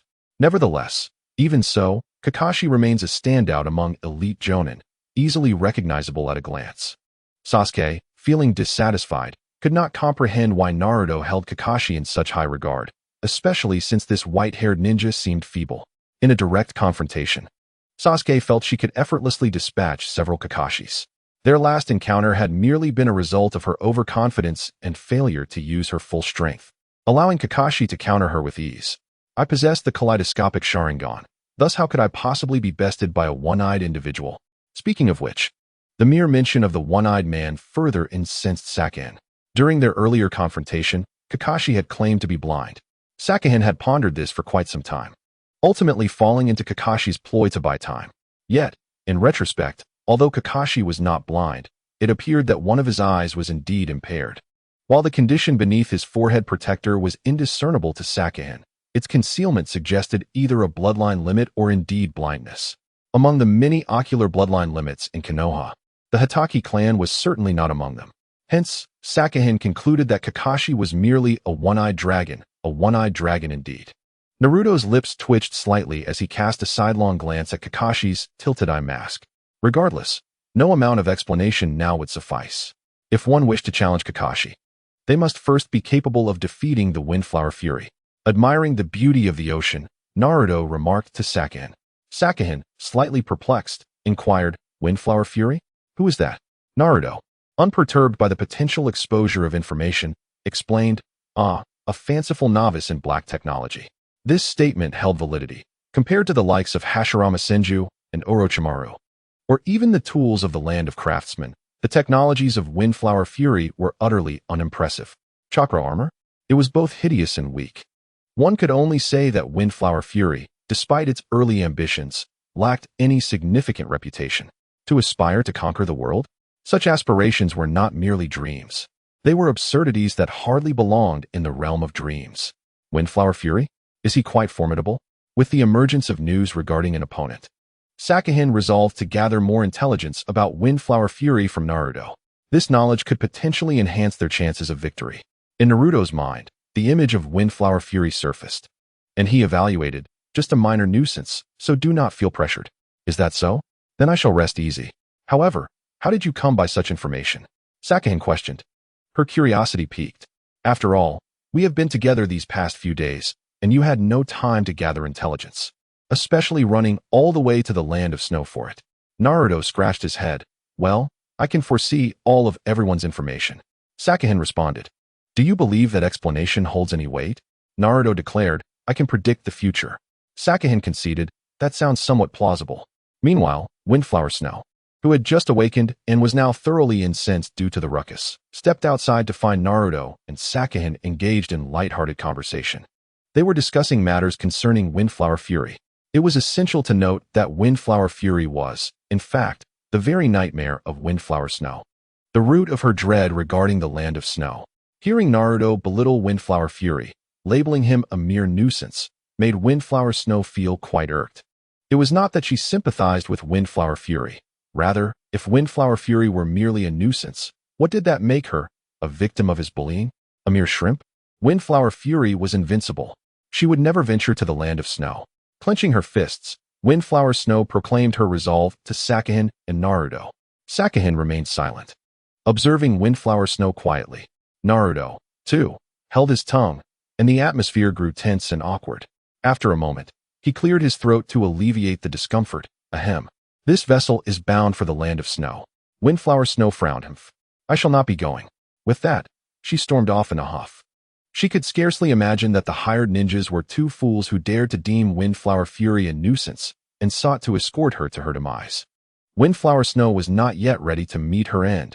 She intended to seek out the third doctor, urging him to inform the director to dismiss Naruto and Sasuke, and then return to Konoha in search of more reputable ninjas. After all, shouldn't a Konoha ninja at least possess a forehead protector? Chapter 126. Neither of you shall leave, however. The outcome was predictable. Windflower Snow's objections were dismissed by the third doctor, leaving her unable to mount any effective counter against Naruto. In her fury, she could only engage fiercely with her food. Days later, as Naruto and Sasuke boarded the ship bound for the land of snow, two diminutive figures emerged on the horizon. Oh dear, it is so cold in the land of snow. Ino lamented, hugging her arms tightly against her body, shivering in her insufficient attire. Beside her, Sakura, clad in a thick winter coat, looked at Ino with exasperation. I had warned you that the environment in the land of snow differs greatly from ours. Additionally, I brought warm clothing for you. Why are you not wearing it? Sakura carried a backpack filled with warm, wind-resistant garments, yet Ino had rejected her offer. What nonsense! This is a golden opportunity. Not long ago, Sakura had informed Ino that Sasuke would be meeting her in the land of snow, which had left Ino envious beyond measure. After much persuasion, Ino had finally secured Sakura's consent to accompany her. Who knows how she managed to convince Sakura? Regardless, the two girls, having prepared themselves, set out for the land of snow. They departed from the northwest side of Konoha, taking the shortest route compared to Naruto's group. Thus, Sakura and Ino arrived in the land of snow even before Naruto. The primary reason for this was Windflower Snow's incessant scheming along the way, which delayed their journey. Ino cast a jealous glance at the warm clothing Sakura wore and shook her head, determined to endure. After all, she was about to meet Sasuke. When he saw her in insufficient attire, he would surely offer her his coat. This was the pivotal reason behind Ino's refusal of Sakura's garments. Having trekked through mountains and valleys, the two girls were nearly exhausted. Upon gazing at the snow-covered expanse of the land of snow, Ino could not help but ask Sakura, Sakura, will Sasuke truly appear in a place like this? Is it possible that Naruto is deceiving you? Sakura replied calmly, rest assured. I would sooner believe that Naruto has eaten you than think he would deceive me. Sasuke will undoubtedly come. Are you really not considering putting on some clothing? We have no idea how long it will be until we see Sasuke. Moreover, do you think I am unaware of what you are thinking? When we meet Sasuke, I too will wear inadequate clothing. He. Ino halted, her mind reeling. What? Sakura, how could you be so shameless? You intend to use your pitiful appearance to gain Sasuke's coat? What nonsense. Sasuke will surely see through that. Sakura scoffed, so what? Sasuke-kun likes me, not you.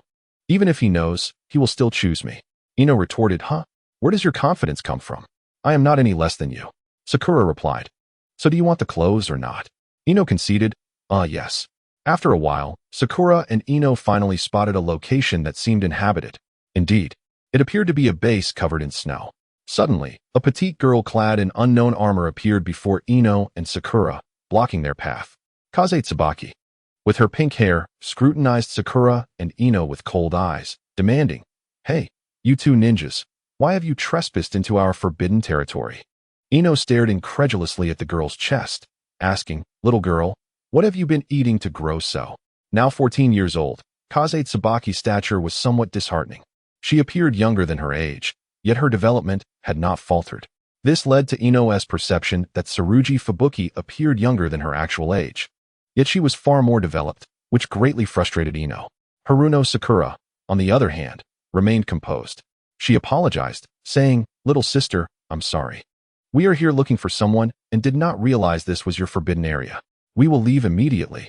She understood that under such circumstances, others might harbor ill intentions towards her and Ino. Thus, it was clear that this place was no sanctuary for them. Upon hearing Sakura and Ino's words, Tsurugi Fubuki's face contorted with anger. "How dare you two little brats call me little sister? It seems you are courting death." Ino, momentarily stunned, exclaimed, May I ask how old you are today, elder sister?" Tsurugi Fubuki instinctively replied, I'm 14 years old." Ino burst into laughter. "Huh? Why are you so small? Do your parents not let you eat?" Sakura slapped her forehead, realizing the gravity of the situation. Sure enough, Tsurugi Fubuki erupted with rage. "How dare you? Unknown intruding ninja. Prepare to die." Ino's face fell as she realized the dire situation. Both she and Sakura were novice ninja students with no real combat experience. Their altercations had always been playful banter among classmates. They had never encountered anything like this. With Ino still dazed, Sakura, in a moment of desperation, slapped the back of Ino's head, urging, "What are you standing there for? Run." Ino snapped back to reality, hastily turning to flee alongside Sakura. However, Sakura shouted, "Idiot! Don't run towards me. We need to split up." Glancing at the flying Tsurugi Fubuki, Ino's face turned pale with fear. "Oh no. She can fly? I still think it's safer if we run together." Bakayuru. "Foolish Ino. If we split up, at least one of us might escape. If we stay together, we'll both perish." In that critical moment, Ino's mind cleared as she assessed the situation, chilling her heart. It was her lack of awareness that had led her to mock Tsurugi Fubuki, and thus, she felt responsible. She couldn't let Sakura bear the consequences of her folly. The wrath of their adversary was clearly directed at Ino, and perhaps if she distanced herself from Sakura, the latter might survive. Damn it! Tears welled in Ino's eyes. Was her life truly to end here? She had come out to see Sasuke with Sakura, only to lose her life. But time was fleeting, and Ino had no chance to dwell on her thoughts as she shouted to Sakura, "Sakura, tell Sasuke I love him." With that, Ino abruptly halted, pivoting to flee down another path. Tsurugi Fubuki, livid, shouted, "You wretched little brats. You shall not escape." Despite her fierce words, she genuinely turned to pursue Ino. Chapter 127. The clan within the mountains is the strongest ninja clan in Konoha. Sakura watched in disbelief as Ino truly intended to lead Tsurugi Fubuki away to ensure her own escape, causing her composure to falter. Once good friends, they had become rivals in the pursuit of Sasuke's affection, but at this critical moment, Ino was willing to risk herself for Sakura's chance of survival. Sakura quickly halted and shouted to Ino, "You scoundrel! Those words should come from your own mouth. Don't just stand there. Use your secret technique." As Ino's good friend, Sakura was well aware of her secret abilities. At that moment, Sakura rummaged through her backpack, retrieving a kunai and discarding the bag, ready to charge in to assist Ino. Initially resigned to her fate, Ino was suddenly filled with a fervor for life upon seeing Sakura's determination to help her. 2 against 1. They could do this. Ino halted, turning to face Tsurugi Fubuki with her hands positioned in an unusual stance. In reality, Ino had not yet mastered this technique, making its successful execution unlikely.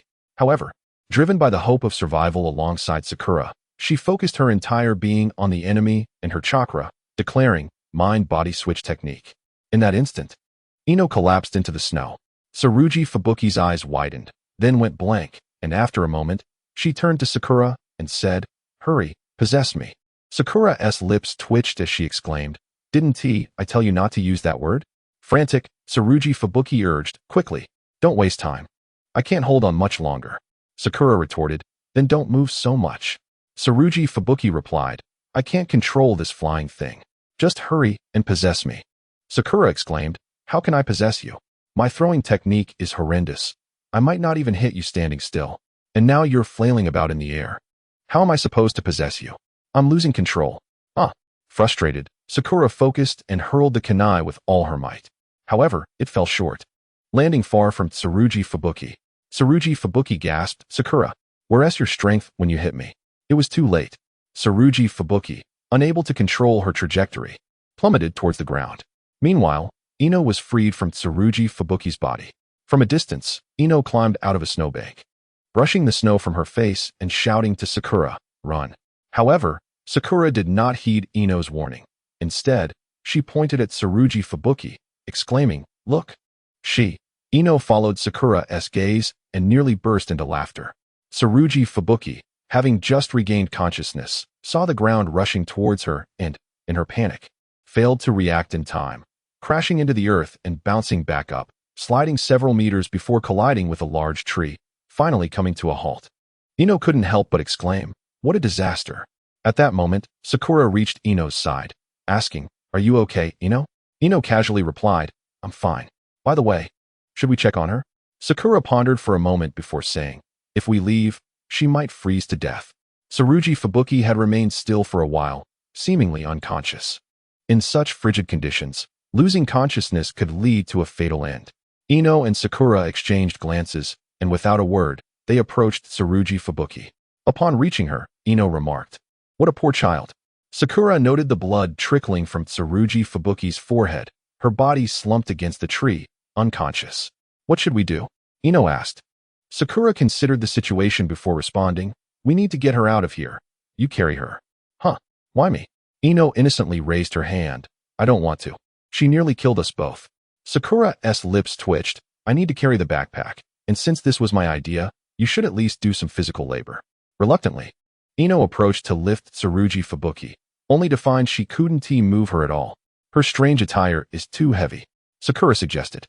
Then just strip it off and throw it away. Ino protested, but she'll freeze to death. Sakura replied, I have clothes in my backpack. Ino questioned, why did you bring so many clothes? Sakura replied, never mind that. It's coming in handy now, isn't it? Ino sighed, fine, I'll carry her. The two girls, having outwitted Tsurugi Fubuki, felt somewhat embarrassed. Just as they finished changing Tsurugi Fubuki's clothing and hadn't gone far, they spotted two figures approaching from a distance. Indeed, they were flying towards them. Without hesitation, Ino dropped Tsurugi Fubuki and shouted to Sakura, run. Sakura, fully in agreement, sprinted away alongside Ino. As a result, their speed was astonishing, and in the blink of an eye, they caught up with Sakura, Haruno, and Ino. The avalanche wolf displayed a defiant grin, exclaiming, brats. Prepare to die? He began forming hand seals, ready to unleash his jutsu. Sakura and Ino turned pale with fear, with Ino's legs trembling uncontrollably. There was little they could do. Both were still mere ninja trainees, and reaching this level was commendable. Faced with such a formidable foe, they truly could think of no means of escape. Ino, I shouldn't have severed ties with you over Sasuke, Sakura said, unable to suppress her apology in the face of impending doom. I'm sorry, it's my fault for bringing you here.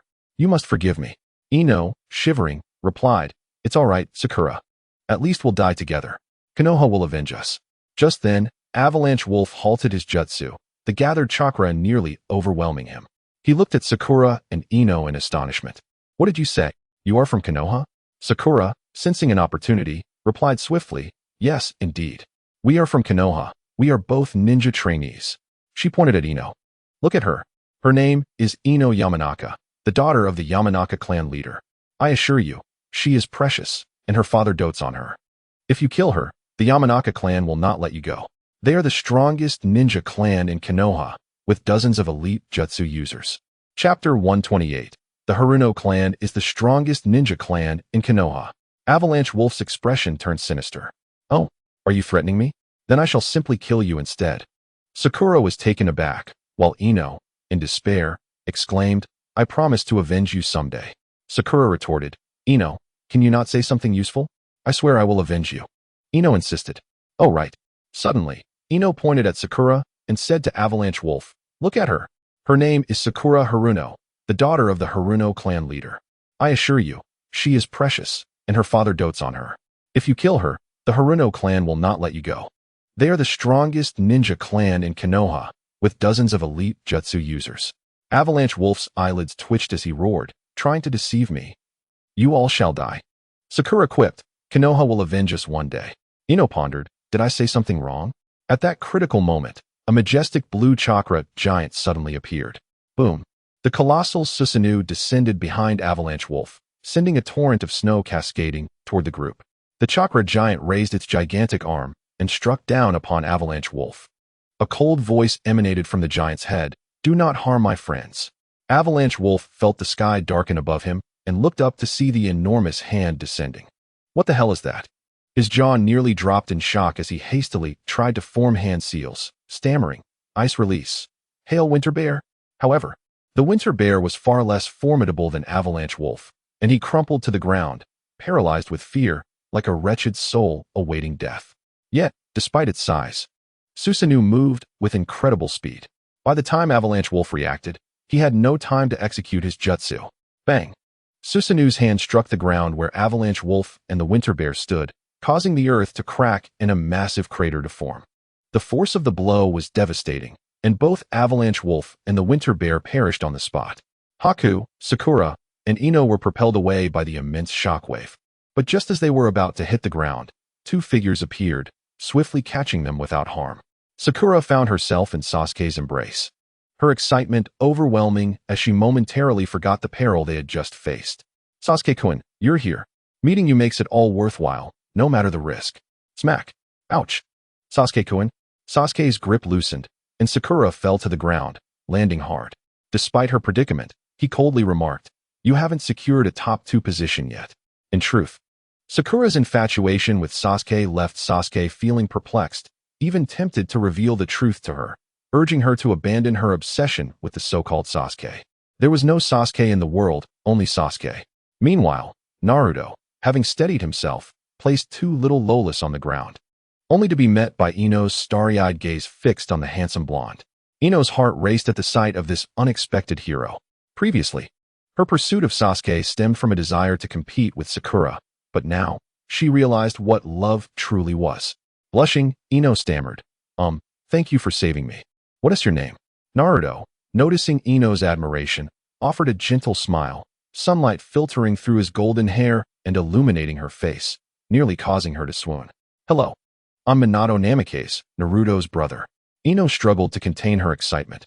Wait, Naruto has such a handsome brother? I'm so glad to meet you. I'm Ino Yamanaka. You can just call me Ino. I'm honored that you saved me. If it weren't for you, I'd have been badly hurt. How can I repay you? How about I be your girlfriend? At that moment, Ino's second personality was fervently cheering in her mind. Agree, agree, agree, agree. Naruto's smile faltered as he sensed the deadly glare from Sasuke. Indeed, Sasuke's gaze was truly lethal. I'm sorry, Ino, but I already have a girlfriend, Naruto replied, casting a tender, affectionate look at Sasuke. Ino's heart sank as she followed Naruto's gaze to find Sakura. No way. Naruto-kun, your girlfriend is Sakura Haruno? I must tell you, she's just a lovesick fool. She only after your looks. Don't be deceived. Ino rambled on, unable to believe that Sakura, her rival for Sasuke's affection, had a boyfriend even more handsome than Sasuke. How infuriating.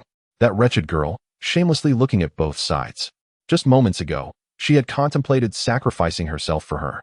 Oh, my first love. It hasn't even begun, and it's already over. I'm so pitiful.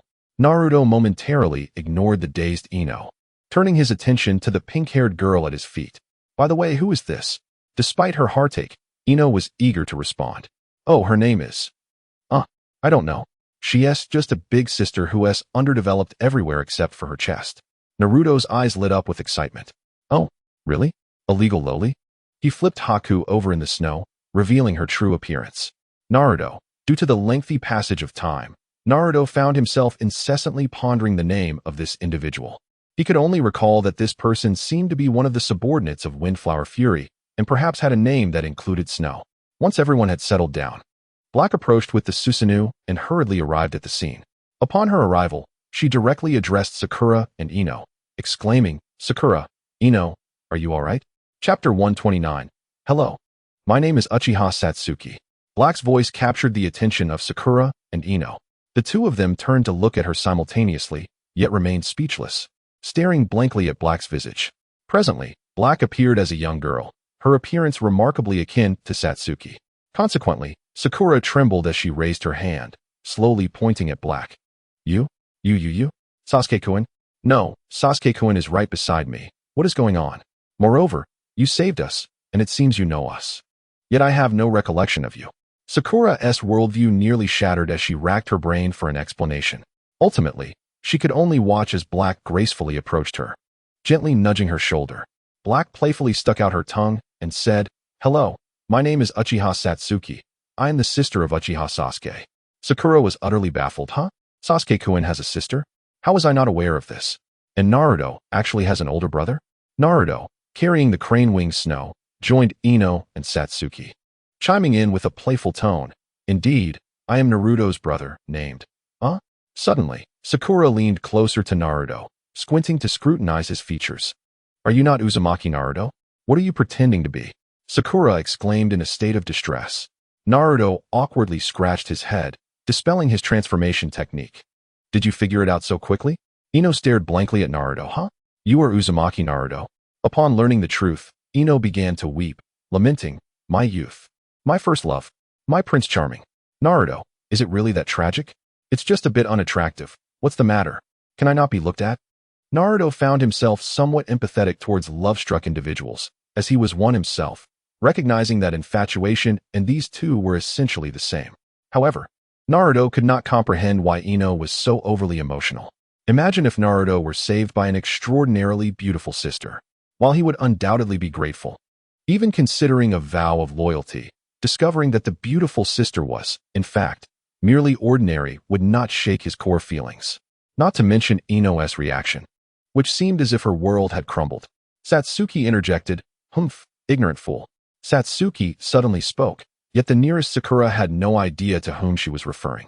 However, the most pressing question remained. Who is Black? In response to this inquiry, both Naruto and Satsuki provided a unified explanation. Black is Uchiha Sasuke's sister, named Uchiha Satsuki. Black exhibited a friendly demeanor towards Sakura and Ino, showing a fondness for clinging to the two of them. Naruto and Satsuki could not fathom the reason behind this phenomenon. Perhaps, when Black was born, the memories of Sakura and Ino were also imprinted in her mind. Given that both Sakura and Ino were infatuated with Satsuki, it seemed that cautious Black had developed a significant trust in them. That appeared to be the only plausible explanation. In the distance, a ship floated upon the sea. It was the production crew's vessel. Black, in front of everyone, entered Satsuki's spiritual realm, startling Sakura and Ino, who thought they had encountered a ghost. However, the situation concluded there. Naruto, carrying the crane-wing Susanoo, returned to the ship with the others. Earlier, upon noticing the commotion, Naruto had come to investigate with Satsuki, not expecting to encounter Sakura and Ino, and now he had effortlessly acquired a little lowly. What a splendid fortune! Cough, cough. No, how utterly bizarre. The production crew was busy planning the shoot, while Windflower Susanoo remained in her room, content as a recluse. The Leaf Village ninjas, seeking excuses to board the ship, quietly observed Naruto's situation. Inside the room, Guy, with a serious expression, asked Kakashi, "Kakashi, do you have any thoughts on that colossal chakra giant?" Kakashi, perplexed by Guy's inquiry, replied, "Guy, what do you mean?" Guy solemnly nodded. "Indeed, should we report this? Could it be an enemy? If it is, how shall we confront it? Is the blue beast of the leaf about to vanish?" Kakashi, on the deck, Naruto and the others congregated. Notably, during their return, Naruto had once again employed the transformation technique, assuming the appearance of the fourth Hokage as a child. The outcome of this decision was to attract attention. You see, although Ino recognized that it was Naruto in disguise, she still could not resist gravitating toward him. According to her, "I can't help myself." In response, Satsuki's expression grew increasingly grim. That wretched Yamanaka Ino, plotting to eliminate her. Noticing the change in Satsuki's demeanor, Naruto felt an imminent danger, not to himself, but to Ino. Thus, he addressed her, "Ino, I have someone I like now. You should pursue Sasuke." Although Ino ceased to cling to Naruto as before, she seemed uninterestedly captivated by Satsuki. Her demeanor dull and listless, as if Sasuke's allure had diminished significantly. Sakura, however, appeared quite pleased. With Ino's issue resolved, Naruto turned to Sakura and asked, "What brings you here?" Sakura, with an air of pride, declared, "Did you not tell me that Sasuke-kun would be here for a date?" Naruto's mouth twitched in exasperation as he retorted, "When you saw the location on the map, you should have realized I was pulling your leg. Two leaf villagers traversing half the world to rendezvous in the land of snow. You actually believe that?" Nevertheless, Sakura insisted, "I don't care. I have come, and I shall have my date with Sasuke-kun." Sakura moved closer to Satsuki, whispering, "Sasuke-kun, look at how beautiful the scenery is here." Satsuki thought to herself, "I don't know why, but I have a feeling trouble is looming." Knowing Satsuki's character, Naruto simply smiled at Sakura, harboring no concern. If Sakura could truly persuade Satsuki to accompany her on a date, then Naruto would gladly accept the outcome. After all, even Naruto's special techniques had proven ineffective against Satsuki under certain circumstances, let alone Sakura. Chapter 130. You all stay here and do not move. After some time of conversation, Naruto expressed his surprise to Sakura, asking, "Really? Have you already located Windflower Fury's lair?" Sakura, not comprehending Naruto's words, appeared puzzled. Naruto contemplated for a moment before stating, "I mean that base or whatever." "Oh, it's over there," Sakura said, pointing towards a distant snow-capped mountain beyond that mountain. Naruto responded, "I see. Then you all stay here and do not move. We shall return shortly." With that, Naruto suddenly grasped Satsuki's hand and dashed off the ship, heading towards the location of the base that Sakura indicated. Satsuki, astonished, exclaimed, "Naruto, what are you doing? The Windflower Fury experience orb is over there. We need to resolve it quickly." Naruto believed that Windflower Snow and the like were insignificant. What truly mattered was the elite creature known as Windflower Fury. If Susanoo could conquer the Wind and Flower Fury, she might just elevate her rating to the esteemed threshold of 1500. Of course, the journey itself holds paramount importance, as Susanoo would accumulate invaluable combat experience through her struggle against the Wind and Flower Fury, thereby indirectly enhancing her strength. However, Susanoo found herself perplexed by Naruto's unwavering obsession with this Wind and Flower Fury. At that moment, Naruto had ascended to the summit of a hill and gazed into the distance, where a base came into view, presumably the lair of the Snow Shinobi. The Wind and Flower Fury, she mused, could simply be regarded as an antagonist. Naruto shrugged, remarking that none of it truly mattered. The real concern was that their upcoming mission would inevitably lead them to confront him, posing an obstacle to their progress.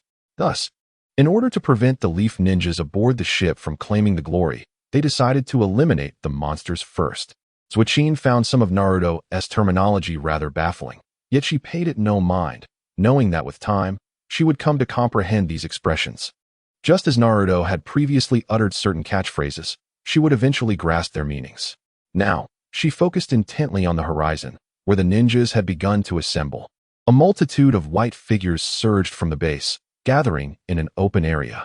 The commotion caused by Susanoo had already alerted the Wind and Flower Fury. Despite his initial reluctance, the fiercely territorial Fury felt compelled to investigate, leading a throng of subordinates. Having just lost his three most capable underlings, he recognized the strength of his adversaries and remained cautious. "There are simply too many of them," Susanoo analyzed, her brow furrowed. Noticing Susanoo's confidence, Naruto proposed, "I'll hold off the lesser foes while you confront the Wind and Flower Fury. How does that sound? I can handle them all by myself." With her chin held high, Susanoo confidently replied, "You can just watch, but do not interfere in my battle." Wait, what is going on? Does Susanoo possess some hidden passive trait similar to that of a certain other character? Naruto questioned, noticing her intense focus. "Hey, snap out of it. I'm talking to you, and you mustn't interfere." Seeing Naruto's blank expression, Susanoo felt a twinge of annoyance. "I now wield the Manjiki Sharingan. I am more than capable of handling these unknown foes." Naruto managed a strained smile, replying, "All right then, I won't intervene unless absolutely necessary." Susanoo was pleased with Naruto's response and stated, "Yes, that's more like it." As soon as she finished speaking, a blue chakra armor enveloped her, expanding rapidly until a fully formed Susanoo appeared beside Naruto. The majestic figure of Susanoo cast a proud glance at the diminutive Naruto before leaping into the fray, soaring towards the Snow Shinobi. However, upon the arrival of Susanoo, the Snow Shinobi took flight, ascending to heights beyond Susanoo's reach. Thus, despite Susanoo's entry into the crowd, Zuo found herself unable to strike any of her foes, while the snow shinobi could attack her without restraint. This is infuriating. They can fly? Zuo lamented. Feeling the chakra depleting rapidly, she knew that time was of the essence. A bow materialized in Susanoo's hands, aimed at the airborne snow shinobi, ready to unleash its fury. Suddenly, an uncountable number of ice shields rained down upon Susanoo like a tidal wave. Zuo expression shifted as she recognized the formidable strength of Susanoo. Yet the sheer volume of ice ninjutsu was overwhelming. A closer inspection revealed a plethora of varieties: ice spheres, ice dragons, ice shuriken, and even explosive tags intermingled among the shields.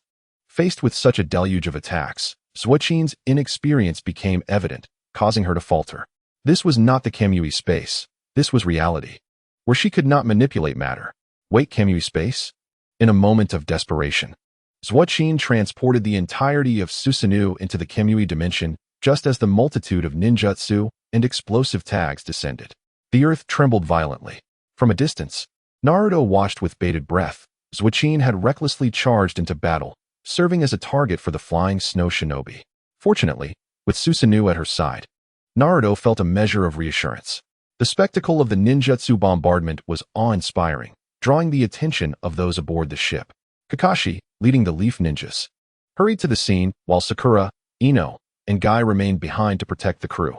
Little did the crew know that the individuals they had graciously permitted aboard were all elite Leaf Shinobi, providing them protection without any form of compensation, a stroke of luck indeed. As such occurrences were rare. 5 minutes later, Kakashi reached Naruto's side, and, upon seeing the chaos unfolding, commanded, "Hurry and provide support. The one under attack is Uchiha Zuo, a Leaf Ninja." Kakashi wasted no time in preparing to assist. "Don't move," Naruto shouted urgently, prompting several ninjas to pause and look at him. Clearing his throat, he explained, "This is her battle. Rest assured, she is not in any danger. And if she were, it wouldn't be your place to intervene." Chapter 131. Fire Fist. The onslaught from the snow shinobi persisted for an extended duration until the wind and flower fury commanded, "Cease." After such relentless aggression, not even the sturdiest of iron armor could withstand the assault. What remained was but debris. Amidst the swirling snowflakes below, a brilliant blue light flickered. Zuo's Susanoo emerged unscathed, its massive bow now aimed directly at the wind and flower fury.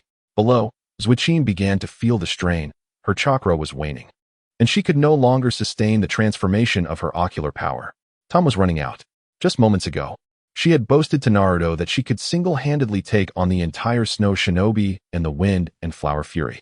Yet here she was, having recklessly leapt into battle and enduring a relentless barrage without eliminating a single foe. She needed to defeat the wind and flower fury to salvage her pride. With gritted teeth, Zuo persevered as Susanoo drew back its bowstring. In midair, the wind and flower fury gaped in disbelief at the imposing figure of Susanoo, exclaiming, "Impossible. No entity could possibly withstand such an onslaught." Zuo's lips curled into a slight smirk as she taunted, "I didn't endure it head-on." At that moment, Susanoo was prepared to unleash its devastating attack. Without hesitation, Zuo aimed once more at the wind and flower fury and decisively released the arrow. The colossal, blue chakra arrow erupted forth with unimaginable speed and terrifying force.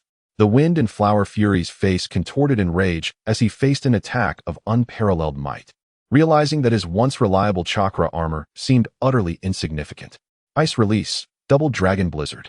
Unyielding, the wind and flower fury, knowing he could not evade Susanoo's strike, resolved to give his all in a desperate gambit. A swirling black tempest formed before him, but as it surged forward, it encountered Zuo's Susanoo arrow. With barely a pause, the double dragon blizzard crumbled before the arrow as if it were mere whispers of wind.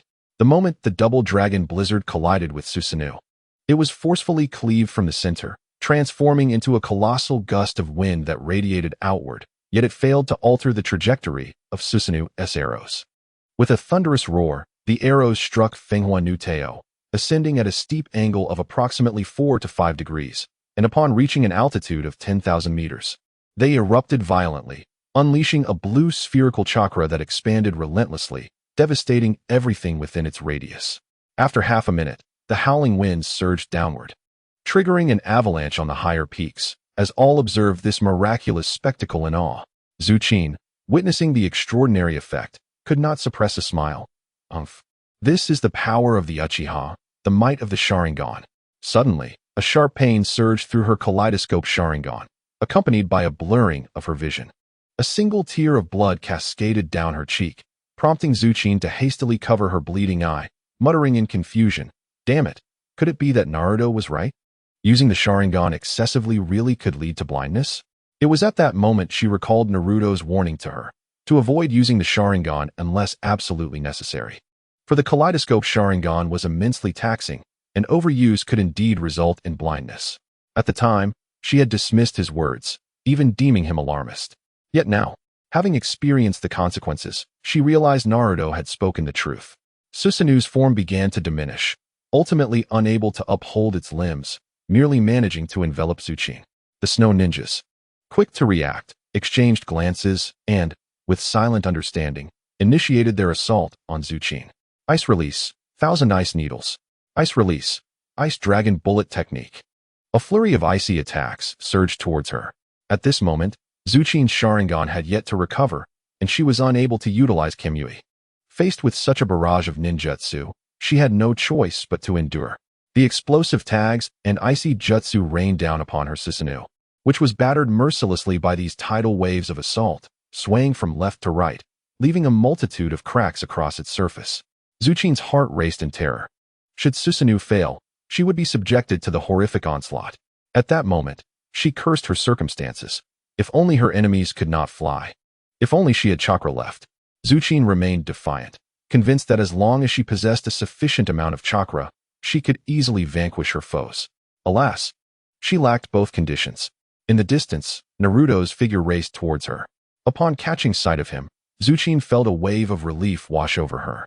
Although she had not dispatched her enemies, leaving her feeling embarrassed about her earlier bravado, she knew Naruto would come to her rescue. The thought alone filled her with joy. There was a profound happiness in being able to entrust one's back to another in this world. As Naruto sprinted towards her, he inquired of the system, "System, what is Zuchin's rating now?" Ding. Currently, Uchiha Zuchin's rating is 1485. Wow, that's a slow increase, he remarked.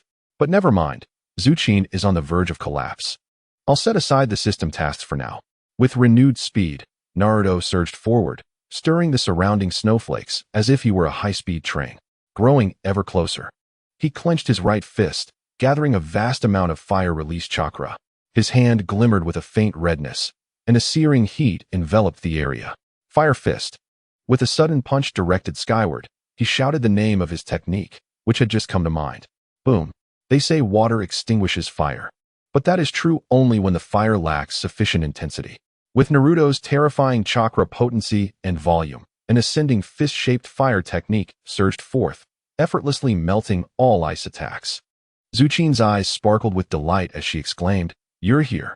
Without hesitation, Naruto dashed towards her Susanoo. Zuchin understood his intention and made no defensive maneuvers. Once inside, he beheld the crimson hue of her eyes, along with the blood traces on her hands and cheeks. "Oh, that pains me to see," he lamented. Without further ado, he reached out a hand. Zuchin instantly grasped his hand tightly, and the overwhelming chakra flowed into her body, transforming into ocular power. Susanoo was rejuvenated, now more formidable than at its peak. Chapter 132. Are we really protecting such power? What is happening? Kakashi exclaimed, his eyes widening in disbelief. We are actually protecting such power? Guy, ever straightforward, bellowed. Do they really need our protection? In the midst of the blizzard, a towering blue chakra giant, over 100 meters tall, stood majestically with bow and arrow, resembling a deity. Behind Susanoo, a pair of enormous wings unfurled slowly, while armor plates enveloped its form. Within Susanoo, the system's voice echoed in Naruto's mind. Ding. Congratulations, host, on completing the task. Reward, Water Attribute Chakra activated, Mastery of Water Attribute Chakra. Naruto scarcely paid attention to the system's notification, as an undeniable reality before him left him astounded. It was well known that the kaleidoscope Sharingan could not activate the complete form of Susanoo. When Zuchin had manifested her complete Susanoo in the Kamui space, Naruto had not found it strange. However, now he recognized the anomaly. System, do you know why? Ding. Reason detected. requires the expenditure of 100 system points. System. You only ask for points and never tell me how to earn them. I currently possess only a few thousand points. And you wish to drain me dry. Are you even human? Ding. Information on acquiring system points will only be revealed after the host completes the beginner graduation task. Fine. Proceed with the detection. Ding. Host expends system points. 100. Detection successful. Ding. Detection result. The efficacy of the Sharingan's ocular power fluctuates based on individual talent, varying advancement scenarios, and emotional intensity. The absence of any individual capable of activating complete Susanoo with the kaleidoscope Sharingan over millennia does not negate the possibility of such an occurrence. Goodness. So Zuchin is an unprecedented super genius? Naruto pondered for a moment before accepting this notion. He possessed a system, and given that Zuchin was the female lead in this world, it was not unreasonable for her to possess such uniqueness. Now, with Naruto's chakra at her disposal, Zuchin harnessed the kaleidoscope Sharingan to its fullest potential. The kaleidoscope Sharingan fervently converted chakra into ocular power, and upon activating complete Susanoo, it did not cease, resulting in Susanoo's form continually expanding. Zuchin-chan, perhaps we should pause. Why use a sledgehammer to crack a nut? Wasting the usage of the kaleidoscope Sharingan will lead to blindness. Naruto cautioned, observing the diminishing structures and people below. At this moment, Zuchin truly embodied the power that made her forget the pain. Just moments ago, she had shed tears of blood due to the excessive use of her kaleidoscope Sharingan. Yet now, with her wounds still fresh, she had forgotten the agony. Upon Naruto's reminder, Zuchin suddenly realized the truth. He had warned her that excessive use of the kaleidoscope Sharingan could lead to blindness. She had just keenly sensed the decline in the visual acuity of her Sharingan. Therefore, Suzuki ceased to allow Susanoo to grow in size and chakra intensity, merely maintaining a steady level of chakra. Naruto felt the chakra within him dissipating at a torrential pace, unable to suppress a twitch of his lips. Now he could comprehend why Kakashi had grown weary. It was simply unreasonable for him not to feel fatigue. At this moment, Susanoo, with its every movement, stirred considerable commotion. Displeased by the limited range of her bow and arrows, Suzuki utilized her ocular powers to retract them, condensing them into a fan. The actions of Susanoo were not sluggish. After grasping the fan, it showed no sign of hesitation and directly fanned towards the snow ninjas. Boom! A windstorm akin to a natural disaster instantly formed, and the entire snow ninja base practically collapsed in an instant. With such an extensive range, none of the snow ninjas could escape. Their chakra armor was insufficient to grant them the ability to flee. Witnessing this outcome, Suzuki couldn't help but chuckle. Haha, is this the power of Uchiha? Suddenly, she paused and looked towards Naruto. This is the strength of both Naruto and me. Hee. Faced with such a melodramatic declaration, Naruto found himself at a loss for words. He thought to himself that Suzuki was exceedingly pleased with their combined powers. Together, they would undoubtedly conquer Itachi Uchiha and avenge their clan. As the battle concluded, under Suzuki's control, Susanoo began to dissipate. Ultimately, Suzuki and Naruto found themselves in an open area. On the ship, Haruno Sakura rubbed her eyes and asked Ino, "Ino, am I dreaming? What is happening? This can't be real. Yes, I must be dreaming." Sakura was astounded by the immense Susanoo, repeatedly insisting she was dreaming because, in her worldview, such levels of combat power simply did not exist. It seemed as though they were the strongest in the world. Ino's reaction was not much better. Naruto and Suzuki walked side by side towards the ship, and the ninjas of Konoha parted to make way for them. Kakashi was at a loss for words. His extensive experience rendered him perplexed. This level of combat power, if it appeared within the village, would surely spell disaster for Konoha. However, judging by Naruto and Suzuki's demeanor, they seemed to harbor no ill will towards the village. No. Kakashi slapped his forehead, realizing his folly. What had he been thinking? Naruto was, after all, a Konoha ninja, and Uchiha Sasuke was a legitimate member of Konoha. The concern that Kakashi ought to address was not the sudden emergence of enemies that Naruto and Suzuki could not contend with, but rather how to report this occurrence to the third Hokage. Furthermore, Konoha's attitude towards Naruto and Suzuki would likely need to change. Of course, all of this was a matter for the third Hokage to worry about, not him. Upon arriving on the ship, Naruto yawned and said, "Fuwa Nuda is dead, and the snow ninjas are gone. Our mission is complete. Let's return to the village." This statement was clearly directed at Suzuki. Suddenly, An elderly man burst forth from the crowd, kneeling before Naruto and Sasuke, tears of gratitude streaming down his face. Sasuke found it unbearable to receive such grand gestures from an old man and instinctively moved aside. Naruto helped the old man to his feet, saying, "No need to be so emotional. Go assist the princess in assuming her position." Naruto and Sasuke's intention was not to aid the land of snow, but since others had acted thus, Naruto chose not to voice his thoughts. Chapter 133. Who let you flirt with girls in my presence? Fuhua Xiaoxue stared blankly at Naruto and Sasuke, unable to accept the reality before her. For so long, Fuhua Nuda had seemed an invincible warrior to her. Yet, before Naruto and Sasuke, Fuhua Nuda appeared as insignificant as a fly, easily dispatched, and indeed, he was dead. Fuhua Xiaoxue's mind felt foggy. As she grappled with this surreal sensation, it was as if she had fallen into a predicament, confronting an unimaginably formidable adversary, one that had become a nightmare, instilling fear in her for so long.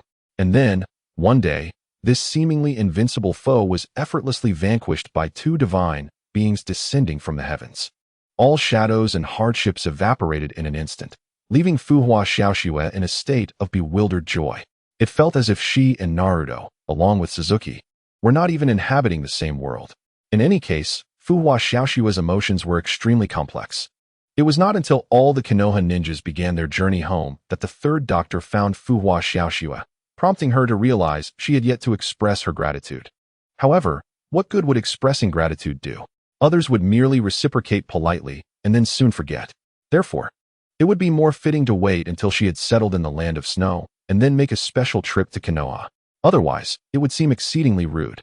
System, you haven't issued a task in several hours. Have you abandoned me? Ding. The system task will be issued upon the host's return to Konoha. Please return to Konoha. Oh, so I am considered a Konoha ninja now? If I were to defect in the future, would I be unable to receive tasks? Ding. No.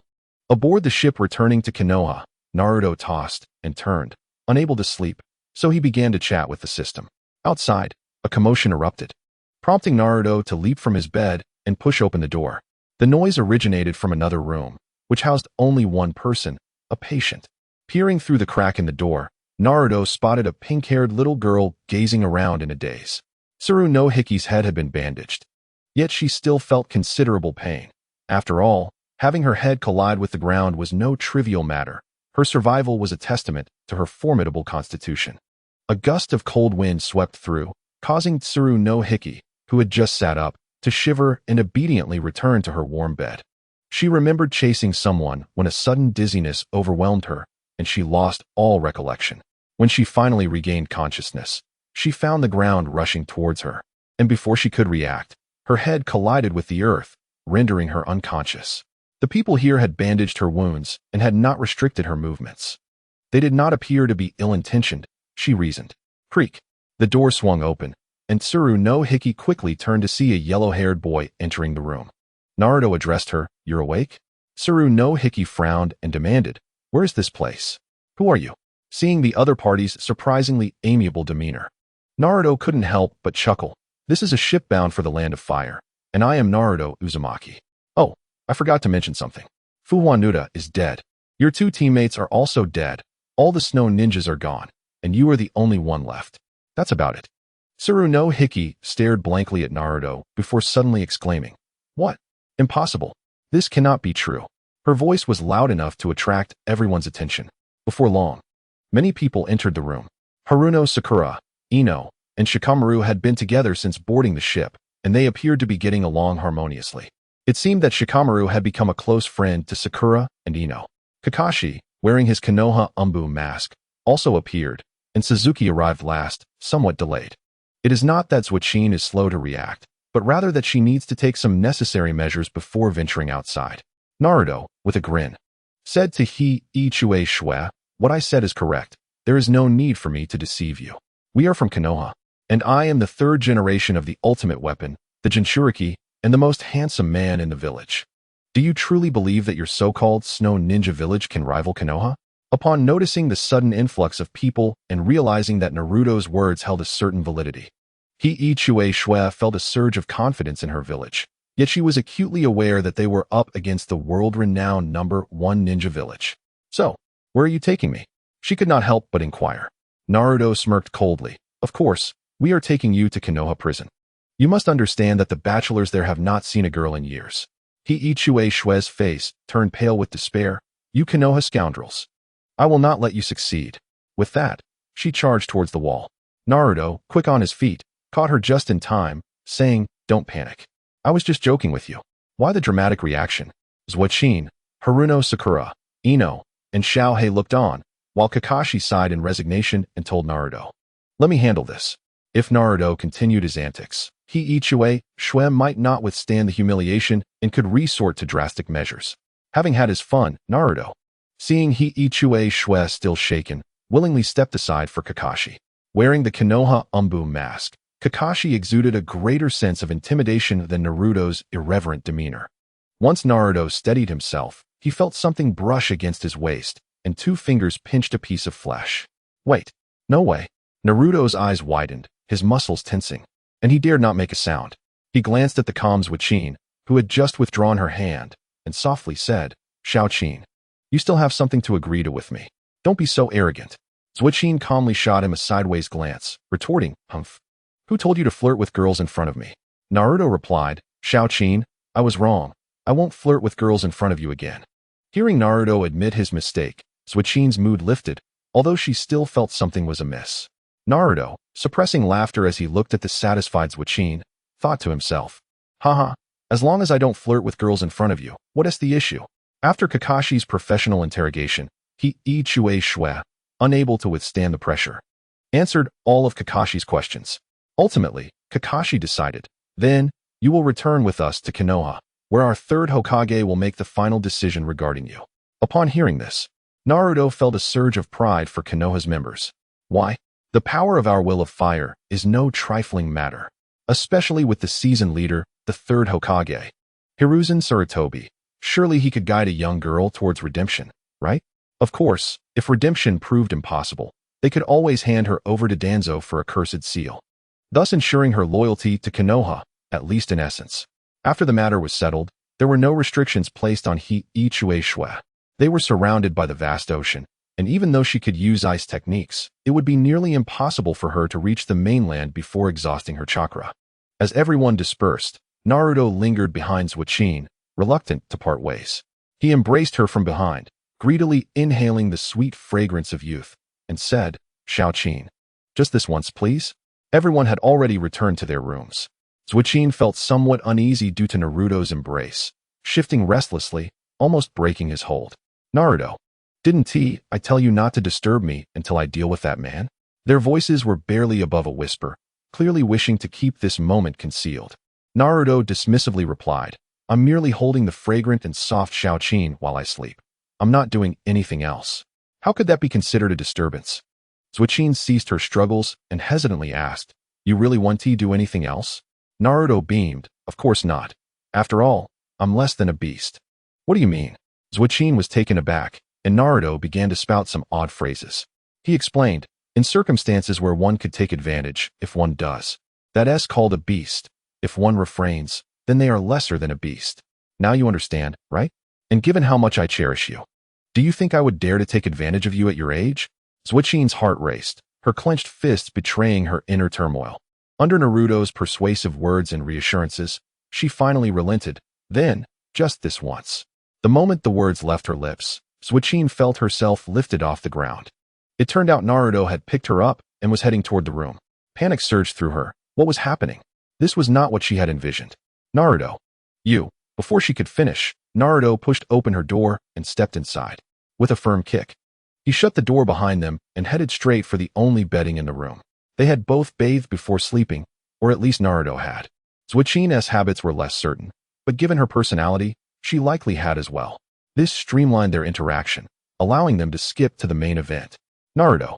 Zuochin's voice carried a hint of surprise, as though Naruto had startled her. He looked down at her and, in the moonlight, found her slightly irritated expression to be surprisingly lovely. Rest assured, I keep my promises, Naruto said as he laid Zuochin on the bed, swiftly removing his clothing until he was left only in his undergarments.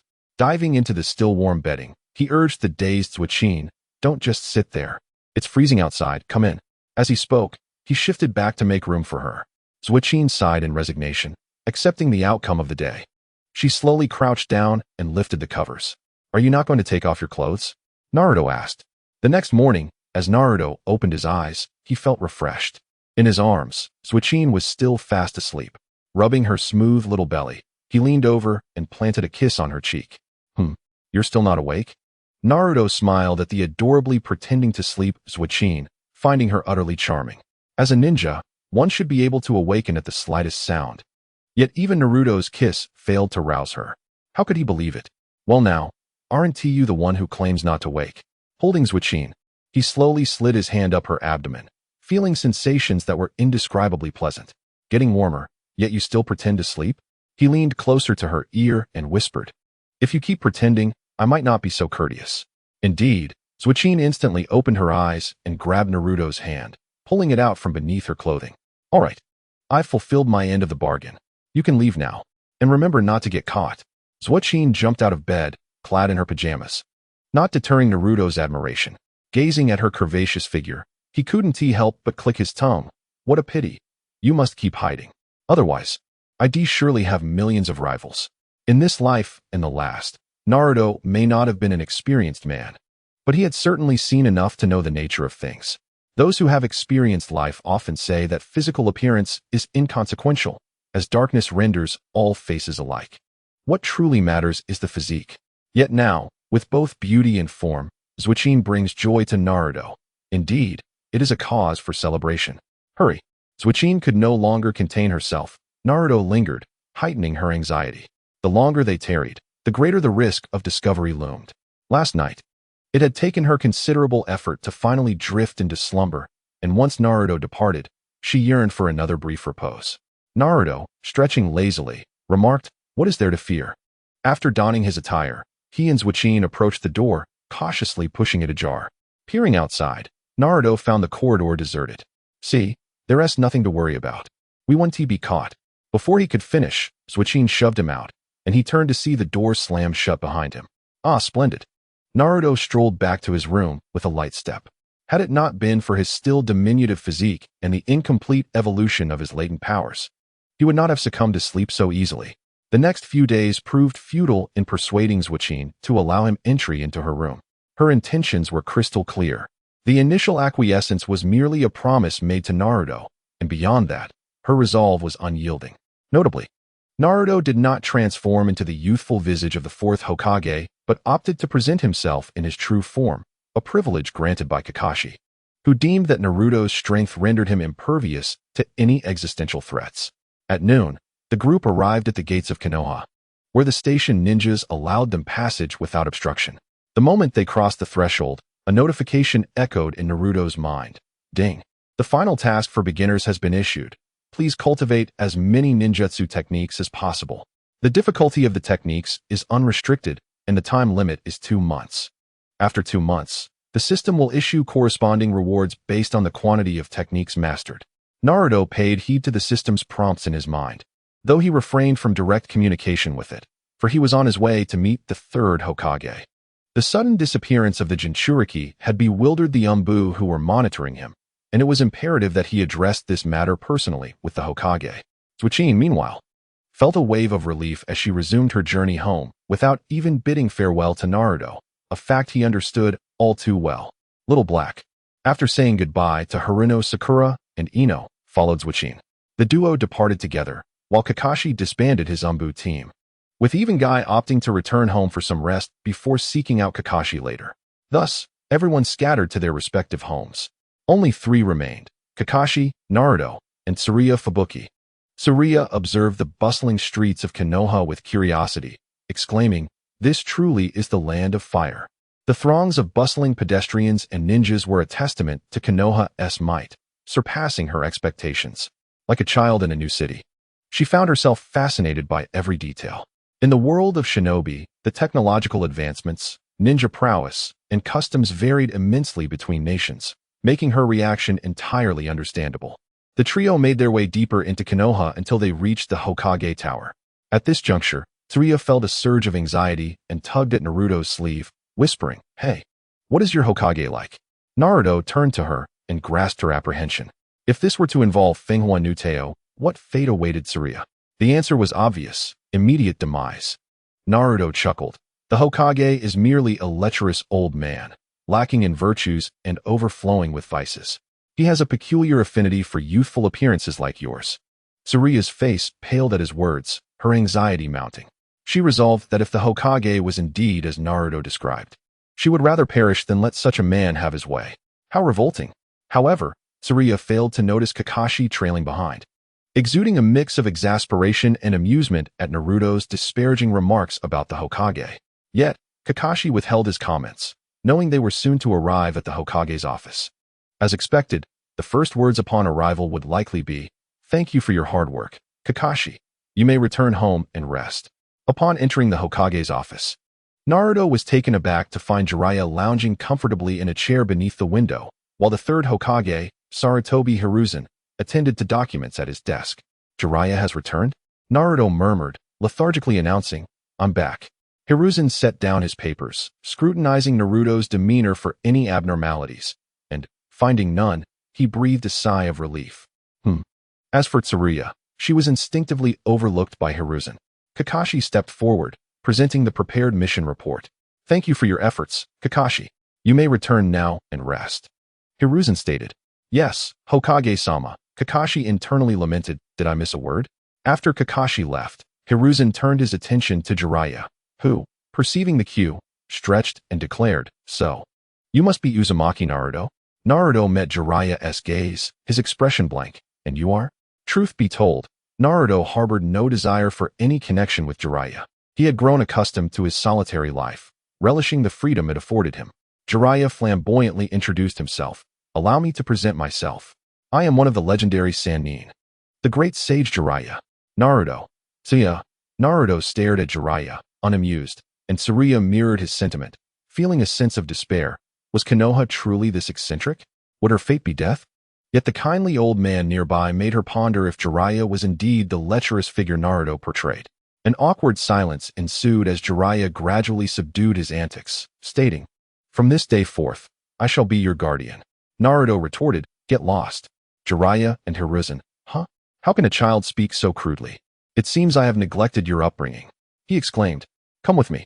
Today, I will teach you a lesson on discipline." Jiraiya's face turned pale with indignation, his eyes wide with fury.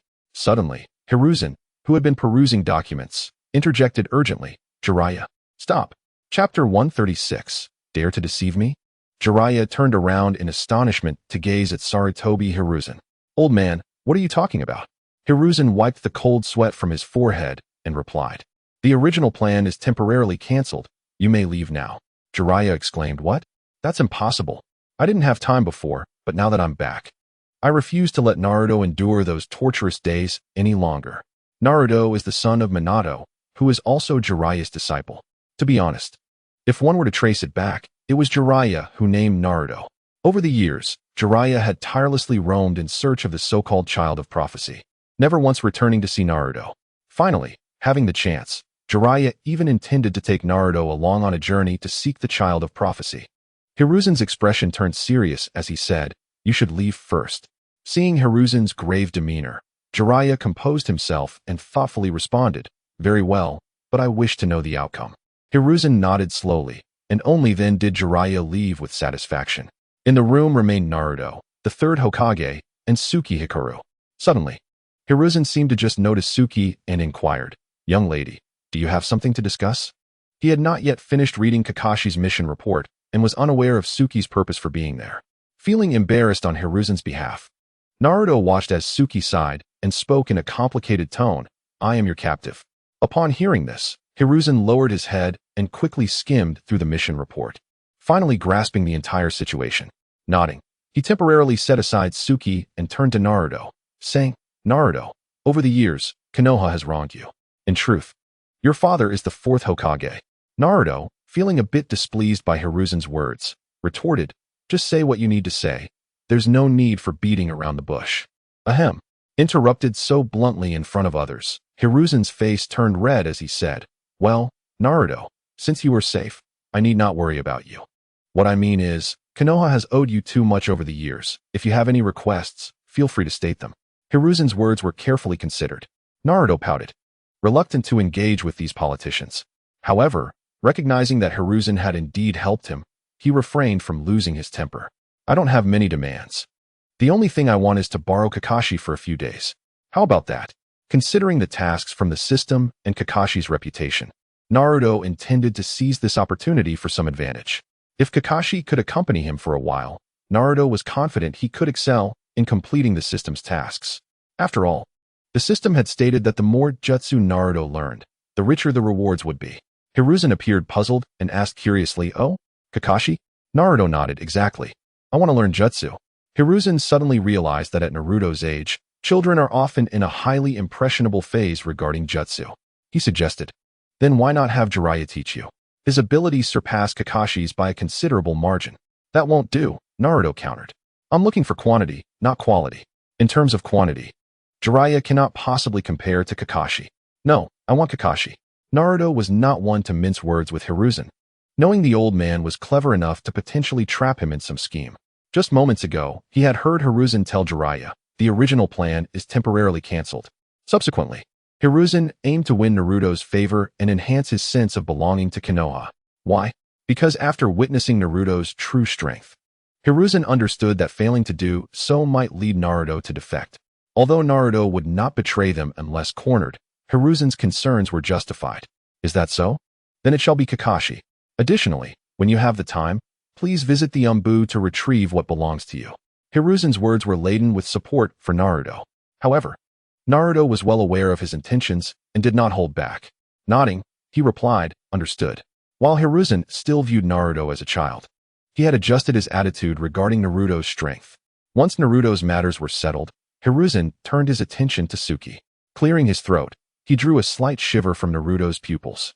Indeed, Hiruzen kindly addressed Suki, "Young lady, I have reviewed your experiences.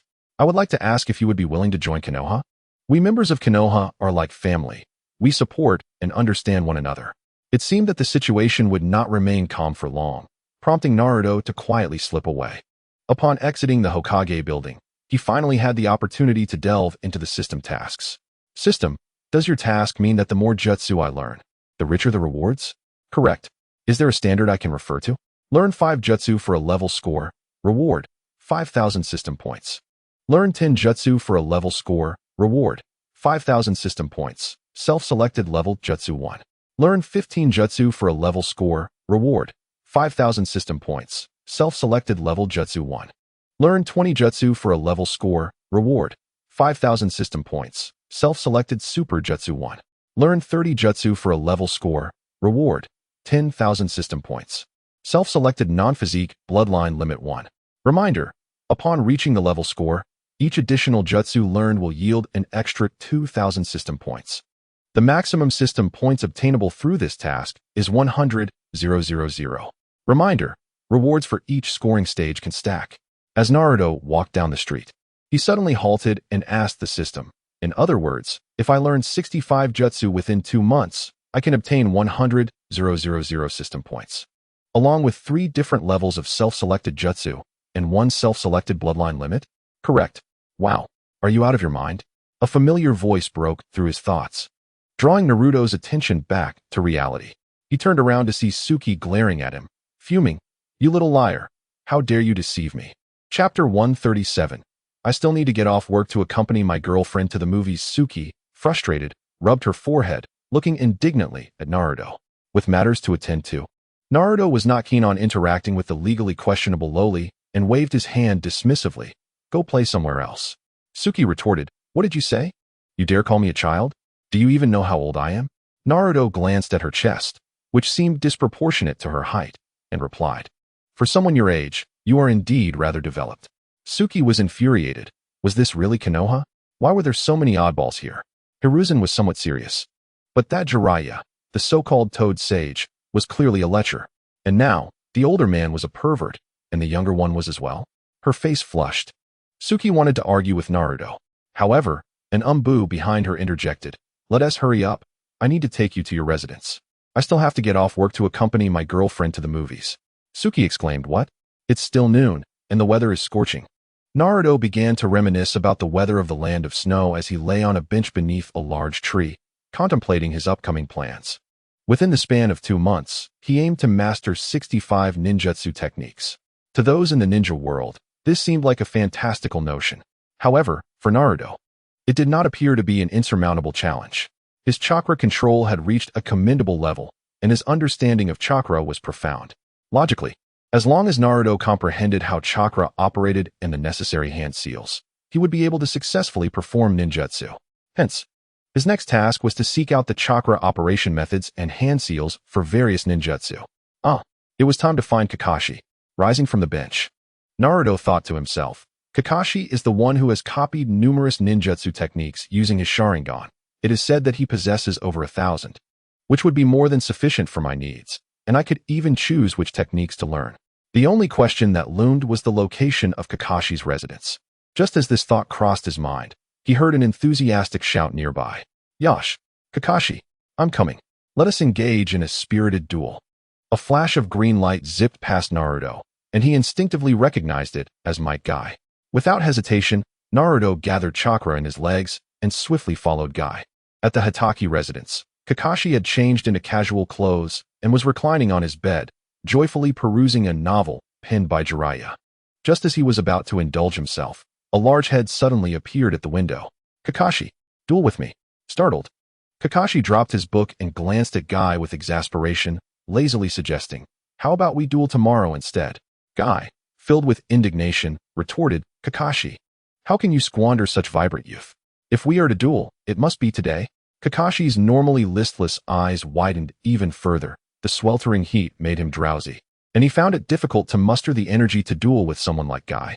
Very well, I shall dictate the terms of our duel.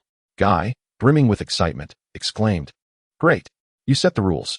Regardless, I shall certainly emerge victorious. If I do not win, I will run 100 laps around Konoha, and if I fail to complete them, Kakashi, placing the book beneath his pillow, interjected, then we shall remain silent. Whoever speaks or makes a sound first shall be deemed the loser. Guy looked at Kakashi in astonishment. Kakashi, what sort of competition is this? Kakashi stated earnestly, a true ninja must endure what others cannot. This is the essence of being a ninja. All right, it is settled. Guy was exhilarated, holding his breath as he crouched by Kakashi's window, determined not to make a sound while intently staring at Kakashi. This scene clearly indicated a serious competition. Meanwhile, Kakashi resumed his reading, intending to enjoy the moment when suddenly, an Umbu appeared in Kakashi's room, interrupting him with an urgent message. Lord Hokage has commanded you to accompany Naruto Uzumaki during this period and to heed his instructions. Do you understand? Kakashi and Guy exchanged glances. Upon the Umbu's arrival, Guy eagerly looked at Kakashi, knowing that if Kakashi responded or made a sound, it would signify his victory. However, despite claiming he was uninterested in competing with Guy, Kakashi took the matter seriously, signaling to the Umbu without uttering a word. The Umbu, puzzled, observed both Guy and Kakashi. What are you two doing? Have you lost your voices? After delivering the mission scroll, the Umbu shook his head and departed, leaving Kakashi and Guy in silence, maintaining their respective stances. Suddenly, the door burst open as Naruto kicked it in, calling out, Kakashi. Hearing his name, Kakashi instinctively made a sound of acknowledgement. In the next moment, Guy erupted into laughter. Ha! Kakashi, I won this match. You lost. Ha! Kakashi, unfazed, addressed Naruto. I am aware of the situation. Naruto nodded. All right. I will be relying on you from now on. Noticing Naruto's serious demeanor, Kakashi asked, Is there something wrong? Naruto replied, Yes, a significant issue has arisen. I have realized that I do not know any ninjutsu, so I need you to teach me. At the Konoha training grounds, 3 figures appeared. On such a hot day, few would venture out, with most people only coming out in the afternoon. Guy continued to ramble on about his victory, leaving Naruto perplexed about his antics. Kakashi followed Naruto with a listless expression. Suddenly, Naruto halted, turned to face Kakashi, and stated, Now, please demonstrate one ninjutsu from each elemental affinity that you use most frequently. Kakashi yawned and began, When learning ninjutsu, a calm mindset is essential. One must not be hasty or frivolous to better control chakra, thereby enhancing the speed of learning. However, Naruto disregarded Kakashi's advice, interjecting, By the way, please also explain the chakra flow method. Kakashi had lost count of how many times he had been speechless that day. Chapter 138. Undertaking a mission yet. Seeing Naruto brimming with confidence, Kakashi decided to temper that confidence. The reality is that learning ninjutsu requires patience. Those who can master techniques at a glance are considered geniuses. Even Kakashi believed that without his Sharingan, he would possess far fewer ninjutsu techniques. It was time for Naruto to realize that mastering ninjutsu was not a simple endeavor. Naruto's current abilities surpassed Kakashi's expectations. At such a young age, he had achieved remarkable accomplishments, but it also placed significant pressure on him. After all, the right mindset is crucial. Thus, it was up to Kakashi to help Naruto correct this mindset. Watch closely. Kakashi, facing the incessantly chattering guy, raised his hands to form the necessary seals. Earth style, inner decapitation technique. With a sudden motion, Kakashi's body sank into the ground, and moments later, a hand burst forth beneath Guy's feet. Stunned, Guy looked at Kakashi. Kakashi, what are you doing? Kakashi explained to Naruto, the principle of this technique is to distribute chakra across the surface, allowing surrounding matter to make way for your body, enabling you to infiltrate beneath the enemy and deliver a sudden, lethal strike. It is a highly effective ambush technique. The methods of attack include, but are not limited to, drawing your opponent underground. Do you understand? Before Kakashi could finish his explanation, he noticed Naruto had vanished. Just then, a voice emerged from below. Earth style, inner decapitation technique. Naruto's hand appeared beneath Kakashi's feet, and taken by surprise, Kakashi was abruptly pulled underground, with the surrounding earth forming natural bindings to restrain him. Simultaneously, a notification echoed in Naruto's mind. Ding! Congratulations, host, you have learned the ninjutsu. Earth style, inner decapitation technique. Ding! Completion rating, 55, task accomplished. Ding! Progress activated, current completion, 510. Kakashi, taken aback, quickly utilized the properties of the earth style, inner decapitation technique to allow the surrounding matter to part for his body, effortlessly escaping Naruto's technique. Might Guy persistently inquired of Kakashi the reason for his attack, yet both Kakashi and Naruto paid him no heed. Left with no choice, Guy proclaimed loudly. The 8 gates formation, open. Kakashi and Naruto remained unfazed. To escape the constraints of the earth release, decapitation technique, the king of taijutsu resorted to the 8 gates. Ignoring the rather oblivious Guy, Naruto directed his attention to Kakashi, stating, next. Kakashi responded, Naruto, your talent is remarkable.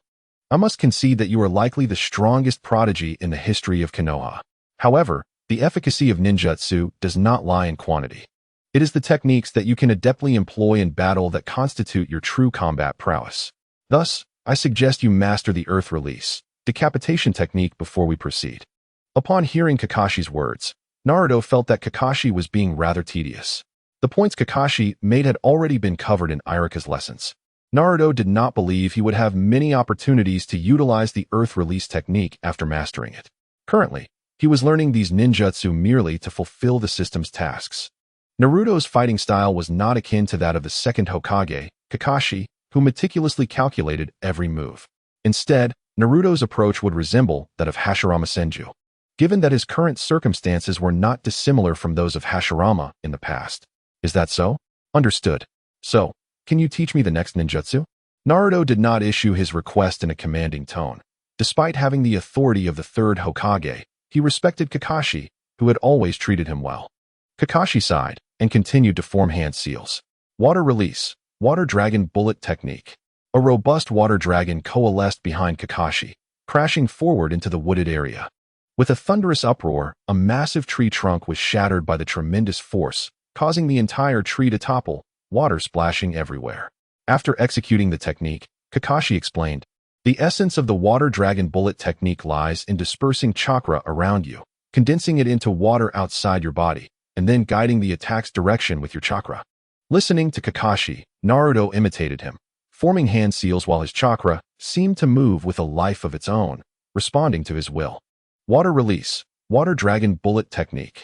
A water dragon identical to Kakashi's materialized, and Naruto successfully executed the technique once more. Kakashi was left speechless. It was already astonishing that Naruto could remember the numerous hand signs after only one demonstration, let alone successfully perform it on the first attempt. The water dragon bullet was a formidable technique, Thus its training difficulty was significantly high, nearing the standard of a high-level skill. Yet Naruto had merely watched Kakashi perform the water dragon bullet once to master it. Had Kakashi not known that Naruto belonged to the Uzumaki clan, he might have suspected that Naruto possessed the Sharingan.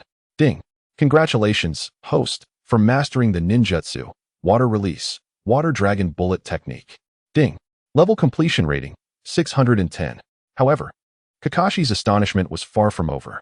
Naruto continued to request Kakashi to demonstrate new ninjutsu, instantly learning each one. Ding! Congratulations, host, for mastering the ninjutsu, wind release, great breakthrough. Ding! Level completion rating, 710. Ding! Congratulations, host, for mastering the ninjutsu, lightning release, lightning cutter. Ding! Level completion rating, 810. Ding! Congratulations, host, for mastering the ninjutsu, fire release, great fireball technique. Ding! Level completion rating, 910. Ding! Congratulations, host, for mastering the ninjutsu, body replacement technique. Ding! Level completion rating, 1010. Task complete. Ding! Level completion progress activated, current completion, 1015. Time passed, and not only Kakashi but even Guy, typically exuberant, stared incredulously at Naruto. Kakashi was becoming numb to Naruto's capabilities. Chapter 139. Goodness. You truly are unrelenting.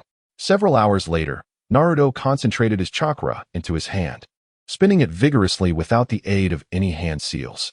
A blue chakra orb formed as Naruto channeled his chakra output, solidifying and increasing in speed. Ding! Congratulations, host, for mastering the ninjutsu, Rasengan. Ding! Level completion rating, 2020, task complete. Ding! Level completion progress activated, current completion, 2030. The system's notification resonated in Naruto's ears once more. Nearby, Kakashi lay under a tree, dazed, as the evening sun cast a warm glow upon him. That's enough for today. Naruto felt immense satisfaction with his accomplishments. At this rate, he would reach the level's rating standard by tomorrow, and by the day after, he would completely fulfill the task, earning the most cost-effective rewards. Noticing Kakashi resting nearby, Naruto couldn't help but remark, "You can't handle just a handful of ninjutsu? That's rather pathetic." Previously, Naruto had believed Kakashi's chakra depletion was due to the Sharingan.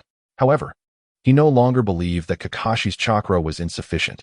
It was not because he was engrossed in novels. If one's body falters, naturally, their chakra will dwindle. As for how it falters, cough cough, Kakashi refrained from responding to Naruto's comments, for they were utterly absurd. In a typical one-on-one battle, utilizing 10 ninjutsu would already be considered an exhausting endeavor. Now, Kakashi felt as though he had endured a grueling battle, while Naruto treated ninjutsu as mere playthings, remaining unfazed after hours of practice. Such resilience might only be found among clans with abundant chakra, like the Uzumaki or Senju. Kakashi, however, lacked such a lineage. At present, Kakashi wished only to conclude the day, return home for a hearty meal, and sleep for 24 hours. He wondered what Rin was doing now. After bidding farewell to Kakashi and Guy, Naruto strolled homeward, reminiscing about Sakura. Perhaps he should visit her? No, that wouldn't do. Naruto quickly dismissed the thought. Even in a romantic relationship, both parties required ample personal space and time, lest complications arise. He resolved to return home, refrain from visiting Sakura for the next few days, and only seek her out after completing his tasks. Yes, that's settled. Determined to temporarily avoid disturbing Sakura, Naruto turned and entered the vegetable market. 10 seconds later. Damn it, I'm buying your vegetables. Show some gratitude and don't be unappreciative. Every time you resist, what good does it do? You might as well sell me your goods promptly, making it easier for everyone. After a friendly exchange with the vegetable vendor, Naruto returned home, satisfied with his purchases. Just as he was about to push open his door, the adjacent room's door swung open, leaving Naruto elated. This was, after all, a place inhabited by peculiar individuals. The surrounding villagers had already vacated, leaving only the bold or destitute. To his surprise, someone approached his residence. Kaze Yuki emerged from her room, calmly carrying a bag of trash. Konoha truly was a wonderful place. The availability of such delectable chips had ensnared her. Today, she had spent all the relief funds received from the Umbu on shopping, filling her refrigerator with vegetables and meats, and indulging in an array of snacks, exhausting 2 months' worth of living expenses in a single day.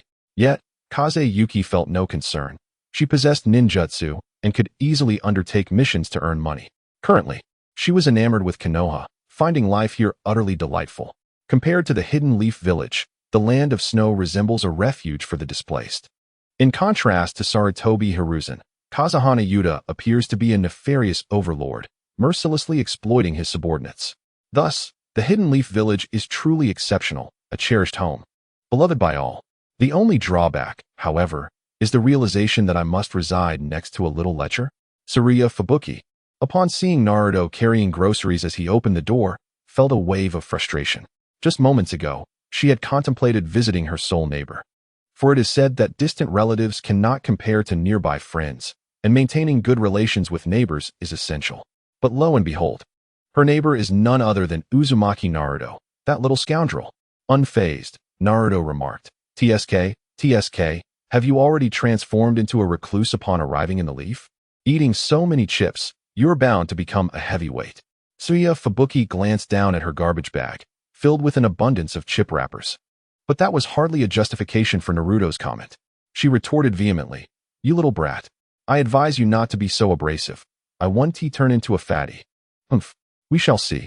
Naruto shook his head slowly. No need to wait and see. I have already foreseen your future. It resembles that of a future Anko. Besides, I'm moving soon, and I won't have to endure your presence any longer. That is truly splendid.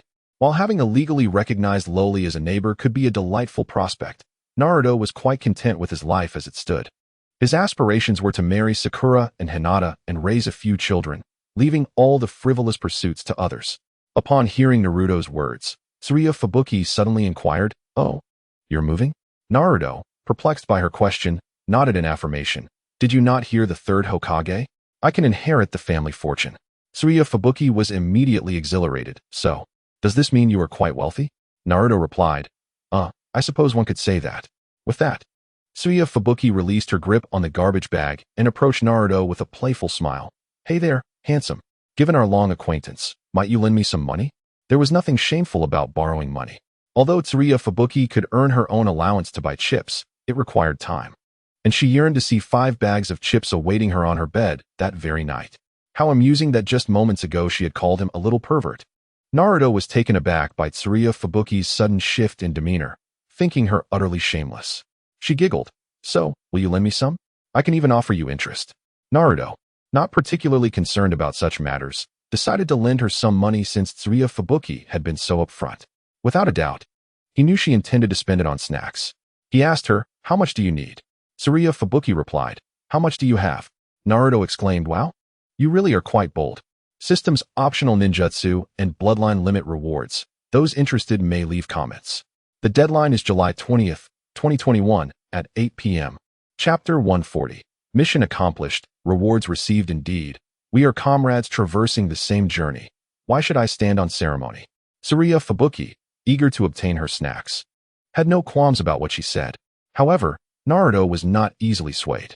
He was just as destitute as anyone, and there was no way he would lend a significant sum to another unless it was for medical expenses or other pressing needs. Her intention to buy snacks was rather disheartening. Ultimately, Naruto lent Tsuruya Fubuki 50,000 ryo as her living expenses. Afterward, he returned home alone to prepare a meal. In recent days, Naruto had dedicated himself solely to training in ninjutsu. The progress of his novice-level tasks was accelerating at an astonishing pace. This, however, left Kakashi in despair, as he was tasked with selecting useful ninjutsu and demonstrating them to Naruto. What was merely one technique became a multitude of techniques, overwhelming Kakashi, who now dreaded encountering Naruto. On the third day, Naruto's training activities caught the attention of the third Hokage, primarily because Naruto and Kakashi had nearly demolished the training grounds. This commotion even drew the attention of Sarutobi Hiruzen himself. Ultimately, Hiruzen arranged for Naruto and Kakashi to train in a superb location, the Forest of Death. On the 5th afternoon after Naruto received his final task, a thunderous explosion echoed through the Forest of Death. A raging inferno erupted, instantly engulfing a vast area of several meters. The searing heat incinerated everything in its path. Such a potent technique, if unleashed upon an enemy, would ensure their utter demise. This technique, of course, was crafted by Naruto himself. Ding! Notification. Congratulations, Host has learned ninjutsu. Fire release. Great fireball technique. Ding. Notification. Level completion score 3030. Total number of ninjutsu learned by host 65. Ding. Notification. Since the host has met the conditions for the maximum reward ahead of schedule, would you like to claim the reward early? Originally, the system would assess Naruto's task completion after 2 months and provide a score. However, Naruto completed the system's tasks within a week, allowing him to claim maximum rewards.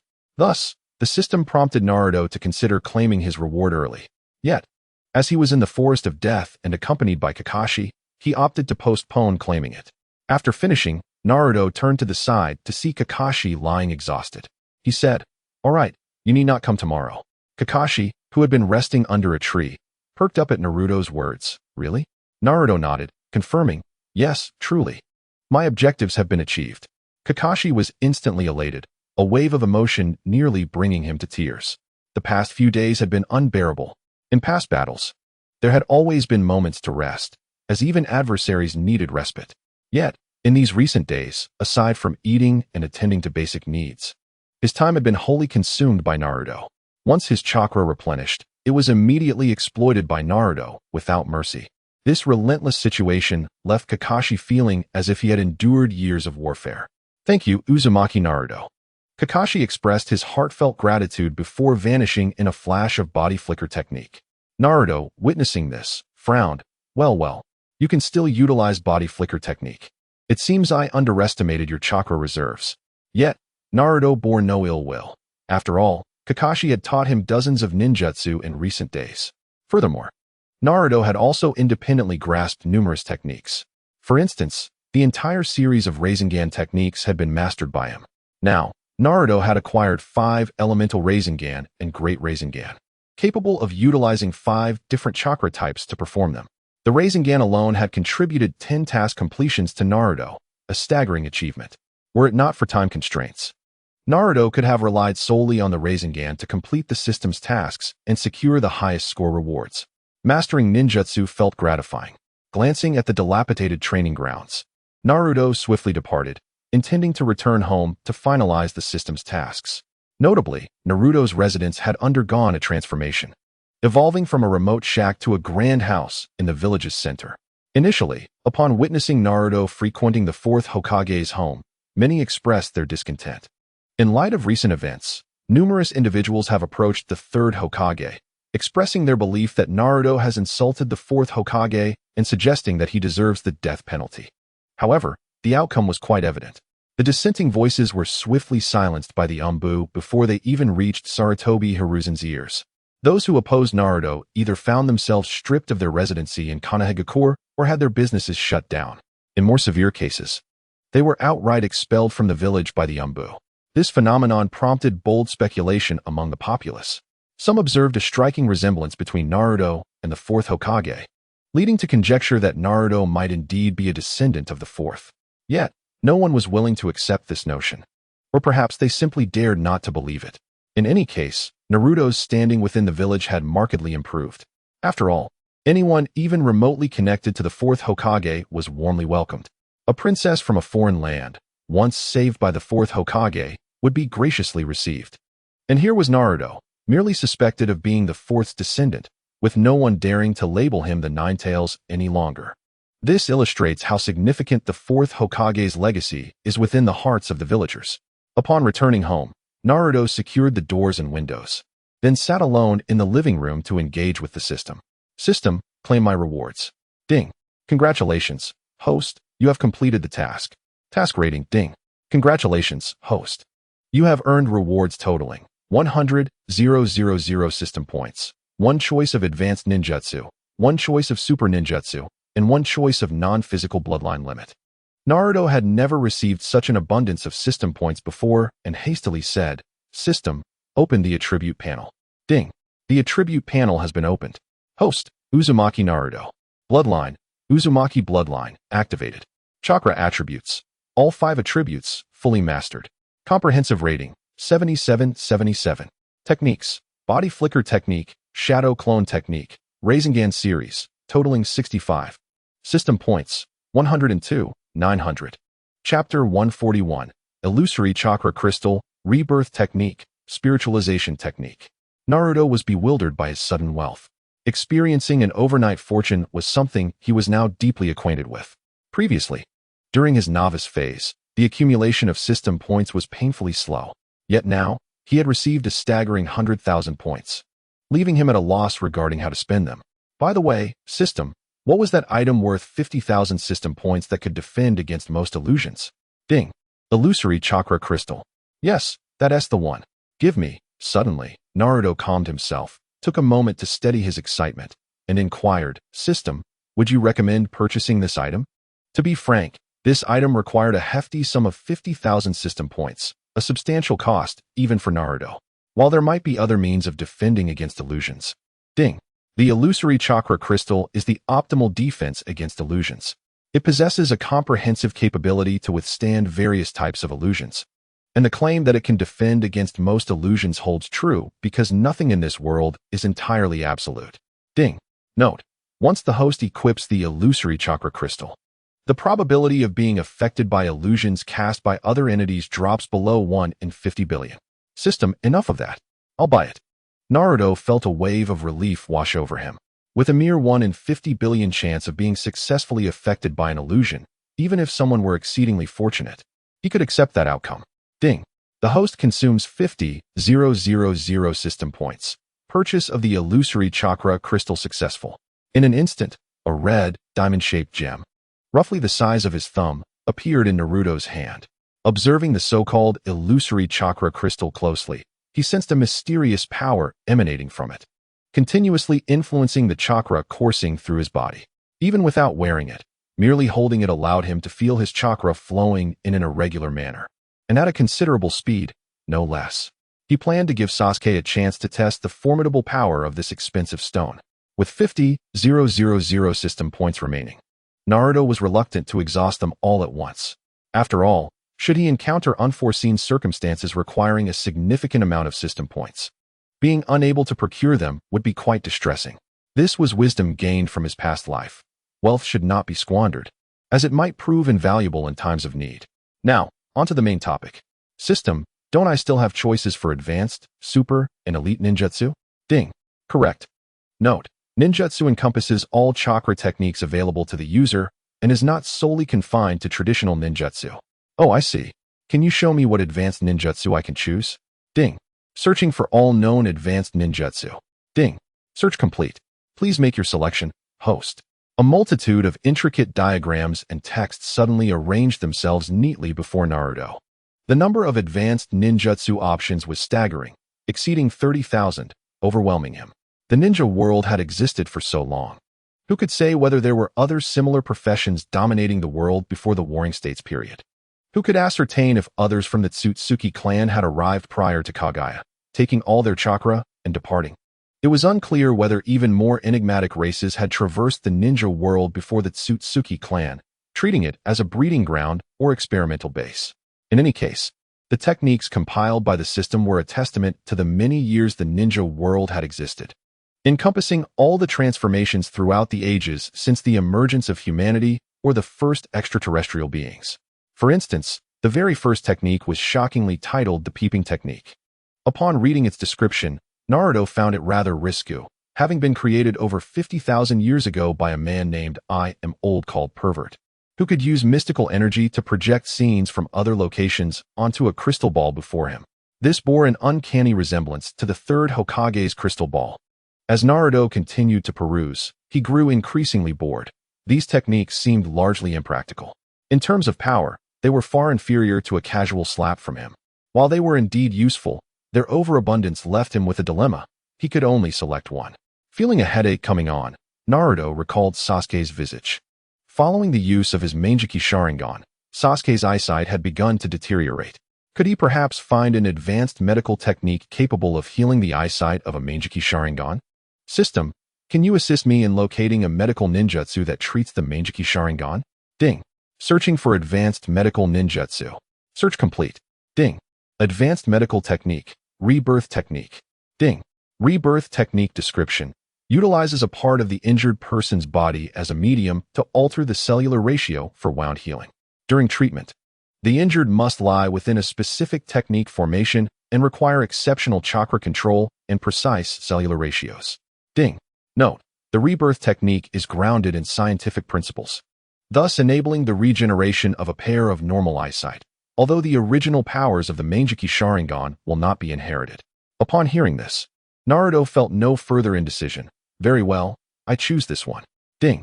The host consumes the opportunity for selecting an advanced ninjutsu and acquires the ninjutsu rebirth technique. System: please proceed to retrieve all available elite ninjutsu. Ding. Searching for all known elite ninjutsu. Search complete. Please make your selection. Ding. The host consumes the opportunity for selecting elite ninjutsu and acquires the ninjutsu spiritualization technique. Between the Flying Thunder God technique and the spiritualization technique, Naruto ultimately opted for the latter. The spiritualization technique is notably demanding, ranking among the more challenging ninjutsu to master, while the Flying Thunder God technique is undoubtedly formidable. Naruto felt confident in his ability to conquer it. As the descendant of the fourth Hokage, it is reasonable to assert that he possesses a modicum of talent for space-time ninjutsu. The choice of the spiritualization technique stems from its unique attributes. What are these special qualities, you may ask? The ability to project one's soul. Is that not extraordinary? Naruto has already attained the capacity to unleash the might of high-level ninjutsu, rendering the selection of conventional offensive techniques, such as lightning release, herein unnecessary. With his eyes firmly shut, Naruto delved into the recesses of his memory to execute the spiritualization technique. A sensation akin to his soul ascending enveloped him, and his gaze gradually shifted upward. Intriguingly, he decided to venture outside. In the ethereal state of his spirit, he drifted towards the door, where a pink-haired kunoichi adorned in ninja attire was poised to knock, clutching 50,000 ryo. Moments later, the tranquility of Naruto's abode was shattered by a tremulous scream. "Mommy! A ghost! What ghost? Don't run away. Why is this girl so timid?" After his spiritual transformation, Naruto's movements became peculiarly swift and weightless, allowing him to appear several meters away in the blink of an eye. He swiftly intercepted the girl, saying, "Have you never seen experimental ninjutsu?" The kunoichi, pale and trembling, barely comprehended his words. In a quavering voice, she pleaded, "Oh, great spirit, I swear I've never done anything wrong. Please don't kill me. If it's about the debt, the 50,000 ryo I owe Naruto Uzumaki is right here, along with an additional 5,000 ryo in interest. I'm leaving now. I beg you. I truly didn't know you were dead." Having uttered a torrent of words, she fled without a backward glance. Naruto scratched his head in bewilderment, pondering. What is going on? Why is she so frightened? In the original story, she seemed rather audacious. Setting aside his musings, he picked up the ryo scattered on the ground and returned home, re-entering his corporeal form. The sensation was reminiscent of his soul departing, quite fascinating indeed. Now, he was left with the final technique to explore, the super ninjutsu. Ding. The system began to search for all known super ninjutsu. Success. The options available to the host were significantly fewer than those for high-level ninjutsu. Perhaps the system's criteria for classifying super ninjutsu differ. The Flying Thunder God, regarded as a super supportive ninjutsu in the ninja world, was classified as high-level by the system. Naruto glanced at the mere handful of ninjutsu options and found it rather absurd. After all these years, only a scant few techniques had been recognized as super ninjutsu. Could it be that the system's standards were excessively stringent? The first super ninjutsu presented was Fire Release, World Annihilation. Just the name struck Naruto as overly dramatic. World Annihilation? What an exaggeration. However, upon reading the description, he gasped in astonishment. Fire Release, World Annihilation, 8,000 years ago. A supreme being gathered 70% of the world's natural chakra to unleash a fiery onslaught that lasted for months, covering all areas exposed to sunlight. The ultimate consequence of this technique was a staggering 99.99% reduction in the world's population, annihilating all foreign foes and instilling such dread in the Tsutsuki clan that they refrained from visiting this planet for 5,000 years. The technique bore no name. As the supreme being perished alongside its invocation, the title was bestowed by the system. Naruto was left speechless, overwhelmed by disbelief. He had previously considered his strength formidable, possessing substantial knowledge of powerful ninjutsu due to his memories of the original work. Yet at this moment, he could not help but exclaim, "Is this truly not the realm of cultivation?" My heavens! 8,000 years ago, when Tsutsuki Kagaya may not have even existed, the ninja world seemed dominated by natural chakra, nurturing a breed of ninjas who solely practiced sage arts. Suddenly, Naruto halted his astonishment, recognizing a chilling realization. 8,000 years ago, the Tsutsuki clan refrained from returning due to foreign threats? The mere combination of these words filled him with dread. In his past life, the world of Naruto was merely an anime. Yet now, it had transformed into reality, and the original work could not fully encapsulate the intricacies of this world. Thus, the world of Naruto concealed many mysteries unknown to him. System, was that so-called foreign threat from 8,000 years ago real? Affirmative. Seated in the expansive living room, the sound of cicadas outside did little to convince Naruto of the reality he faced. His mind was in disarray, grappling with the implications of such revelations. System, will that so-called foreign threat return? Or will they appear within my lifetime? Affirmative. Initially, Naruto believed that 8,000 years was an eternity, and his mere century of existence paled in comparison. He held on to the hope that they would not manifest within a mere 100 years. However, the system doused his optimism with cold water. At only 11 years of age, he should not be burdened with such outrageous concerns. He merely wished to enjoy his carefree days. Yet, the knowledge of this secret engulfed him with an overwhelming sense of crisis. Considering the power of the fire release, world annihilation, it was evident that virtually no technique in the original narrative could rival it. If one were to draw parallels, it might be with infinite Tsukuyomi. Fire release, world annihilation rained down flames within the sunlit realm, while infinite Tsukuyomi ensnared all within the moonlit illusion. Both techniques harnessed the brilliance of the sun and moon. Ultimately, it was certain that the creator of fire release, world annihilation, was willing to disregard the survival of humanity, even at the risk of complete annihilation, to invoke this ninjutsu. Just how formidable must his enemies be? I'm so exhausted. Naruto gazed up at the ceiling, his heart filled with discontent. Why is the Naruto world so outrageous? Is this truly Naruto? The so-called Hokage is confined to events occurring within this planet's specific time frame. Here, it is the real world, the authentic universe. Ugh, I don't want to think about it any longer. Suddenly, Naruto punched the sofa in frustration, contemplating. I have a system. As long as I strive to enhance my strength, there is no obstacle I cannot overcome. System, do you have any recommendations for these super ninjutsu? Chapter 143. The divine in the center and would release, given that the system enabled Naruto to traverse into parallel universes of the Naruto world. It was evident that this universe harbored secrets beyond mere comprehension. The universe Naruto inhabited was fraught with peril, suggesting that other ninja realms were likely no better off. It was no wonder that shortly after the conclusion of the Shippuden arc, the Tsutsuki clan made their appearance. It was plausible that even more formidable adversaries would emerge in the era following Boruto. With the knowledge of the impending crises he would face, Naruto began to take his strength seriously. Among the myriad of super ninjutsu, only the first one instilled a sense of terror, while the others were not nearly as alarming. Should I opt for the first fire release? If enemies were to approach, I could resort to self-detonation, ensuring that they would not dare to return to this planet for 8,000 years. It was difficult to fathom the scene. The mere thought of it caused Naruto a severe headache. Other time travelers at his age were either wooing girls or defecting, with some even dancing alongside Madara. However, those escapades were confined within the power dynamics of the original Naruto series, whereas Naruto had the weighty responsibility of safeguarding the entire world. Preparing to face adversaries of unimaginable strength, the system warned against the choice of fire release for world destruction. Oh, why is that? The system replied. Because I possess ample confidence in equipping you with sufficient strength to confront formidable foes before they arrive. Furthermore, executing fire release for world destruction would deplete the user's life force, and the conditions for its use were exceedingly stringent. Thus, caution was advised in selection. Do you have any recommendations? Naruto surveyed the remaining super ninjutsu and felt overwhelmed. As someone afflicted with indecision, he found himself in quite a predicament. The descriptions of the remaining super ninjutsu did not evoke any particularly horrifying images. I suggest you select Heavenly Transfer. What is that?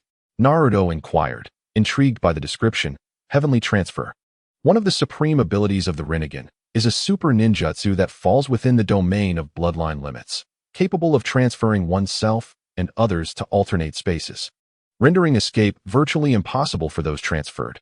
After reading it, Naruto's lips twitched. System, please enlighten me on how this differs from Kamui. Moreover, I do not possess the Rinnegan. How can I utilize it? The system clarified. Kamui pertains to a phantasmal realm. Heavenly transfer pertains to reality. Is that so? Indeed. Furthermore, should you encounter an unbeatable enemy, you can cast them into heavenly transfer, for due to the differing worlds, those expelled into heavenly transfer would require significant time to return to the ninja realm. I see. Naruto stroked his chin, contemplating. After a moment of deliberation, he resolved, very well, I shall select this. The system confirmed. You have consumed the opportunity to select the super ninjutsu and acquired heavenly transfer. A prompt followed, as you lack the Rinnegan. Your application of heavenly transfer is limited to 3 worlds. A deluge of intricate techniques and chakra manipulation methods flooded Naruto's mind, imparting an overwhelming amount of information regarding the vast details and conditions of heavenly transfer. His head throbbed painfully, and it took 5 minutes for him to regain his composure. Truly, it was one of the super auxiliary ninjutsu that could only be wielded by those with the highest Rinnegan. Naruto felt the immense knowledge of heavenly transfer within his mind and couldn't help but reflect on its magnitude. Let us give it a try. Taking a deep breath to steady himself, he raised his hands and formed a seal. In an instant, it felt as though all the chakra within him was being voraciously siphoned away. Moments later, a crimson light flickered in his eyes as he silently intoned, heavenly transfer. The world underwent a cataclysmic transformation. Everything around him vanished, replaced by an overwhelmingly empty cosmic expanse. Yet, Naruto found he could still breathe. System, is this my heavenly transfer space? Correct, please develop it as you see fit. Without further inquiry, Naruto delved into the memories he possessed about heavenly transfer.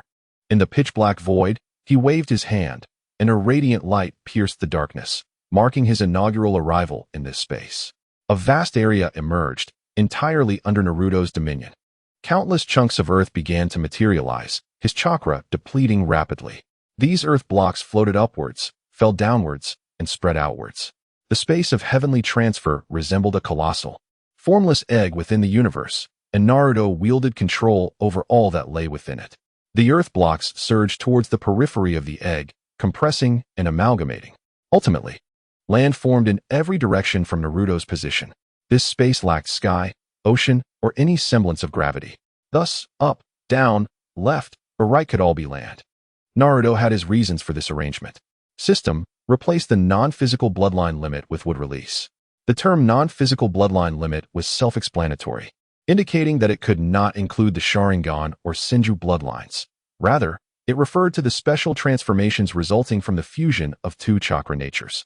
Among these bloodline limits, while not claiming absolute superiority, the practicality and potency of would release undoubtedly ranked among the highest. The system confirmed. You have expended the opportunity for a non-physical bloodline limit and obtained the bloodline limit, would release. Instantly, memories of would release surfaced in Naruto's mind, and he could wield it with ease. Approaching the edge of heavenly transfer, he made contact with the ground, freely infusing would release chakra into the earth. Massive roots began to extend throughout the space of heavenly transfer, eventually enveloping the outer lands. Naruto's intention was straightforward, to establish a tree world across the entirety of heavenly transfer. When confronted by foes, he would draw them into this would release dominated realm.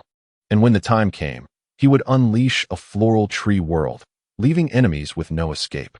Alternatively, he could craft hundreds of colossal wooden warriors, surpassing even the complete Susanoo, or place several grand Buddhas within this world. Once adversaries were transported to heavenly transfer, Naruto would be poised to launch a relentless assault against them. Chapter 144. Do you also adore Naruto-kun? It must be noted that arranging the heavenly transfer world was a laborious endeavor, demanding considerable strength, energy, and chakra. Even with Naruto's current physique, he found himself fatigued in a short span. The execution of techniques in heavenly transfer was already quite taxing on chakra, compounded by the fact that the generated earth blocks also required Naruto's chakra. In essence, everything necessitated chakra. Though powerful, it was excessively draining on chakra. After enveloping the entirety of heavenly transfer with would release, Naruto felt utterly exhausted. Nevertheless, every effort was worthwhile. Heavenly transfer had transformed into a realm of would release. With land in every direction, and upon contact with Naruto's chakra, it would either be controlled by him or automatically assault his enemies. The range of would-release attacks had now encompassed the entire space. Enormous roots, significantly thicker than a human, crisscrossed the expanse, with colossal branches and trunks extending inward with terrifying density. It could be said that there was no position within this world untouched by would-release. It was a true tree world. At last, having completed his work, Naruto, utterly drained, managed to transport himself back to the ninja realm and collapsed onto his bed, succumbing to deep slumber. This was only feasible because the chakra expended in transporting his physical form from heavenly transfer was minimal. Otherwise, he might have had to sleep within the tree world. In his dreams, Naruto found himself transported back to the Fourth Great Ninja War, encountering Hashirama Senju, whom he subsequently drew into the tree world, where he unleashed a devastating would-release assault upon him. The following midday, Naruto remained in deep slumber. There was no choice. The previous night had been overly exhausting, and even with his robust physique, he required time to recuperate. The sun gradually intensifies, yet the streets of Konoha become lively, bustling with pedestrians. Dressed in blue attire adorned with the Uchiha clan emblem, Sakura walks expressionlessly down the street with her hands in her pockets. Her mood is rather dismal, not solely due to Naruto's absence these past few days, but also because of the troubles brought by Sakura and Ino, and perhaps even the annoyances caused by Kuro. Absolutely, it is not because Naruto has not sought her out. Certainly not. Without Naruto, Sakura has reverted to her previous solitary life, shopping for groceries alone, cooking alone, training alone. If not for Sakura and Ino's incessant interruptions, she might not utter a word all day. Although Sakura typically presents a tough exterior, she secretly acknowledges that she has grown accustomed to Naruto's presence. Faced with solitude once more, she fears she may lack the courage to endure it. Thus, after much contemplation, Sakura meticulously crafted a most suitable reason to seek out Naruto. Well, we are both students of the Konoha Ninja Academy. It stands to reason I would want to train with you, doesn't it? With a stoic expression, Sakura traverses the streets, causing the very air around her to feel chilled. It is important to note that it feels cold, not merely cool. On such a sweltering day, to evoke a sense of coldness in others speaks volumes about Sakura's current state of mind. However, she understands that she has no justification to be angry, for no one has mandated that Naruto must come to her, right? Hence, she sets out to find him. Sakura is well aware of Naruto's recent relocation. Such a significant event concerning him could not have escaped her notice. To her astonishment, the secret Naruto had confided in her was indeed true. Previously, he had whispered to her, "Actually, I am the son of the fourth Hokage. My father is Minato Namikaze, and my mother is Kushina Uzumaki. I simply take after my mother." Initially, Sakura believed he was jesting, only to discover the truth of his words. If Naruto truly is the son of the fourth Hokage, how could the villagers treat him with such disdain? Is it acceptable for the Hokage, who once saved them, to have his offspring ostracized? Sakura cannot comprehend this. Were she in a similar situation, possessing Naruto's strength, she would have stormed the Hokage's office, seized the sealing scroll, and eliminated anyone who dared to obstruct her, including the third Hokage, before defecting and leaving Konoha with a grand gesture. Such actions would align with Naruto's heritage. Lost in her thoughts, Sakura finds herself outside the former residence of the fourth Hokage.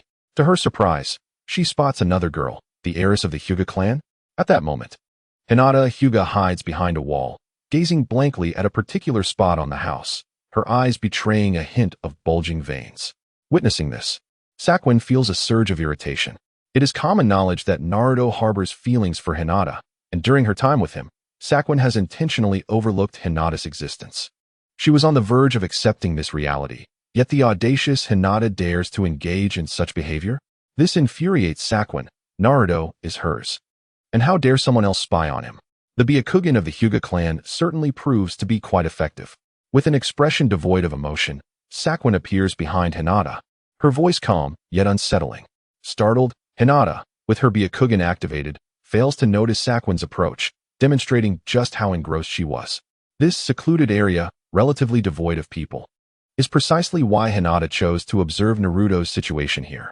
Upon seeing Sakura's demeanor, Hinata stammers, I heard that Naruto-kun left the village a few days ago, so I was a bit worried." Sakura's attitude towards Hinata is far from amiable. She retorts, "Humph, worried? If something were to happen to Naruto, Your concern now would be utterly futile.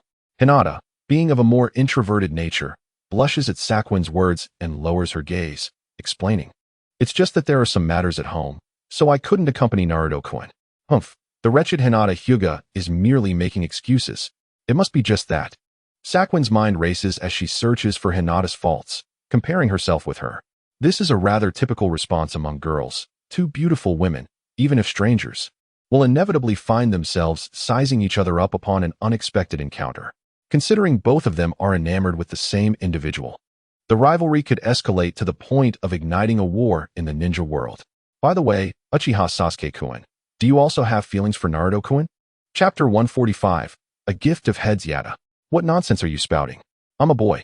How could I ever like that fool Naruto? Sakwin panics, realizing she failed to adjust her mindset to view Hinata as a rival. Has Hinata discerned her abnormality?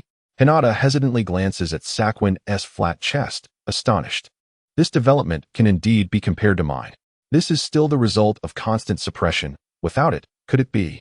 Sakwin notices Hinata's gaze and suddenly comprehends that her true gender has already been exposed. Consequently, she declares, "All right, I won't pretend any longer. I confess. As you can see, I am indeed a girl, and I spend my days with Naruto. Given that we have all reached a certain age, it is only natural for certain occurrences to arise, wouldn't you agree?" Now that her secret is out, Sakwin feels unburdened and begins to drop hints to Hinata.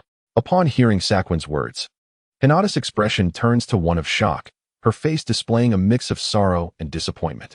She is the type of person who dislikes competing for anything. Simultaneously, Hinata's imagination runs wild, elevating Sakwin and Naruto's relationship to that of romantic partners, or even fiancés. Is that so? Hinata's voice quivers, tears welling in her eyes as she stutters. Sakwin, taken aback by Hinata's reaction, anxiously inquires, are you all right?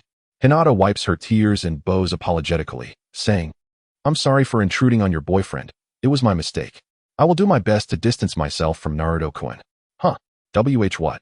Sakwin is struck by immense joy, yet something feels amiss. She watches as Hinata stumbles away, panic rising within her. She ought not to have taken such delight at Hinata's expense. Moreover, Sakwin never anticipated that her mere words could elicit such a reaction from Hinata. Could it be that Hinata truly cares for Naruto? No, that cannot be. Sakwin grabs hold of Hinata, her expression complex. How peculiar. She is comforting her rival. However, Sakwin realizes that if she causes Hinata to cry, Naruto would likely be upset. Given Sakwin's personality, she would never wish to provoke such a reaction. But the thought of Naruto possibly choosing Hinata sends her into a spiral of distress. Under Hinata's astonished gaze, Sakwin endures a tumultuous inner conflict, ultimately betraying her conscience as she states, Actually, I am not blaming you. I merely mean you can treat Naruto as you always have, understand? Do you grasp my meaning? Hinata gazes vacantly at Sakwin, her mind racing to decipher the implications of her words. Each character was familiar, yet their collective meaning eluded Hinata. How perplexing. Slowly shaking her head, she inquired, What do you mean? At this, Satsuki felt a wave of discomfort wash over her. Truth be told, no one wishes to share their cherished individuals with others, and Satsuki was no exception. Yet now, she felt utterly unhinged. What I mean is, spare me. I truly cannot utter those words, Satsuki confessed. Suddenly, frustration gripped her, and she exclaimed, In any case, it means you can understand as you did before, got it? Hinata was puzzled by Satsuki's agitation and softly replied, But you are already Naruto's. Indicating with her pinky, she implied that Satsuki was indeed Naruto's girlfriend. In Hinata's worldview, once someone had found their place, they should not actively pursue them. Although they had not formalized their bond through marriage, such actions, while not illegal, were undeniably unethical. Satsuki lamented, just pretend I never said any of that, and that we've never met, humph. With that, Satsuki marched towards Naruto's abode, leaving Hinata in a state of confusion. What did Satsuki truly mean? Knock, knock, knock. Naruto, get up. How can you still be sleeping? Are you a pig? Satsuki, filled with ire, knocked on the door, and upon receiving no response, barged in. Naruto, groggy and disoriented, opened his eyes to find Satsuki perched atop him, which immediately brought a smile to his face. Little Black, didn't I say not to cause a ruckus? Do you have any questions for me? Indeed. Who else but Little Black would have the audacity to be in such a position? Could it be Satsuki? What a jest. That proud girl would never take such initiative. Besides, did she even possess the courage to do so? Was she not afraid that Naruto might devour her on the spot? What are you talking about? I'm Satsuki. I came to train with you. After a few days apart, seeing Naruto looking so haggard filled her with guilt. She shouldn't have impulsively woken him. Naruto was a vigorous individual, and seeing him so exhausted suggested he had faced considerable challenges. Little Satsuki? Naruto lifted his gaze to Satsuki's position and shook his head slowly. No, it can't be little Satsuki. How could she be so forward? Satsuki's expression darkened, her fleeting guilt evaporating. What? So if it's Little Black, it becomes plausible for her to be so forward? Could it be that you and Little Black? Upon facing Satsuki's inquiry, Naruto finally shook off his drowsiness. Wait, is it really little Satsuki? He was elated at the sight of her expression. Such an unexpected opportunity. Naruto's hand slowly emerged from the covers, wrapped around Satsuki, rolling her onto the bed and holding her tightly. In his embrace, the softness felt electrifying, dispelling his fatigue. Satsuki attempted to protest, but Naruto silenced her with a kiss, prying open her lips. 5 minutes later, as Satsuki struggled to breathe, she forcefully pushed him away. Panting heavily, she wiped her reddened lips and exclaimed, Naruto, what are you doing? I was asking you something. With a smile, Naruto gazed at Satsuki. Yet his mind was occupied with the system's notifications. Chapter 146. Are you a devil? Ding. Newbie embarkation. The training system unlocked. Ding. Notification. The training system consists of 100 levels, each progressively more challenging. Ding. Notification. Each first-time completion grants the host 100 system points. Ding. Notification. The training path will be settled daily at midnight, distributing completion count 1 system points to the host. Ding. Congratulations. The host has received the newbie compensation package for the training path. Training path settlement delay scroll, X30. Ding. Training path settlement delay scroll, description. The host may consume 1 training path settlement delay scroll to postpone the training path settlement by 1 day. A cascade of system notifications compelled Naruto to pay attention, momentarily disregarding Satsuki. System, you are rather considerate. This delay scroll means if I complete all 100 levels within 30 days, I will receive 30 instances of 100 system points, preventing me from receiving only a few points during the initial settlement? Ding. Correct, the training path settlement delay scroll is designed for beginners. While Naruto engaged with the system, Satsuki grew increasingly anxious. If Naruto remained silent, could her suspicions hold any truth? Was it possible that Naruto and Little Black? Satsuki's urgency mounted, and she even forgot to dwell on the fact that Naruto had kissed her for a full 5 minutes. Suddenly, Little Black appeared in the room, casting a peculiar glance at Satsuki. I've been in your mental world all along, and you dare to suspect me? Are you a devil? Satsuki was taken aback, realizing the validity of Little Black's words, her demeanor softening. Oh, is that so? I should not have doubted you. Little Black had been present for some time, and through their interactions, Satsuki had gradually accepted her existence, leading to a semblance of friendship. The shame of suspecting a friend and being discovered weighed heavily on Satsuki. Meanwhile, Naruto continued his dialogue with the system. System, are you sure this training path isn't just a game? Ding. Your understanding is not entirely misplaced, given that a month remained. Naruto chose to set aside the so-called training system for the moment, opting to address the immediate matters at hand. Observing the cordial interaction between Little Black and Satsuki, he remarked, your relationship seems quite good, huh? Little Black smiled and replied, of course. If I dared to defy my host, I would meet my demise. Under such circumstances, how could our relationship be anything but good? Satsuki, catching on to Little Black's implication, retorted angrily, what? Little Black? Are you implying that you have been enduring my oppression? When have I ever oppressed you? Little Black chuckled, arms crossed. Oh, no. Dear host, you have never oppressed me.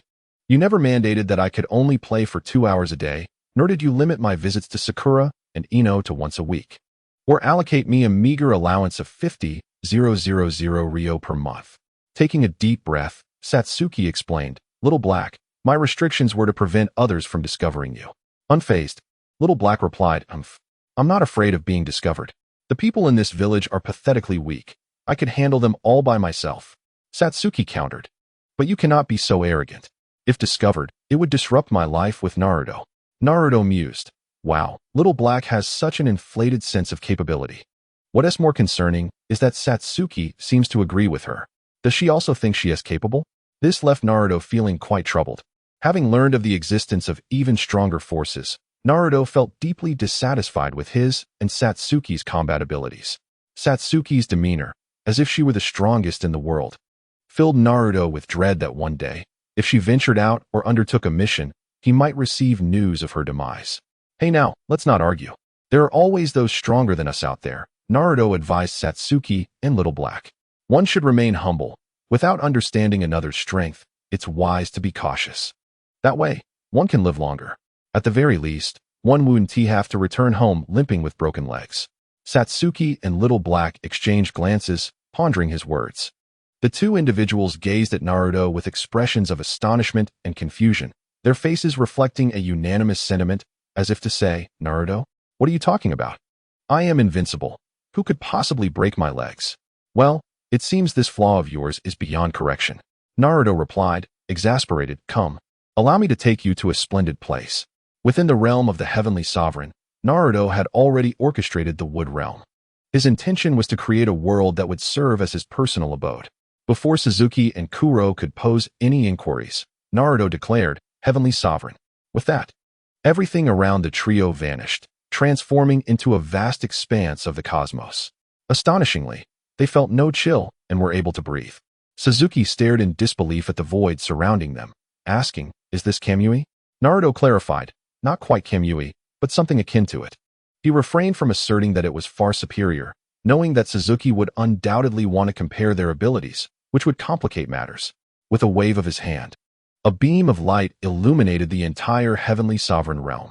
From now on, this shall be known as my world, he proclaimed, as Suzuki and Kuro looked on in awe. Harnessing his chakra, Naruto conjured fresh water and land. In no time, an environment with an ocean encircling the land had formed. The realm of the Heavenly Sovereign was vast. And noticing that the three remained suspended in midair, Naruto established a gravitational force in the lower half of the realm, simulating the force of gravity. Once the gravity manifested, the three plummeted onto the land, embraced by the flowing fresh water. Suzuki, intrigued, inquired, what is the difference between this and Kamui? Naruto scratched his head. It seems there is no significant difference, but this world is truly existent. Suzuki furrowed her brow, lost in thought, while Kuro, brimming with curiosity, roamed about, eager to explore as one of the first beings in Naruto's world. Naruto waved his hand again, and a gentle light appeared on the horizon. Ah, that must be the sun. Following that, under Naruto's direction, an entire set of houses, training grounds, furniture, and everything else materialized in succession. Ultimately, Naruto gazed upon the world he had created with satisfaction. It was serene here, devoid of disturbances, merely in need of gradual enhancement. The only regret was that Naruto could not create life in the literal sense. To imbue his world with liveliness, he would need to bring in some small animals from the outside. This resembles the Kamui space, Suzuki commented as Naruto paused his actions. Kuro readily agreed, adding, indeed. It's quite similar, there is hardly any difference. Naruto chuckled, perhaps so. Suzuki cast her gaze towards the tranquil water surface. Speaking up, can we cultivate together here? Without Naruto's presence over the past few days, she had frighteningly discovered that her motivation for training had waned. This was a dire situation, prompting Suzuki to desire Naruto's companionship in her training.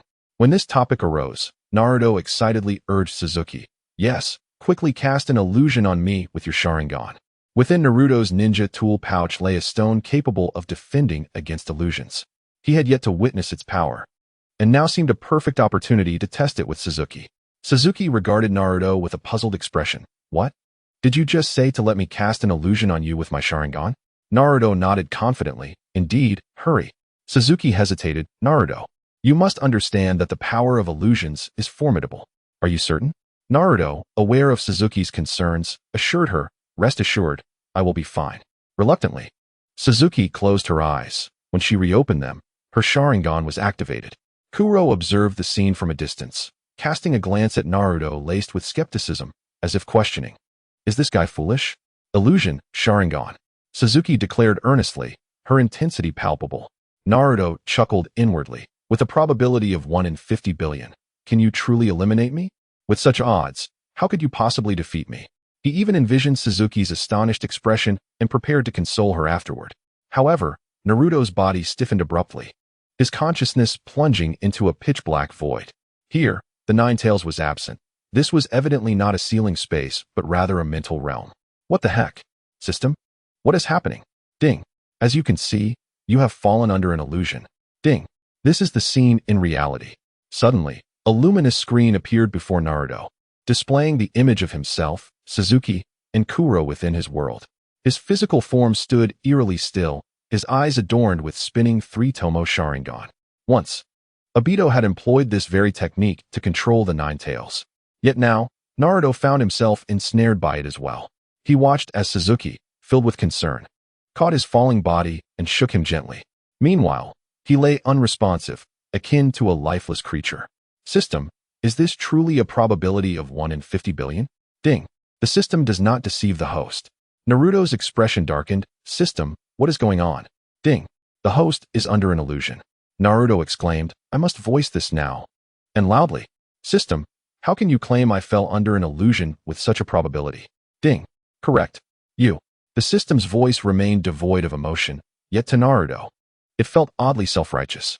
Naruto calmed his mind, but before he could argue with the system, Suzuki had already dispelled the illusion. As he reopened his eyes, Naruto found himself lying on the ground, his head resting on Suzuki's lap, who gazed at him with concern. Are you all right? Suzuki gently touched his forehead, her eyes filled with a hint of reproach. Are you foolish? Now, Naruto was at a loss for words, yet he felt indignant, proclaiming, let us do it again. I refuse to believe it. 50 billion. That's 50 billion. Not just 5. How could Suzuki hit me? Could it be that she is a lucky charm? Humph. The Sharingan is not something you can withstand. Suzuki, witnessing Naruto's bravado, expressed her displeasure.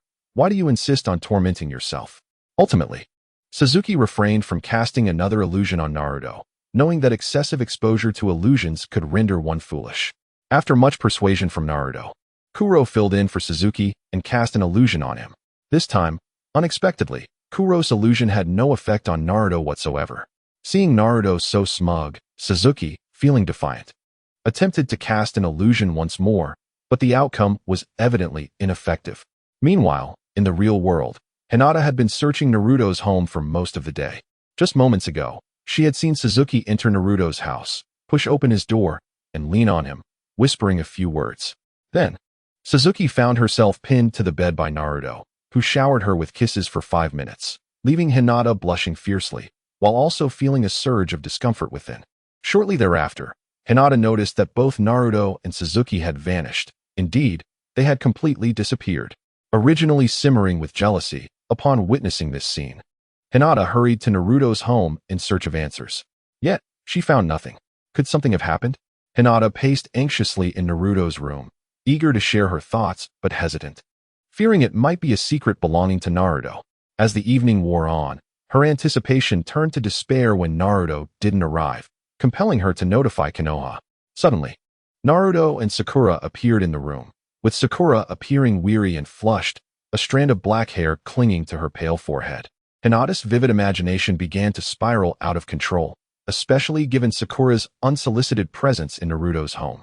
Believing she might be intruding, Hinata suppressed her discomfort and murmured, I'm sorry to disturb you. I will take my leave now. Overwhelmed with emotion, she turned and felt tears welling in her eyes, looking rather forlorn. During their time at the Ninja Academy, Naruto's actions had clearly indicated his affection for Hinata, and she had reciprocated her feelings. Yet she never anticipated stumbling upon such a scene. Observing Hinata's reaction, Naruto, alarmed, exclaimed, Hinata-chan, don't go. We were just training, not, you know. In the midst of Naruto's fervent defense, Hinata, considering their ages and Naruto's character, was inclined to trust his words.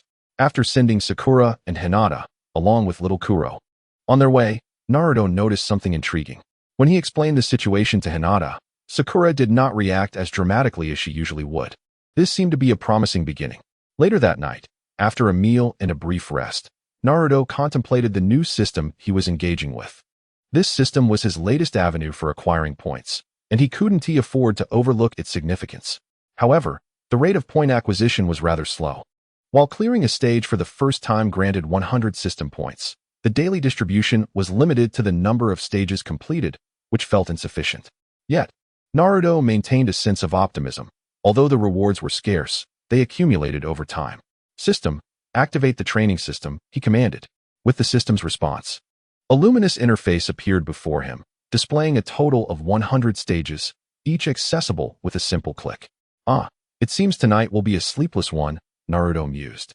Realizing a valuable feature, by holding down on a stage to enter, he could view its basic information, including the clearing conditions. The first stage read, defeat a ninja trainee. Upon clicking the stage, the world around Naruto transformed, placing him in a familiar setting reminiscent of the final match during the Chunin exams in the original story. Opposite him stood a diminutive figure. Before Naruto could make a move, the figure spoke, a youthful voice echoing in the vast arena. Hello? Naruto furrowed his brow and inquired of the system, is this a real person? Correct. This target was located in a parallel ninja realm, the system replied. Not all stages feature real individuals. Naruto gasped. System, you told me to clear the stage, not to kill. I thought all enemies here were simulations. Individuals who perish within the training system do not truly die. However, the host is granted another opportunity to challenge them, the system clarified. Naruto, still skeptical, gazed at the small figure before him, feeling a pang of compassion. This boy was not a native, but rather a young soul shaped by 9 years of compulsory education on Blue Star. Knowing the boy was real made it difficult for Naruto to muster the resolve to fight. While Naruto pondered, the boy approached him, looking earnest as he asked, Are you Naruto Uzumaki? Yeah, what do you want? Naruto replied, taking his time to gauge the boy's intentions. The boy, dressed in pajamas, was a few years younger than Naruto, his cherubic features still intact. I'm Sasuke Uchiha, from Konoha. A small sigh escaped Naruto's lips. Of course, you look familiar. Sasuke beamed at Naruto's recognition. It's great that you know me. I encountered a mysterious entity in my mind who told me that if I defeat Naruto Uzumaki, I can resurrect my clan. Is that true? Naruto's brow furrowed in uncertainty. I don't know, maybe? It seemed the entity was indeed the system. Sasuke's eyes brimmed with tears as he confessed, My brother killed everyone, and I don't know what to do. So I agreed to that mysterious person's request. I know I want to die here, but I can't beat you, so I beg you. Sasuke's demeanor was starkly different from the original character. He knelt before Naruto, tears streaming down his face, pleading for mercy. I thought this was just about fighting, Naruto muttered, scratching his head. He then asked the system, What do I do in this situation? The choice is entirely yours, the system replied. After a moment of contemplation, Naruto stepped forward, lifting Sasuke from the ground and gently wiping his tears. Though I don't know you, I'm willing to help you this once. Simultaneously, Naruto inquired of the system. Can I exit the training stage? Would that count as him defeating me? You may exit, and it would be counted as Sasuke Uchiha defeating you, the system confirmed. All right. I guess I am quite the saint, Naruto quipped, glancing at the exuberant Sasuke. I'll challenge the first stage again shortly. And you'd best be prepared for me to defeat you. Sasuke nodded eagerly. Thank you. Thank you. He was so overwhelmed with excitement that he struggled to find words. The prospect of returning to his former life and reviving his clan was a dream come true. With a sigh, Naruto withdrew from the training path. After a brief wait, he prepared to challenge the first stage once more. Repeating the challenge for the same stage will cost 10 system points. Does the host wish to proceed? I knew there'd be a price, Naruto grumbled, yet he didn't dwell on it. I'll challenge. Host consumed 10 system points. Successfully challenged the first stage of the training system again. The world shifted once more, and Naruto found himself in a grand arena, facing the very same Sasuke Uchiha. The latter, now in tears, rushed to Naruto, clinging to his leg. Thank you. Everyone is really back. Thank you so much. You're the best. Seeing this, Naruto felt that his expenditure of system points was not in vain. Sasuke, a part of this parallel ninja realm, could prove to be a valuable ally in their future interactions. I remain the villain in this story, yet I must still defeat you, Naruto thought. Sasuke smiled up at him, resting his head against Naruto's leg, slowly closing his eyes. Sighing, Naruto felt exasperated by the training system. Remember, I am Naruto Uzumaki. Number 666 in the ninja world. With that, he raised his hand and lightly tapped the back of Sasuke's neck. Chapter 149. Good people are rewarded. Congratulations to the host for successfully passing level 1 of the training system, earning 100 system points. Congratulations to the host for completing a hidden task and achieving the title, Kind Heart. Congratulations to the host for obtaining the achievement, Kind Heart, and receiving a reward of 500 system points. Naruto, what the? Is this even a thing?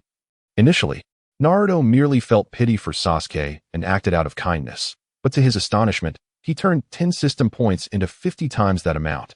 He clicked on the small question mark button in the lower left corner of the training system, and amidst a plethora of information, he found a message. In the training system, every 20 levels, a hidden task will appear. Completing the hidden task activates the corresponding achievement. After thoroughly reviewing the guide, Naruto confirmed he had not overlooked anything and continued his journey through the training system. Level 2. Defeat 2 ninja students. This time, Naruto's enemies appeared quite dull, immediately attempting to attack him. Without a second thought, he recognized this was a fabricated scenario by the system, and he effortlessly dealt with them. 1 minute later. Congratulations to the host for successfully passing level 2 of the training system, earning 100 system points. Onward. Late at night, Naruto was at home, fervently challenging the training system. No one knew that this was the true reason behind Naruto's rapid increase in strength. Congratulations to the host for successfully passing level 3 of the training system, earning 100 system points. Congratulations to the host for successfully passing level 4 of the training system, earning 100 system points. Congratulations to the host for successfully passing level 5 of the training system, earning 100 system points. As the first rays of morning light streamed into Naruto's home, it coincided perfectly with his time to sleep. Throughout the night, he had cleared a total of 81 levels, accumulating 100 system points. And after deducting the 10 system points used for the second attempt at level 1, he had 90 system points left. Among these, 100 points were rewards for clearing levels, and he had completed 4 hidden tasks, unlocking 4 achievements, which granted him system points of 500, 1000, 1500, and 2000 respectively. This was truly a remarkable harvest. During the summer vacation, Naruto slept in until the evening, as the sky began to darken. Yawning, Naruto lazily got out of bed and washed up. The day was already late, and he no longer had sufficient time to seek out Sakura for some fun. Besides, Naruto had his own matters to attend to. Not long after, he stepped out of his door in oversized shorts and slippers, looking disheveled. Suddenly, a kunai whizzed past him, and he turned to see it shatter the glass of his home, producing a cacophony of sound. What the hell? Who has such a lack of decency? Naruto exclaimed, scanning the surroundings but finding no one in sight. Damn it, don't let me catch you. Passers-by looked at Naruto with strange expressions, but he paid them no mind. He jumped back inside to retrieve the kunai. At that moment, he noticed a paper note stuck to the kunai. Due to the glass shattering, the note was already in tatters. Instinctively sensing something serious, Naruto hurriedly picked up the note and pieced it together. After a while, a complete message came into view. On July 25th at midnight, the root intends to kidnap Uchiha Sakura. With a deep breath, Naruto released his fire chakra, creating a small, intense flame that instantly incinerated the note. Root. Naruto clenched his fists, determination flooding through him as he resolved to take action against Root. Some individuals endure provocations not because they lack temper, but simply because their boundaries have not been crossed. However, who would send me a message? Could it be a trap? No, this is Konoha. Even in this remote part of the Land of Fire, would Danzo dare to act? But who could possibly be behind this message? Naruto furrowed his brow and pondered for a moment, a solitary figure surfacing in his mind. Could it be Tsunade? Just as Naruto was speculating, an Umbu suddenly appeared beside him, asking, Naruto Uzumaki, who just transmitted information to you? Naruto could distinctly sense the unusual tone in the Umbu's voice, tinged with a sense of rejection or disgust. This only served to aggravate his mood further. He had no intention of conversing amiably with the Umbu, and instead commanded, go tell the third Hokage to gather people and head to the Uchiha compound at midnight tonight. There's a show to see. At these words, the atmosphere abruptly chilled, clearly indicating the Umbu's discontent with Naruto's command. Naruto frowned and snapped, hurry up. In his serious state, the vast difference in strength between Naruto and the Umbu naturally exuded a formidable aura, leaving the Umbu visibly startled beneath their mask. Realizing the gravity of the situation, the Umbu said nothing further and turned to leave. Naruto approached the window, the dusk light pouring into the room, but failing to illuminate the shadows in his heart. Root, Umbu, the Hokage faction, and the ninja clans, to outsiders, Konoha appeared unbreakable, yet it was, in fact, divided into several factions. The intricate relationships among these factions gave Naruto a headache. To live peacefully in Konoha, he needed to initiate some changes. Root? TSK. A look of disdain flickered in Naruto's eyes, as if he did not regard Root at all. This was hardly surprising, after all. Having vanquished numerous elite foes the previous night, his practical experience had reached a new height, making him no longer timid. Yet the disturbance to his tranquil thoughts irked him, and he wished he could eliminate all troublemakers right then and there. However, the consequences were clear. While Naruto would not lose his life, he would sacrifice his comfortable existence in Konoha. It seemed necessary to implement some protective measures. As he contemplated this, the urgency of the matter grew. Although Sakura was strong, she, along with Ino, had a flaw, an excessive trust in the Sharingan and a certain arrogance. Simply put, they needed a reality check. Naruto did not want them to be beaten down, so he inquired of the system. System, is there any technique that can address this matter? Search successful. Secret technique. Summoning instantaneous body technique. Requires both parties to leave chakra on each other, allowing them to summon one another through summoning techniques. Chapter 150.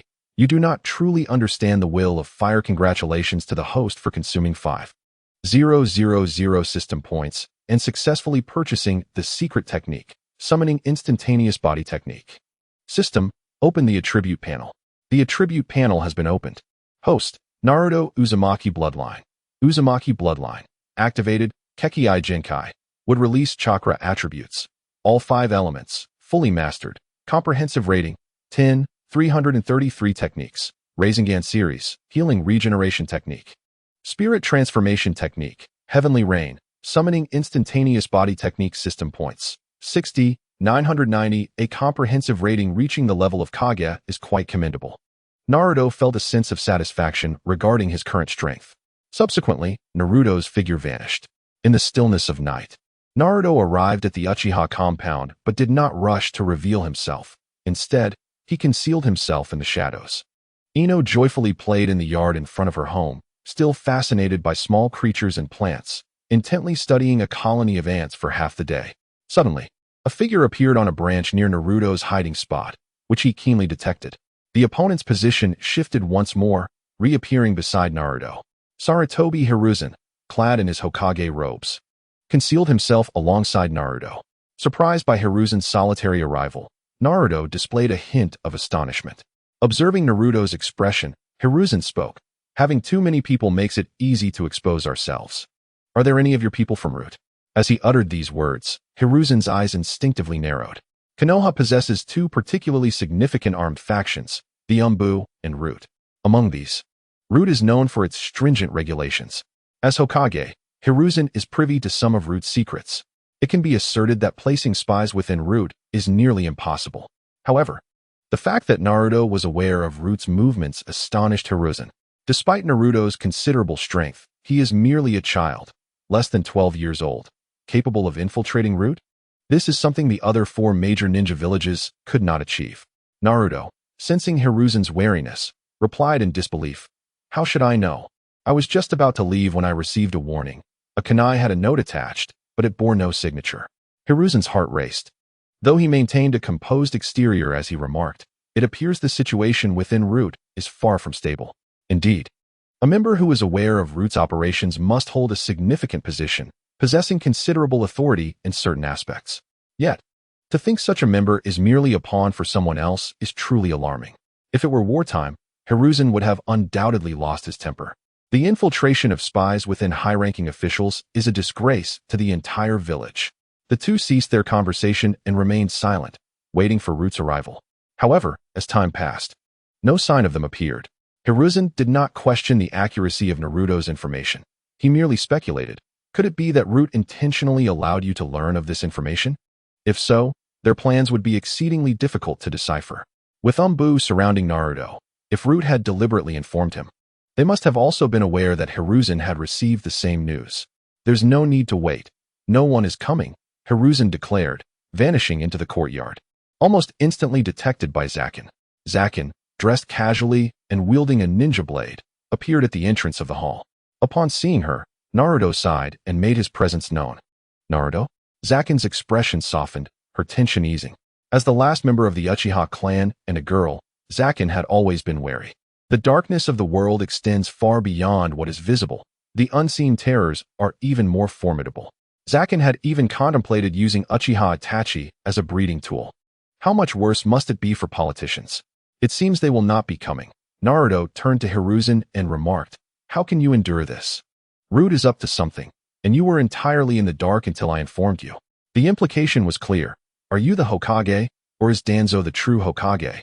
Hiruzen's expression soured. Root's absence suggested they were aware he might come as well. Danzo. Hiruzen's voice quivered. He had known Danzo for decades and did not wish to eradicate him unless absolutely necessary. Suddenly, a few black feathers drifted down from the sky, leaving Hiruzen momentarily stunned. Simultaneously, members of Root appeared, including Danzo.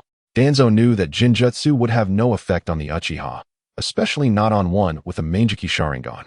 Upon his arrival, Danzo directly addressed Zaken, "Do not meddle." After this, he approached Hiruzen, who was entrapped in a Jinjutsu.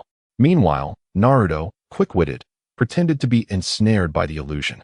Zaken, noticing Naruto's actions, recalled his exceptional resistance to Jinjutsu and discreetly stepped back. As Danzo unwrapped the bandages from around his eyes, he began, "Hiruzen, your thinking is too antiquated. I had no choice but to take such action. You have failed to comprehend the will of fire that your teacher instilled in you." Danzo's eye revealed a Mangekyou Sharingan, and he was filled with excitement, contemplating two choices: controlling the Jinchuriki to gain a top-tier combat force, or controlling Hiruzen to become the true shadow behind Konoha. Upon seeing the Sharingan in Danzo's eye, Zaken's pupils constricted sharply. Naruto had informed her that their adversary was solely Danzo from the very beginning. Initially, Zaken had not believed this, attributing the deaths of her clan members solely to Uchiha Itachi. Yet now, witnessing the Sharingan in Danzo's eye, she was beset by horrifying possibilities. Certain speculations nearly shattered her composure, causing her own Mangekyou to manifest involuntarily. Was it possible that her brother was suffering greatly now? A whoosh echoed from behind Danzo as a glimmering blade surged towards the back of his head. As an experienced shadow-level ninja, Danzo possessed the reflexes to react. However, his assailant was no ordinary foe. He only managed to glance back to see the incoming ninja blade, which belonged to Root. Susan Koyan met Danzo's gaze expressionlessly, her voice chillingly calm. "Die, scum." Chapter 151. The First Battle in the Realm of Heaven, Annihilation of Root. Yet Root was not to be underestimated. Three members attacked Susan from the sides and behind. Danzo, maintaining his composure, turned back, seemingly confident in Root's abilities. Indeed, Root could strike Susan before she reached Danzo, unless someone intervened to halt Root. Zaken's Mangekyou spun wildly, prompting Danzo to instinctively activate Izanagi. Zaken realized, Jinjutsu Sharingan. The three Root members, initially preparing to strike Susan, now redirected their kunai towards Danzo. The simultaneous sounds of blades piercing flesh echoed, and Danzo's form began to waver. From the shadows, Danzo's voice emerged again. "I didn't account for you, and you've wasted one of my Sharingan. Since you have chosen your path, you shall meet your demise." As Danzo's words fell, the Root members lunged at Zaken. In that critical moment, Naruto's voice reverberated throughout the area. "Heh, did you forget to include me? Realm of Heaven." The entire world vanished under Naruto's technique. Everyone blinked as the surroundings transformed dramatically, finding themselves scattered across thick tree branches. Those nearest to Zaken were swiftly ensnared by the growing wooden tendrils. Meanwhile, Naruto placed a hand on Hiruzen's shoulder, channeling chakra as he proclaimed, "Release the Jinjutsu." Hiruzen's eyes flew open, revealing the Root members being overwhelmed by the wooden assault. Not far away, Danzo surveyed the area with a grim expression, seemingly pondering the weakness of this technique. Naruto exhibited no concern. Indeed, every technique bears a weakness. However, the probability of Danzo unraveling the Realm of Heaven was virtually non-existent. "Welcome to the Forest Realm. This is my domain." Naruto's chakra surged intensely, radiating through the wooden structures, causing them to grow wildly and launch attacks against Danzo and the Root members. The assault was overwhelming, rendering any possibility of evasion virtually non-existent. The technique known as wind release, vacuum great sphere. Danzo could sense that the branches were siphoning away his chakra from wherever they made contact, as his chakra was rapidly depleting through his feet. However, He had to momentarily disregard this concern and, with a single hand forming seals, unleashed a violent gust of wind from his mouth. The vacuum great sphere shattered all the wood release techniques that approached him into fragments, while Danzo leaped high into the air, retrieving a scroll from his inner pocket. As he unfurled the scroll and cast it into the sky, a rain of ninja tools descended, an array of shuriken and kunai scattering in all directions, blanketing the surrounding area with an abundance of weaponry. Floating in midair, Danzo occasionally used his feet to stabilize himself on the kunai, feeling relieved that the wood release no longer drained his chakra. Simultaneously, he hastily unwrapped the bandages that bound his other arm. The events unfolding were far beyond his expectations. The manifestation of wood release left him astounded. Most astonishingly, Naruto had managed to draw everyone into a realm dominated solely by wood release. Even more absurd was the absence of gravity in this place. The branches surged towards Danzo like a frenzy, and with minimal resistance, he found himself ensnared and constricted by the wood release. At this moment, the root ninjas he had brought were effectively annihilated. Under the relentless assault of wood release, even Danzo could not withstand it, let alone his subordinates. Naruto, too, felt the influx of chakra from the wood release, the chakra being that of the root ninjas, now refined and usable by him. It became clear to Naruto why Senju Hashirama was so formidable, possessing such an abundance of chakra. Wood release was remarkably effective. I could attack my enemies with chakra while simultaneously absorbing their chakra, replenishing my own losses. In other words, as long as I had enough foes, I could continuously deploy ninjutsu and unleash powerful techniques. Thus, strategies involving sheer numbers were essentially futile against Senju Hashirama. The same could be said for Naruto in the current situation. The battle concluded before Sarutobi Hiruzen and Satsuki even had a chance to engage. They approached Naruto, and without inquiring about the situation, Satsuki addressed him directly. Naruto, regarding the Uchiha matter, I hope you will reveal the truth to me. Recognizing that the moment had come, especially with the main party present, Naruto replied, you should ask the main party yourself. Danzo Shimura or Sarutobi Hiruzen will suffice. Satsuki frowned, casting a skeptical glance at Hiruzen. Could it be that he had a hand in the Uchiha clan's demise? Hiruzen coughed twice, asserting, I was not aware of Danzo's actions beforehand. Naruto chuckled softly, inwardly thinking, how could you, as Hokage, be oblivious to such a large-scale operation? The notion that a massacre of an entire ninja clan could occur overnight was no trivial matter. Even with the full cooperation of Root, it would likely be impossible. It may have required the combined efforts of Akatsuki, Root, and Niyambu. Nonetheless, Naruto refrained from exposing Hiruzen, recognizing that the old man still held some value. With Danzo ensnared by wood release and unable to move or form seals, he was certainly incapable of utilizing body flicker to escape. Satsuki and Naruto approached the restrained Danzo, observing the look of unwillingness etched on his aged face. Meanwhile, Hiruzen stood at a distance, feeling a twinge of compassion.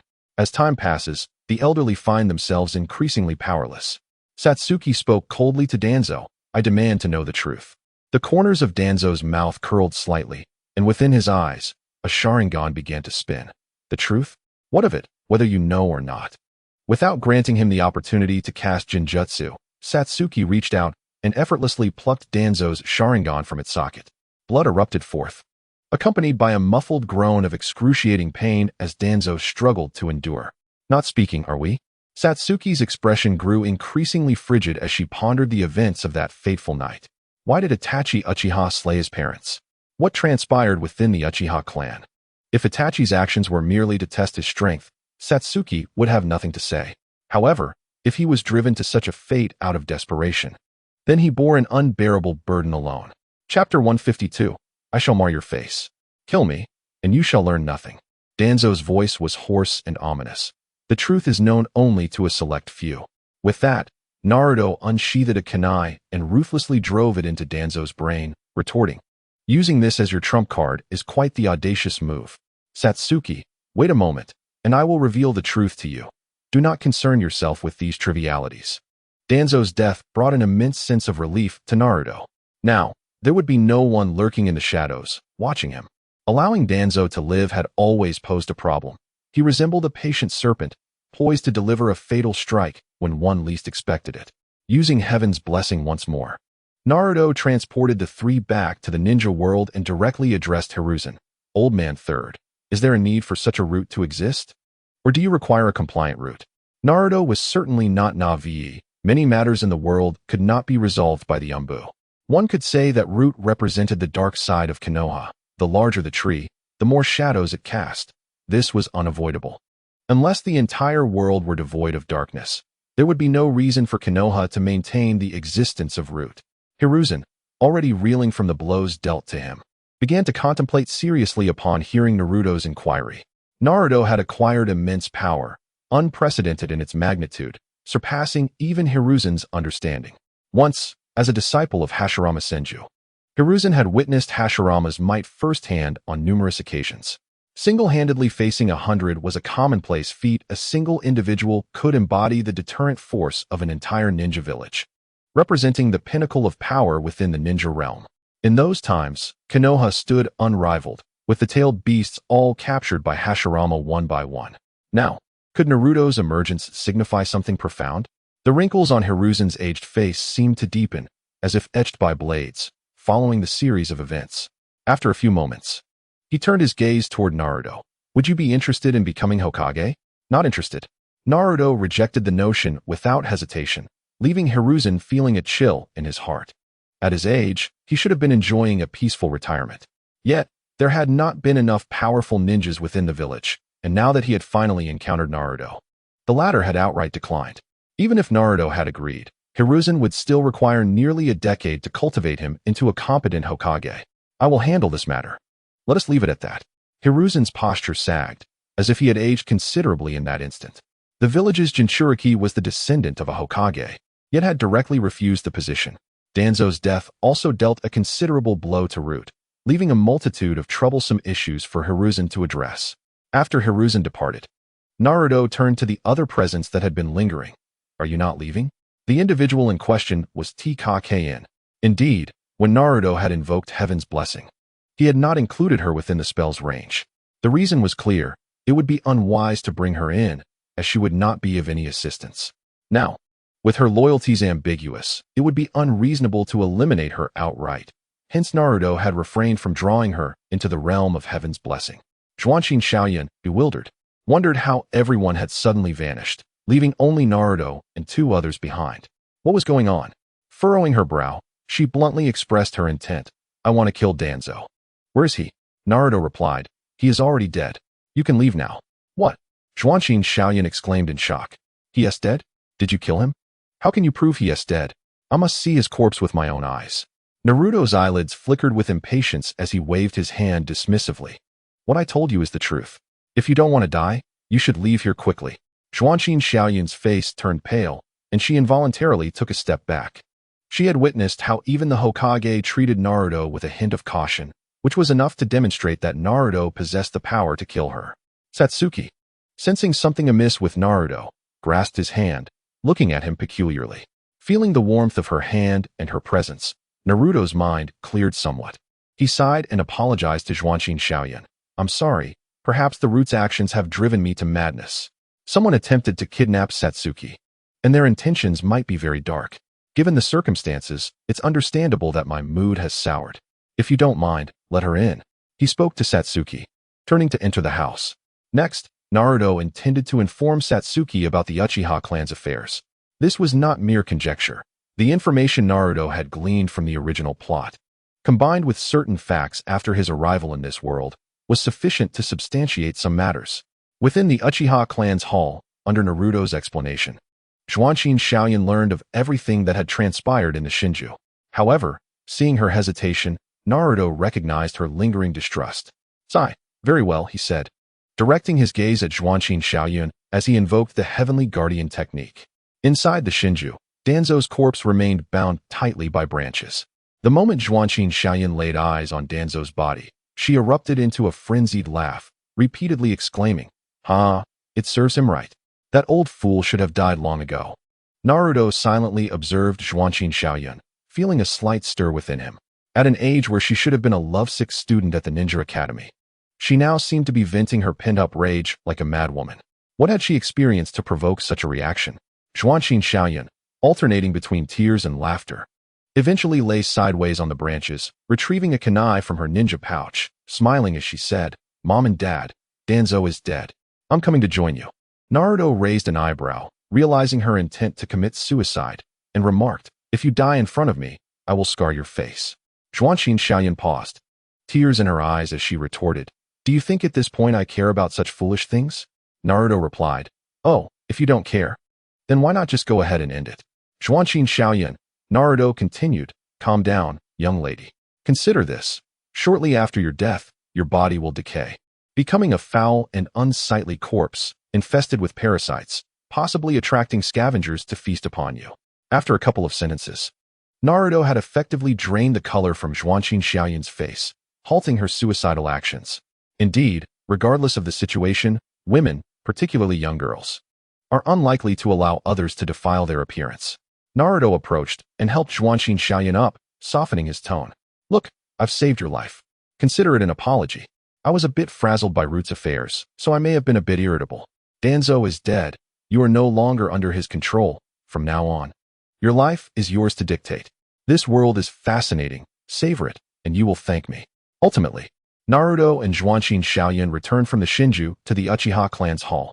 With her head down, Zhuanxin Xiaoyan walked towards the exit, suddenly turning back to Naruto to say, "Thank you." Naruto nodded kindly, though unaware of Zhuanxin Xiaoyan's backstory, given her connection to Root and her desire for Danzo's demise. Naruto could surmise that her tale was not one of healing, but likely of suppression. Once Zhuanxin Xiaoyan departed, Naruto gathered his thoughts and turned his attention to Satsuki, who had remained in her spot. Sigh, they are all troubled girls in need of my guidance. With Zhuanxin Xiaoyan's issue temporarily resolved, Satsuki's concerns would still require Naruto's attention. However, before that, there was something Naruto needed to prioritize discussing with Satsuki. "Satsuki, come with me." Naruto stood and took Satsuki's hand, leading her into the realm of the Heavenly Guardian. On the central island, a vast training ground awaited, equipped with an array of facilities, all in pristine condition. Confused, Satsuki asked, "Why have you brought me here?" Naruto gazed at her tenderly, prompting Satsuki to avert her gaze, pouting slightly as she emitted a soft huff. Even at this juncture, Naruto still thought to tease her. Yet, Naruto spoke, "I have a technique I need you to learn." This technique would connect them. Whenever either was in danger, the other could be summoned at any time and place. Satsuki had never heard of such ninjutsu. The only semblance seemed to be summoning techniques. However, this possessed a profound sense of care. Contemplating this, Satsuki felt her heart tremble. How fortunate it was to meet Naruto. Little Satsuki. This technique is called the secret art of summoning instantaneous body transfer. It's not difficult, requiring few hand seals. The only thing to keep in mind is, little Satsuki, I'm coming. As Satsuki rolled up her sleeve, revealing her fair arm, Naruto's chakra began to ascend her skin as his technique activated. Before long, a delicate heart-shaped tattoo composed of Naruto's chakra appeared on Satsuki's arm. Satsuki looked at him with disdain. Was it necessary to make it in this shape? Unfazed, Naruto explained. This represents my love and protection for you. What is wrong with that? Once, the Flying Thunder God technique of Minato Namake's was called the Sword of Ninja Love. So why can't my mark, Naruto Uzumaki's, be heart-shaped? Though she feigned disdain, Satsuki's expression revealed a noticeable improvement in her mood. Naruto then stripped off his shirt, showcasing his slightly defined muscles before her. Come on, Satsuki, whatever you want. Satsuki, don't be so over the top. Put your shirt back on. After Satsuki's repeated pleas, Naruto donned his shirt, obediently extending his arm for Satsuki to leave her chakra. 3 blue tomo formed a circle, resembling the Sharingan. You seem exceptionally confident in your Sharingan, Naruto remarked, but it's not too unappealing. Upon seeing Satsuki remain somewhat taciturn, he added, let us give it a try. With swift hand seals, Naruto clapped his hands to the ground. Secret art of summoning instantaneous body transfer. 1 second, 2 seconds. Why is there no response? Indeed, no reaction at all. Could this technique be a sham? Satsuki glanced at the heart-shaped mark on her arm, attempting to channel her chakra towards it. Boom. Satsuki's figure suddenly vanished, appearing right before Naruto. Sakura analyzed, so it is. The practitioner must wait for the chakra of the recipient to merge with their own before the technique can truly take effect. In this way, it is quite convenient. In fact, Sakura has already envisioned some potentially awkward situations that this technique might bring about. For instance, what if she were taking a bath and Naruto summoned her? How utterly unacceptable that would be. If Naruto were present alone, it might be tolerable, barely avoiding scrutiny. However, if Naruto were to display such abilities in a public setting while Sakura happened to be bathing, would it not lead to an utter social demise? Naruto nodded in agreement, slowly wrapping his arms around Sakura and resting his chin on her fragrant shoulder. Indeed, it is quite convenient. He inhaled deeply, savoring the intoxicating aroma, and gazed at the beautiful girl so close to him, unable to resist the urge to lick his lips. His hands, with a palpable sense of reality, glided beneath her clothing to her abdomen, enjoying a sensation that words could scarcely convey. The rigorous training of a ninja ensures that very few in this profession possess a flawed physique, unless they have long abandoned their training and indulged in sweets. Sakura belonged to the diligent type, thus her abdomen felt like paradise. It was neither the sculpted definition of a six-pack nor the explosive bulk of muscles. It was a sensation that defied description, neither soft like a mound of fat nor hard like iron. With a swift motion, Sakura grasped Naruto's mischievous hands, unceremoniously withdrawing them from paradise. She understood that she could not indulge Naruto. Otherwise, the first time would inevitably lead to a second, and then countless more. For instance, Sakura had become almost immune to Naruto's little antics. In the past, such actions would have resulted in her unleashing Amaterasu on him repeatedly. Yet now, she found herself accustomed to it, which was truly astonishing.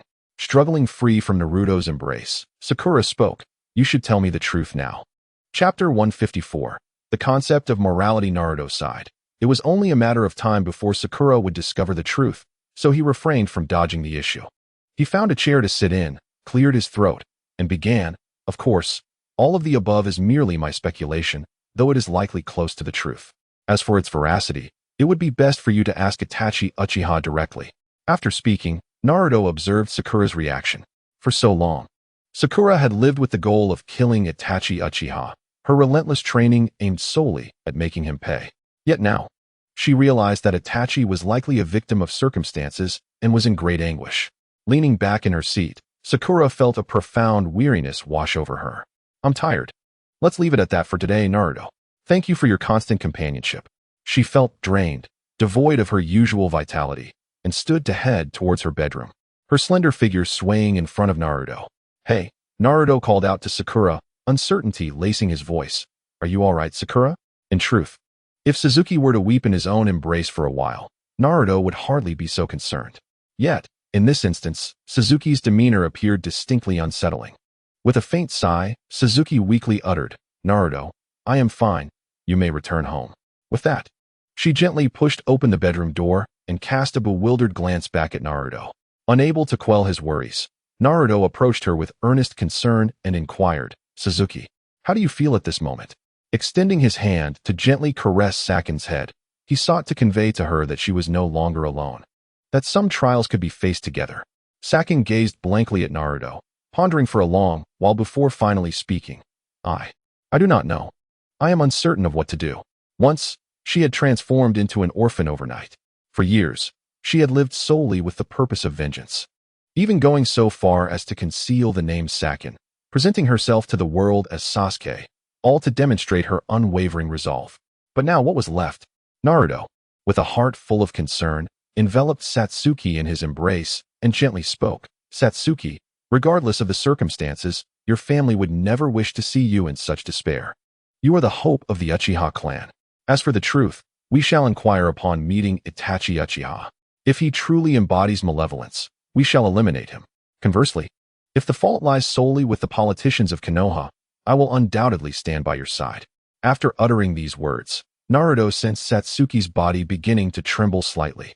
She lifted her head, her eyes brimming with tears, and with a quivering voice, she confided in Naruto, "Naruto, I am incapable of doing anything right. I do not even know the truth. I have lost everything. You are all that remains for me. Naruto, could you please not leave me?" For years, the once strong Sakin now weeps like a helpless little girl. Naruto reached out to wipe her tears and gently spoke. "Sakin, you know I have few friends in Konoha. Even if you were not Sakin but the true Uchiha Sasuke, we would still be brothers. I think you are wonderful, whether as Sasuke or Sakin. Perhaps all that transpired in our past lives destined us to be together for eternity. Of course, if you were Sasuke, you would be my half-brother. If you were Sakin, then you would be my beloved. Suddenly, Sakin embraced Naruto tightly, her small face pressed against his heart, which beat rapidly. Humph, you just know how to tease me. You scoundrel. From a perspective Naruto could not see, Sakin's lips involuntarily curled into a smile as she felt the undeniable presence of Naruto, who would never abandon her. She then said, "So, Naruto, what are you going to do with me tonight?" Huh. Naruto was taken aback by Sakura's words.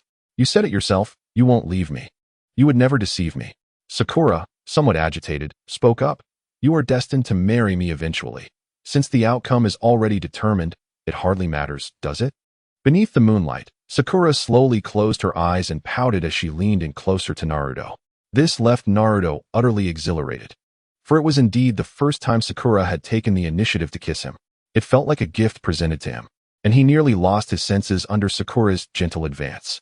The two embraced and walked into the bedroom, their breaths growing increasingly heavy as the moment progressed. Yet, in an instant, Naruto regained his composure. Was it possible that Sakura was unaware, or was he equally oblivious? In his previous life, he had undergone 9 years of compulsory education. Now, to see such behavior would not render him less than a beast, nor would it elevate him to the status of a monk. Rather, it would reflect a proper moral perspective. Indeed, the sight before him, Susanoo, with her eyes tightly shut and her cherubic face flushed, was undeniably alluring, yet she was merely a child. "Alas, I am truly a beast." Naruto tapped his forehead and exclaimed in exasperation. Fortunately, his current body is still only 11 years old. Although he has met certain expectations in some respects, he is, after all, a child's body housing an adult's soul. In situations where restraint surpasses desire, Naruto managed to retain his composure. This simply won't do. At this moment, it is not feasible. One must at least reach adulthood. Otherwise, what distinguishes me from a mere beast? The distinction between humans and animals lies in the possession of a moral consciousness. Animals exist solely driven by instinct and desire. When humans commit acts of wrongdoing, can they still be considered truly human? Those who commit crimes are not deserving of being called humans. They are akin to beasts. Naruto suddenly paused, assisting Sakura in arranging her clothing, before cradling the soft and fragrant Sakura in his arms, intending to rest. With a look of confusion, Sakura opened her eyes and exclaimed, "Huh." Naruto raised his hands in a gesture of surrender, saying, "Do not look at me. You are still too young for such matters. However, if you truly have a need, feel free to call upon me." To Sakura's astonishment, the usually wild Naruto was genuinely considering the implications of his physical condition and managed to restrain himself. However, Susanoo would not allow Naruto to take advantage of her words. She disdainfully remarked, "Irika-sensei stated in biology class that only after the age of 30 do women's desires gradually surpass those of men." Suddenly, Susanoo became acutely aware of this, her face flushing as she turned away, unwilling to gaze at Naruto. After all, she was merely a young girl. How could she brazenly engage Naruto in such a matter? "Are you just going to sleep? Aren't you going to take a bath?" Naruto felt a sudden warmth envelop him and gently patted Susanoo's fragrant shoulder, urging, "Come on, let's go together." The sound of running water incessantly stimulated Xiaohei, leaving her feeling utterly embarrassed. Earlier, when she heard the noise, she intended to step outside, but after dressing, found nothing amiss. After observing for a while, Xiaohei returned to her slumber, only to be stirred again by the commotion, and upon hurriedly exiting, discovered it was merely Naruto and Susanoo conversing. Chapter 155, Where Beautiful Women's Clothing and Date Me. Finding it uninteresting, Xiaohei retreated to her room, only to realize that Naruto and Susanoo were becoming increasingly audacious. The sounds they emitted were already suggestive, and now they were bathing together? Was this truly necessary? Xiaohei buried herself under the covers, her cheeks flushed in the dim light. Her mind incessantly conjured images of Naruto and Susanoo bathing together, and she recalled the peculiar sensation of climbing into Naruto's bed for the first time. No, she must not entertain such thoughts. The real body would surely punish her. Time to sleep. However, the walls offered no soundproofing. Xiaohei's torment was only just beginning. The following day, Xiaohei arose listlessly, groggily locating the coins in her drawer, intending to venture out for breakfast. This was one of Xiaohei's daily routines, as Susanoo devoted herself to training. The task of procuring breakfast fell to the playful Xiaohei. Naruto and Zuichin were already awake, seated across from each other in the hall, engrossed in planning something. Following a series of events, the rapport between Naruto and Zuichin seemed to flourish, subtly highlighting Xiaohei's superfluity. As Xiaohei passed by, she inquired of Naruto and Zuichin, "I'm going to buy breakfast. What would you like?" Naruto looked up at Xiaohei, startled, exclaiming, "Xiaohei, have you not slept for several days?" Xiaohei appeared exceedingly haggard, resembling a harbinger of impending collapse. In truth, mere sleeplessness would not leave Xiaohei in such a state. However, if her sleeplessness stemmed from excitement and anxiety, it could drain her vitality, making her seem as if she hadn't slept in a week. Zuichin regarded Xiaohei peculiarly, furrowing her brow as she pondered. "Xiaohei seemed perfectly fine yesterday. What has happened?" As if struck by a thought, Zuichin's face suddenly flushed, and she urged Xiaohei, "You should return to rest. This is not good." Zuichin rose and gently guided Xiaohei back to her room before returning to Naruto's side. Naruto, puzzled, inquired, "What is wrong?"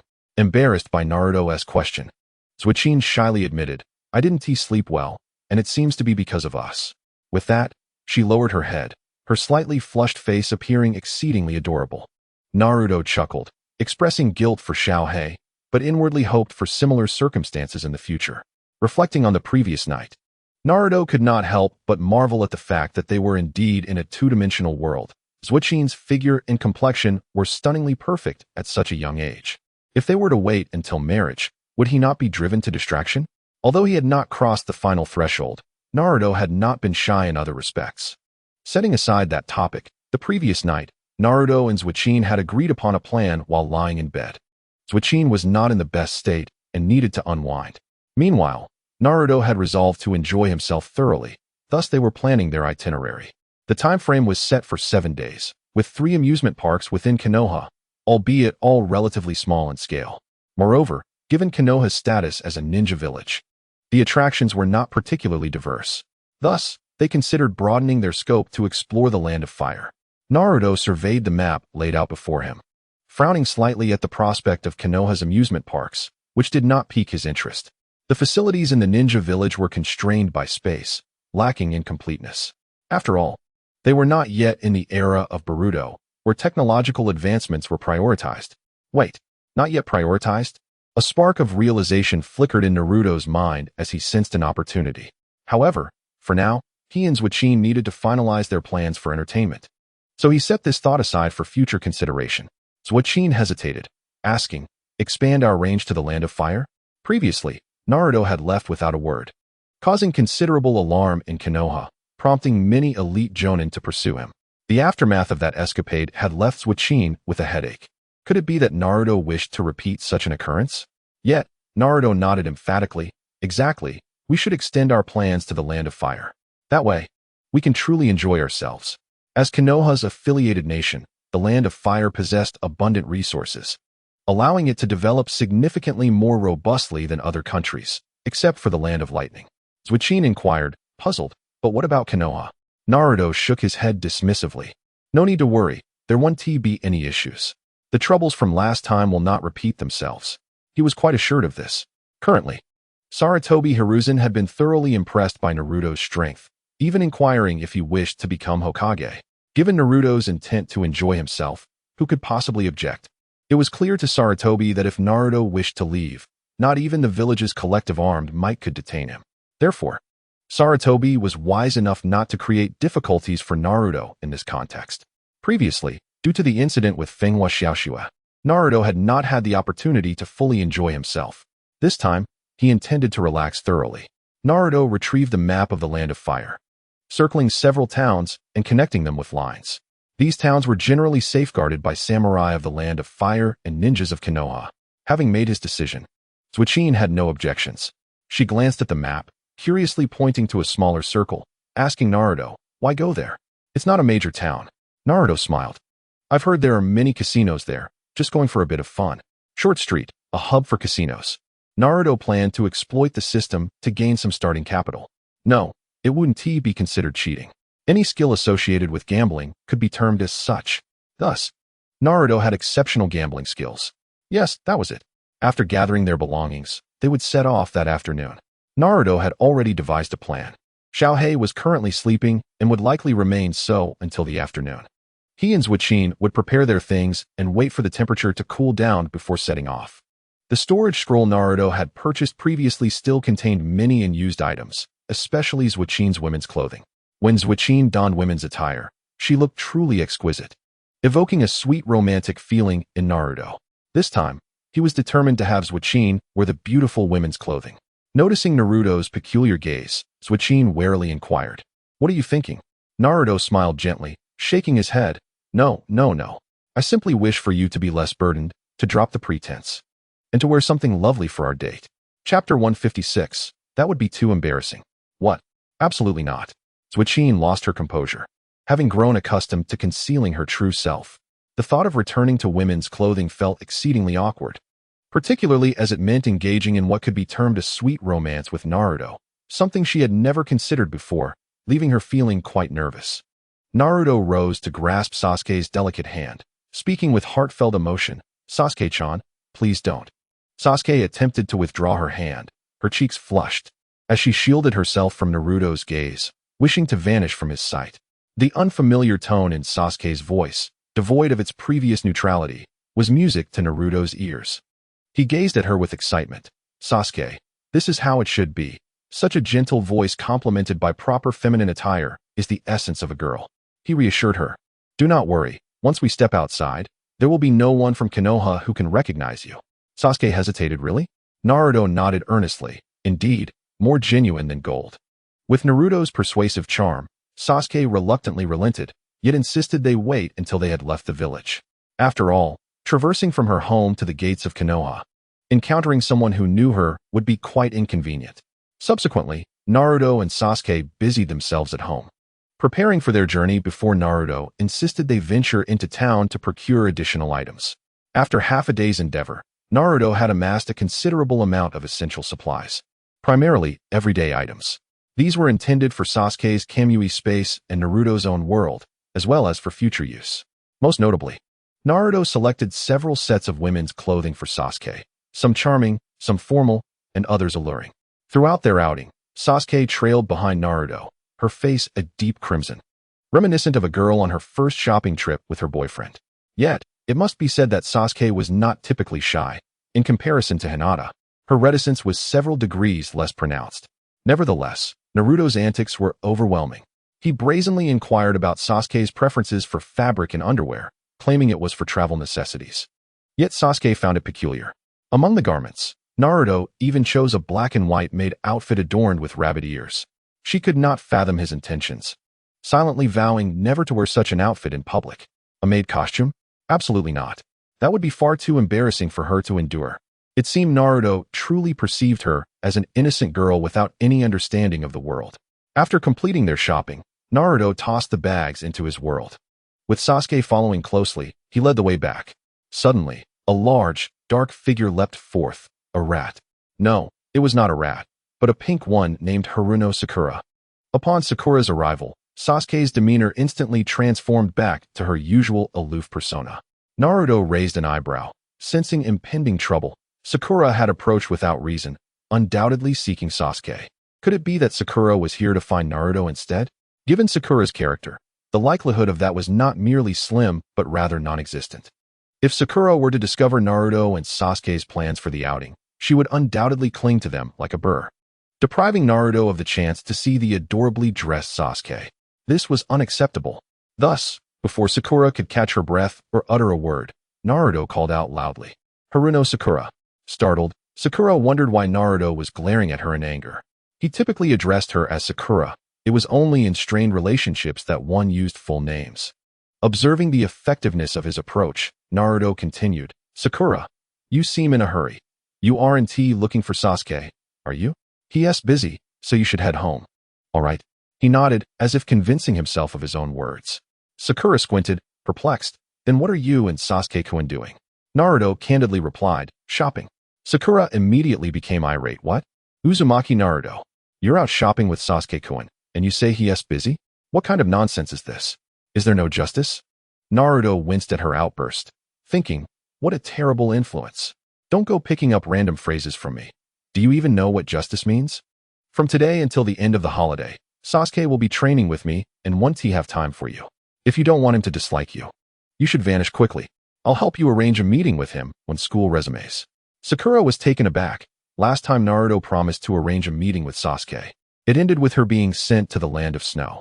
Although she did see Sasuke there, it lacked the romantic essence she sought. It was evident to Sakura that Naruto and Sasuke were likely off doing something without her, merely calling her over as an afterthought. Naturally, Naruto had not anticipated that Sakura would actually go to the land of snow, a place far beyond the village, separated from the land of fire by several nations. He assumed she wouldn't go, which was quite reasonable. However, Sakura surprised him by taking a deep breath to contain her anger. Her second persona furiously shaking her fists. How dare you, Uzumaki Naruto? How can you prevent me from going on a date with Sasuke-kun? What was happening? Could it be that Naruto and Sasuke were entangled somehow?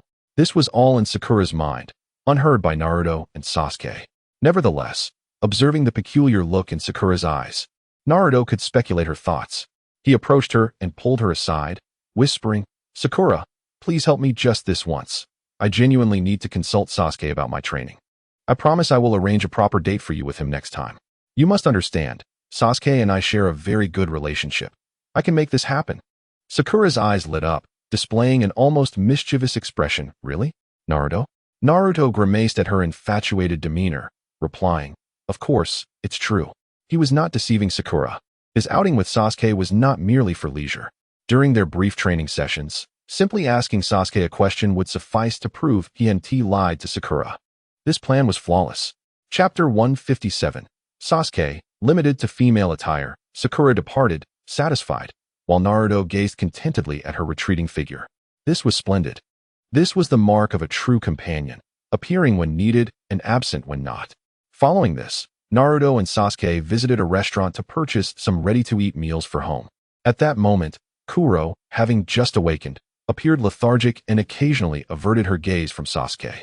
Should Sasuke discover that Kuro had eavesdropped on her and Naruto's intimate bath the night before, she would undoubtedly seek retribution against Kuro. After their meal, the trio tidied up. Naruto performed hand seals, declaring, Shadow Clone Jutsu. With a puff, a clone appeared, and Naruto instructed it, go inform the third Hokage that I need to step out. The clone nodded and dashed toward the Hokage building. The shadow clone shared Naruto's memories and thoughts, remaining oblivious to certain established norms. Informing the third Hokage was simply a precaution to avoid drawing attention to Naruto's absence and prompting the Umbu to track him down. With that, they were on their way. The sky had gradually darkened, and the temperature outside began to drop, offering a reprieve from the sweltering heat. In the oppressive summer heat, this was the most favorable time to travel. Upon entering Sakin's mental realm, Naruto and Sakin set forth from the Uchiha outpost, hastening directly towards the walls of Konoha, eschewing the notion of using the main gate. Both Naruto and Sakin possessed formidable strength, thus their swift pace was impressively efficient.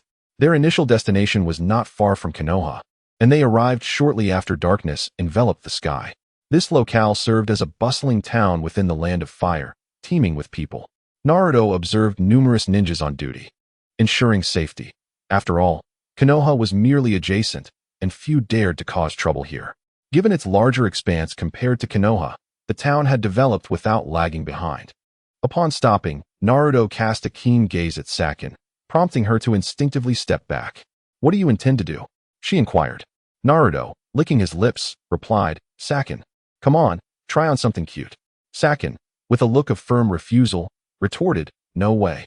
I won't wear a maid outfit. Don't think I'm unaware of what that is. Her voice was loud enough to attract curious glances from passers-by, who whispered among themselves about the peculiar scene.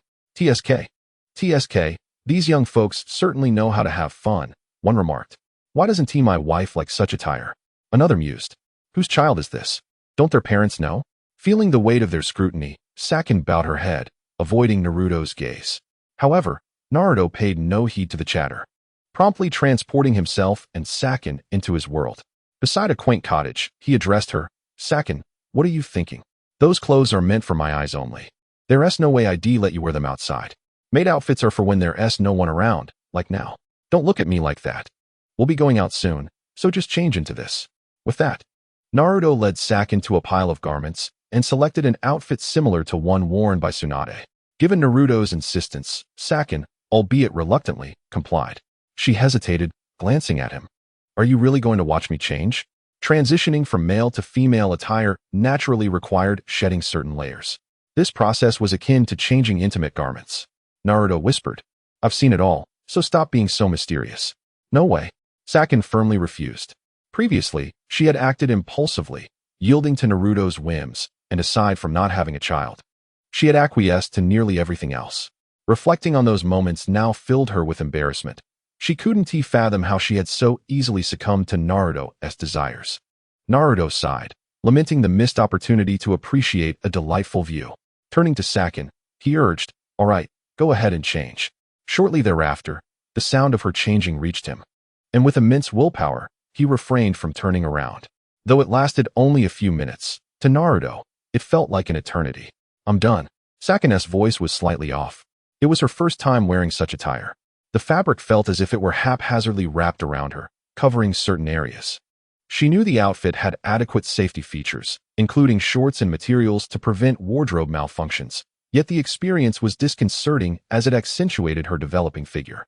At 11 years old, she had begun to show signs of maturity, and while the liberation from constraints felt pleasant, she remained uncomfortable. Upon hearing her voice, Naruto turned to look at her, his eyes widening in surprise. Sakin's delicate form was enveloped in the attire. One arm exposed to the air while the other was shrouded in long sleeves, exuding an aura of sophistication.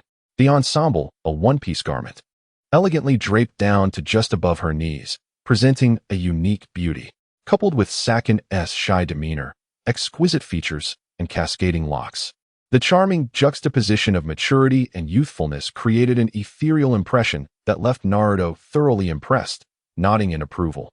Quite splendid, indeed. My little Sakin looks marvelous in feminine garb. Encouraged by his praise, Sakin straightened her posture and declared, Let us go. Naruto responded affirmatively, naturally moving beside her and gently resting a hand on her shoulder. As they appeared on the bustling street, their sudden presence astonished a group of onlookers. Some, in fright, screamed and fled. A ghost. Naruto rolled his eyes. What nonsense. With my dashing looks and Sakin's captivating beauty, we are clearly a match made in heaven. How can one mistake us for a ghost? Ridiculous. After expressing his disdain for the crowd's ignorance, Sakin summoned Xiaohai, presenting her with a hefty sum of money. Here's your allowance. Go enjoy yourself, she said gently. Xiaohai, eyes wide at the sight of the substantial stack, was taken aback, having never received such a large sum at once. Today seemed extraordinary, especially with Sakin's kindness and her lovely attire. Trembling hands accepted the money, and she marveled, You look stunning in that outfit, truly befitting of my presence. Chapter 158, Xiaohai, Danger, Amaterasu. Sakin teased, Are you complimenting me or yourself? Remember not to play too long, come back on time. With a cheerful tone, she encouraged Xiaohai to explore. Xiaohai, born within Sakin's mental realm, was influenced by Sakin's memories, yet had never encountered the elements contained within those memories, rendering her curious about everything. Nevertheless, she instinctively maintained a wary disposition. Anyone approaching her would be met with her utmost suspicion.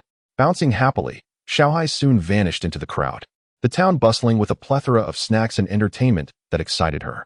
With her departure, Naruto and Sakin began to meander through the lively streets. This experience was immensely enjoyable for Naruto, relishing the company of a beautiful companion while momentarily casting aside all worries. They seamlessly blended into the throng, their presence entirely harmonious. Suddenly halting, Naruto inquired of a vendor, Excuse me, how does this work? A display of various toys and sandbags caught his attention. He never expected to find such amusements in this world, evoking fond memories of his past where he had never succeeded in similar games, a source of regret. The vendor, perceptive and seasoned, recognized that Naruto and Sakin were not ordinary, prompting him to ask cautiously, Are you a ninja? Despite the similarities in play, the existence of ninjas in this world rendered such pastimes nearly obsolete, making vendors wary of them. Naruto calmly shook his head, Not at all. This statement held truth. They were merely students without even headbands, hardly qualifying as ninjas. Sakin looked at him helplessly, surprised by his interest in such trivial entertainment.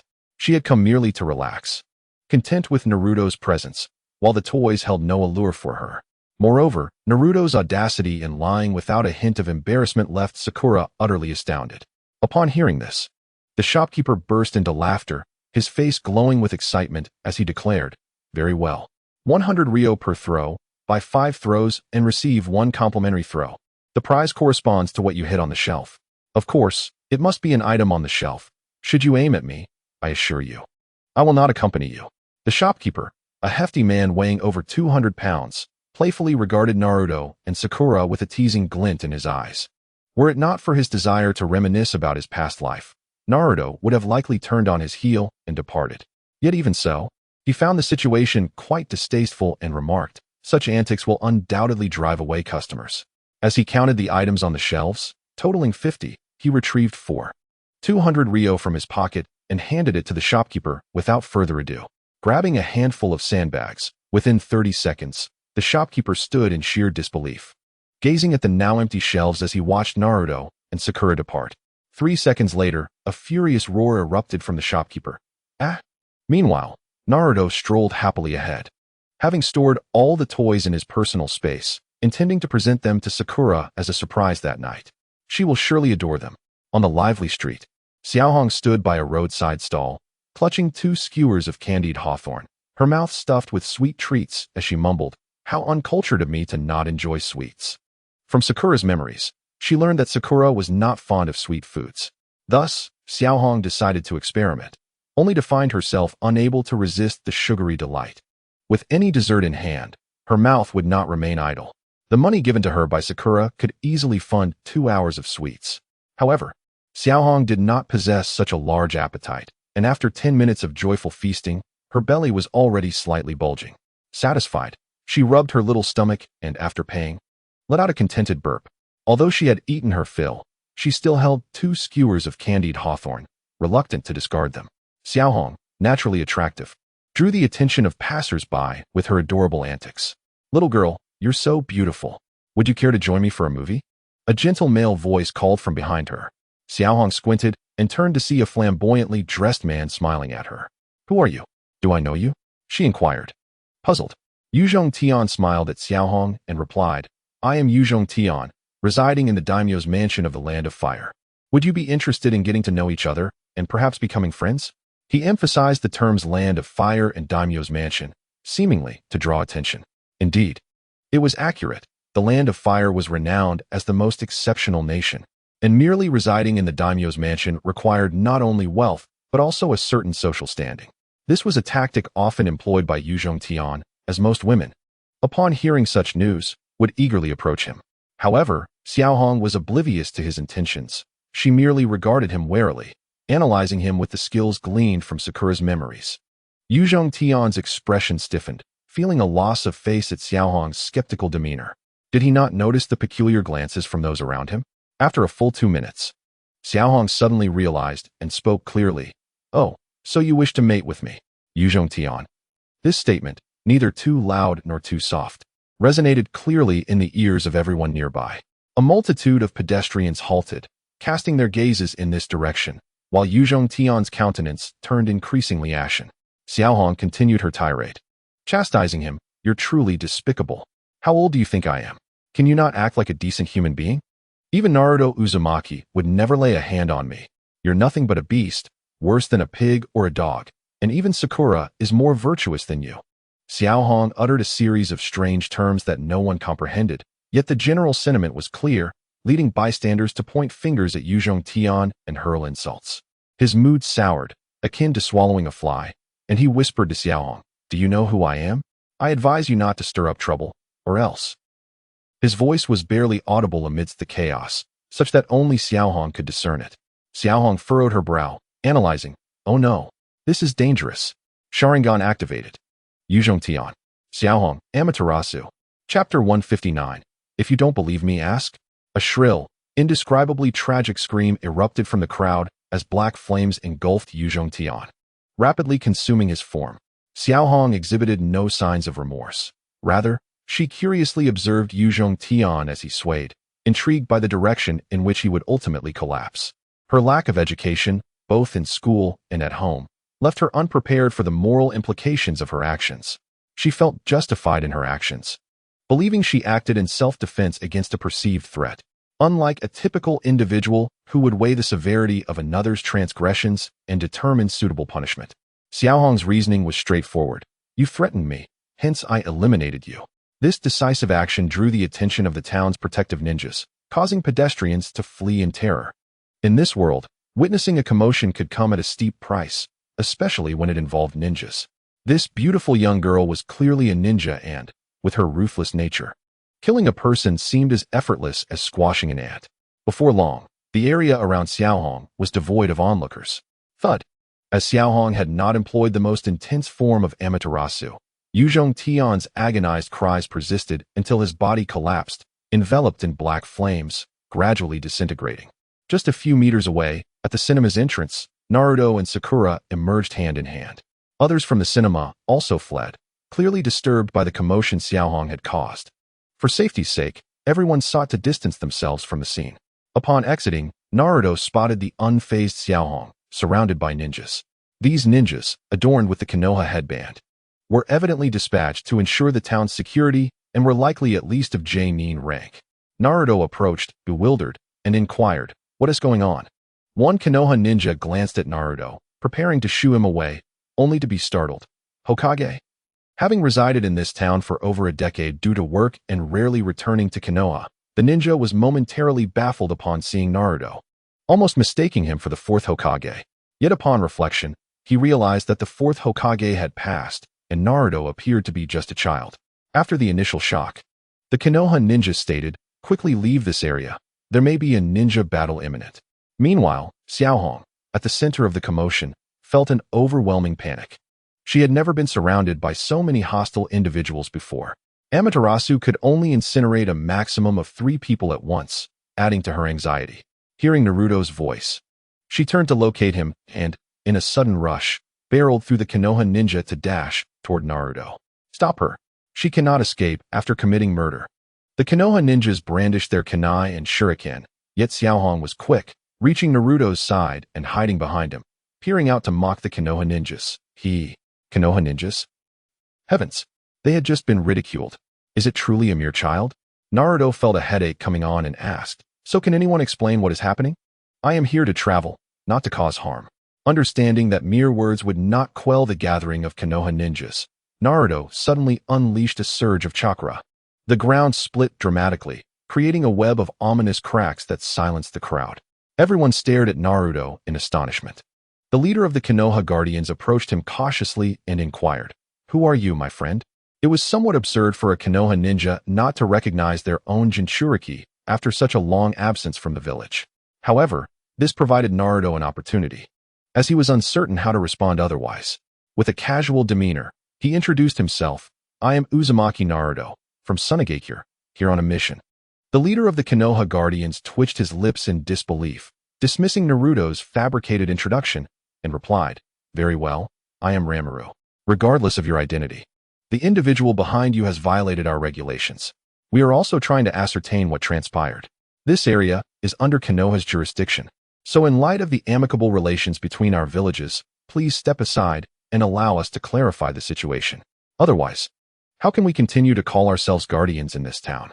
Naruto nodded and pulled the girl, Kuro, from behind him. "I am equally curious," he remarked, glancing at Kuro, awaiting her explanation. Kuro's behavior was rather peculiar, and even Naruto could not ascertain whether she was at fault. If Kuro was innocent, he would not allow her to be apprehended by the Konoha ninjas. Conversely, if she were guilty, he would have to apologize to this assembly of Konoha ninjas. Kuro scratched her head and furtively glanced at the composed Sakurako, seemingly seeking her approval. Upon receiving a nod from Sakurako, Kuro felt emboldened.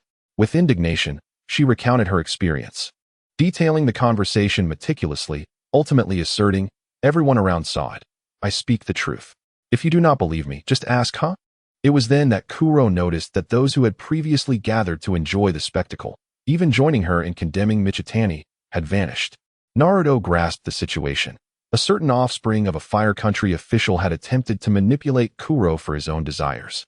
Michitani's intentions had been exceedingly clear, leaving no room for doubt. However, Naruto furrowed his brow, feeling that Kuro had acted impulsively.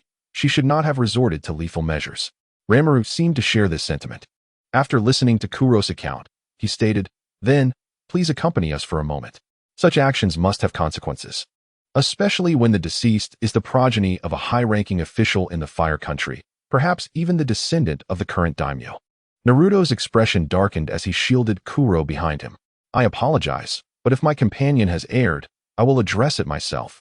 It is not your place to intervene." Ranmaru found himself in a dilemma. He had witnessed Naruto's formidable strength. Yet, he had his own concerns and explained, as a friend from the Wind Country, "If we allow her to leave, we cannot provide an explanation to the daimyo's house. Rest assured, Konoha promises to ensure her safety. It will only be a matter of some delay." He reasoned that the daimyo's house would not allow this incident to sour relations between Konoha and Sunagakure. Indeed, regardless of the nation, the daimyo's stature, while ostensibly above the ninja villages, was merely a fade. It was evident that the ninja villages were the true backbone of a nation. After all, a nation without a ninja village could exist. But a ninja village must always have a daimyo. Naruto frowned. "You still need to account to the daimyo?" Ranmaru's awkwardness was palpable as he clarified. "It is necessary to maintain the daimyo's facade. I trust you understand. In truth, when a ninja village changes its leader, it is merely a formality to notify the daimyo for an agreement. Such matters must uphold the dignity of the daimyo's house. This way, the ninja village could secure more funding to operate and develop effectively." Naruto's frown deepened. "I refuse. One less person is of no consequence. Let the daimyo's house be informed." "But must we accompany you?" While Kuro had indeed made a mistake, Michitani's actions spoke volumes about his character. To exploit his status to pursue Kuro was reprehensible. Even Naruto, who considered himself somewhat reckless, would never impose upon Sakurako or engage in such predatory behavior at their age. Ranmaru sighed, his gaze sharpening as he spoke resolutely. "Regardless, she must accompany us. For the sake of peace between our villages, let us both make concessions. I have exhausted my polite entreaties. I represent Konoha, and our patience is limited. You are still young and may not grasp the complexities. Do not let a moment of impulsiveness spark a conflict." Kuro looked anxiously at Naruto, feeling responsible as the cause of the issue. She tugged at his sleeve and softly suggested, "Naruto, perhaps I should go with them? You don't need to worry about me. Once this is over, I will return immediately." Having been under Sakurako's watchful eye or in Naruto's company, Kuro had begun to form her own identity, separate from Sakurako's influence. She viewed herself as a child of both Sakurako and Naruto, desiring only to enjoy life without worry. Now, she felt akin to a child who had misbehaved, willingly offering to bear the consequences to avoid troubling Naruto and Sakurako. However, Naruto halted her, his tone serious. "We will address your issues later." Kuro felt a pang of anxiety at Naruto's stern demeanor, uncertain of how to respond. Her concern was not for punishment, but rather a fear of being despised by him. Naruto took a deep breath, his tone turning stern. "I have engaged with you out of regard for your connection to Konoha, or I would not have wasted my breath. My temper is equally volatile. If you have any grievances, for your own safety, I suggest you suppress them. Given your apparent social skills, I will grant you a chance at life. Should you pursue further, you will bear the consequences." Naruto's indifference was indeed intimidating, compounded by the display of his strength, leaving Ranmaru momentarily speechless. "Let us depart." Naruto took hold of Sakurako and Kuro, making his way toward the cinema. The film had yet to conclude, and Naruto was intrigued by the unfolding story. How could he possibly leave the town so easily? Only when the trio's figures vanished around the corner of the cinema did Ranmaru exhale. When did Sunagakure produce such a talent? Have I been away from Konoha for too long, falling behind in news? Has Sunagakure supplanted Konoha as the foremost ninja village? Uzumaki Naruto, indeed. It was terrifying. Ran Shunwan remarked, and none of his subordinates objected. They were all seasoned veterans who could naturally perceive Naruto's extraordinary nature.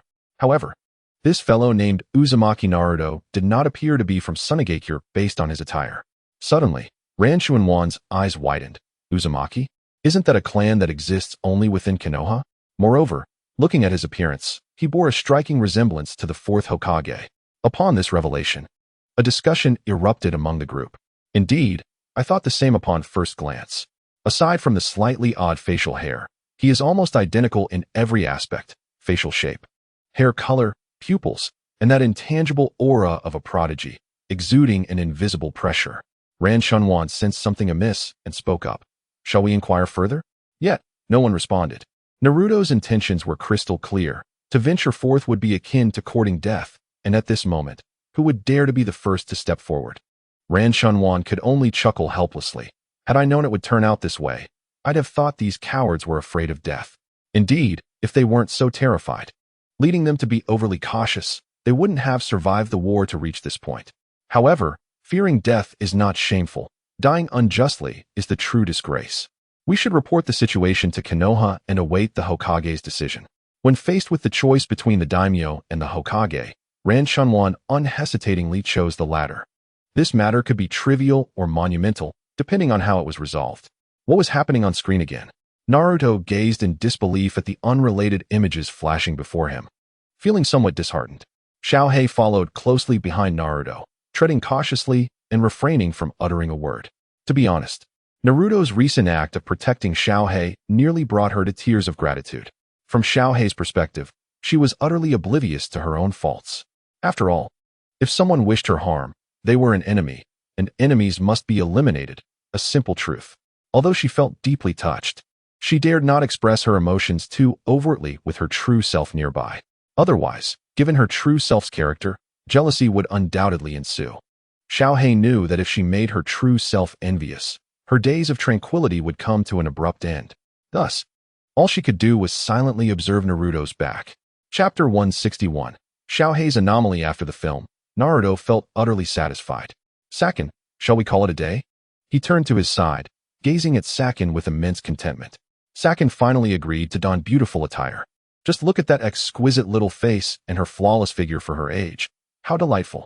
Following the incident involving Xiaohei, Sakin had lost interest in continuing.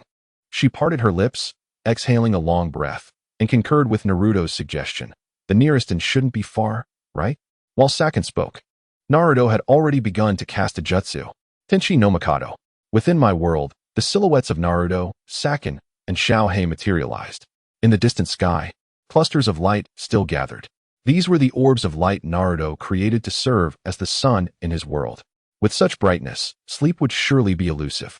With a flick of his hand, chakra manifested in a wondrous manner, creating a peculiar, persistent gravitational pull that drew the water droplets from below towards the center, ultimately coalescing into a floating sphere of water that perfectly obscured the light source. Additionally, having intentionally diminished the number of light sources, the entire sky dimmed instantaneously.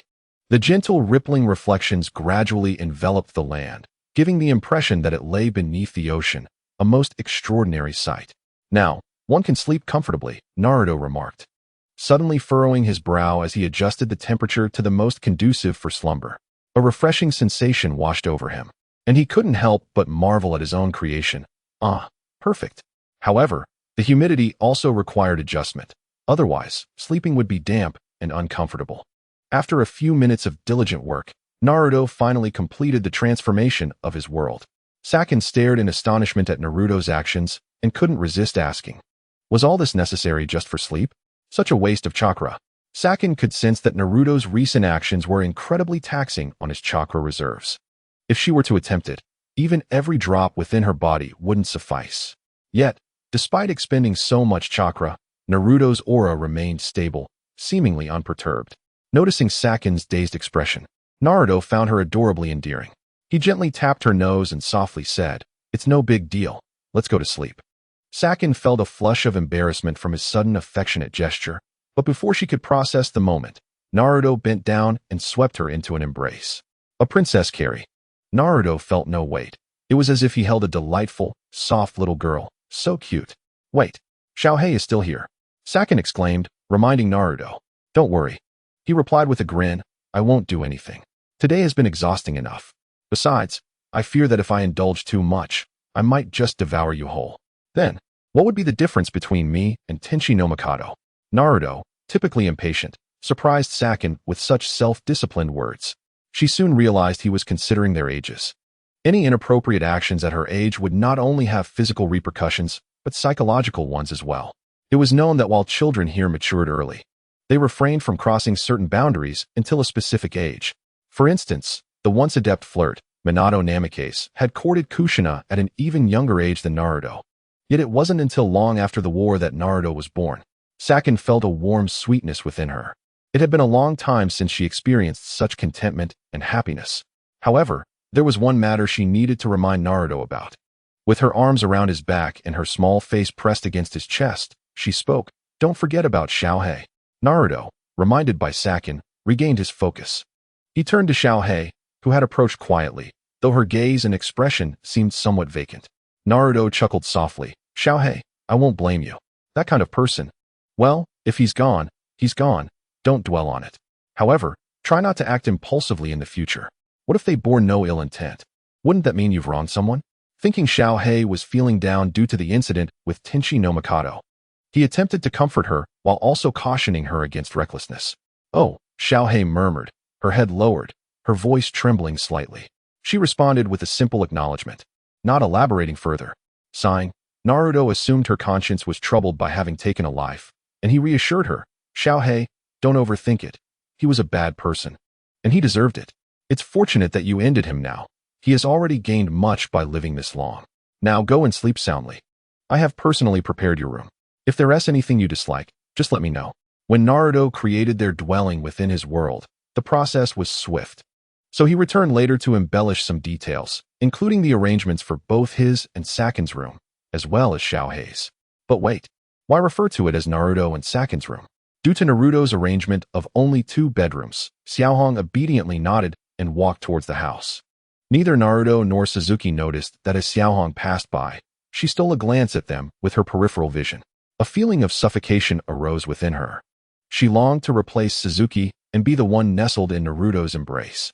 This feeling was one she could only imagine as happiness. The indescribable sense of loss left her feeling powerless, yearning for Naruto's embrace, even if just for a fleeting moment. Xiaohong found it difficult to articulate her state of mind. It was simply uncomfortable. Her innermost thoughts were uncertain even to herself, as she possessed fragments of Suzuki's memories. She was aware that Suzuki would never allow anyone to share Naruto with her. Dazed, she followed Naruto to the door of a room, where his words jolted her awake. "Xiaohong, this is your room. Rest well," he said, before turning and entering the adjacent bedroom with Suzuki, with a soft click of the closing door echoing in her ears. Xiaohong did not immediately retreat to her own room. Instead, she found herself inexplicably drawn to Naruto's door, eavesdropping on their conversation within. "Naruto, you truly threw everything in here," Suzuki remarked. "Hee, after all, I hid each of these toys myself. Their craftsmanship is quite commendable. Do you like them?" "They're all for you," Naruto replied. "Humph. You don't really believe Haruno Sakura's words, do you?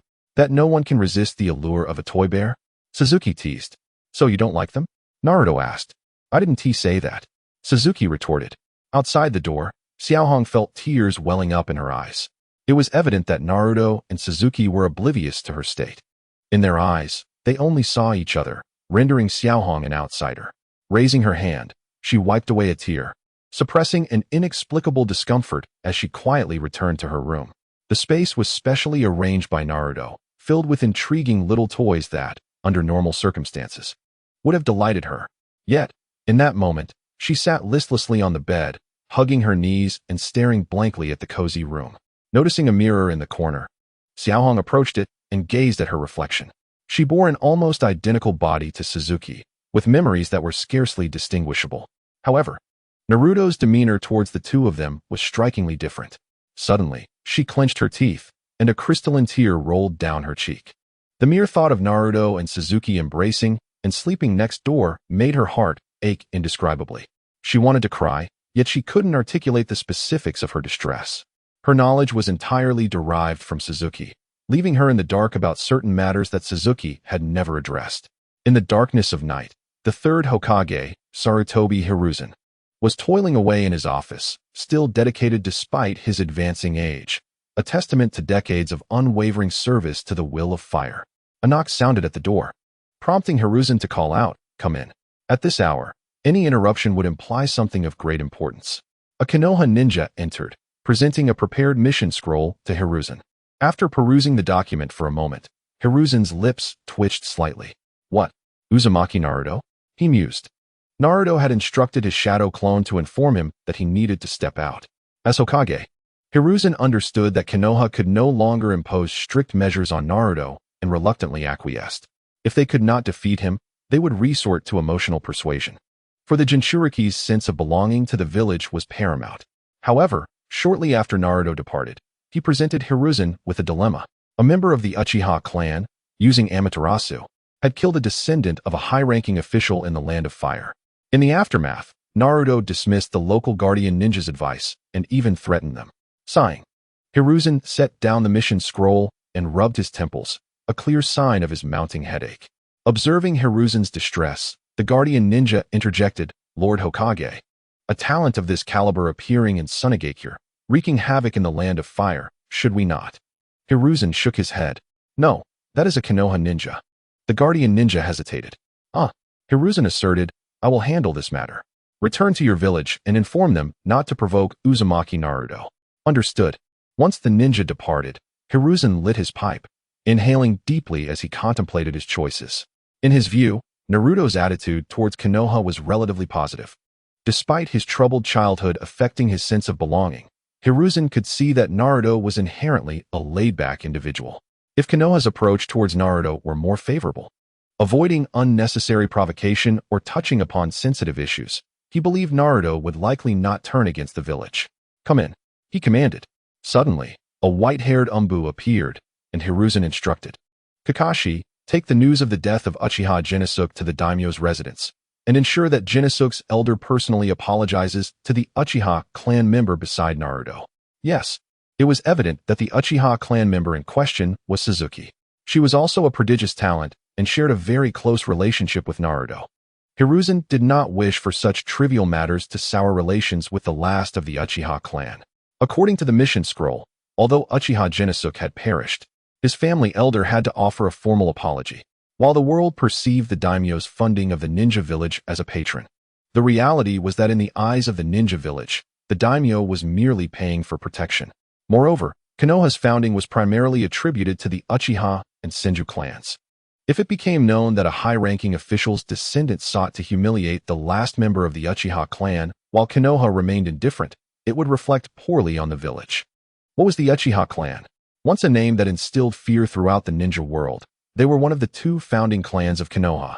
Though they had fallen from grace, they still held a significant legacy as founding fathers of the village. If the last clan member were to be humiliated by an organization like the daimyos, it could spell disaster for Konoha. Not to mention, even the daimyo himself could not be compared to the last of the Uchiha clan in the hearts of the ninja. The daimyo, though powerful, could easily be replaced. While the Uchiha clan could cultivate a formidable lineage capable of dominating half the world in generations to come, what could the daimyo offer in comparison? Mere financial support? In this context, if Konoha failed to address the situation, it would risk being seen as weak. Are you saying that Konoha has submitted? That the village's strength has diminished to the point where a mere daimyo can bully you? Should I also consider taking advantage of your vulnerability? However, Hiruzen overlooked a crucial detail. The Uchiha clan member was not Uchiha Sasuke, but rather a being born from Sasuke's spiritual world, now known as Xiaoong. In the early morning, Naruto stretched comfortably, causing Sasuke, who was sleeping beside him, to awaken. Drawing from his previous experience, Sasuke opened her eyes willingly, not wanting to be threatened by Naruto again. To her surprise, Naruto wasted no time leaning in and planting a kiss on her cheek. Bo, pretending to be lazy, wiped the saliva from her face and exclaimed, "It's too much so early in the morning." Naruto responded with enthusiasm, "If you say that, I'm even more motivated." Chapter 163. Obito.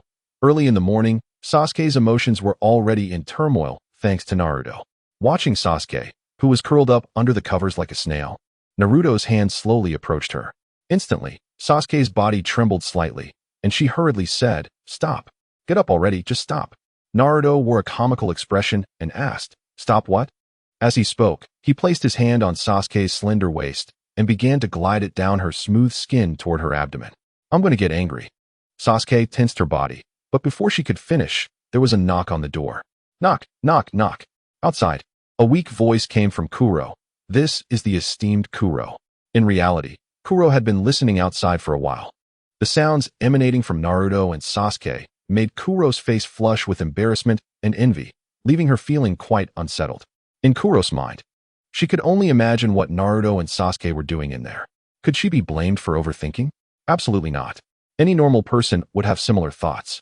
Both Naruto and Sasuke fell silent, lying on the same bed and given a moment to reflect. Naruto exclaimed, "Kuro, you truly are my good friend for interrupting me at this time." He added, "Kuro, just wait for me." Sasuke sighed. Naruto has stopped. But why do I feel a bit disappointed? She thought, no, don't think like that. Absolutely don't think like that. However, I don't know when it started. But I no longer have a strong aversion to sleeping in the same bed as Naruto.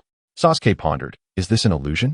After a few seconds, both Naruto and Sasuke realized they hadn't answered Kuro yet, and spoke in unison, "Kuro, what is it?" Outside, Kuro pretended to be shy and said, I need to use the bathroom." Naruto and Sasuke simultaneously exclaimed, "At this moment, you actually tell us this, Kuro?" Naruto wholeheartedly agreed, "Kuro, you don't need to tell us about such matters." Kuro's embarrassed voice drifted back in, but I couldn't find the bathroom." Naruto's expression stiffened as he recalled the entire process of creating this place. Foundation, walls, bedroom, living room, kitchen, furniture. Reluctantly, Naruto withdrew his hand from the sacred space and quickly put on his clothes. "Kuro, wait for me." 3 minutes later, the three of them sat awkwardly on the sofa in the living room. In truth, Kuro had only wanted to disturb Naruto and Sasuke. She wasn't in a rush at all. However, Naruto and Sasuke remained perplexed by a single question. Having undergone 9 years of compulsory education, Naruto found himself in a bit of a dilemma. The power supply system, water supply system, garbage disposal area, building a truly complete house was not as simple as he had imagined. Clearing his throat, Naruto stood up and moved to the central corridor between the 2 bedrooms, where a wall stood at the end. With a wave of his hand, the wall crumbled. Bricks floating in the air, waiting for Naruto's next command. After 5 minutes of effort, he extended the house several meters outward and constructed a bathroom. Exhausted, sweat beaded on his forehead. In reality, building a bathroom would consume much of Naruto's chakra. However, he decided to enhance its functionality for the long term. Outside the house, Naruto guided a water source directly to the bathroom, ultimately creating a natural internal circulation system. A branch from a large tree stretched through the window into a corner of the bathroom. At the tip of the branch, a mysterious orb of light existed. Formed by Naruto's chakra, the power of this orb transformed the branch into toilet paper. The tree outside would cease to grow normally, but once the toilet paper was exhausted, the branches would extend again, automatically connecting to the orb to generate an endless supply of toilet paper. To solve the issue of bathroom waste, Naruto created a spatial rift beneath the toilet. Those on the other side could neither enter nor see what transpired here, yet objects could pass through the rift. Even Naruto himself could not ascertain where the rift led or what world it opened into. "Kuro, it's ready. The bathroom problem is solved." Meanwhile, inside Obito's Kamui space, he stood dazed beside an ice coffin, which encased a beautiful girl. Suddenly, the space above him began to destabilize. This unprecedented situation shocked Obito. His Kamui space was his domain. No one could touch it without his operation. Carefully, he repositioned Rin's body, then stared intently at the eerie black that had appeared above him. After 3 minutes of evolution, the dot grew to the size of a bowl. However, Obito couldn't discern what this black hole was, and a sense of foreboding crept over him. He stood beneath the black hole, observing closely but yielded no results. Suddenly, a cascade of crystalline droplets fell upon him. "Obito?" With a firm grip, Kuro closed the door. Her experience as the first to encounter this was indescribably unique. Naruto looked at the weary Kuro and asked, "Kuro, what is the matter?" Kuro had a rough night, falling asleep late and waking up early to eavesdrop on Naruto and Sasuke, leaving her feeling rather fatigued. However, Naruto's concern felt like a warm spring breeze to her. She squinted her eyes slightly, quickly dispelling her negative emotions. Is this what Naruto's concern feels like? Kuro was thrilled but attempted to maintain a facade of normalcy. "I stayed up late last night because I wanted to study some toys." She provided a plausible excuse, and neither Naruto nor Sasuke suspected otherwise. This indeed aligned with Kuro's character. Meanwhile, with the bathroom issue resolved, Naruto decided to repurpose the spatial rift as a garbage disposal. However, his chakra reserves were running low, necessitating a brief rest. After all, creating a spatial rift out of thin air was quite contrary to reason. Throughout the day, Naruto installed a garbage bin in the kitchen, living room, and both bedrooms. To ensure safety, he implemented precautions around the bins to prevent anyone from inadvertently falling into the unknown world. Far away in the shinobi world, Obito was on the brink of collapse. In his Kamui space, 5 varying sizes of black holes appeared out of nowhere. This was not the worst part. The critical issue was that these black holes were throwing garbage into his Kamui space. Chapter 164, Should I try putting it on? Obito's teeth ground in frustration. He pondered endlessly on why such an occurrence was happening to him. Fortunately, he had moved Rinzai's coffin just in time. Otherwise, witnessing certain scenes might have driven him to madness. This is no exaggeration. Considering the Uchiha clan's propensity for severe mental illness, such an event was not impossible. Obito spent half the day in his Kamui space, yet found no clues. These black spheres hurled garbage at him, but he couldn't enter or investigate the opposite world. Moreover, sound could not penetrate this realm. In essence, Obito was utterly oblivious to the world connected to his Kamui space. It was akin to a deficiency in authority or some such limitation. To simplify, one could liken it to a teacher and a student. The teacher represents the world beyond, while Obito's Kamui space embodies the student, unable to decide whether to remain seated or to stand outside as punishment. This hierarchy was starkly evident, leaving Obito powerless. Ultimately, he devised a plan that was not truly a solution. He intended to establish portals of equal size leading to the outside world beneath several black spheres. These portals were locations of Obito's own designation. Thus, refuse from the heavenly realm traversed through spatial rifts into Obito's Kamui space, subsequently passing through to his portals. Yet, from these portals, the refuse would be dispatched to the locations Obito had predetermined. This designated location was particularly significant, given Obito's utter disdain for the Hidden Mist Village. In the Land of Water, within the Mizukage building of the Hidden Mist Village, Mei sat gracefully at her desk, reviewing documents. The village was in dire need of revitalization, and her responsibilities as Mizukage bore significant implications for its future. The security of Mei was also a matter of utmost priority for the village. Suddenly, an unknown object appeared above her, hurtling down towards her. In less than half a second, 4 or 5 shuriken flew accurately towards the object. It was pinned against the wall, and several members of the Hidden Mist's Umbu emerged into the room. Mizukage-sama, are you unharmed? Mei glanced at the bottle lodged in the wall, her brow furrowing. How could a bottle possibly end up here? A discarded drink bottle, no less? Have it sent to the research department for examination. We must ascertain who dares to litter the Mizukage building. Understood. However, the peculiar occurrences in the air did not cease.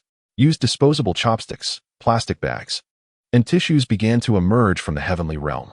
Meanwhile, Naruto and his companions had finished their meal and were deliberating their next course of action. Naruto pointed excitedly at a mark on the map, exclaiming, I've heard the hot springs here are delightful. Should we give them a try? Sasuke instinctively countered, No, we should head to Shorage Street first. Don't you want to make some money?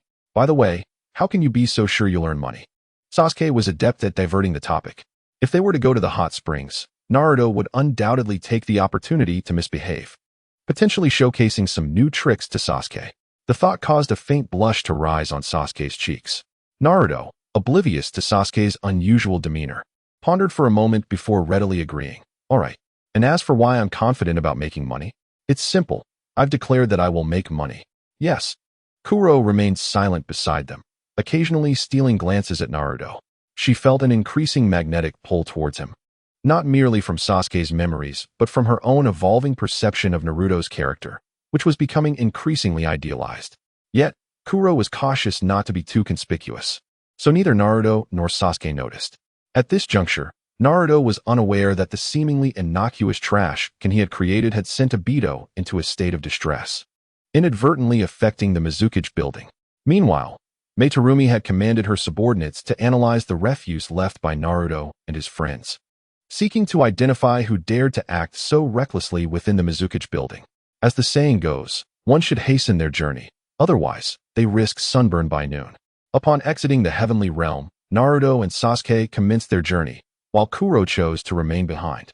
In reality, only Naruto was needed for the travel. However, Sasuke was eager to accompany him, for otherwise, the journey would lack flavor. After orienting themselves, they wasted no time and set forth. As they approached the town's entrance, they spotted a lavishly adorned caravan marked with the emblem of the Fire Nation's daimyo. It was evident that these individuals had come regarding yesterday's events in the heavenly realm. Yet Naruto had no inclination to engage with them or squander time on their presence, thus he ignored them. Within the heavenly realm, Kuro found herself alone in Naruto and Sasuke's room, experiencing an internal struggle. Enter. Perhaps I might gather useful intelligence regarding Naruto and Sasuke's developments. Do not enter. If discovered, it could mean death. Yet I must venture in, though the peril is considerable. After much deliberation, Kuro summoned her courage and placed her hand on the doorknob. Creak. She pushed it open.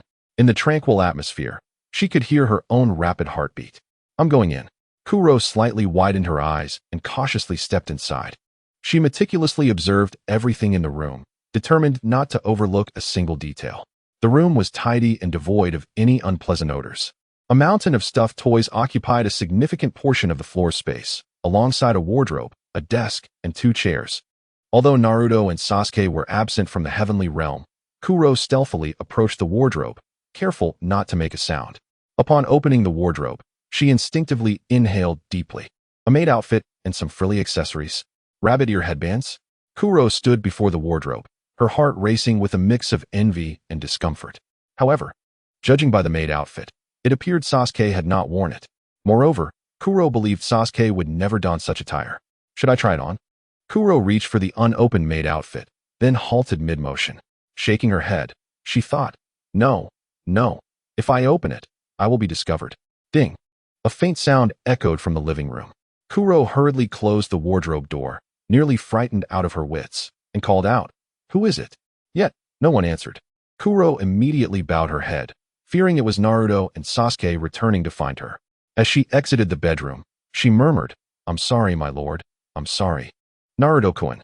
However, upon stepping into the living room, she found it devoid of any presence. Naruto and Sasuke had not returned to the heavenly realm. The only other creature present was a scrawny stray cat. Kuro exhaled in relief. Phew, it's just a stray cat. As she closed the bedroom door, her movements suddenly froze, and she recalled Naruto had mentioned that no creatures existed here aside from them. Then, where did this stray cat come from? Kuro quickly turned to look at the cat.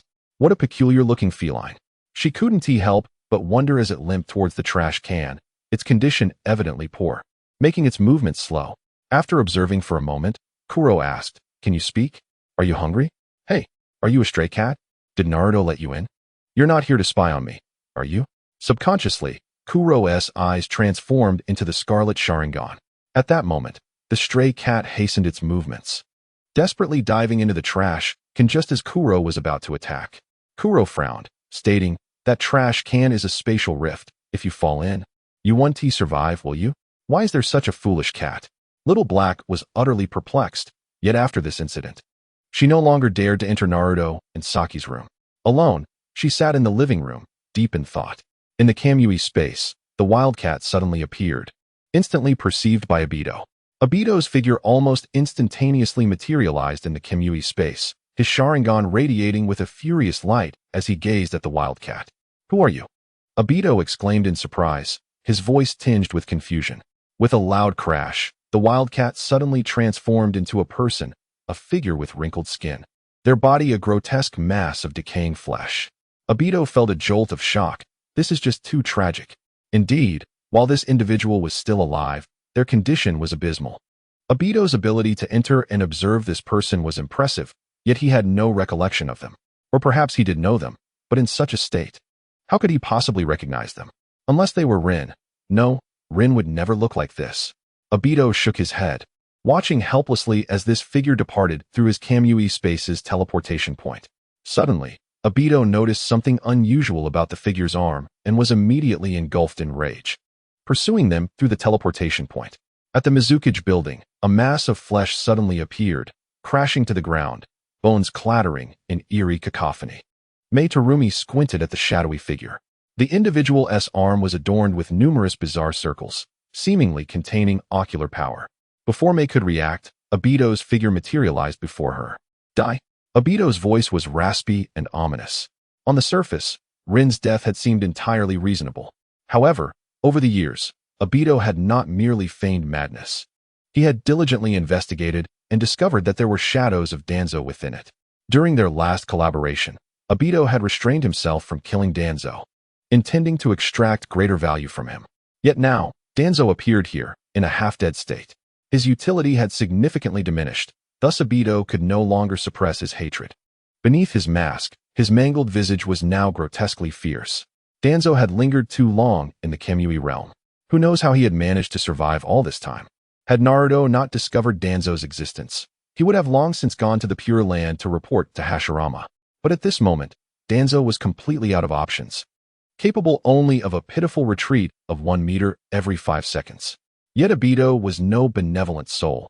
He had been driven to madness by the world itself, willing to turn against even his own master, let alone Danzo. With a powerful punch, Obito struck Danzo, his anger fueling both his chakra and strength, causing Danzo to explode into a gory mess. Mei, disgusted, used a file to shield herself from Danzo's remains and turned to Obito, saying, "Intruding into someone else's private space is improper. And is this your trash?" Her gaze sharpened as several members of the Mist's Umbu surrounded Obito. However, he paid no heed to Mei, confirming Danzo's demise with a cold snort. Humph, the hidden mist village.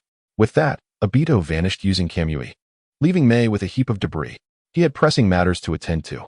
He was investigating what had gone awry with his Kamui space, ultimately concluding that it was Kakashi. Unless it was Kakashi, Obito could not fathom who else could impact the Kamui space. In the bustling streets of Shortbook Street, filled with gamblers and merchants, Naruto and Saki appeared atop a gambling den. Due to the longer journey this time, they had only arrived in the afternoon. "I'm so hungry. Let me call Little Black, and we can eat together," Naruto said, his eyes sparkling as he glanced at the rows of gambling houses. Saki nodded in agreement. After a long day of travel, she too needed a break. Naruto vanished for 3 minutes before returning with Little Black by his side. Saki raised an eyebrow, puzzled. Why did it take so long? That should have only taken a few seconds. Naruto explained, "We found a wildcat at home, but it has already fallen into the trash bin." Little Black nodded at Saki, affirming, "That cat was really ugly."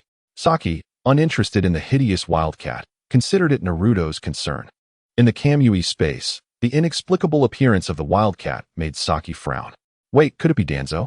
Upon hearing this, Naruto's spirit jolted. "Wow, you might be onto something," he declared. "I need to check it out."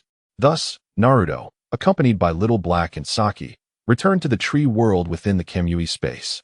Reaching the spot where Danzo had perished, Naruto stared at the empty space, feeling a headache coming on. How did that bastard Danzo get from here to our home? The tree world and my world aren't connected. System, how did Danzo travel from here to my home? Ding, please explore on your own, host. Seriously, system, you don't know either? Ding, to uncover the truth about Danzo, it will cost 1,000 system points. Would you like to proceed? Naruto, damn it, I get it now. You want to rob me, right?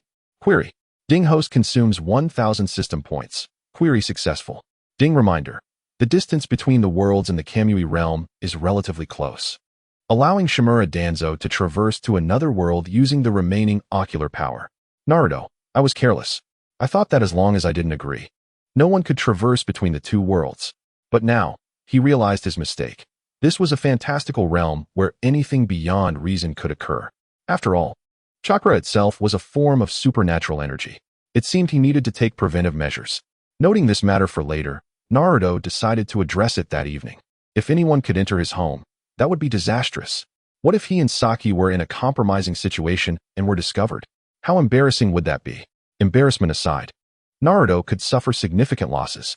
Emerging from the tree world, the trio sought out a bustling restaurant and entered. Upon stepping inside, Naruto spotted a white-haired hedgehog head lifting a cup to his lips. Across from him sat a large, plump sheep, causing Naruto's eyes to sparkle.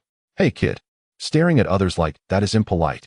Jiraiya quickly noticed Naruto's gaze and waved him over. "Want to join for a drink?" Naruto thought, "Indeed, I am the protagonist. How could this coincidence be anything but fate?" Without hesitation, he led Little Black and Saki over. Tsunade, having indulged, gazed at Naruto and remarked to Jiraiya, "You're getting worse." Associating with this little brat? Jiraiya laughed heartily, unfazed. Once Naruto and the others were seated, Jiraiya suddenly sputtered, spewing his drink in shock as he stared at Naruto and stammered, "TTT twins? How outrageous. And you're out shopping with Naruto? What luck that kid has. Why didn't I encounter such fortune when I was young?" Kurenai, ever the peacemaker, worried Naruto might misinterpret Jiraiya's words, quickly explained, "Please don't mind him. Lord Jiraiya means no harm." Tsunade interjected, "Kurenai, don't meddle. Jiraiya has plenty of ill intentions. Why not let them fight?" Kurenai, Naruto shook his head, "Don't worry. I won't hold anything against a drunken man. What shall we eat?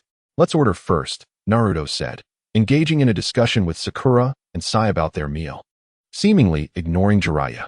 To put it mildly, Jiraiya exuded a rather familiar aura to Naruto. After all, they had only met once before, and that encounter had not gone particularly well. However, upon spotting Naruto, Jiraiya had called him over to share a table. Once Sakura and Sai had finalized their orders, Jiraiya unexpectedly turned to Naruto and asked, I heard you killed the grandson of the daimyo? Naruto appeared slightly taken aback. The grandson of the daimyo? Uchiha? Jiraiya nodded gravely. Indeed, I have already received word from my teacher. Jiraiya had been informed by Sarutobi Hiruzen and deduced from the path that Naruto and his companions had taken that they were merely out for leisure. Based on their location, he surmised they would soon pass through Short Book Street, which is precisely where he encountered Tsunade unexpectedly. This was quite a fortuitous event for Jiraiya. Though Tsunade did not share his enthusiasm, Sai glanced nervously at Naruto, who smiled reassuringly. It's okay, don't worry. Sai was well aware of the significance of a daimyo. Hence, her anxiety was palpable. The daimyo was reputed to wield more power than even the Hokage, capable of compelling the Hokage to yield with a mere word. This notion was likely imparted to her by Sakura, and if Sakura harbored such thoughts, it illustrated just how absurdly ninja villages maintained the fade of the daimyo's reputation. Naruto nodded. Yes, we did kill him. However, we were unaware he was the grandson of the daimyo. Jiraiya took a swig from his drink and remarked, You acted impulsively. Regardless, such matters are best resolved privately. In their haste, Naruto and his companions had killed Uchiha, prompting Sarutobi to demand an apology from the daimyo. Such incidents could significantly impact the reputation of the daimyo's household. Now, both Konoha and the daimyo's household faced a dilemma, whether the daimyo would sacrifice his pride to preserve the deterrent power of the ninja village, or whether the ninja village would humble itself to safeguard the authority of the daimyo. Should Konoha manage to maintain its deterrent power, it would undoubtedly influence the broader dynamics within the ninja world. Preserving the authority of the daimyo would also stabilize the economic development within the Land of Fire. It was a conundrum. Naruto grimaced slightly and told Jiraiya, Sometimes, even if your choices affect others, there are situations where one need not concern themselves with such matters. Did that mean Naruto would suddenly intervene to stop Sai? Would he really endure for the sake of the so-called power and deterrent of the Land of Fire and Konoha, allowing Uchiha to escape? What nonsense. Naruto was not that kind of person. I bear the world's disdain, or the world bears mine. Naruto's stance was unequivocal. He was neither a hero nor a villain.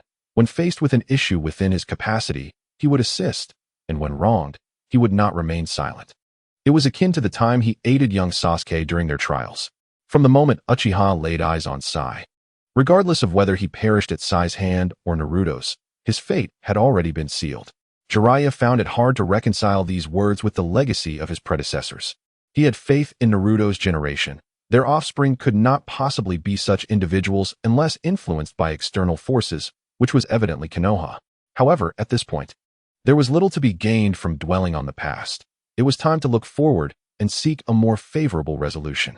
In the meantime, Tsunade had succumbed to slumber, resting her head on the table. Meanwhile, Shizen dutifully attended to her, akin to a caretaker. Chapter 167. The fat sheep. Tsunade bought the wrong items. Why not choose a villa by the sea? Jiraiya picked up his chopsticks and took a few bites before preparing to settle the bill. He reminded Naruto, the daimyo will not compromise willingly. I know you are formidable, but it would be wise for you to stay close to me during this time. It will ensure your safety. Konoha will certainly support you. Naruto compared his strength to that of the daimyo's household and quickly lost interest. In truth, he did not require Jiraiya's protection. Naruto was somewhat speechless. It appeared Sarutobi had not disclosed his true capabilities to Jiraiya. Otherwise, Jiraiya would not be so inclined to protect him. Jiraiya looked at Naruto in surprise, uttering, Huh? Naruto nodded. That's right. You should attend to your own matters. Don't concern yourself with me. Seriously, pursuing Tsunade for decades and making no progress. How could he possess such patience? Furthermore, Naruto couldn't help but mock Jiraiya's romantic pursuits. Although Jiraiya had been busy over the years, it was staggering that he had achieved no advancement at all. In contrast, Naruto, at such a young age, had already accomplished feats akin to those of Minato. It was evident he was indeed Minato's descendant. Jiraiya's eye twitched. Recalling Tsunade's demeanor towards him ignited his irritation. What do you know, kid? Huh. Naruto regarded Jiraiya with disdain. Tsh. Jiraiya, having been mocked by Naruto, felt his composure shatter. After all, Minato had once ridiculed him as well. Now, decades later, Naruto was doing the same? Shizune trembled slightly as she observed the two engage in their banter about romantic pursuits, feeling that Tsunade was rather perilous. Although Tsunade was well into her 40s, she retained the appearance of a youthful maiden. Who could withstand such a lure? One Jiraiya was already burdensome enough. Now, would he bring Naruto into the mix? Really? If that were the case, Shizune could envision a dismal future awaiting her. Tsunade's overindulgence necessitated Shizune's care, and her gambling habits, while unfortunate, were compounded by her consistently losing streak. This resulted in a high turnover of funds, but left them with little to show for it. There were times they could scarcely afford a meal. Had they not encountered Jiraiya today, they would have gone hungry. As for Jiraiya, he was perpetually at Tsunade's side, and it was a certainty he would not relent until he received a few punches from her. If Naruto joined the fray, it would be as if he were bringing along two additional companions. If they remained indifferent and unconcerned, Shizune would surely collapse from exhaustion. A sheen of sweat formed on Shizune's forehead as she glanced at Jiraiya, who was preparing to pay, and thought, thank goodness, Jiraiya seems somewhat reliable. At least he has money for food. However, Jiraiya's hand, which had been reaching into his pocket, suddenly slowed, and his expression grew increasingly peculiar. Shizune instinctively thought, no way. Please no. Coughing, Jiraiya, a grown man, had initially stood up to settle the bill, but awkwardly sat back down. Shizune's face darkened. It was evident that neither Tsunade nor Jiraiya could be relied upon. Well then, Naruto. Jiraiya rubbed his hands together. A smile plastered on his face as he looked at Naruto. From his demeanor, Naruto could easily ascertain that Jiraiya had encountered an embarrassing situation. I think dishwashing might suit you well. Once you find the rhythm, you could even uncover some enjoyment within it. Naruto smirked, teasingly eyeing Jiraiya. Jiraiya wore a pained expression, opening his mouth to speak only to promptly close it again. Asking for money from the son of his disciple was a request he simply could not voice. However, Naruto was merely jesting. He had admired Jiraiya's character during his previous life while watching Naruto, but now he was content with his own life and did not wish for Jiraiya to intrude. Naruto instinctively called out, and Xiaohei immediately understood, taking a hefty bite of the sweet dumpling, puffing out her cheeks. She then picked up a tissue to wipe her hands, producing some money she had on her. Xiaohei handed a portion to Jiraiya, before promptly resuming her voracious eating, as if giving Jiraiya money was a waste of her dining time. In contrast, Zhaoqin exhibited a much more refined demeanor while eating, appearing quite elegant compared to Xiaohei, who paid no heed to her image and stuffed food into her mouth without restraint. Jiraiya pretended to be nonchalant as he took the coins, secretly telling Shizune not to mention this to Tsunade. Tsunade interjected, I've already seen. Jiraiya exclaimed, it's over. Socially dead.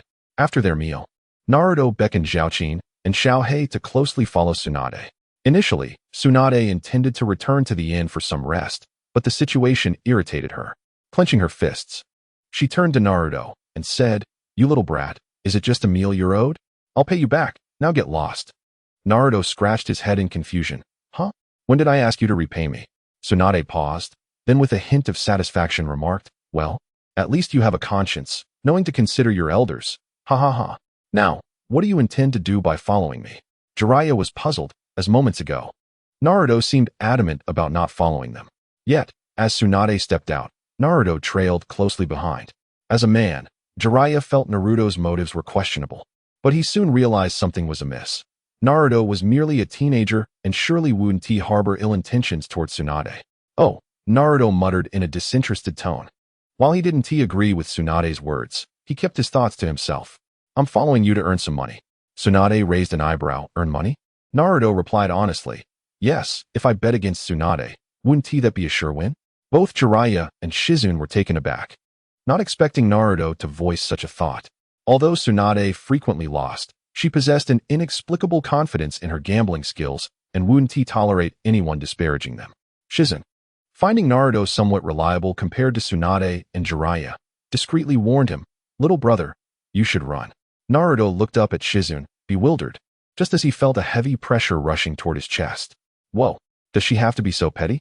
Naruto exclaimed, but he was already too late. Lacking experience, he hadn't anticipated Tsunade's sudden attack. However, Someone had been closely watching Tsunade. Zhaoqin stepped forward, positioning herself behind Naruto, and her Susanoo instantly enveloped both of them in protection. With a cold huff, she declared, "Cow, don't you dare harm Naruto." Chapter 168. So evil Tsunade responded incredulously. "Cow." Zhaoqin retorted, "Humph, looking so wicked, what else could you be?" Initially, Tsunade intended to hold back. But upon hearing Zhaoqin's words and seeing her activate that peculiar defensive ninjutsu, Tsunade lost her inhibitions. With a resounding crash, the initial stage of Susanoo was almost instantly shattered by Tsunade's blow. Tsunade's anger was far from quelled. She intensified her strength once more. Boom. Susanoo disintegrated, sending Naruto and Zhaoqin flying, carving a deep trench in the street as if it had been bisected. Fortunately, this stretch of road was short, so there weren't many pedestrians affected, only a few vendors by the roadside. In midair, Zhaoqin's Susanoo reformed and grew larger, ultimately absorbing the force of Tsunade's attack. As the smoke cleared, Jiraiya's furious roar echoed, "Tsunade, you've gone too far." With a crash, Jiraiya cried out, "Ah!" As he soared toward the sky, Naruto reached out and propelled him upward, sending Jiraiya into a dizzying spin. It was akin to a spiraling ascent. From the direction Naruto flew, a colossal Susanoo rose swiftly, causing considerable chaos in the bustling street. Knowing Xiao Hei's temperament, Naruto panicked, realizing she intended to annihilate Tsunade. Typically, when facing a normal adversary, Xiao Hei would only use Amaterasu at most. But since Tsunade had attacked Naruto and Zhaoqin, Xiao Hei would undoubtedly view Tsunade as her primary enemy. Naruto executed a body flicker technique, appearing above Susanoo, shouting down, "Xiao Hei, stop!" The massive arm of Susanoo, which had been descending, hovered ominously above Tsunade, the gust of wind causing Shizen's brow to furrow. 5 minutes later, Susanoo dissipated, and the street returned to calm. However, one section had been damaged, and someone approached Tsunade, presenting her with a hefty compensation bill. After regrouping, Naruto told Xiao Hei, this lady isn't our enemy. He gestured towards Tsunade, who was staring at the compensation note in disbelief. Xiao Hei looked puzzled, but Naruto-kun, this cow attacked you and me. An attack on oneself or one's companions constituted an enemy. Naruto struggled to clarify, eventually saying, "It's just a playful quarrel." Upon seeing the amount of compensation owed, Tsunade lost all cheer, and even being referred to as Aunt by Naruto didn't seem to faze her. She turned and walked away with Shizen toward the inn, intending to take a nap first. With no other choice, Naruto and the others followed. However, Jiraiya appeared utterly disheveled as he inquired, "Naruto, what kind of ninjutsu was that earlier?" Having experienced Tsunade's punches, he understood the intensity of her strength all too well. It was no exaggeration to say that in the entire ninja world, aside from the Raikage, no one dared to withstand Tsunade's attacks head-on. Naruto replied, "Oh that? The blue giant? I want to tell you." At the inn, to prevent his lucrative target from escaping, Naruto booked 2 rooms adjacent to Tsunade's. Now that Tsunade had gone to sleep, Naruto seized a moment of leisure. He instructed Zhaoqin that if Tsunade made any moves, she should immediately use the summoning technique to bring him back. Zhaoqin responded earnestly, "Okay, I understand." Naruto nodded, invoking the heavenly realm to enter his own world. The heavenly realm is an expansive space, shaped like an egg located somewhere in the universe. This domain can be tailored by Naruto, who, in this realm, holds the authority akin to that of a deity. Naruto's world is not overly complex. Although vast, it merely simulates a small planet with established gravity at its center, surrounded by oceans. Gradually, Naruto ascended into the sky, a feat made possible by his ability to manipulate gravity and suction freely here. Before long, he reached the limits of his world. This place was peculiar. Outside the heavenly realm was an expanse of darkness, seemingly eternal night. With no clear resolution on how to prevent others from entering his sanctuary, Naruto began to circle the edges of his world, keenly observing everything around him, hoping to glean some useful information. Not long after, he noticed what appeared to be a tiny egg above his head. Observing it closely, Naruto furrowed his brow and asked the system, could this be my tree realm? Ding. Correct. Realizing the vast distances involved, especially in the context of cosmic space, Naruto understood instantly that the tree realm was incredibly far away. Yet, in terms of cosmic units, this seemingly immense distance was nearly adjacent. In the quest to safeguard the entire world and prevent outsiders from intruding, one would require hundreds of colossal protective barriers or perhaps encase the world in steel. However, the efficacy of steel is questionable, as any ninja would possess the means to breach it. The thought of establishing hundreds of barriers made Naruto's eye twitch. The task seemed insurmountable and would stretch on for ages. A single gigantic protective barrier would be akin to the shield of a large ninja village. Such barriers are exceedingly rare, their construction demanding an overwhelming amount of resources and materials, not to mention the daily maintenance costs that Naruto could scarcely afford. This was merely one barrier, while he needed hundreds. The system then provided a suggestion. The spatial realms within the heavenly domain can be allocated by the host, but the number of spaces cannot exceed 3. After a moment of contemplation, Naruto recalled everything about the heavenly domain. With a scratch of his head, he vanished from his location and ventured into the third realm of the heavenly domain, which remained uncharted territory for him. The surroundings were enveloped in darkness, devoid of any features. Naruto harnessed his chakra to conjure a luminous orb, illuminating the entire space. To his surprise, he discovered an intriguing phenomenon. Above him floated a light point reminiscent of his home, while below lay the tree world, indicating that the worlds within the heavenly domain are closely contiguous, confirming the existence of the third realm. Naruto returned to his world and removed everything except for a 1,000-meter radius of land. His requirements for this world were modest. It merely needed to suffice for his habitation. After the removal, he utilized the heavenly domain to contract his world, resulting in its edges snugly bordering the land's end. Consequently, his world transformed into a compact circular space with a diameter of 1 kilometer, while the uncharted realm expanded to nearly twice its size. In the heavenly domain, the first world was the tree world, replete with Naruto's wood release, rendering him nearly invincible within its confines. The second world served as Naruto's residence, a rather expansive arena rather than a true world. As for the third world, its purpose remained undecided. Upon returning to his world, Naruto surveyed his surroundings with satisfaction. The environment was picturesque, the temperature pleasant, and there was a training ground. The only drawback was a somewhat desolate ambience. Perhaps he could plant some grass or introduce a few rabbits? No, Naruto instinctively shook his head. Though adorable, rabbits reproduced too quickly and would soon overrun his world. For now, his world required merely a medium-sized barrier for complete protection. Should anyone attempt to breach it, Naruto would be alerted in advance, granting him ample time to react. Moreover, he envisioned this world as his future home, and those who would come to know it and reside within it would undoubtedly be significant individuals in his life. Hence, the matter of security was paramount. System, do you have any medium-sized protective barriers I can set up at this stage?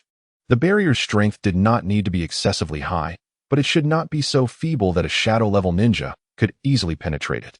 Ding. The 5 elements inspection barrier aligns closely with the host's requirements, capable of detecting foes within a 100-fold range and sufficiently resilient against attacks of a defensive-level ninjutsu. Alright, how many system points does it cost? Ding. The 5 elements inspection barrier requires 5 chakra crystal stones of 5 different attributes as nodes. Each crystal must maintain a sufficient and correct chakra quantity. Each crystal is priced at 1 system point, with an 8% discount for a bulk purchase of 5. Naruto grimaced. Wow, that's quite expensive. After deliberation, he resolved to purchase the barrier. Otherwise, the security issue of his world would remain unresolved, leading to sleepless nights. If that old coot Danzo could infiltrate, who wouldn't be able to? Furthermore, Naruto was acutely aware that this universe was not entirely harmonious. He had recently learned of so-called external enemies. Their combat prowess was undoubtedly formidable, and their whereabouts in the cosmos were a mystery. System.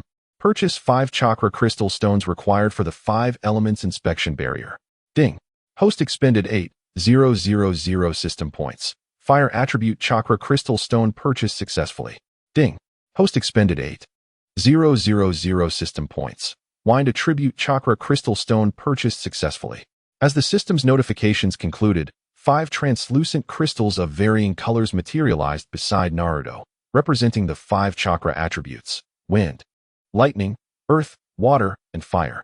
Naruto was already informed by the system how to activate the barrier. He positioned himself at the center of the world, arranging the 5 stones in a pentagonal configuration, then summoned 4 shadow clones. Possessing Naruto's memories, the five worked in perfect harmony. Each chakra attribute was infused into its corresponding crystal, and within 5 minutes, the crystals brimmed with chakra. Suddenly, a transparent circular light shield emerged, expanding outward to envelop his entire world. Above the 5 crystals, a transparent panel appeared, displaying the location of Naruto's world at its center, while the surrounding areas remained devoid of life. With the security of his world assured, Naruto exhaled in relief. The 5 crystals required chakra replenishment only once every 6 months under normal circumstances, which he found quite agreeable as it was low maintenance. Once everything was concluded, Naruto addressed the system. System, open my attribute panel. Ding. Attribute panel opened. Host, Uzumaki Naruto Bloodline. Uzumaki Bloodline. Activated, Kekkai Genkai. Would release chakra attributes. All 5 attributes, fully mastered. Overall rating, 10, for 166 techniques. Rasengan series, healing regeneration technique, spiritualization technique. Heavenly domain system points, 19, 990 system points deplete so quickly, it pains my heart.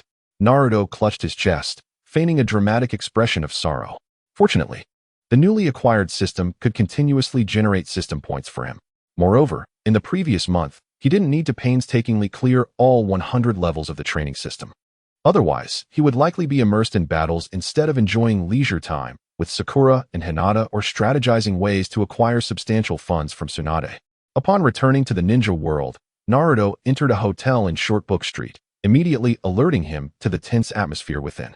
Sakura and Hinata stood on either side, their gazes charged with a palpable sense of impending conflict. Startled, Naruto rushed to position himself between them, exclaiming, "Hey, what is going on with you two?" To his astonishment, it appeared that a rift had emerged between Sakura and Hinata. How had this come to pass? Seeing Naruto intervene, their expressions softened slightly. Hinata silently retreated a couple of steps to a corner, curling up in a ball, exuding an aura of despondency. Naruto, feeling exasperated, turned to Sakura and asked, "Sakura, what is happening?" Sakura and Hinata replied in unison, "It's better if you don't know." Naruto responded, "Why is it that just moments ago, the two of you were at each other's throats, and now you can speak in unison?"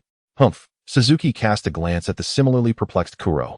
Addressing Naruto, "It's nothing serious. We'll handle it ourselves." Naruto furrowed his brow, adopting a serious demeanor. "Suzuki, I think it's best if I understand the situation." Both Suzuki and Kuro fell silent, exchanging glances under Naruto's scrutiny. Suzuki inquired, "Kuro, what should we do?" Kuro replied, "I don't know. You're the original. You decide." Suzuki retorted, "What do you mean you don't know? Didn't you say you have self-awareness as well?" Kuro replied, "But my consciousness is aligned with yours, so our thoughts are quite similar." Finally, Naruto, unable to contain himself, shouted, "Hey, don't treat me like air." At Naruto's outburst, both Kuro and Suzuki awkwardly turned their gaze toward a corner of the room. Chapter 170. The children of this world are precocious. Naruto frowned, intently observing the 2 bundles of medical bandages lying in the corner, with a conspicuous hint of crimson seeping through. "Suzuki, did Tsunade injure you?" he queried, bewildered. Suzuki, feeling slightly embarrassed, hesitated. "Well, it seems like that was clearly an internal injury. Tsunade truly is the legendary ninja, capable of inflicting such terrifying internal damage with her physical prowess." However, it was odd that Kuro also sustained an internal injury. Earlier, Kuro had rushed to find Suzuki, and Suzuki had thought something terrible had occurred. To her surprise, Kuro had immediately dropped her pants for Suzuki to see, startling her. Not long after, Suzuki felt a sharp pain, and thus began the nightmare for both girls. As they dealt with their hygiene issues, they began to discuss why such a situation had arisen. Thus, 2 girls who had never encountered such a circumstance found themselves embroiled in a debate. However, Naruto remained unaware of the full situation, as Suzuki and Kuro had not disclosed everything to him, only showing him the bloodied bandages in the corner. With a furious expression, Naruto rolled up his sleeves. "Damn it. Send you Tsunade. I'll bring her here to treat Suzuki." "Wait." Suzuki's voice took on a different tone, as she felt that Tsunade shouldn't be blamed for this. If they dragged Tsunade into this mess, wouldn't that be rather unfair? Naruto turned to the blushing Suzuki, clearly puzzled. "Suzuki, what's wrong? Wasn't it Tsunade who hurt you? I'll seek revenge immediately." Suzuki's face turned even redder. Her body stiffened as she slowly bent down to grasp the hem of her skirt. After a moment's hesitation, She finally closed her eyes and pulled her skirt up. There should be safety shorts there, but for some reason, it hurt a lot, and there was bleeding.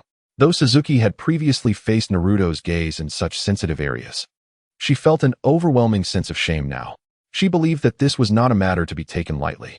To make matters worse, at that very moment, a drop of crimson fluid fell from her central region onto the floor, intensifying her embarrassment. Quickly, Suzuki lowered her skirt. Her face flushed as she addressed the dazed Naruto. "Naruto, do you know what is happening?" Naruto replied, "Well, it's true that children in this world tend to mature early. But you're both 11. It's quite reasonable for this to occur at your age." Suzuki grew anxious. "Naruto, do you know what is going on?" Kuro, in the corner, looked at Naruto with surprise. If this embarrassing matter got out, it could lead to social suicide. But if it were Naruto, she felt entirely different. If he could assist them, it would be even better. Indeed, Naruto was remarkable, capable of anything. Naruto scratched his head. "Well, I'll call Tsunade in right away. Just wait a moment." With that, he turned and exited the room. As a time traveler, Naruto naturally understood the situation at hand. However, having never been a girl in his past life, he was unaware of the specific details involved in handling such matters. Being a novice himself, he hesitated to rely on his scant experience to address the situation, fearing that mismanaging any detail could result in more severe consequences.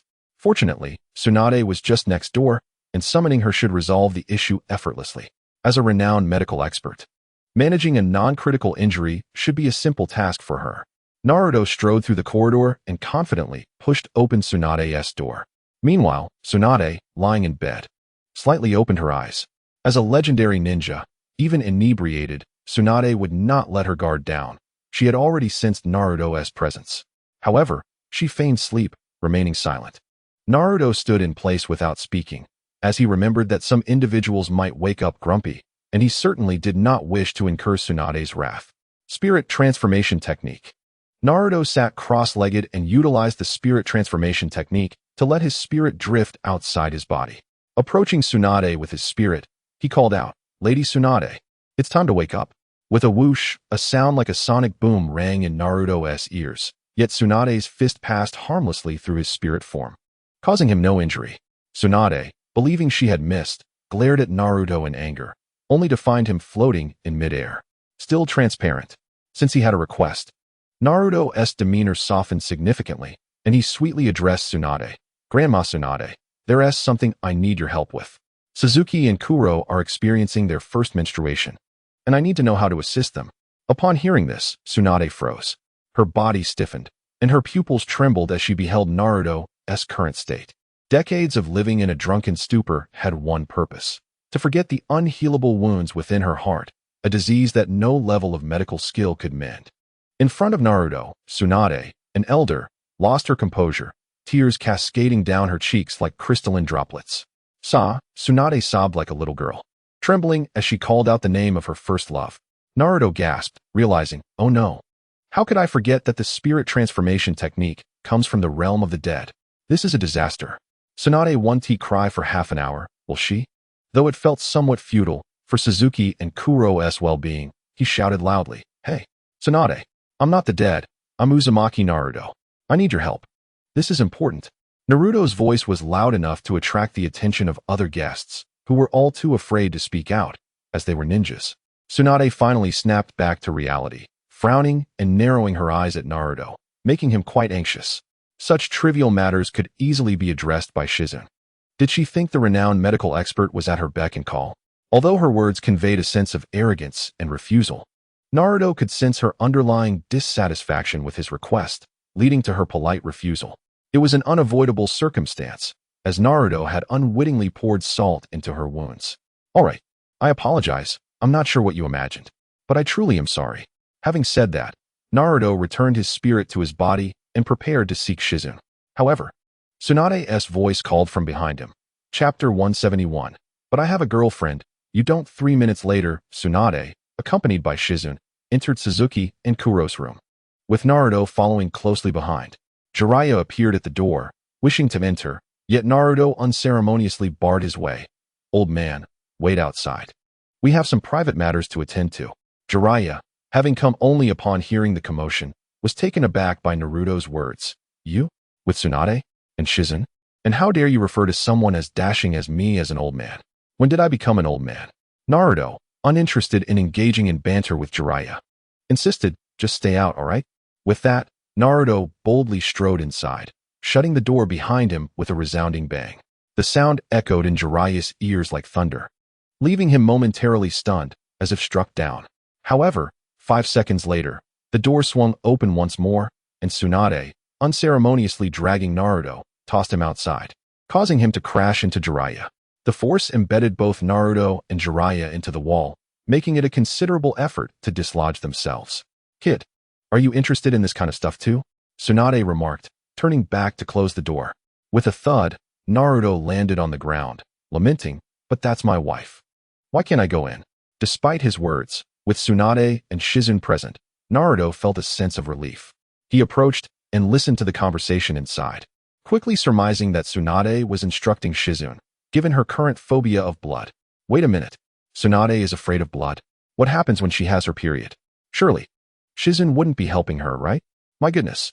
Naruto felt he had stumbled upon a perilous secret. Should Tsunade find out, it could spell disaster. Shaking his head, he dismissed the bizarre thought. This was merely a minor issue, and soon enough, Shizun emerged, handing Naruto a note. Naruto, head to the general store and buy the items listed here. Naruto accepted the note, glanced at it, and felt no stir of emotion. Indeed, it was the kind of supplies he expected. Although the short book street was rife with casinos, it also housed shops selling other goods. Otherwise, it would hardly cater to the basic living needs of its residents, which explained the substantial population. Naruto quickly found a nearby general store and presented the note to the woman behind the counter, who appeared to be in her 30s but looked like a youthful girl due to her excellent upkeep. Upon reading the note, the store owner cast an ambiguous smile at Naruto. Is this for your sister, little one? Naruto replied, no, it's for my wife. In an instant, the atmosphere shifted, and the once friendly gaze of the attractive shopkeeper turned unfriendly. With a scowl, she retrieved 2 packets of soft items and curtly said, pay up and leave quickly. Honestly, those young folks are one thing, but now even kids are feeding me love stories. Suddenly enlightened, Naruto candidly remarked, I see, you're jealous of me. The shopkeeper retorted, how dare you? Such a young child, with a boy who can buy happiness for himself, and I'm still single. When will sweet romance come my way? Observing her distress, Naruto pondered her predicament and replied, Auntie, you spend all day around the gambling dens, and those who come to buy are just a bunch of gamblers. Plus, you can't venture far for business, and you probably wouldn't fancy those gamblers anyway. At your age, wanting to date is a stretch. Others your age have kids graduating. I reckon you might never marry. The shopkeeper shouted, get out. Now. Immediately. Leave at once. I don't want to see you again. Naruto responded, thank you, Annie. The shopkeeper snapped, thank you? Just get out. When Naruto delivered the items to Shizun, he found Jiraiya still embedded in the wall, his eyes glazed over, appearing deeply wounded. Yet, Naruto noticed that this old fellow squinted around, realizing Tsunade was absent and wouldn't check on him, causing him to recover immediately. Goodness, who would have thought Jiraiya had such tricks up his sleeve? However, judging by Tsunade's demeanor, Naruto surmised that Jiraiya's chances were slim. Tsunade likely regarded Jiraiya merely as a friend, though Naruto's guesses may have been incorrect. Perhaps their relationship was more intimate. Nonetheless, it seems Tsunade had resigned herself to a life of solitude. Give it up. There are so many beautiful ladies in the world. Why hang on to just one tree? Naruto advised Jiraiya. Jiraiya dusted himself off and playfully retorted, you little brat. What do you know? You know nothing. Naruto countered, but I have a girlfriend. And you don't, Jiraiya exclaimed. Do you know that between men and women, there exists a precious friendship beyond just physical attraction? Naruto replied, but I have a girlfriend. And you don't, Jiraiya pleaded. Can you please stop mentioning your girlfriend? Naruto shot back, but I have a wife, and you don't, Jiraiya pressed. What is the difference between a wife and a girlfriend? You pesky brat, Naruto declared, but I will have 2 wives in the future, while you will have none. Just then, Tsunade and Shizun stepped out of the room. Tsunade immediately noticed Jiraiya clutching his chest, looking as if he were on the brink of death, while Naruto maintained an utterly nonchalant demeanor. Thank you, Granny Tsunade, Naruto said. A menacing aura enveloped him as Tsunade tightened her fists. What did you call me? Naruto quickly amended, Sister Tsunade, Miss Tsunade, the beautiful Miss Tsunade. Tsunade burst into laughter, ruffling Naruto's hair affectionately. Ha ha ha. Now that's a good child. Jiraiya feebly protested. Tsunade, Naruto has hurt me. He said I will never have a wife. I need your help. Tsunade observed Jiraiya quizzically, quickly realizing he was perfectly fine. Robust as an ox. What problem could you possibly have? Jiraiya weakly insisted. Tsunade, Naruto's words have deeply wounded my heart. Please help me heal. Naruto watched in astonishment, realizing Jiraiya, the romance novelist, was full of such tricks. Alas, his target was Tsunade, and given Jiraiya's rather unfortunate looks, one could hardly think of anyone else enduring such a situation. Tsunade, expressionless, clenched her fists and delivered a powerful blow. Boom. Is it better now? Tsunade asked. Okay. I'm fine. Chapter 172. I won. Be careful. How do you feel? Naruto hurriedly approached Sasuke and Kuro, eager for news. Shizune, appearing somewhat embarrassed, reminded him. Naruto, for ninjas, such matters have minimal physical and mental impact. Ninja, after all, are individuals capable of utilizing chakra and generally possess above-average physical abilities. Oh, all right, Naruto conceded, realizing he had overreacted. It was just a visit from relatives. Without Shizune's reminder, Naruto was already aware that Sasuke and Kuro would need to be cautious about their diet in the coming days. While Naruto was chatting with Sasuke and Kuro, Tsunade planned to leave the inn, intending to borrow money and indulge in some fun afterward. Noticing this, Naruto addressed Sasuke and Kuro. Do you both want to come along? I'm going to make some money. Sasuke and Kuro exchanged glances, their expressions shifting, and both recoiled slightly, shaking their heads in unison. No need. We'll wait for you at the inn. Naruto nodded. All right, if anything comes up, just contact me. After seeing the two return to their room, he leaped down from the upper floor, pursuing Tsunade. After all, she was his golden goose, and today was a day for making money. He couldn't afford to lose her. The afternoon has arrived, and the temperature begins to cool, marking an opportune moment for summer outings. Tsunade cast a displeased glance at Naruto, muttering softly, Is my gambling skill truly that poor?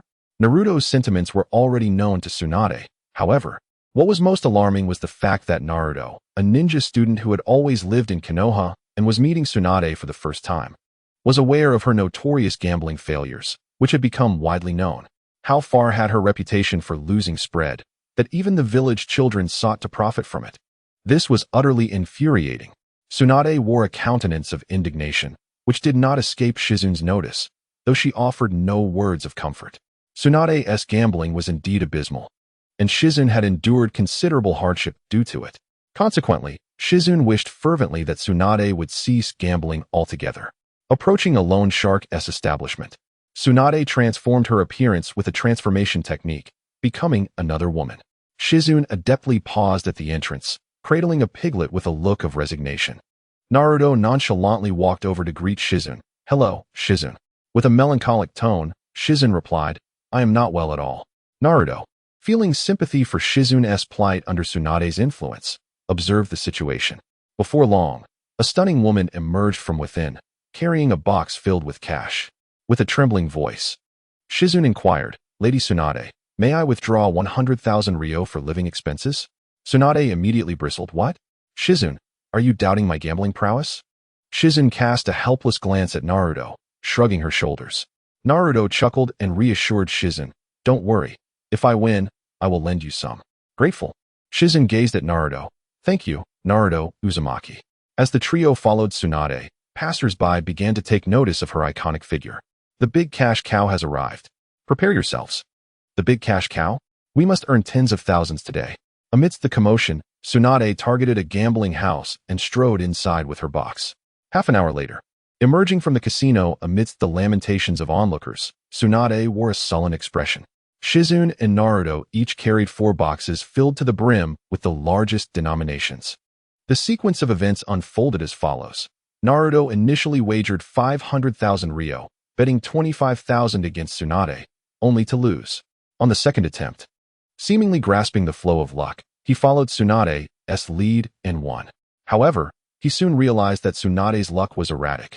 Thus, he opted not to gamble further, retaining his 48,000 ryo due to the casino's 4% cut, which felt rather exorbitant.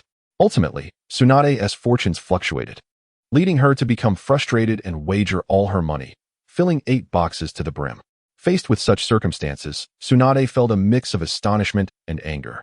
Typically, her luck was predictable. Usually, she would lose, but in times of misfortune, she would win. Yet today, the outcome was mixed. This indicated 2 things. First, her luck had waned, and second, it suggested a 50 chance that someone close to her might face peril. Thus, while Tsunade had won enough to settle her debts and secure some living expenses, her mood remained dismal.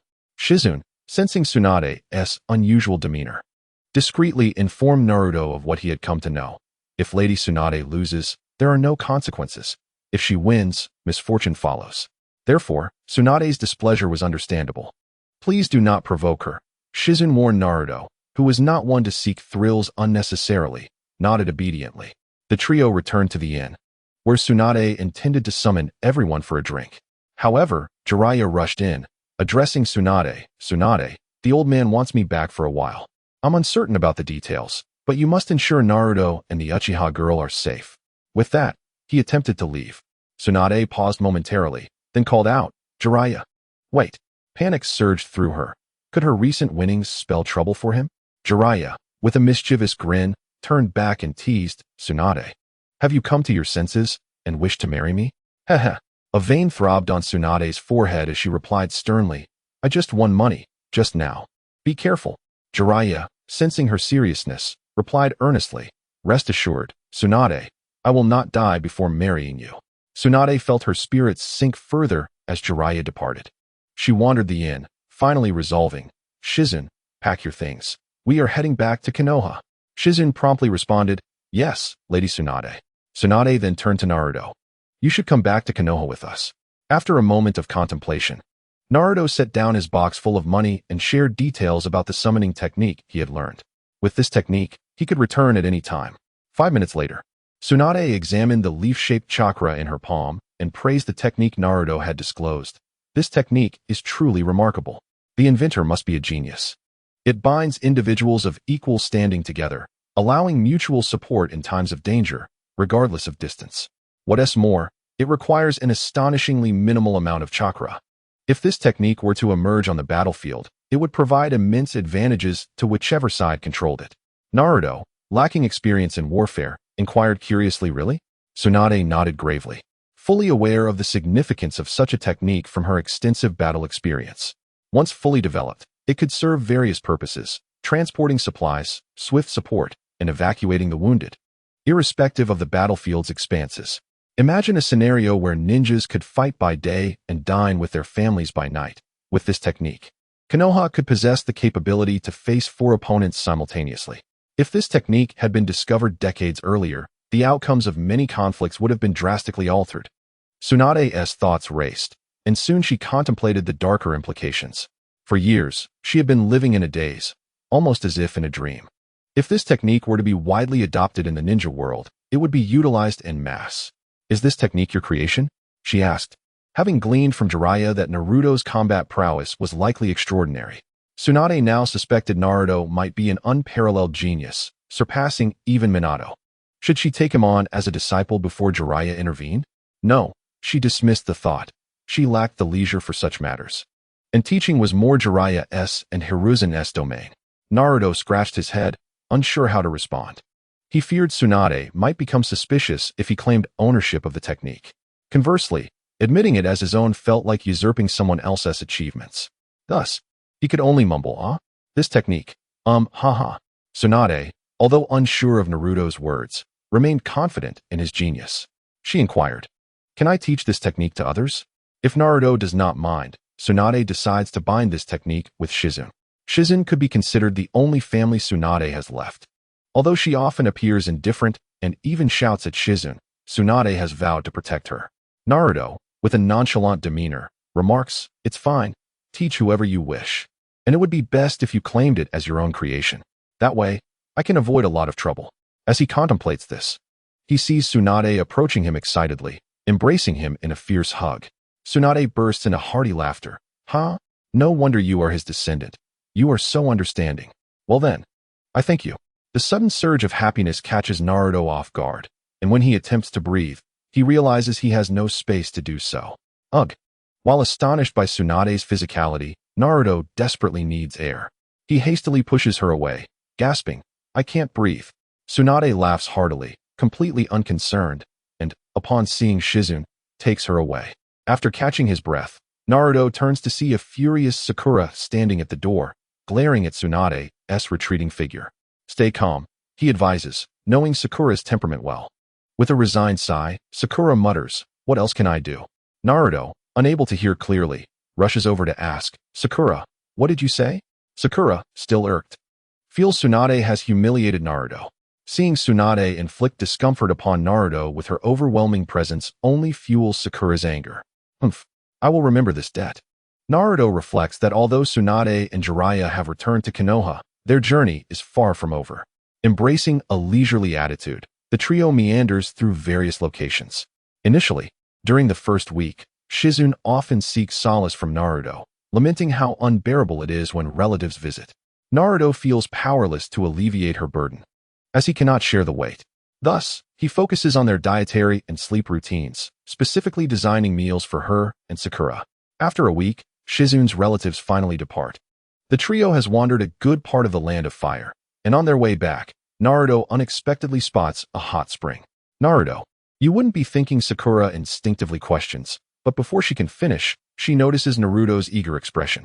Leaning close to her ear, Naruto whispers, "Don't worry. There are private baths in there. I'll sneak off to find you." Sakura's gaze becomes uncertain, her expression shifting slightly. Meanwhile, Shizune watches the exchange between Naruto and Sakura with a perplexed look. During these days, Shizune has also found reasons to seek Naruto's attention while her relatives were around. These have been some of Shizune's happiest days. If Naruto continues to show concern for her, she might even wish her relatives would stay indefinitely. Now that they have left, Shizune has no reason to complain to Naruto.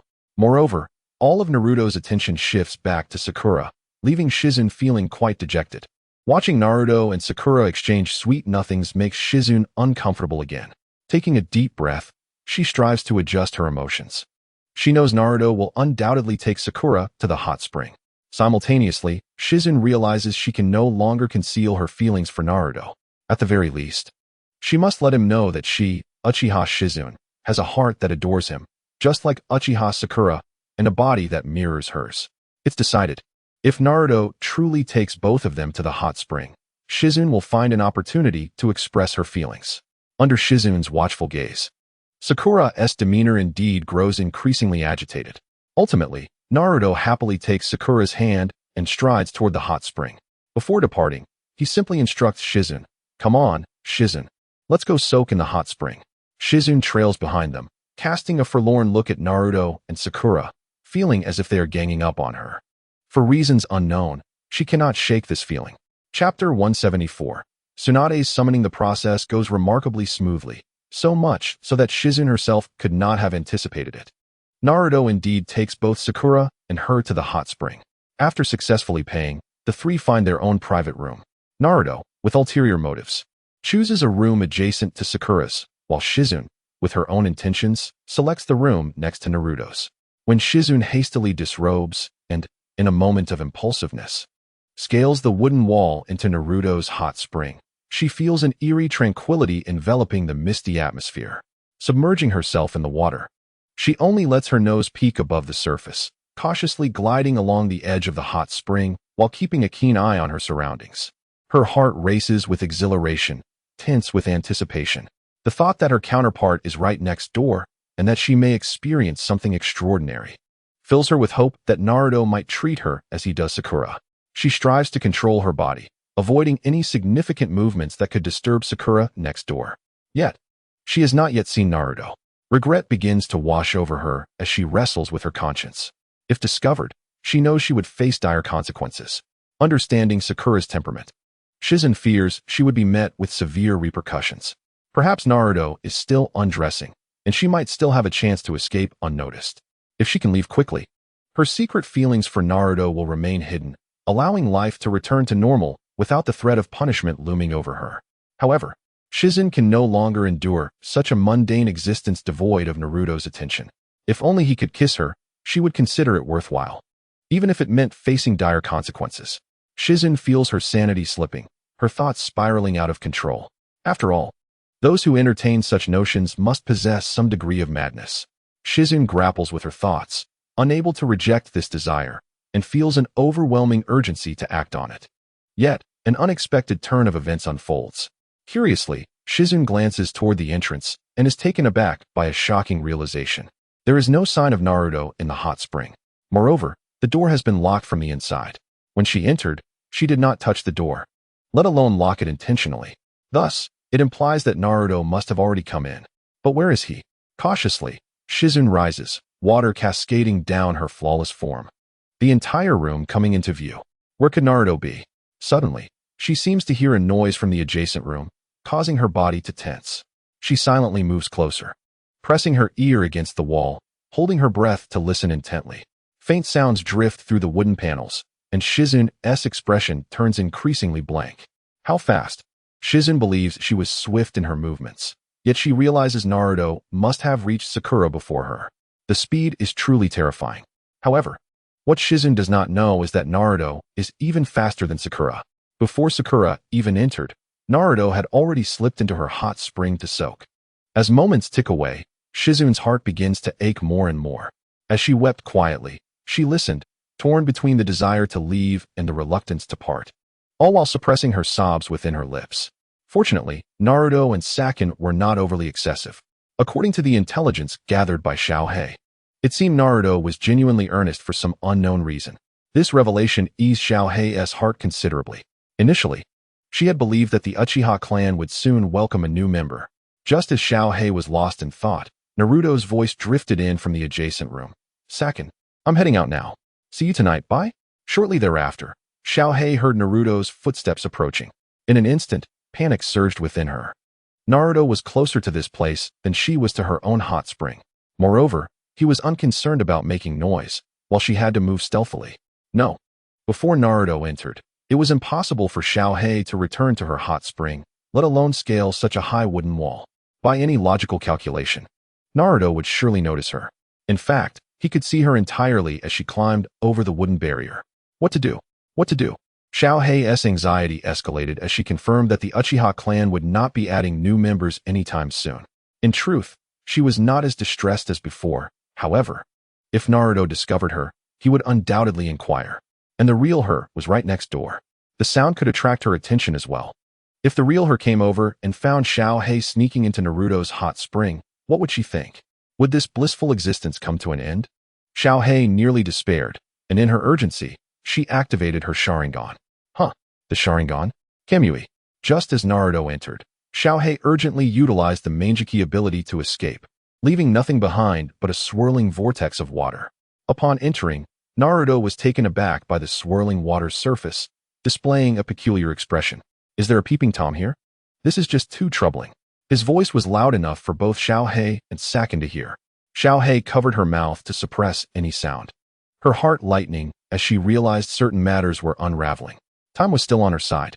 Meanwhile, Sakune's expression shifted, lost in her own thoughts. Naruto, believing he was overreacting, knocked on the wooden wall and called out to Sasuke, "Hurry up and wash. Xiaohei will be waiting impatiently." In Naruto's view, during their playful time, Xiaohei had been diligently cleaning herself. Thus, she should have already finished by now. To prevent Xiaohei from growing anxious, he said this to Sasuke. Sasuke replied, but fell silent thereafter. Xiaohei felt overwhelmed with emotion. Woo, Naruto truly cares for me. That was all that mattered. As Naruto finished washing, dried himself, and wrapped a towel around his body, satisfied, he headed towards the changing room. The chakra left on him by Tsunade reacted. Summoning technique. Was Tsunade in danger? And it seemed the peril was significant. Otherwise, how could the legendary Tsunade summon Naruto? Without dwelling on it further, he shouted to Sasuke, "Sasuke, Tsunade summoned me. I need to go." Chapter 175. A major social faux pas. The moment he accepted the summoning, Naruto felt a flash before his eyes, finding himself in a grand hall. Without paying much attention to his surroundings, he called out, "Tsunade, is there danger?" What in the world? He found himself in an enormous hall, comparable in size to the central tower of the Nin exams, a venue ample enough for battles among shinobi. The space was encircled by an array of tables, numbering in the hundreds, each occupied by a ninja. Some of the ninjas were familiar faces, clan leaders of various shinobi clans. The unfamiliar ones exuded an air of intimidation, suggesting they held significant status. At the head of the room sat a rather unsavory-looking old man, adorned in luxurious attire emblazoned with the Fire Country's insignia, unmistakably a daimyo. Flanking the daimyo were Sarutobi Hiruzen and Jiraiya, with an Umbu captain, whom Naruto had encountered before, seated beside Jiraiya. Surrounding them were numerous clan leaders, including Hige Hayashi and the heads of the Inuzuka and Akimichi clans. Oh no, this is mortifying. Clad in nothing but a wide towel and freshly bathed, Naruto appeared remarkably youthful and delicate, even barefoot. He was entirely sans trousers. In fact, this was a blessing in disguise. Had he arrived even a moment earlier, being seen in a more embarrassing state by 100 people would have made him wish for a hole to hide in. The instigator of this predicament, Senju Tsunade, stood just behind him. Tsunade stepped closer, pinching Naruto's arm muscle and praising, "Not bad, not bad. For a Genin, your physical condition is already quite exceptional."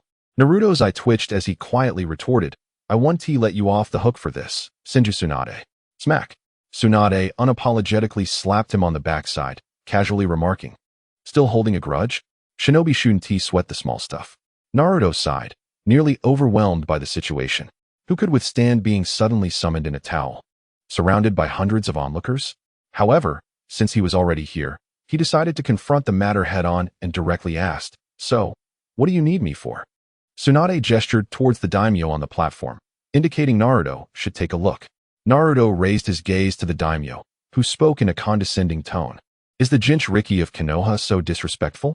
Silence fell over the hall as everyone's attention shifted towards the daimyo. His words had effectively offended all of Konoha's representatives. While it seemed he was disparaging Naruto, the true implication was a veiled reproach towards the third Hokage for failing to properly discipline him. Cough, cough. Sarutobi Hiruzen cleared his throat but did not speak. Seeing this, the daimyo felt emboldened. For some reason, the individual he feared the most, Shimura Danzo, was absent. Just as the daimyo was about to discuss serious matters, he noticed Naruto displaying a mischievous smile. What to do when faced with a condescending figure? Naturally, one should not indulge him.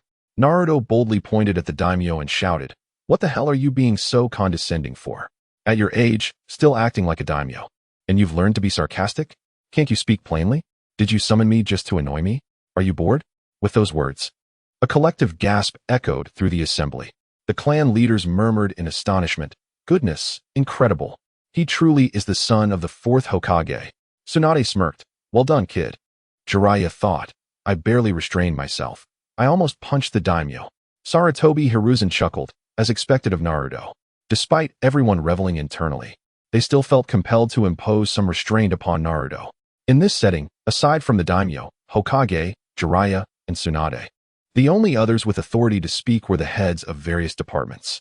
The minister of the Umbu was present, and from the moment he first encountered Naruto in the hospital, he sensed that there was something extraordinary about him. His anticipation for Naruto had only grown since then.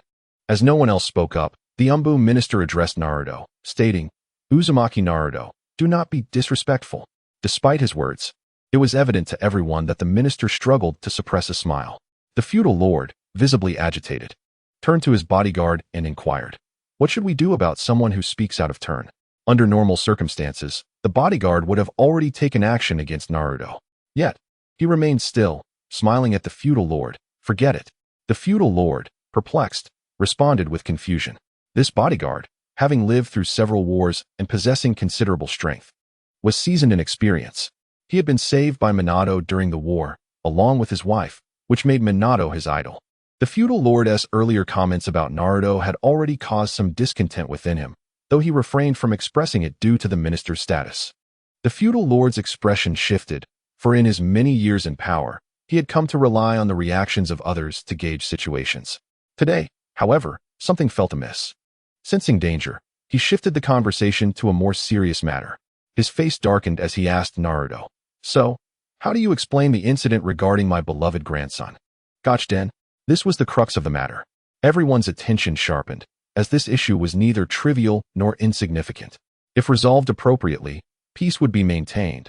If mishandled, Konoha's economic lifeline could be severed, hindering its development and ultimately jeopardizing its status as the foremost ninja village. Was this not a grave matter? Indeed. Yet, A simple apology from Naruto could set everything right. Thus, was an apology really such a daunting task? Just a small concession. A gesture to restore the feudal lord's face and authority, and the matter could be laid to rest. However, Naruto boldly retorted to the feudal lord, "What nonsense about Gotch-den? Am I the one who killed him? Certainly not. So why are you looking for me? Are you out of your mind? Furthermore, your so-called beloved grandson was a degenerate, committing lewd acts on the roadside. My people dispatched him to assist you in cleaning up your household, and instead of gratitude, you come at me like a rabid dog?" Chapter 176. The Dilemma? The feudal lord was infuriated by Naruto's audacity, nearly losing his composure. Born into a family of privilege, he had been accustomed to others treating him with utmost caution throughout his life. Over time, this cultivated certain habits, which were precisely what irked Naruto. This man truly was delusional. His grandson had been slain by a servant, and he came to confront Naruto? Was this not self-sabotage? As someone who had undergone 9 years of compulsory education, Naruto may not have mastered extensive knowledge, but he certainly possessed a fundamental moral compass and exceptional skills in confrontation.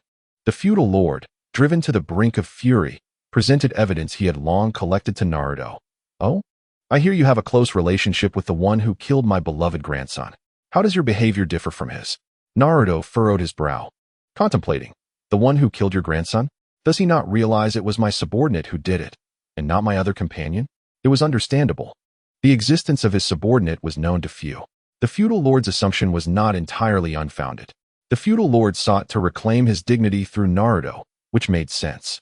Since Sasuke was publicly recognized as the last descendant of the Uchiha clan, confronting him directly could provoke Konoha to retaliate to protect its standing in the ninja world. Naruto, on the other hand, was less known. The outside world was unaware that he was the son of the 4th Hokage, allowing for a somewhat softened response from Konoha. Yet, if the world discovered Naruto's true lineage, the feudal lord would not dare approach him. One was the hope of a powerful clan, the other the offspring of a hero. Neither could be subjected to humiliation. In the eyes of the ninja world, if a village could not safeguard such figures, it would be seen as utterly prostrate. Simply put, it would invite ridicule from peers and disdain from the populace. This issue had transcended the personal grievances between Gotch-den and Naruto's subordinate. It had drawn considerable attention and escalated to a matter between the feudal lord and the ninja village. The balance of importance between the two would be revealed through this incident. The feudal lord's priority was to protect his status, while the ninja village cared less for appearances, provided that their methods received acknowledgement from their peers. Thus, the feudal lord's intense scrutiny stemmed not from his affection for his grandson, but from a desire to safeguard his own position. Yet, he had encountered a formidable opponent in Naruto, who was indifferent to the feudal lord's motivations. Naruto was aware only that the feudal lord sought to provoke him. Therefore, he would not allow himself to be wronged, regardless of the feudal lord's rank. He would respond with full force. In response to the feudal lord's inquiry, Naruto stated, "Oh, you mean that? First, we are contemporaries. Second, we have not engaged in any inappropriate or immoral acts. Third, Gotch-den's intentions were quite evident, and I need not elaborate further. Fourth, there are countless early bloomers in the Ninja Academy. Why do you not reprimand them? I can assure you that at least 5 of you here share circumstances similar to mine. The ninja world is one where children mature far too early. Here, children think of romance at a tender age, which is quite commonplace." Naruto's words caused many to shift uncomfortably, particularly the Umbu minister, whose face flushed with embarrassment, nearly prompting him to flee the scene. Jiraiya was not faring much better. He had begun his ventures at the Ninja Academy, often seeking out those with developed physiques and openly mocking those who did not, like Tsunade. According to the feudal lord's assertions, Jiraiya was even worse than a beast. True to his status, the feudal lord possessed exceptional negotiation skills. He forced himself to regain composure and sought any loopholes in Naruto's statements. "Oh? So your actions are merely early romance, while my grandson's actions are immoral." Naruto, exasperated, replied, "Do not ignore the critical conditions. I am not like that beast. My intentions are to marry when I grow up, and I have not acted inappropriately. He, on the other hand, is a vile pervert. Don't blame me for being blunt. It is simply the truth." The feudal lord continued, "Oh? Gotch-den never took any concrete actions. He merely wished to make a friend. How can you hastily conclude otherwise?" Naruto replied, "Is it not clear to everyone what his behavior indicated? It is almost universally accepted as fact. The feudal lord countered, but it has not occurred. Naruto exclaimed, damn it. I say it is. The feudal lord pressed. Why should your assertion hold weight? Naruto found himself at a loss. The feudal lord clung to this point, and honestly, Naruto struggled to refute him. After all, the truth was that Gotch-den had not progressed further before being killed by his subordinate. Yet, all present were ninjas. And given that this was not a trivial matter, they were well aware of the entire sequence of events and details. They could analyze Gotch-den's actions and intentions based on their experiences. However, since the incident had not come to fruition and Gotch-den was now deceased, did that render their analyses erroneous? Naruto was stumped, and the feudal lord seized this opportunity. As long as you apologize in the name of your companion to the feudal lord's house, this matter can be considered resolved. The feudal lord spoke lightly, aware that he was in Konoha and that the village's attitude towards him had already shifted. The feudal lord was acutely aware of his position, discerning clearly between his desires and those of the ninja village. He understood that a mere apology from Naruto could resolve everything. The feudal lord's reputation would be preserved, and the ninja village could maintain its dignity in the eyes of their peers. After all, Naruto was ostensibly just an ordinary academy student and a Jinchuriki, not the direct descendant of the fourth Hokage. Thus, there seemed to be no issue at hand. Would Naruto concede? Would he bow before the feudal lord for the greater good? In truth, many present hoped he would do just that. After all, having one individual resolve the conflict between the feudal lord and the ninja village was a rare opportunity. One that could allow both the Fire Country's feudal lord and Konoha to extricate themselves from the repercussions of this incident. Tsunade observed Naruto quietly, having come to recognize that he was indeed a unique individual.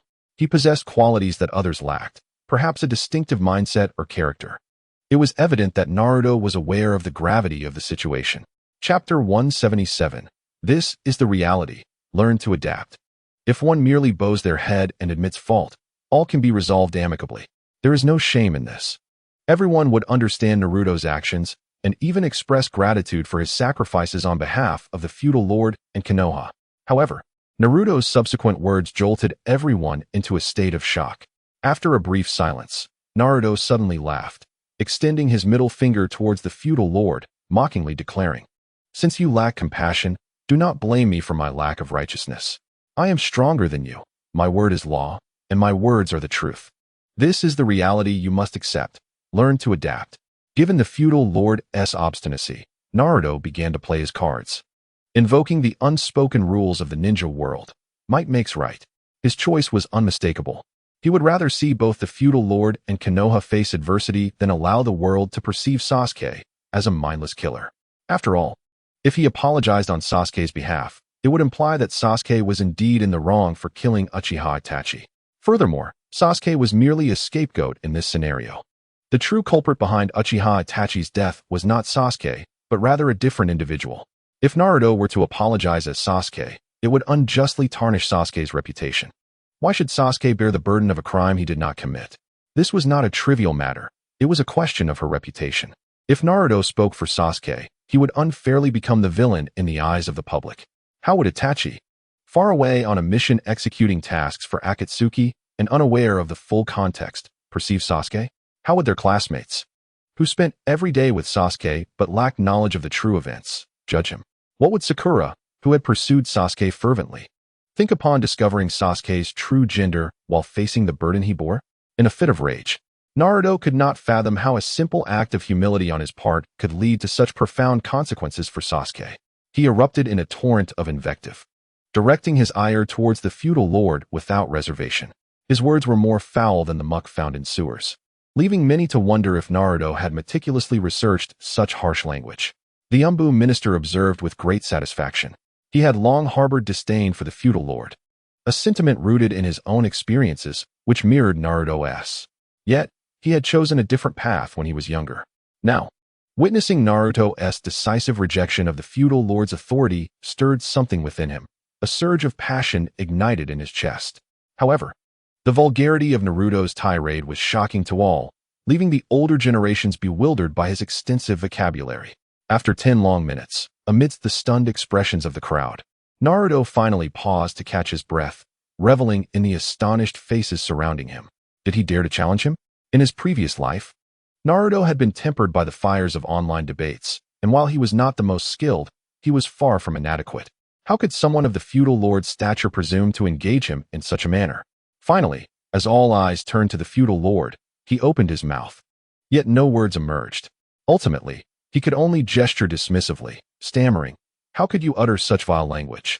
Naruto retorted, "Why can't I curse at you?" The feudal lord stammered, "I have never encountered such coarseness." Naruto countered, "Why can't I curse at you?"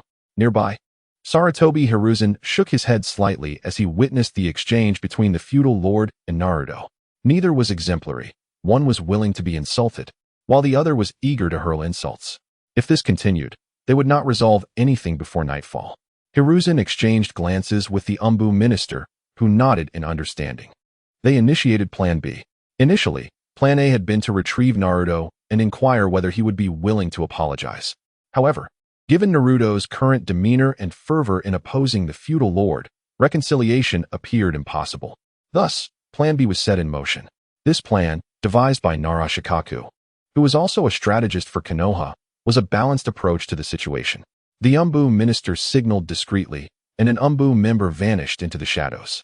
30 seconds later, the hall's doors burst open with a resounding bang. A powerful gust swept into the room, drawing the attention of all present, including Naruto, who wore an expression of disbelief. Danzo? How could it be that Danzo, that old schemer, was still alive? No, that couldn't be right. Naruto was certain that Danzo had perished. Thus, the figure before him must be an impostor. Naruto composed himself and refrained from speaking first. Under the watchful eyes of the assembly, Shimura Danzo entered, flanked by 2 squads of cold, unfeeling root members. His face was devoid of expression, yet the malice in his eyes sent chills down the feudal lord's spine. Danzo was not to be trifled with, unlike Hiruzen, who, as Hokage, had to maintain a facade of respectability. Danzo, on the other hand, embodied the shadows of Konoha. What need had he for reputation or image? This reality rendered Danzo's actions over the years in the ninja world both feared and loathed. Hiruzen feigned sternness as he addressed Danzo. "Danzo, have I not instructed you to refrain from interfering in village affairs during this time?" With a thud, Danzo halted, his cane striking the ground with a forceful impact, and he coldly snorted, "Humph. This matter is exceedingly simple to resolve. It suffices to assert publicly that the target of Nakatane's humiliation was not a member of the Uchiha clan, and concurrently, if Konoha were to issue an apology while the daimyo's office provided a sum of 1 billion ryo, it would serve to uphold the dignity of the daimyo's reputation and silence the other ninja villages. Who supports this proposal, and who opposes it? Chapter 178. This is the greater good. Everyone is well aware of Danzo's perspective. Is it not the case that the daimyo desires to maintain a facade of respectability? If so, send me an adequate sum of money. We are ninjas, and it is entirely ordinary for us to conduct business for remuneration. To expect us to act without compensation is akin to expecting the impossible. Moreover, I have offered a suggestion. Do not be ungrateful. Danzo's voice echoed in the hall. And aside from the daimyo, many Konoha ninjas gazed at him in astonishment. They were all aware of the recent news regarding Danzo's unexpected demise. After all, such a significant event would not go unnoticed by those present, whether they were clan leaders, elite jonin, or high-ranking officials within Konoha. Yet here was Danzo, alive and in front of them. After the initial shock, they began to analyze the situation more seriously. The most crucial aspect was the reaction of Hiruzen Sarutobi. Observing that Hiruzen treated Danzo as he normally would, and that the head of the Umbu remained composed, the others began to understand the dynamics at play. Danzo's proposal was, in essence, a compromise. It twisted the truth, followed by an apology from Konoha and compensation from the daimyo's office. Consequently, the stance presented to the world by the Land of Fire's daimyo and Konoha would appear rather ambiguous. Simultaneously, Konoha could use the 1 billion ryo in compensation to silence the voices of those in the ninja world. This is entirely reasonable. We are all ninjas and understand the nature of our profession. 1 billion ryo is indeed a considerable sum. Furthermore, the facts have already been distorted. Whether you believe it or not, the narrative is ours to script. In such a scenario, any ulterior motives would be tantamount to opposing Konoha. As the foremost ninja village today, no other village desires to confront Konoha alone. It is no laughing matter. Konoha has endured the trials of war, whether it be the 13th or 14th conflict. Although Konoha suffered greatly in the aftermath, It managed to withstand the onslaught from 4 ninja villages. Can any other village claim such capability? Absolutely not. Thus, Konoha's position as the premier ninja village remains firmly established. In the hushed hall, all present held their breath, including the third Hokage. This was his final recourse. If a resolution could not be achieved, Konoha would likely find itself at odds with the daimyo's office. If such trivial matters were to sever ties with the daimyo, Hiruzen Sarutobi would have no face left to show Hashirama Senju, even in death. At this juncture, it was time for the head of the Umbu to take center stage. Aside from Hiruzen Sarutobi, the daimyo, and Danzo, he held a high position as well. Naturally, Jiraiya and Tsunade were to be excluded from this equation. While they were indeed part of Konoha, they had been absent from the village for quite some time, and the Umbu head had surpassed them in matters of significant importance. Clearing his throat, the Umbu had expressed his approval of the approach, then passed the ball to the complacent Jiraiya. What say you, Jiraiya? Since they were contemporaries, this was hardly an issue. He could hardly consult Hiruzen Sarutobi, who was one of the individuals responsible for making the final decision. Discussions among subordinates did not typically involve him. Jiraiya, initially drowsy, had already discerned that the Danzo before him was an impostor. Thus, he concluded that this was a scheme orchestrated by Hiruzen, believing that the situation was already largely resolved, which allowed him to relax. When prompted by the Umbu head, Jiraiya mulled over his response for a moment before eventually stating, "Indeed, it is a commendable proposal. Wouldn't you agree, Kakuzu?" Kakuzu, perplexed, wondered why the higher-ups were suddenly involving him in their theatrics. According to the usual script, Tsunade would nod in agreement, followed by a chorus of assent from the others, culminating in the daimyo's approval and a resolution between the two parties. After a moment of contemplation, Kakuzu spoke words that would bridge the gap between the two sides, providing the daimyo with an avenue for retreat. "I believe this initiative is beneficial. The daimyo's office and the village have maintained a cooperative relationship for decades. We cannot allow such trivial matters to undermine the efforts of our predecessors. Moreover, we are all part of the same family. There are no outsiders here. Let us find a private resolution and work together to address this issue. Anyone with suggestions is welcome to share. As long as we resolve the matter, all will be well. Furthermore, should we escalate this conflict, it would only delight our neighboring countries and other ninja villages, who would eagerly seize the opportunity to claim our resource-rich lands. The ensuing chaos would surely lead to suffering for our people. For the sake of global peace, the prosperity of the land of fire, and the safety of our citizens, let us each take a step back. What do you all think?" Kakuzu, indeed a clever strategist, articulated his thoughts with great eloquence. His words notably eased the tension in the room, granting everyone a sense of dignity and an opportunity for retreat. For the sake of world peace, let us all exercise patience. After all, global harmony is of utmost importance. Subsequently, many began to echo Kakuzu's sentiments. That notion is quite astute. I concur with Lord Kakuzu's perspective. Indeed, the daimyo's office and Konoha are inherently intertwined. Given the situation, we must focus on resolution rather than internal strife. For the sake of peace, the daimyo's actions are commendable. Hiruzen Sarutobi looked on with a sense of relief as he regarded Kakuzu, nodding in satisfaction. Then, with a beaming smile, Hiruzen turned to the daimyo and inquired, "What do you think?" With all others in agreement, the daimyo had little choice but to comply. His goal, after all, was to preserve the standing of the daimyo's office. Given the proposed solution and the opportunity for retreat, the daimyo could hardly refuse. To do so would be to show ingratitude. This was Konoha, and Danzo was positioned at the entrance. The daimyo had no doubt that should he utter even a hint of dissent, these masterful performers would pounce upon him and tear him to shreds. Ultimately, amid laughter and cheer, the negotiations came to a close, resolving the troubles between the daimyo's office and Konoha. Naruto, somewhat bemused, surveyed the surrounding ninjas and internally lamented, "Goodness, they are all such skilled actors. Why did they even summon me back?" With the matter concluded, Tsunade felt a sense of relief. It seemed her gamble had proven worthwhile. Though her focus was not on Jiraiya but on Naruto. Had Naruto chosen differently, he would have faced considerable difficulties, and resolving those issues would have undoubtedly cost him dearly. Tsunade pulled Naruto away from the scene, where Shizune, holding a large box, awaited nearby. Upon seeing Tsunade emerge, Shizune approached her. Tsunade took the box from Shizune and tossed it to Naruto. "This is for your training and your meal expenses." Naruto opened the box and was astonished to find it filled with the winnings Tsunade had accrued, a veritable fortune in high-denomination bills, totaling several million ryo.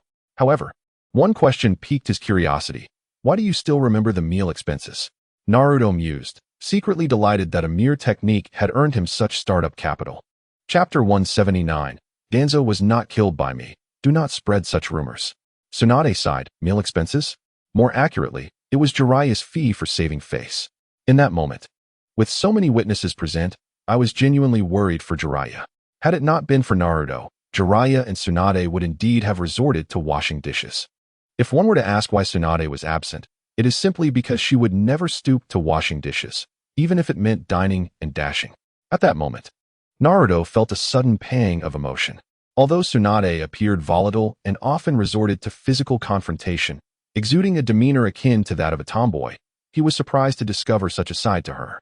It must be said that Jiraiya had a keen eye. Tsunade, despite her youthful appearance, possessed an attentiveness to details and an innate thoughtfulness that often went unnoticed by others.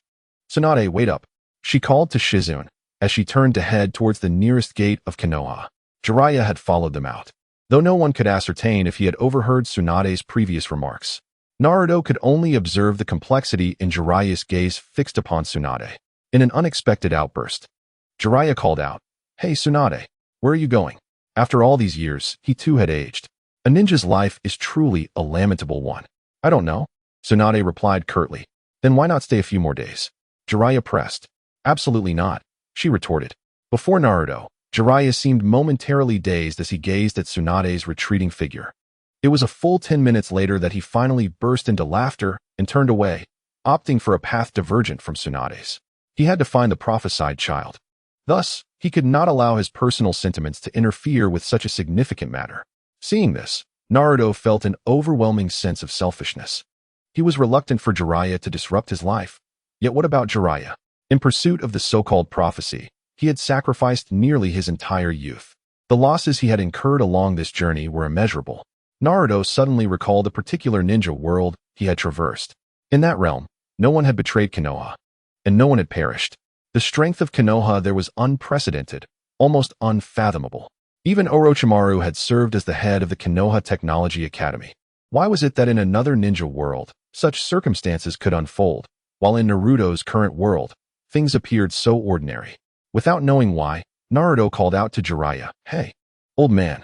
Jiraiya was also a man who had spent most of his life searching for the prophesied child. Time had chiseled his visage, and his travels had honed his willpower to a remarkable degree. The essence of a ninja could be said to embody the true meaning of the profession. This was a man whom Naruto could persuade with just a few words to lay down the burdens on his shoulders and pursue the girl he had cherished for decades. Why not seize that opportunity? Jiraiya turned to face Naruto, who, clad in a bath towel, appeared fragile. Yet Naruto's expression was unexpectedly serene, and the chakra emanating from him made even Jiraiya tremble with trepidation. In truth, I am the so-called prophesied child, Naruto stated earnestly. But I do not require your guidance, for I am already formidable enough. Jiraiya gazed at Naruto incredulously. What? With a calm nod, Naruto continued, If I am not mistaken, Tsunade will depart from the east. If you hurry, you might catch up to her. Jiraiya returned to Naruto, contemplating seriously. Indeed, how did I not think of that? If Naruto is the prophesied child, then pain. Suddenly, Naruto raised his hand and struck Jiraiya with a fist, the immense pressure of his chakra causing even Jiraiya to feel apprehensive. Sighing, Naruto remarked, See? The prophesied child is already strong enough. You can now set aside your so-called mission and pursue what you truly desire.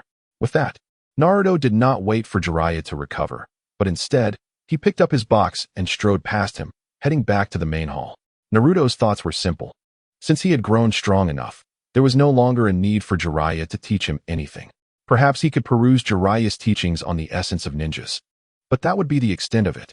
Naruto's finest mentor was the system itself, and Jiraiya, too, could be liberated to pursue his own desires. Was this not a win-win situation? As Naruto re-entered the hall, he fortuitously encountered Sarutobi Hiruzen and the daimyo, who were engaged in amicable conversation as they emerged, accompanied by a throng of others. Upon seeing Naruto, the daimyo instinctively halted, while Sarutobi appeared somewhat troubled. After all, Naruto had just offended the daimyo. and to assert that the daimyo was not agitated would be disingenuous. Not only the daimyo, but even Sarutobi, as a ninja, could hardly remain unperturbed, given the harshness of Naruto's words. Never mind, you all carry on. I'm merely passing through, Naruto chuckled, diverting his path with his box in hand.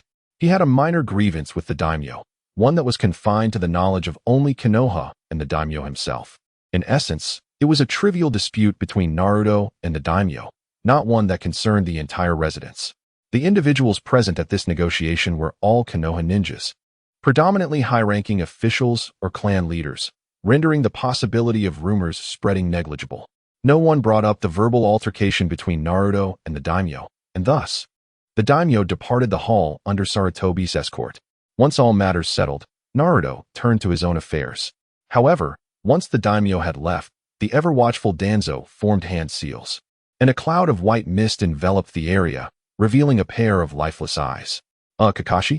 Naruto said, startled.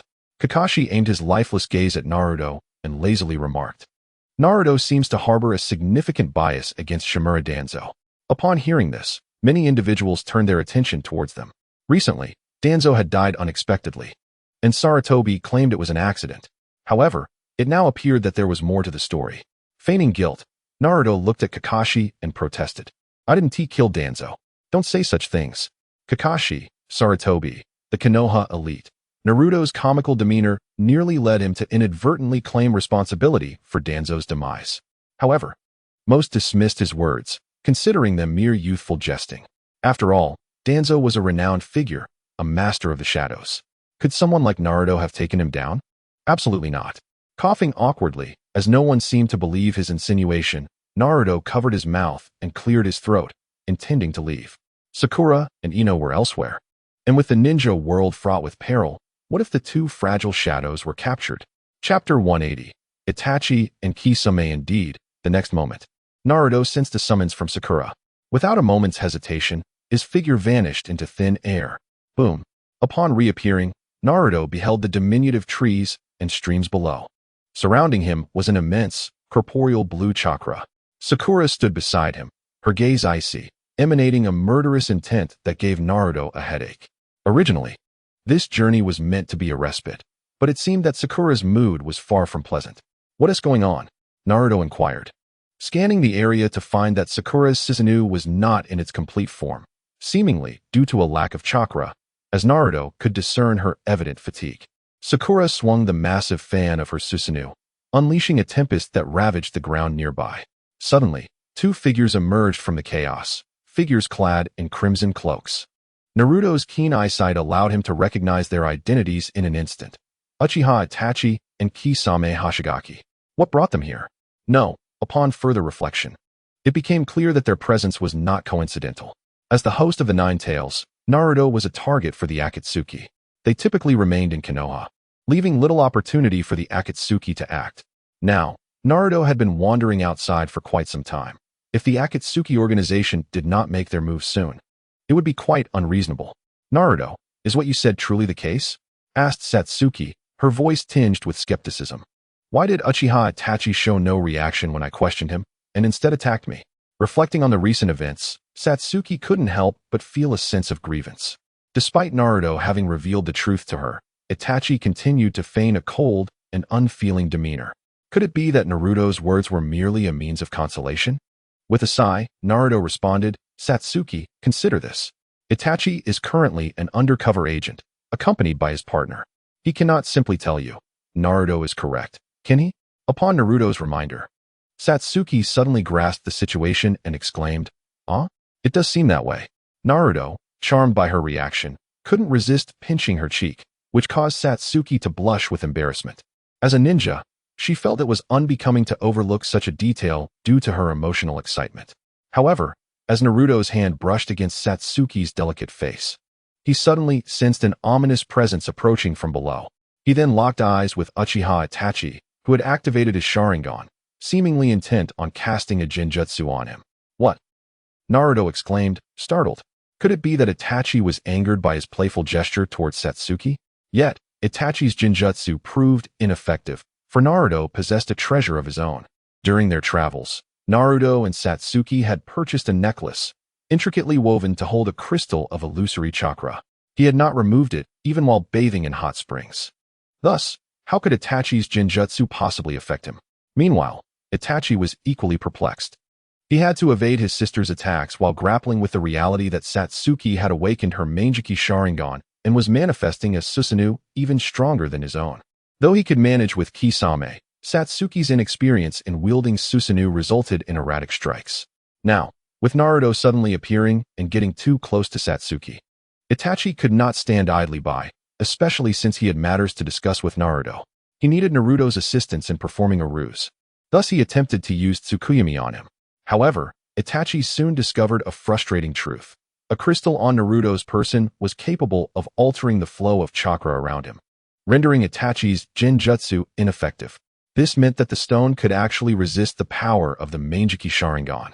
If this information were to leak and be studied for mass production, the influence of the Uchiha clan in the ninja world would significantly diminish. As he faced the onslaught, Itachi contemplated how to resolve the situation. His objective was to abandon the mission without Kisame noticing and relay the intelligence back to the village through either Naruto or Satsuki. Unbeknownst to him, his superior, Danzo Shimura, was no longer alive. Only Hiruzen Sarutobi was aware that Itachi still remained a member of Konoha's Uchiha clan.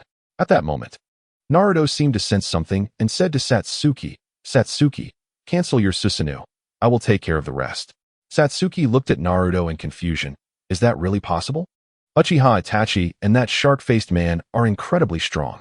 After uttering those words, she recalled Naruto's extraordinary combat prowess. Naruto reassured her, it's merely a performance. Apart from you and Kisame who are genuinely fighting, the rest are just acting.